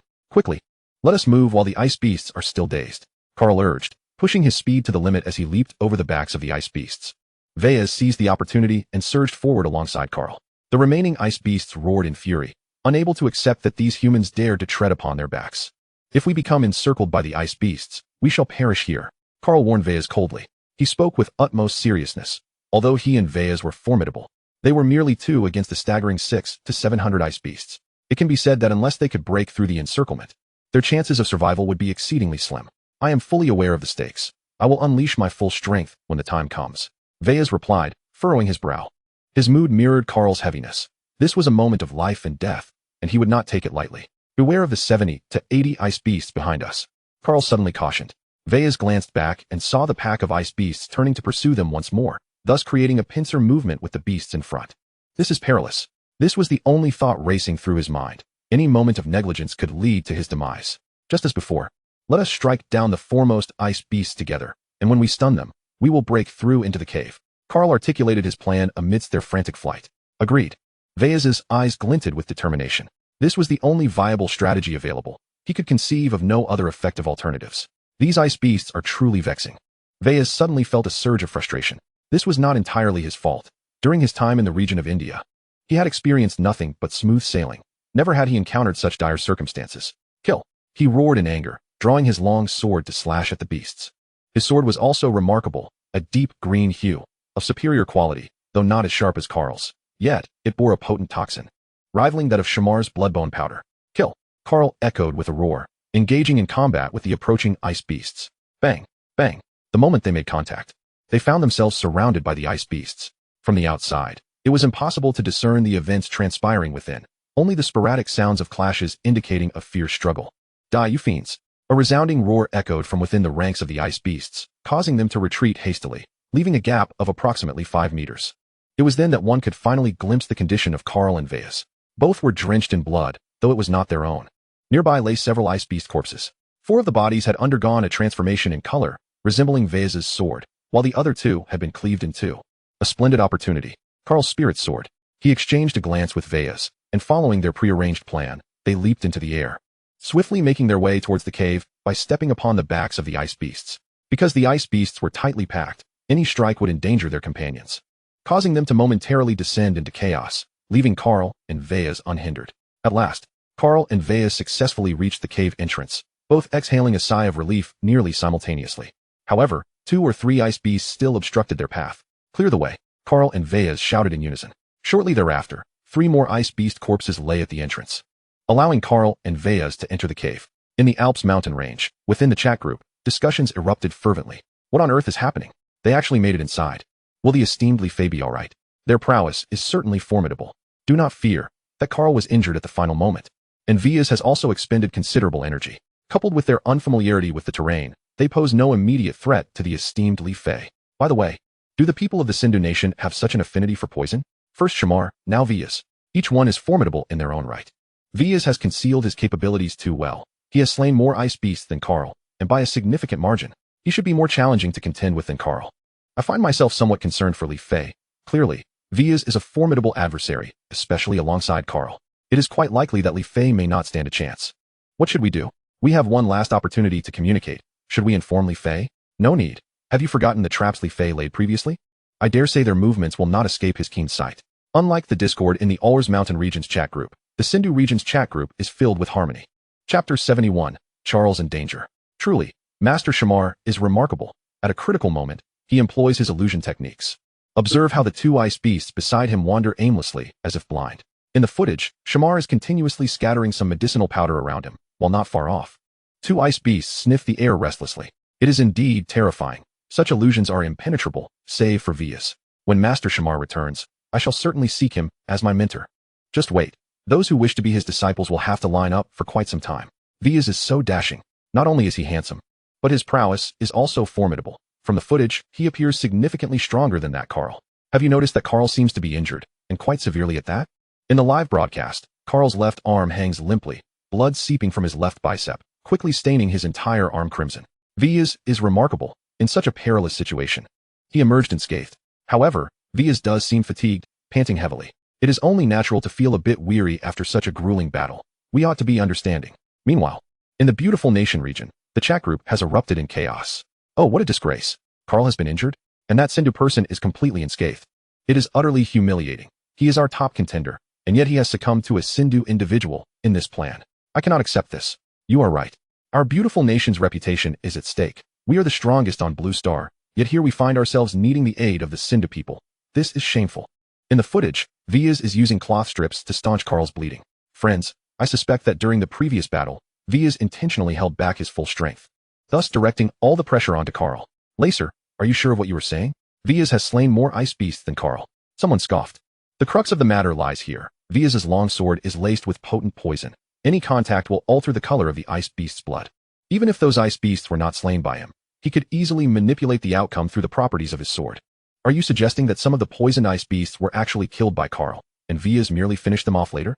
The others in the group instantly grasped his implication. Indeed, I suspect that Vias deliberately refrained from exerting his full strength, and this is the root cause of Carl's injuries. But what motive would he have for such a scheme? Someone questioned.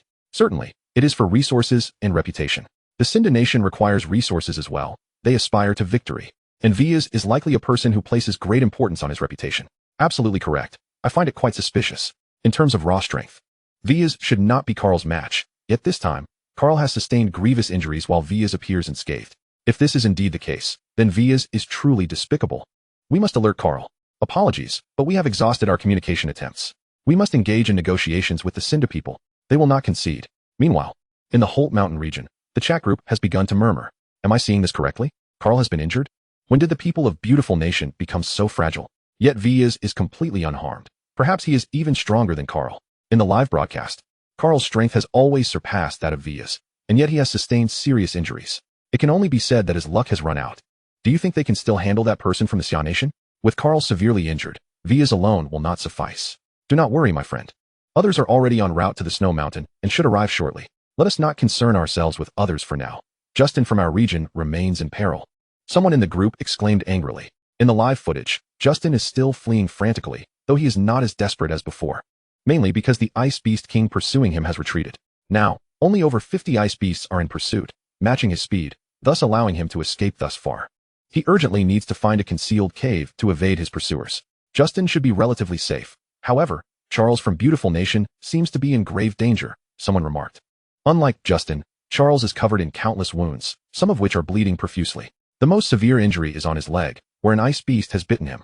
The reason for his serious injuries is primarily that he is not as fast as Justin, and Shamar's illusion techniques have made him the first target for the ice beasts. Blood is continuously flowing from him. While over 100 ice beasts are hot on his heels, barring unforeseen circumstances, death awaits him. In this moment, He reflected on many things, regretting his earlier decisions. He should never have waded into this murky water. His speed is diminishing, and his eyes scan the surroundings desperately, hoping to find a sheltering place. If there were a cave nearby, he might still have a glimmer of hope for survival. He is finished. Someone in the Holt Mountain chat group coldly stated. He sees more clearly than Charles does, noting that there is not a single place for him to hide, and he has silently sentenced the other to death. In the Handsome Nation region chat group, everyone is likewise transfixed by the scene unfolding before them. That Charles is doomed.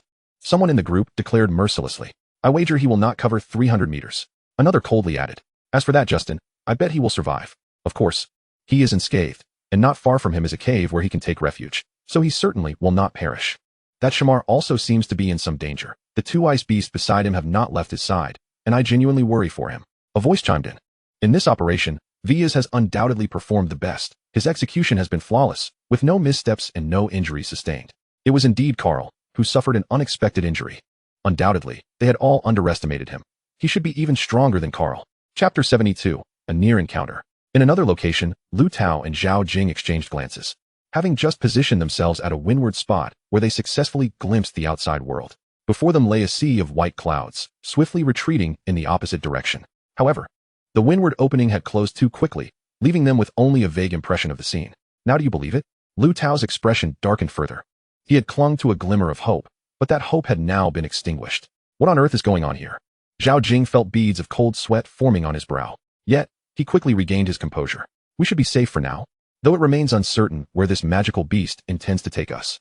Indeed, if it had wished us harm, we would likely have perished long ago, Lu Tao remarked, still trembling at the thought. What should we do then? We can't just stay here. Zhao Jing responded helplessly. Actually, I've found a way to escape, though I can't be certain it will work. What method? Lu Tao inquired. This windward opening. I suspect it corresponds to the creature's mouth. We could seize the opportunity to rush out while it breathes. Lu Tao elaborated. Are you joking? You know the force of that wind is beyond our capacity to withstand. Yet, it is our only chance. There are no alternatives. Lu Tao wore a bitter smile. If he could, he would never consider escaping this way, preferring to seek other solutions. Very well, let us try it. We will first secure our weapons there, and, when it breathes, attempt to make our exit. Zhao Jing proposed his idea. Agreed, let us proceed. Meanwhile, Li Fei took advantage of this time to thoroughly familiarize himself with the cave's interior and exterior. Not only that, but he meticulously marked various locations, allowing him to navigate freely even with his eyes closed. During this process, he made another discovery. After successfully hatching, the little ice beasts would autonomously move towards the dark river, swimming into its depths. This undoubtedly indicated that it was another exit, leading to the peak of the snow-capped mountains where the ice beasts resided. This also clarified his lingering question about how these little creatures managed to ascend. In the days spent within the cave, he had focused on familiarizing himself with the terrain and honing his skills. This dedication had yielded significant progress. His Samadhi True Fire had reached an intermediate level, greatly enhancing his flame's potency. Moreover, his mental energy had also increased, rising from 100 to 150 points. This means he could now unleash Samadhi True Fire 3 times. Opening his attributes panel. Host, Li Fei. Level, Golden 1 star. Strength, 208. Agility, 213. Constitution, 216. Energy, 150. Skill 1. Concentration, focuses all of one's strength into a singular point, generating explosive power. Skill 2. Samadhi True Fire, conjures tangible flames from his eyes to incinerate foes. Currently at intermediate stage, consuming 50 energy per use. The attribute panel did not specify what enhancements would come with the intermediate level of Samadhi True Fire, but he believed it would not disappoint him. As for the energy cost for the flames, it remained unchanged at 50 points. Well, once I'm out of here, I can find a place to test it. Li Fei mused, recognizing that it was not convenient to conduct his experiments within the cave. Now, he prepared to head towards the cave entrance, a daily task he deemed essential. If anyone were to enter from outside, he would be able to detect it immediately, affording him ample time to prepare accordingly. The cave was exceedingly complex. Without a guide, an ordinary person might easily become lost. At that moment, he traversed a narrow passage flanked by greenish rocks. Suddenly, he halted, noticing that a fist-sized stone had been displaced. Furthermore, there was a drop of dark red blood upon that small rock. Has someone been here? Li Fei furrowed his brow. He had deliberately placed that stone in the center of the passage to swiftly identify any anomalies. Could it be that someone truly entered the cave? He picked up the bloodstained stone and examined it closely. It is human blood, undoubtedly. Li Fei's expression turned grave. He was nearly certain that someone had passed through here. However, this individual appeared to have been injured. He followed the direction of the blood with his gaze and spotted another drop of blood ahead. Li Fei's demeanor grew increasingly serious as he softened his footsteps, continuing to follow the trail of blood. Indeed, He soon discovered a larger pool of blood. Additionally, he found scattered traces on the left side, leading him to conclude that the individual had entered through the left passage. Li Fei fell into thought. He had previously ventured into that left passage, which ultimately led to a dead end. He believed they would return shortly. Perhaps he should prepare himself. Deciding against the pursuit, Li Fei retraced his steps, aiming to return to the pit where countless blue crystal cores awaited. In the chat group of the All's Mountain Range, the audience was captivated by a live broadcast, which had just paused on Li Fei's figure. That was close. If Li Fei had walked just 200 more meters, he would have discovered Carl and the others. Indeed, it was a near miss. Otherwise, Li Fei would have been in danger. Are you joking? To suggest that Li Fei is in danger, if anyone is at risk, it should be Carl and the others. I concede that Li Fei is indeed formidable. Yet let us not forget he faces two opponents, both top experts from the regions of the Beautiful Nation and the Indus Nation. Encountering them could spell disaster for Li Fei. Heh, Hanfeng, what do you mean by that? Are you secretly hoping for Li Fei's defeat?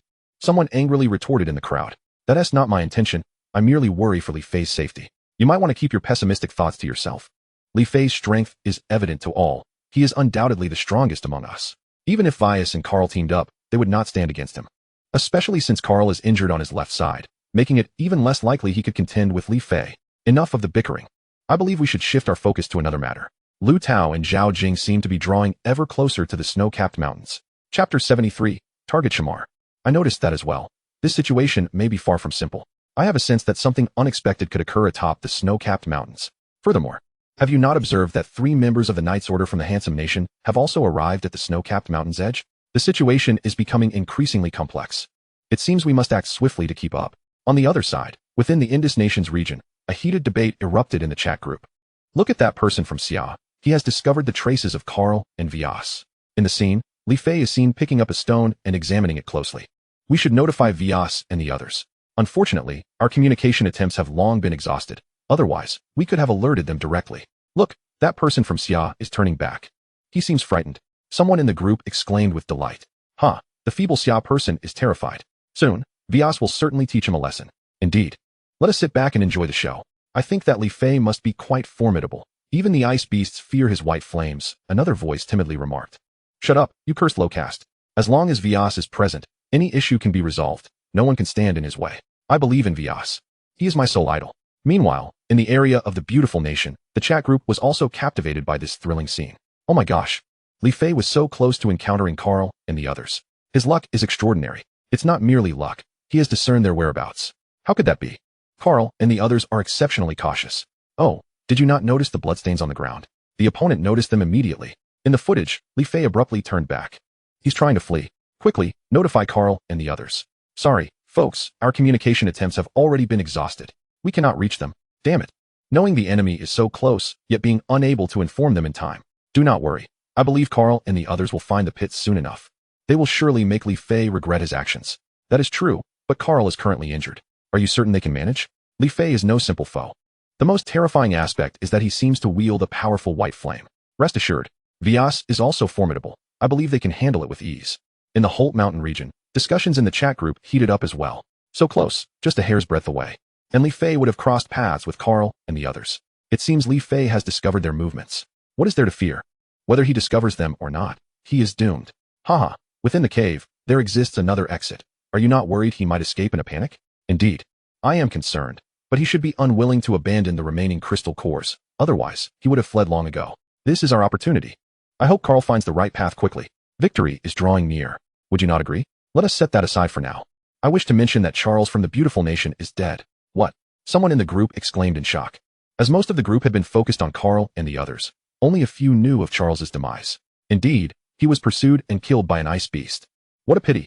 Charles was a powerhouse in any realm, and more importantly, he was still young with vast potential for growth. Yet, such a genius has perished. I feel sorrow for him, though Justin and Shamal seem to be alive. At this moment, the scene shifted back to Justin, who was hiding in a narrow passageway, barely 5 meters long. Yet, it was this very distance that saved his life. The massive form of the ice beast was obstructed by the narrow entrance. After half an hour of furious roars, the ice beast finally departed. Justin was gasping for breath, feeling as though he had narrowly escaped death. Had he not acted swiftly and found refuge here, he might have perished. Meanwhile, Shamal fared even worse. He was hiding in another cave. At this moment, his clothing was tattered, his beard unkempt, and he bore the appearance of utter exhaustion, his already slight frame appearing even more emaciated. He was panting heavily. drenched in sweat from his extreme fatigue.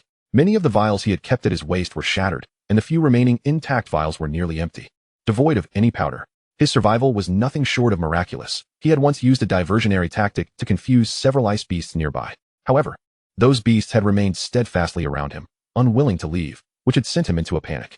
With no other option, he had scattered his remaining powder in hopes of making them retreat. Sadly, he found himself disappointed, as 2 or 3 ice beasts lingered stubbornly nearby. Ultimately, when his powder ran out, he had no choice but to throw the few remaining vials of poison he had kept, hoping they would deter the beasts.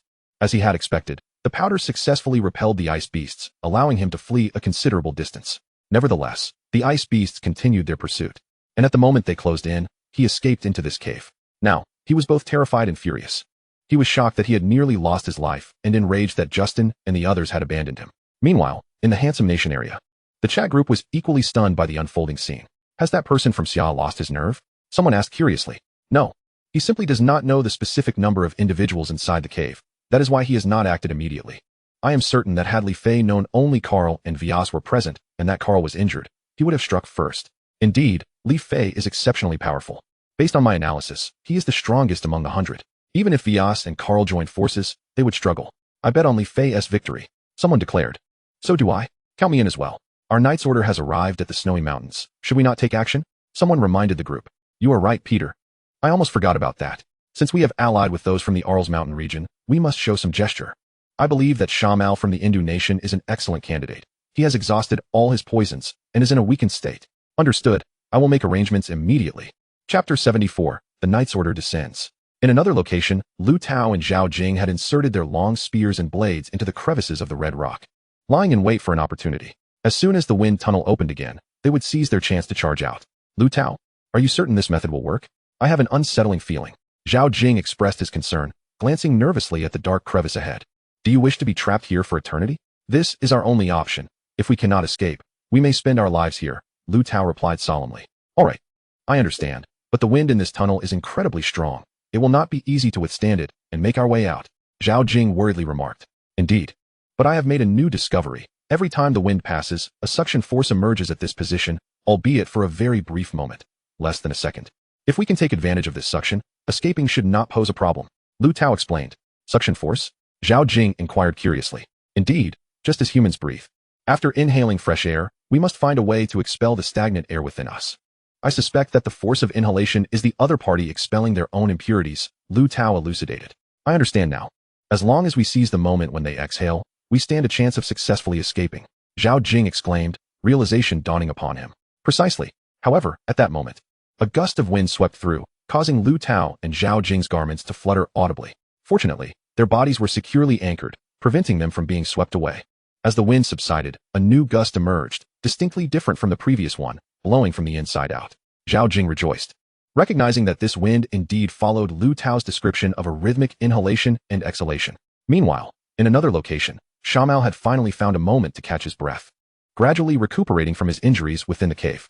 Although he had sustained no serious wounds during his escape, he bore countless minor cuts and had expended a tremendous amount of energy, rendering him in dire need of recovery. Just then, an unexpected sound pierced the air, horses whinnying outside the cave. People, could they be allies? Shamal's expression shifted from surprise to exhilaration. In his current state of desperation, any assistance would undoubtedly be a stroke of fortune. We are from the Kingdom of Handsome. Is Master Shamal within? A warm voice called from outside the cave. The Kingdom of Handsome? Shamal's face lit up with joy. The relationship between his nation and theirs had always been amicable. If these were indeed people from the Kingdom of Handsome, they would undoubtedly be allies. I am here, my dear friends. Why do you not come in? Shamal inquired, puzzled.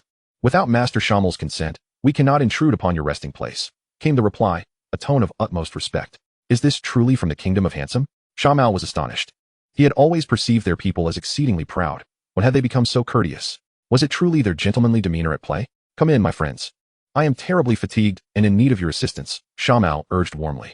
Then we shall obey your invitation. As they spoke, several heads emerged at the cave's entrance. One was a middle-aged man in his 40s with curly brown hair and a small mustache, clad in a red and black robe and black leather boots. The other two, younger men around 30, one carrying a bow and wearing a tight black leather suit, and the other wielding a long white blade, dressed in a short-sleeved white garment. The elder, named Li Fei, was the foremost expert in the Dandelion region, boasting a strength of bronze 9 stars. The golden-haired archer, Charant, ranked second with bronze 8 stars. while the swordsman, Lag, held fourth place with bronze 7 stars. In essence, the mightiest warriors of the Dandelion region had assembled here, summoned by a notification. Upon entering the cave, they began to investigate, one of them deliberately glancing at the few remaining vials belonging to Shamal. I have long heard of Master Shamal's illustrious reputation. And indeed, it is as extraordinary as rumored. To have vanquished so many ice beasts. Li Fei praised. Nonsense, I merely had a stroke of luck. Shamal modestly replied. Though his outward pride was difficult to mask. I have heard that Master Shamal's poison skills are unparalleled. The dozens of poisoned ice beasts outside must be your handiwork, correct? Charan inquired. Regrettably, that is indeed the case, but my supply of poison powder has been exhausted, and the preparation process is incredibly complex, requiring a full year to recreate. Shamal lamented, as he opened the remaining vials. Li Fei and his companions peered in, and, to their delight, discovered them to be empty. A subtle smile crept across Li Fei's lips. Had Shamal been more observant, he would have felt a wave of caution wash over him. Actually, Master Shamal, we have another matter to discuss. Li Fei feigned profundity. What is it? Shamal asked, curiosity piqued, still unaware of the gravity of the situation. Do you remember Chief Inspector Dago? Lag chimed in, a malicious grin spreading across his face. At that moment, even Shamal, despite his ignorance, sensed something amiss. He was killed by the ice beasts during a mission. I was preparing to avenge him. Why do you mention him? Shamal feigned confusion, attempting to gain time. Is that so? I heard he was killed by you. Charan jested. Preposterous. How could I have harmed him? Shamal's voice rose, nearly to a shout in protest. Li Fei and his companions exchanged glances, an inkling of unease creeping in. Yet they could not pinpoint the source. However, they soon comprehended the gravity of the situation. Suddenly, Shamal sprang to his feet, scattering the powder in his hand towards them while shouting, bloodbone powder. Not good. Li Fei and the others gasped in shock, utterly unprepared for Shamal's resistance. They had believed his supplies to be depleted after their earlier scrutiny of his vials. The gray powder enveloped them like a mist. Yet they were not ones to succumb easily. Each displayed their unique skills, evading the surprise attack. Li Fei raised his red and black robe as a shield, Charan sidestepped, and Lag rolled away to safety. By the time they regained their composure, Shamal had already fled the cave. Li Fei, he threw dust at us. Lag hissed. Li Fei's expression darkened. He had not anticipated being outsmarted in such a manner, a bitter pill to swallow. Interesting, he deceived us with such a ruse? Li Fei scoffed. Huh, what of it? Where could he possibly run? Lag sneered. Once we catch up, we shall kill him on the spot. The charge will be treachery against his comrades, Li Fei declared coldly, and he and Charan dashed after him. Outside, Shamal had already covered a considerable distance, yet he remained vigilant. He was utterly exhausted, while his pursuers were in peak condition. Even the slightest lapse in his pace could lead to his demise. In the Alls Mountain region, within a chat group, onlookers were stunned by the unfolding scene. They had not anticipated that the Kingdom of Handsome would truly fulfill their promise. On screen, 3 masters from the Kingdom of Handsome were vigorously pursuing Shamal, who was fleeing for his life. Is this a film? Someone mocked. Once so arrogant, Shamal now appeared utterly powerless against his pursuers. This is what we call reaping what one sows. He betrayed his comrades, and it is only natural that he now faces betrayal in return. Regrettably, had his medicinal powder been sufficient, he might not have found himself in such a dire predicament. Perhaps he could have even managed a counterattack. Birds of a feather. Whether it be Sharma or the denizens of the Dandelion region, a voice within the group remarked. Sharma is truly in peril this time. He has reached the end of his strength, appearing on the verge of collapse at any moment. The people of the Handsome Nation have caught up to him. At that moment, a gasp echoed through the group. Everyone hurriedly turned their attention to the screen. They beheld the trio of left, having closely pursued Sharma, closing in on him. Please, spare me, Sharma pleaded in his final moments, filled with regret for having exerted himself fully in the prior scheme, leaving him utterly defenseless now. Inspector Otagawa begged in a similar manner. Left remarked coldly, rest easy as you descend into hell. Lag cruelly chuckled, and with a swift motion, he cleaved Sharma in two. Subsequently, Lag extended his tongue to lick the bloodied blade, a look of rapture upon his face. He is truly a butcher, someone in the group commented. Compared to Sharma, he is hardly one, another countered. Now, we are in for quite the spectacle. I wonder how the people of the Hindu kingdom will react to this scene. They will not stir up much of a commotion, but I am curious about the response from the beautiful nation. Fear not, since the Handsome Nation has taken action. It signifies they possess sufficient confidence to avoid any repercussions from this incident. In the Hindu kingdom's chat group, the members stared in disbelief at the unfolding scene, where a pool of blood lay alongside Sharma's cold corpse. These butchers of the Handsome Nation have actually slain Master Sharma. Someone exclaimed. How could they attack a defenseless elder? Another cried out. How is this possible? Isn't the Handsome Nation our ally? How could they commit such an atrocity? A voice questioned. Regardless of whether they are allies, it no longer matters. They have betrayed us, that despicable traitor. We must avenge Master Sharma. One member declared passionately. Indeed, we must contact Vyas to seek justice. But we have exhausted our communication attempts. We cannot reach Vias. Someone lamented. Let us reach out to the beautiful nation. I believe they will provide us with justice. Another suggested helplessly. But the relationship between the handsome nation and the beautiful nation is even more solid than ours. No matter, we shall argue our case. In the beautiful nation's chat group, everyone was focused on the situation regarding Karl and Vias. At that moment, they suddenly received a message from the Hindu kingdom. The message stated that Sharma had been murdered by the handsome nation, and they were now demanding justice. What is happening? The recipients of the message were left in a state of confusion. Since no one had been monitoring Sharma's situation, they were unaware that he had already been slain. Gree. Replay the video. Someone urged. This may take some time. Gree replied. As Gree executed the commands, the video commenced playback. The footage initially showed Sharma successfully escaping the pursuit of the ice beast, followed by him tending to his wounds within the cave. At this point, Gree accelerated the playback. Fast-forwarding to the moment left entered the scene. The video depicted cordial exchanges between the parties, creating an atmosphere of harmony, devoid of any signs of conflict. However, when Left inquired about Inspector Otagawa's cause of death, everything shifted. Tensions escalated between the two parties, culminating in Sharma's demise. Oh my god. The people of the handsome nation have actually slain our ally, Sharma. Someone in the group exclaimed. Let us be clear, the handsome nation is also our ally. Another rebutted. Yet the handsome nation instigated the conflict. I believe they did so deliberately. How can you say that? Did not Sharma also kill Inspector Otagawa? That is different. Inspector Otagawa sacrificed himself for the mission, whereas Sharma was murdered. Someone in the group exclaimed in indignation. This is unjust. I dissent. Sharma betrayed his comrades. Thus he deserved his fate, while Left and his companions acted to rid the world of evil. Their actions are righteous, and they should bear no responsibility. I propose we impose appropriate repercussions on the handsome nation. I reiterate, the actions of the handsome nation were just. Should you dare to commit any acts of disrespect against them, I will expose you. Very well, let us set this matter aside for now. We have more pressing concerns. Indeed, we must first soothe the wounded sentiments of our allies in the Hindu kingdom. We should appropriately express our condolences and sympathy. Let us send a message to the Hindu kingdom, assuring them that the beautiful nation will advocate for them, so they may rest easy. Chapter 76, An Unexpected Turn of Events. In the Holt Mountain region, the chat group was aghast as they witnessed the scene before them. The footage displayed the moment of Sharma's assassination. In the video, Left stood before Sharma's lifeless body, solemnly declaring, for justice, for love, for Inspector Otagawa, you must die. No one can evade responsibility.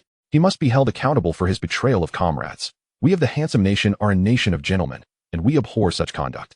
The speaker, Charant, had rehearsed these lines beforehand, intending to evade retribution.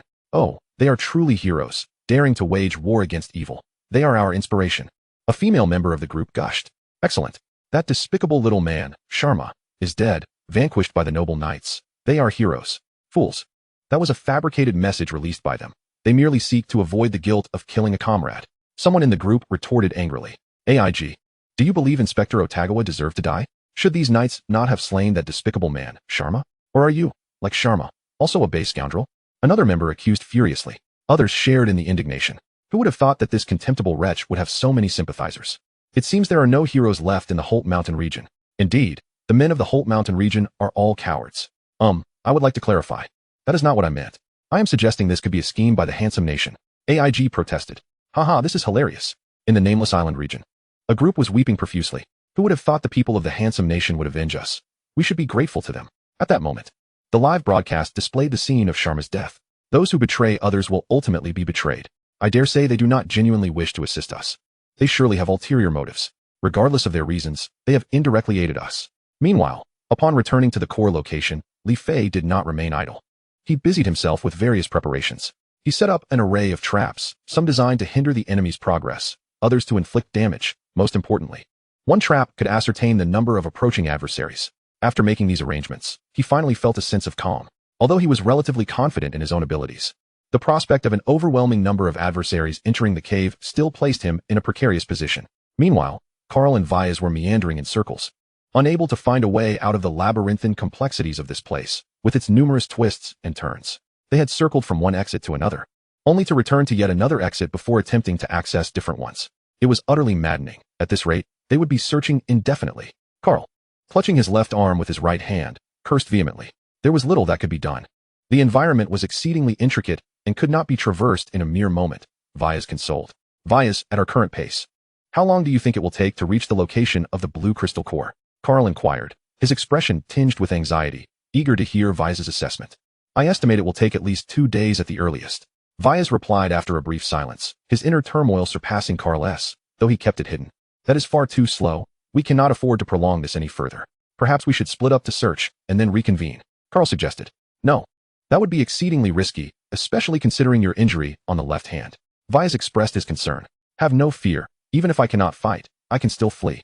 We cannot squander any more time. Karl's brow furrowed, sensing that the longer they delayed, the more unfavorable their situation would become.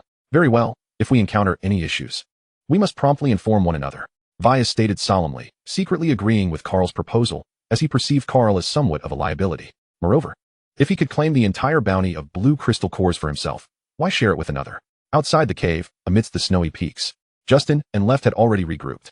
Is this what you were referring to? Left inquired, his brow furrowed, as Justin had just elaborated on their encounters and plans. Indeed. Those ice beasts are exceedingly ferocious. We are no match for them. The mere thought sends shivers down my spine. Justin replied, visibly shaken. You mean Karl and Vyas have already entered the cave? Left sought confirmation. Yes, they have been inside for 2 days. If all goes well, they may have already acquired the blue crystal cores. Justin stated gravely. Acquired the blue crystal cores? Left scoffed, a cold smile gracing his lips. He was utterly unconvinced that their endeavor would proceed smoothly. Let us not forget there was also a person from the Xia country within.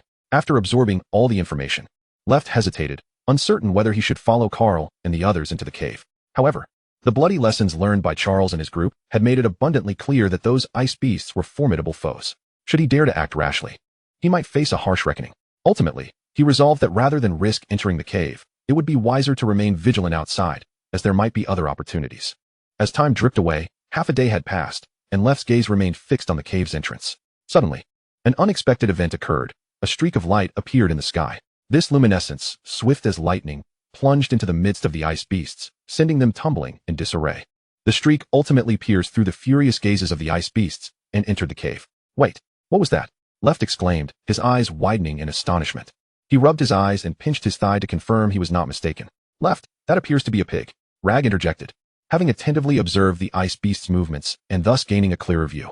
A pig? What nonsense, was Left's immediate reaction. He could accept the idea of other formidable magical beasts such as winged beasts, mystical birds, or giant rock, but a pig? He found it utterly inconceivable. The more pressing issue was that what he saw aligned perfectly with Rag's claim. He began to doubt the veracity of his own vision. How could such a thing occur? Chapter 77. The porcine beast in the chat group of the Aris Mountains. Everyone was taken aback, their eyes wide with shock as they all clearly witnessed the appearance of a pig amidst the ice beasts, and not just any pig, but a remarkably plump and pristine little one. Terrifying. When did pigs become so formidable? Someone gasped in disbelief. Agreed.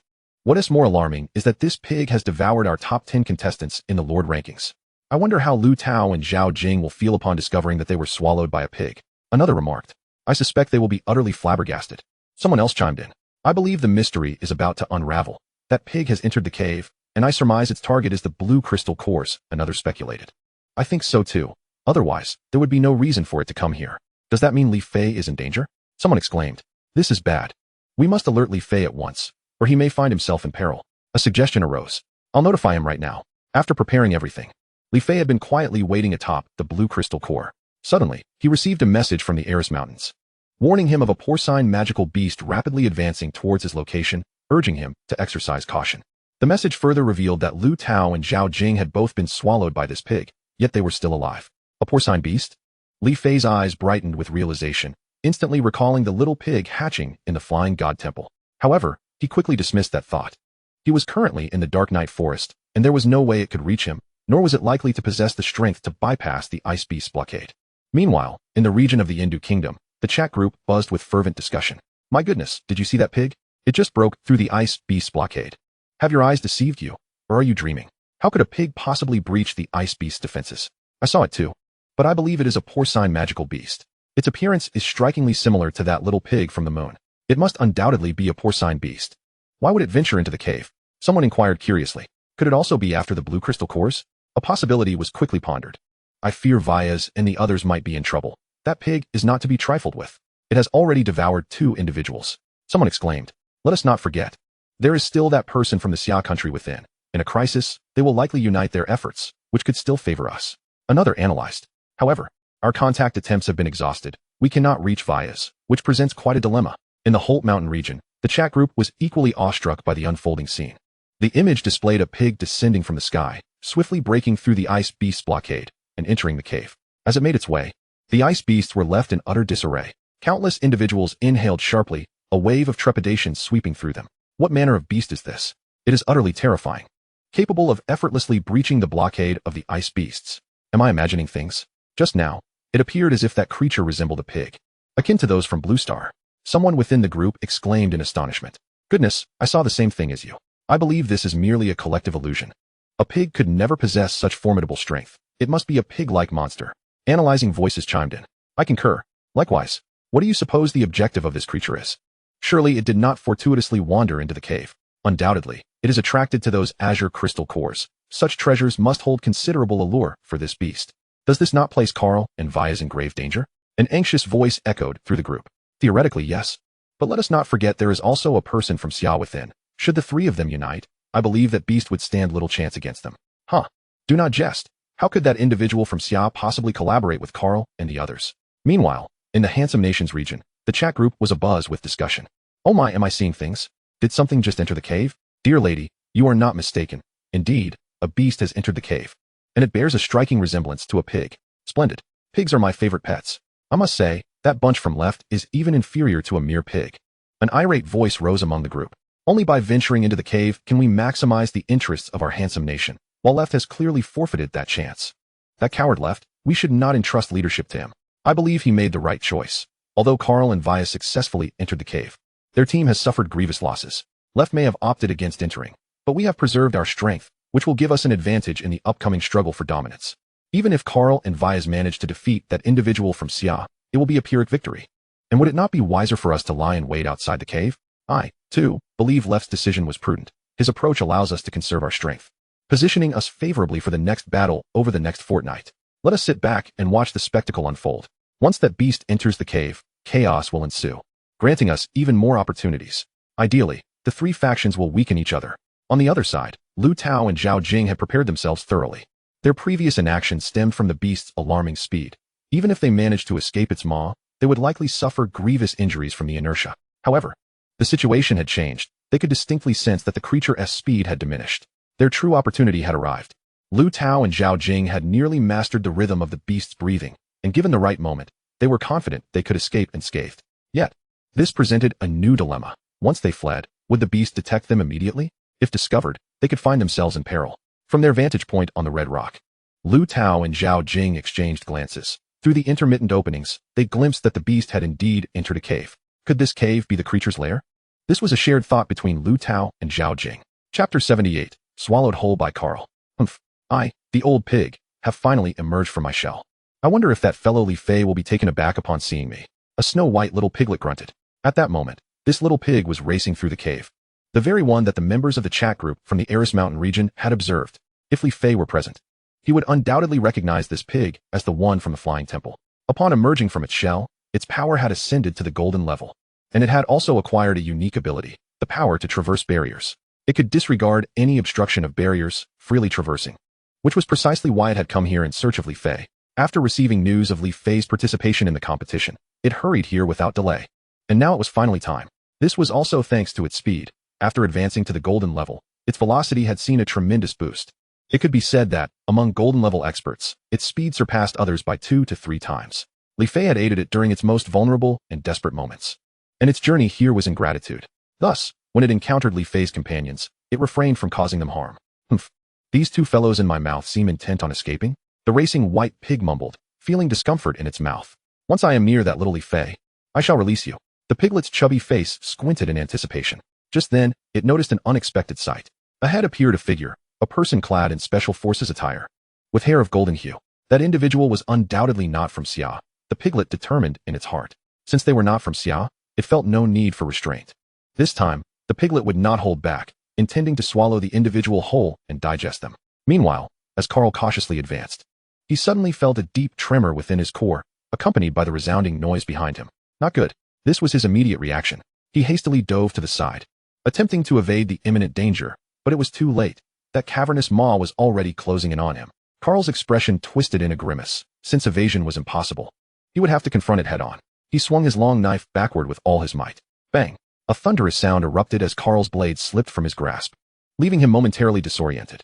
Had he just been consumed by something? Carl, though dazed, quickly regained his senses thanks to his special forces training. Upon opening his eyes, he beheld a row of sharp teeth descending towards him. These teeth measured about half a meter in width, razor sharp, with a total of 50 or 60 teeth in 2 rows combined. Oh no! In a panic, Carl swiftly dodged to the side. In that fleeting moment, the 2 rows of monstrous teeth clashed together, producing a dazzling spray of sparks. The tremendous force of their collision startled Carl, his face turning pale. Simultaneously, he recognized that he had ended up inside the creature's mouth. He had to devise a way to escape. Otherwise, his demise was inevitable. Carl's expression was one of utter despair. Moreover, following the earlier collision, the wound on his left hand had worsened, blood seeping out. Yet, the battle was far from over. It was merely beginning. Suddenly, a massive stone surged up from beneath him, propelling him towards the creature's teeth. Caught off guard, Carl was lifted into the air. But his years of special forces experience kicked in. Instinctively, he drew his backup dagger from his waist and plunged it into the stone. This dagger was of no low caliber, classified as low-grade king level, a weapon he had wielded in his early days. At last, the nefarious plot of the monstrous beast was thwarted. However, before Carlson could catch his breath, he was abruptly drawn into an unknown realm by an overwhelming force.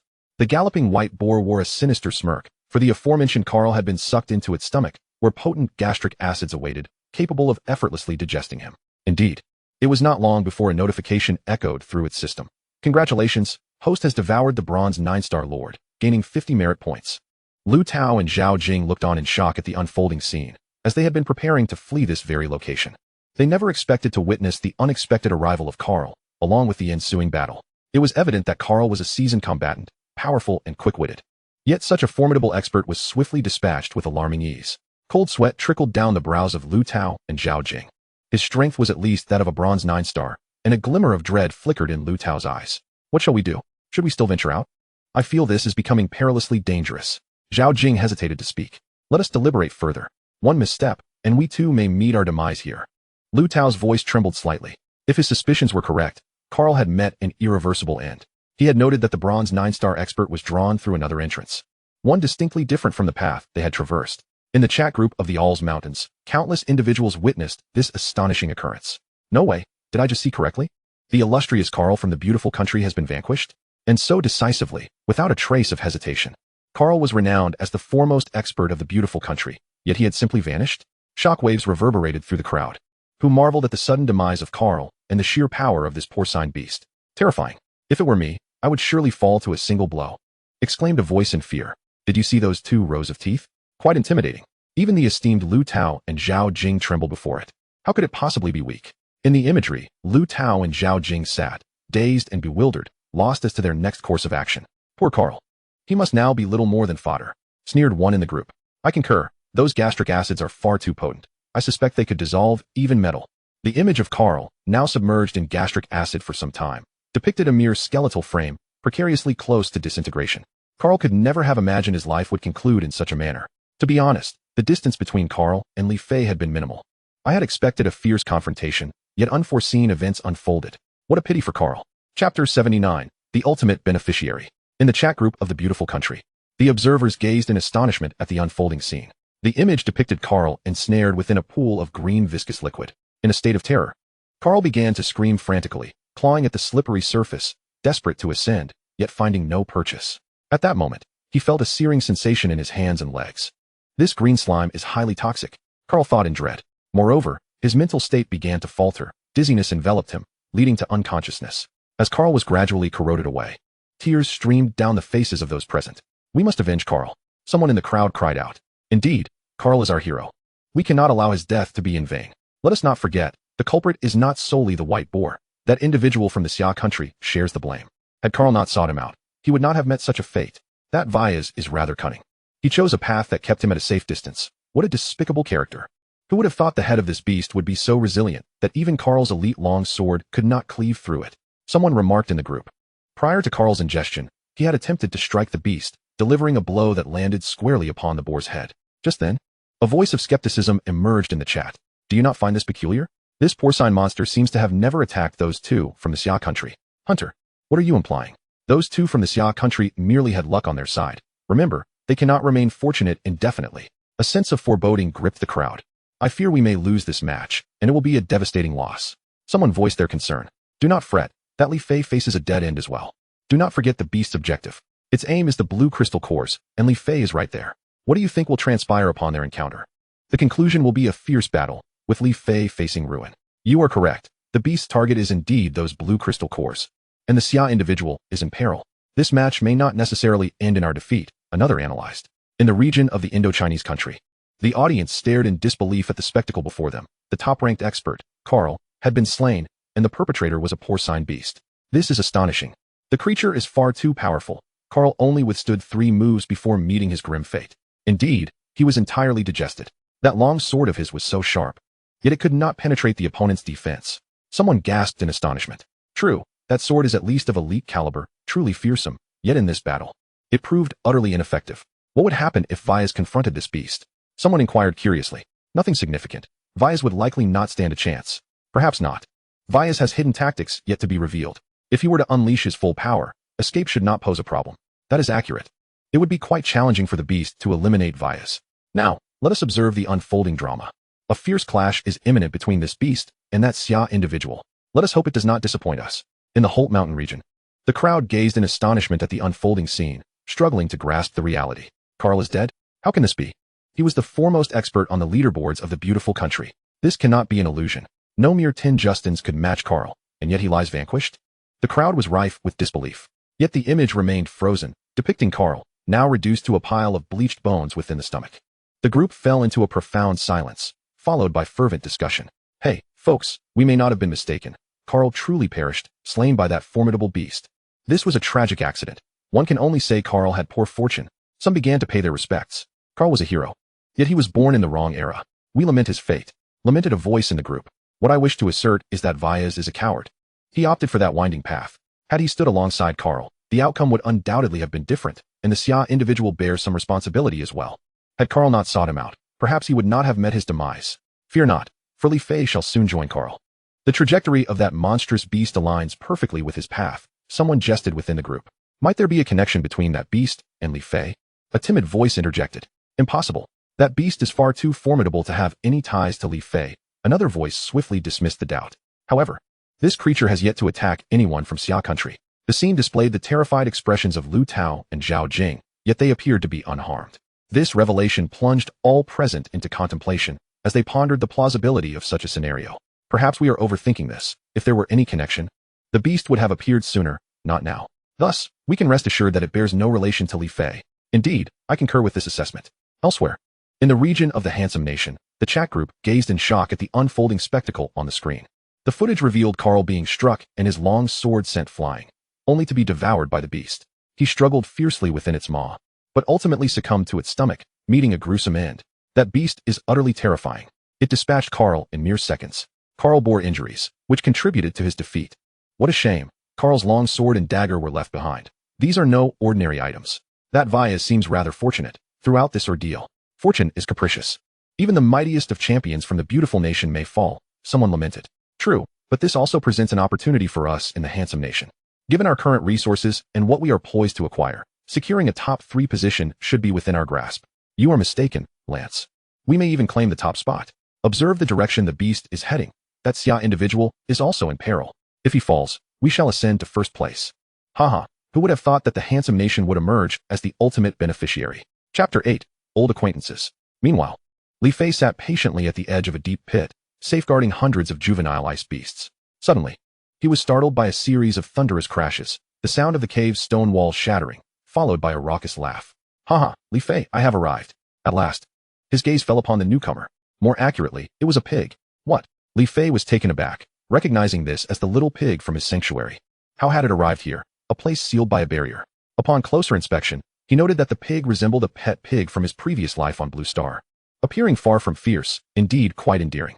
It had shrunk considerably, and Li Fei nodded repeatedly in acknowledgement. I've brought your companions. The little white pig announced. Companions? Li Fei was momentarily perplexed, but then recalled a previous message. Could it be Lu Tao and Zhao Jing? Soon. The little white pig confirmed his suspicion by swelling several sizes and then expelling Lu Tao and Zhao Jing from its mouth. The dazed Lu Tao and Zhao Jing, upon emerging, initially looked bewildered until they spotted the little white pig and then turned their attention to Li Fei. It's the great Li Fei. The tension that had gripped them dissipated as they rushed to his side, warily eyeing the little white pig. Aren't you going to thank Lord Pig? The little white pig chided, adopting an air of superiority. Lord Pig, Lu Tao and Zhao Jing exchanged incredulous glances, astonished by the pig's audacity. However, they soon discerned that Li Fei seemed to share a unique bond with this creature. So how did you enter? Li Fei inquired, curiosity piqued. The little white pig exuded an aura of mystery, particularly regarding its level and rapid progression, which was alarming. Li Fei distinctly remembered it being merely a bronze 2 or 3 star before its transformation, and now it had ascended to a golden tier. Such speed was unprecedented. He had heard whispers of certain beasts possessing ancient bloodlines, which were rare and, if activated, could lead to significant power enhancements. Li Fei speculated whether this little white pig belonged to such a category, which would explain its astonishing changes. Additionally, he was intrigued by its ability to consume individuals and then regurgitate them unharmed, as well as how it had traversed a sealed space. This is a lengthy tale, but I shall summarize. I possess the ability to traverse barriers. No matter the barrier, it crumbles before me, the little white pig proclaimed grandiosely. The ability to breach barriers? Li Fei's eyes sparkled with realization. I advise against harboring any ill intentions. Every barrier in the Eternal Night continent is forged from the essence of this realm. Crossing them will inevitably provoke a backlash from its forces. I can evade such repercussions, allowing me to traverse freely. However, for an ordinary person, even a platinum tier expert, this would result in dire consequences, the little white pig elucidated, seemingly reading Li Fei's thoughts. Li Fei could only smile wryly, resigning himself to the futility of his earlier fantasies. Do you know each other? Lu Tao asked, pointing at the little white pig, his curiosity piqued. Indeed. It is my pet, Li Fei replied with a grin. How dare you call me your pet? Repeat that if you dare. The little white pig threatened, feigning ferocity. However, its antics did not intimidate Li Fei. Instead, they startled Lu Tao and Zhao Jing, who recoiled in alarm. They vividly recalled the scene of the pig defeating Carl and did not believe it was truly Li Fei's pet. Just a jest. Li Fei chuckled, surprised that a mere joke could offend a creature. Li Fei, would you like to know where the greatest treasure in the Dark Night Forest lies? The little white pig inquired, a sly smile gracing its face. The greatest treasure? Li Fei's eyes gleamed with excitement. The little white pig was extraordinary. It seemed unsurprising that it would know the treasure's location. Indeed, there exists an ancient ruin from millennia past within the Dark Night Forest, brimming with treasures. The crystals you possess here would pale in comparison to those found there. The little white pig declared with confidence. Where is it? Li Fei could not contain his eagerness. Shout, Lord Pig, and I shall reveal it. The little white pig smirked, its intentions clear. Damn it. Li Fei realized he had been ensnared in the pig's scheme. In the chat group of the Arthas Mountain region, everyone gaped in astonishment at the unfolding scene. Countless individuals stood agape, their mouths agog in astonishment. As an eerie silence enveloped the scene, the magical beast before them was astonishingly adorable. But what astonished them even more was the revelation that the esteemed Li Fei was acquainted with it. Goodness! Could it truly be that this enchanting creature was Li Fei's pet? In my view, that seems improbable. After all, what kind of pet would dare to strike its master? In the unfolding tableau, the little white pig had already engaged in a tussle with Li Fei, while Lu Tao and Zhao Jing looked on with expressions of acute anxiety, caught in a dilemma of whether to assist or to refrain. Regardless of the circumstances, the bond between the little white pig and the illustrious Li Fei was evidently profound. It was likely that the creature had come in search of Li Fei, as Zhouken postulated. Indeed, it was entirely unexpected that such a fearsome magical beast would take the form of a mere little white pig, and even more astonishing that it belonged to their faction. Truly, Li Fei's prowess is remarkable. He seems capable of attracting any formidable ally. I wonder what expressions adorned the faces of those in other regions upon learning this news. I surmise they must have appeared rather ghastly. Haha, I bet their faces turned ashen. One inquisitive member of the group posed a question. Do you think the little white pig's tale of the relic from 1,000 years ago is genuine? The response was uncertain. It could very well be a jest, or perhaps it held some truth. Should it be true, would that not imply a stroke of fortune for us? A member responded with excitement. In theory, yes, but only if Li Fei can locate that site. That need not be a concern. After all, we have that formidable magical beast on our side, do we not?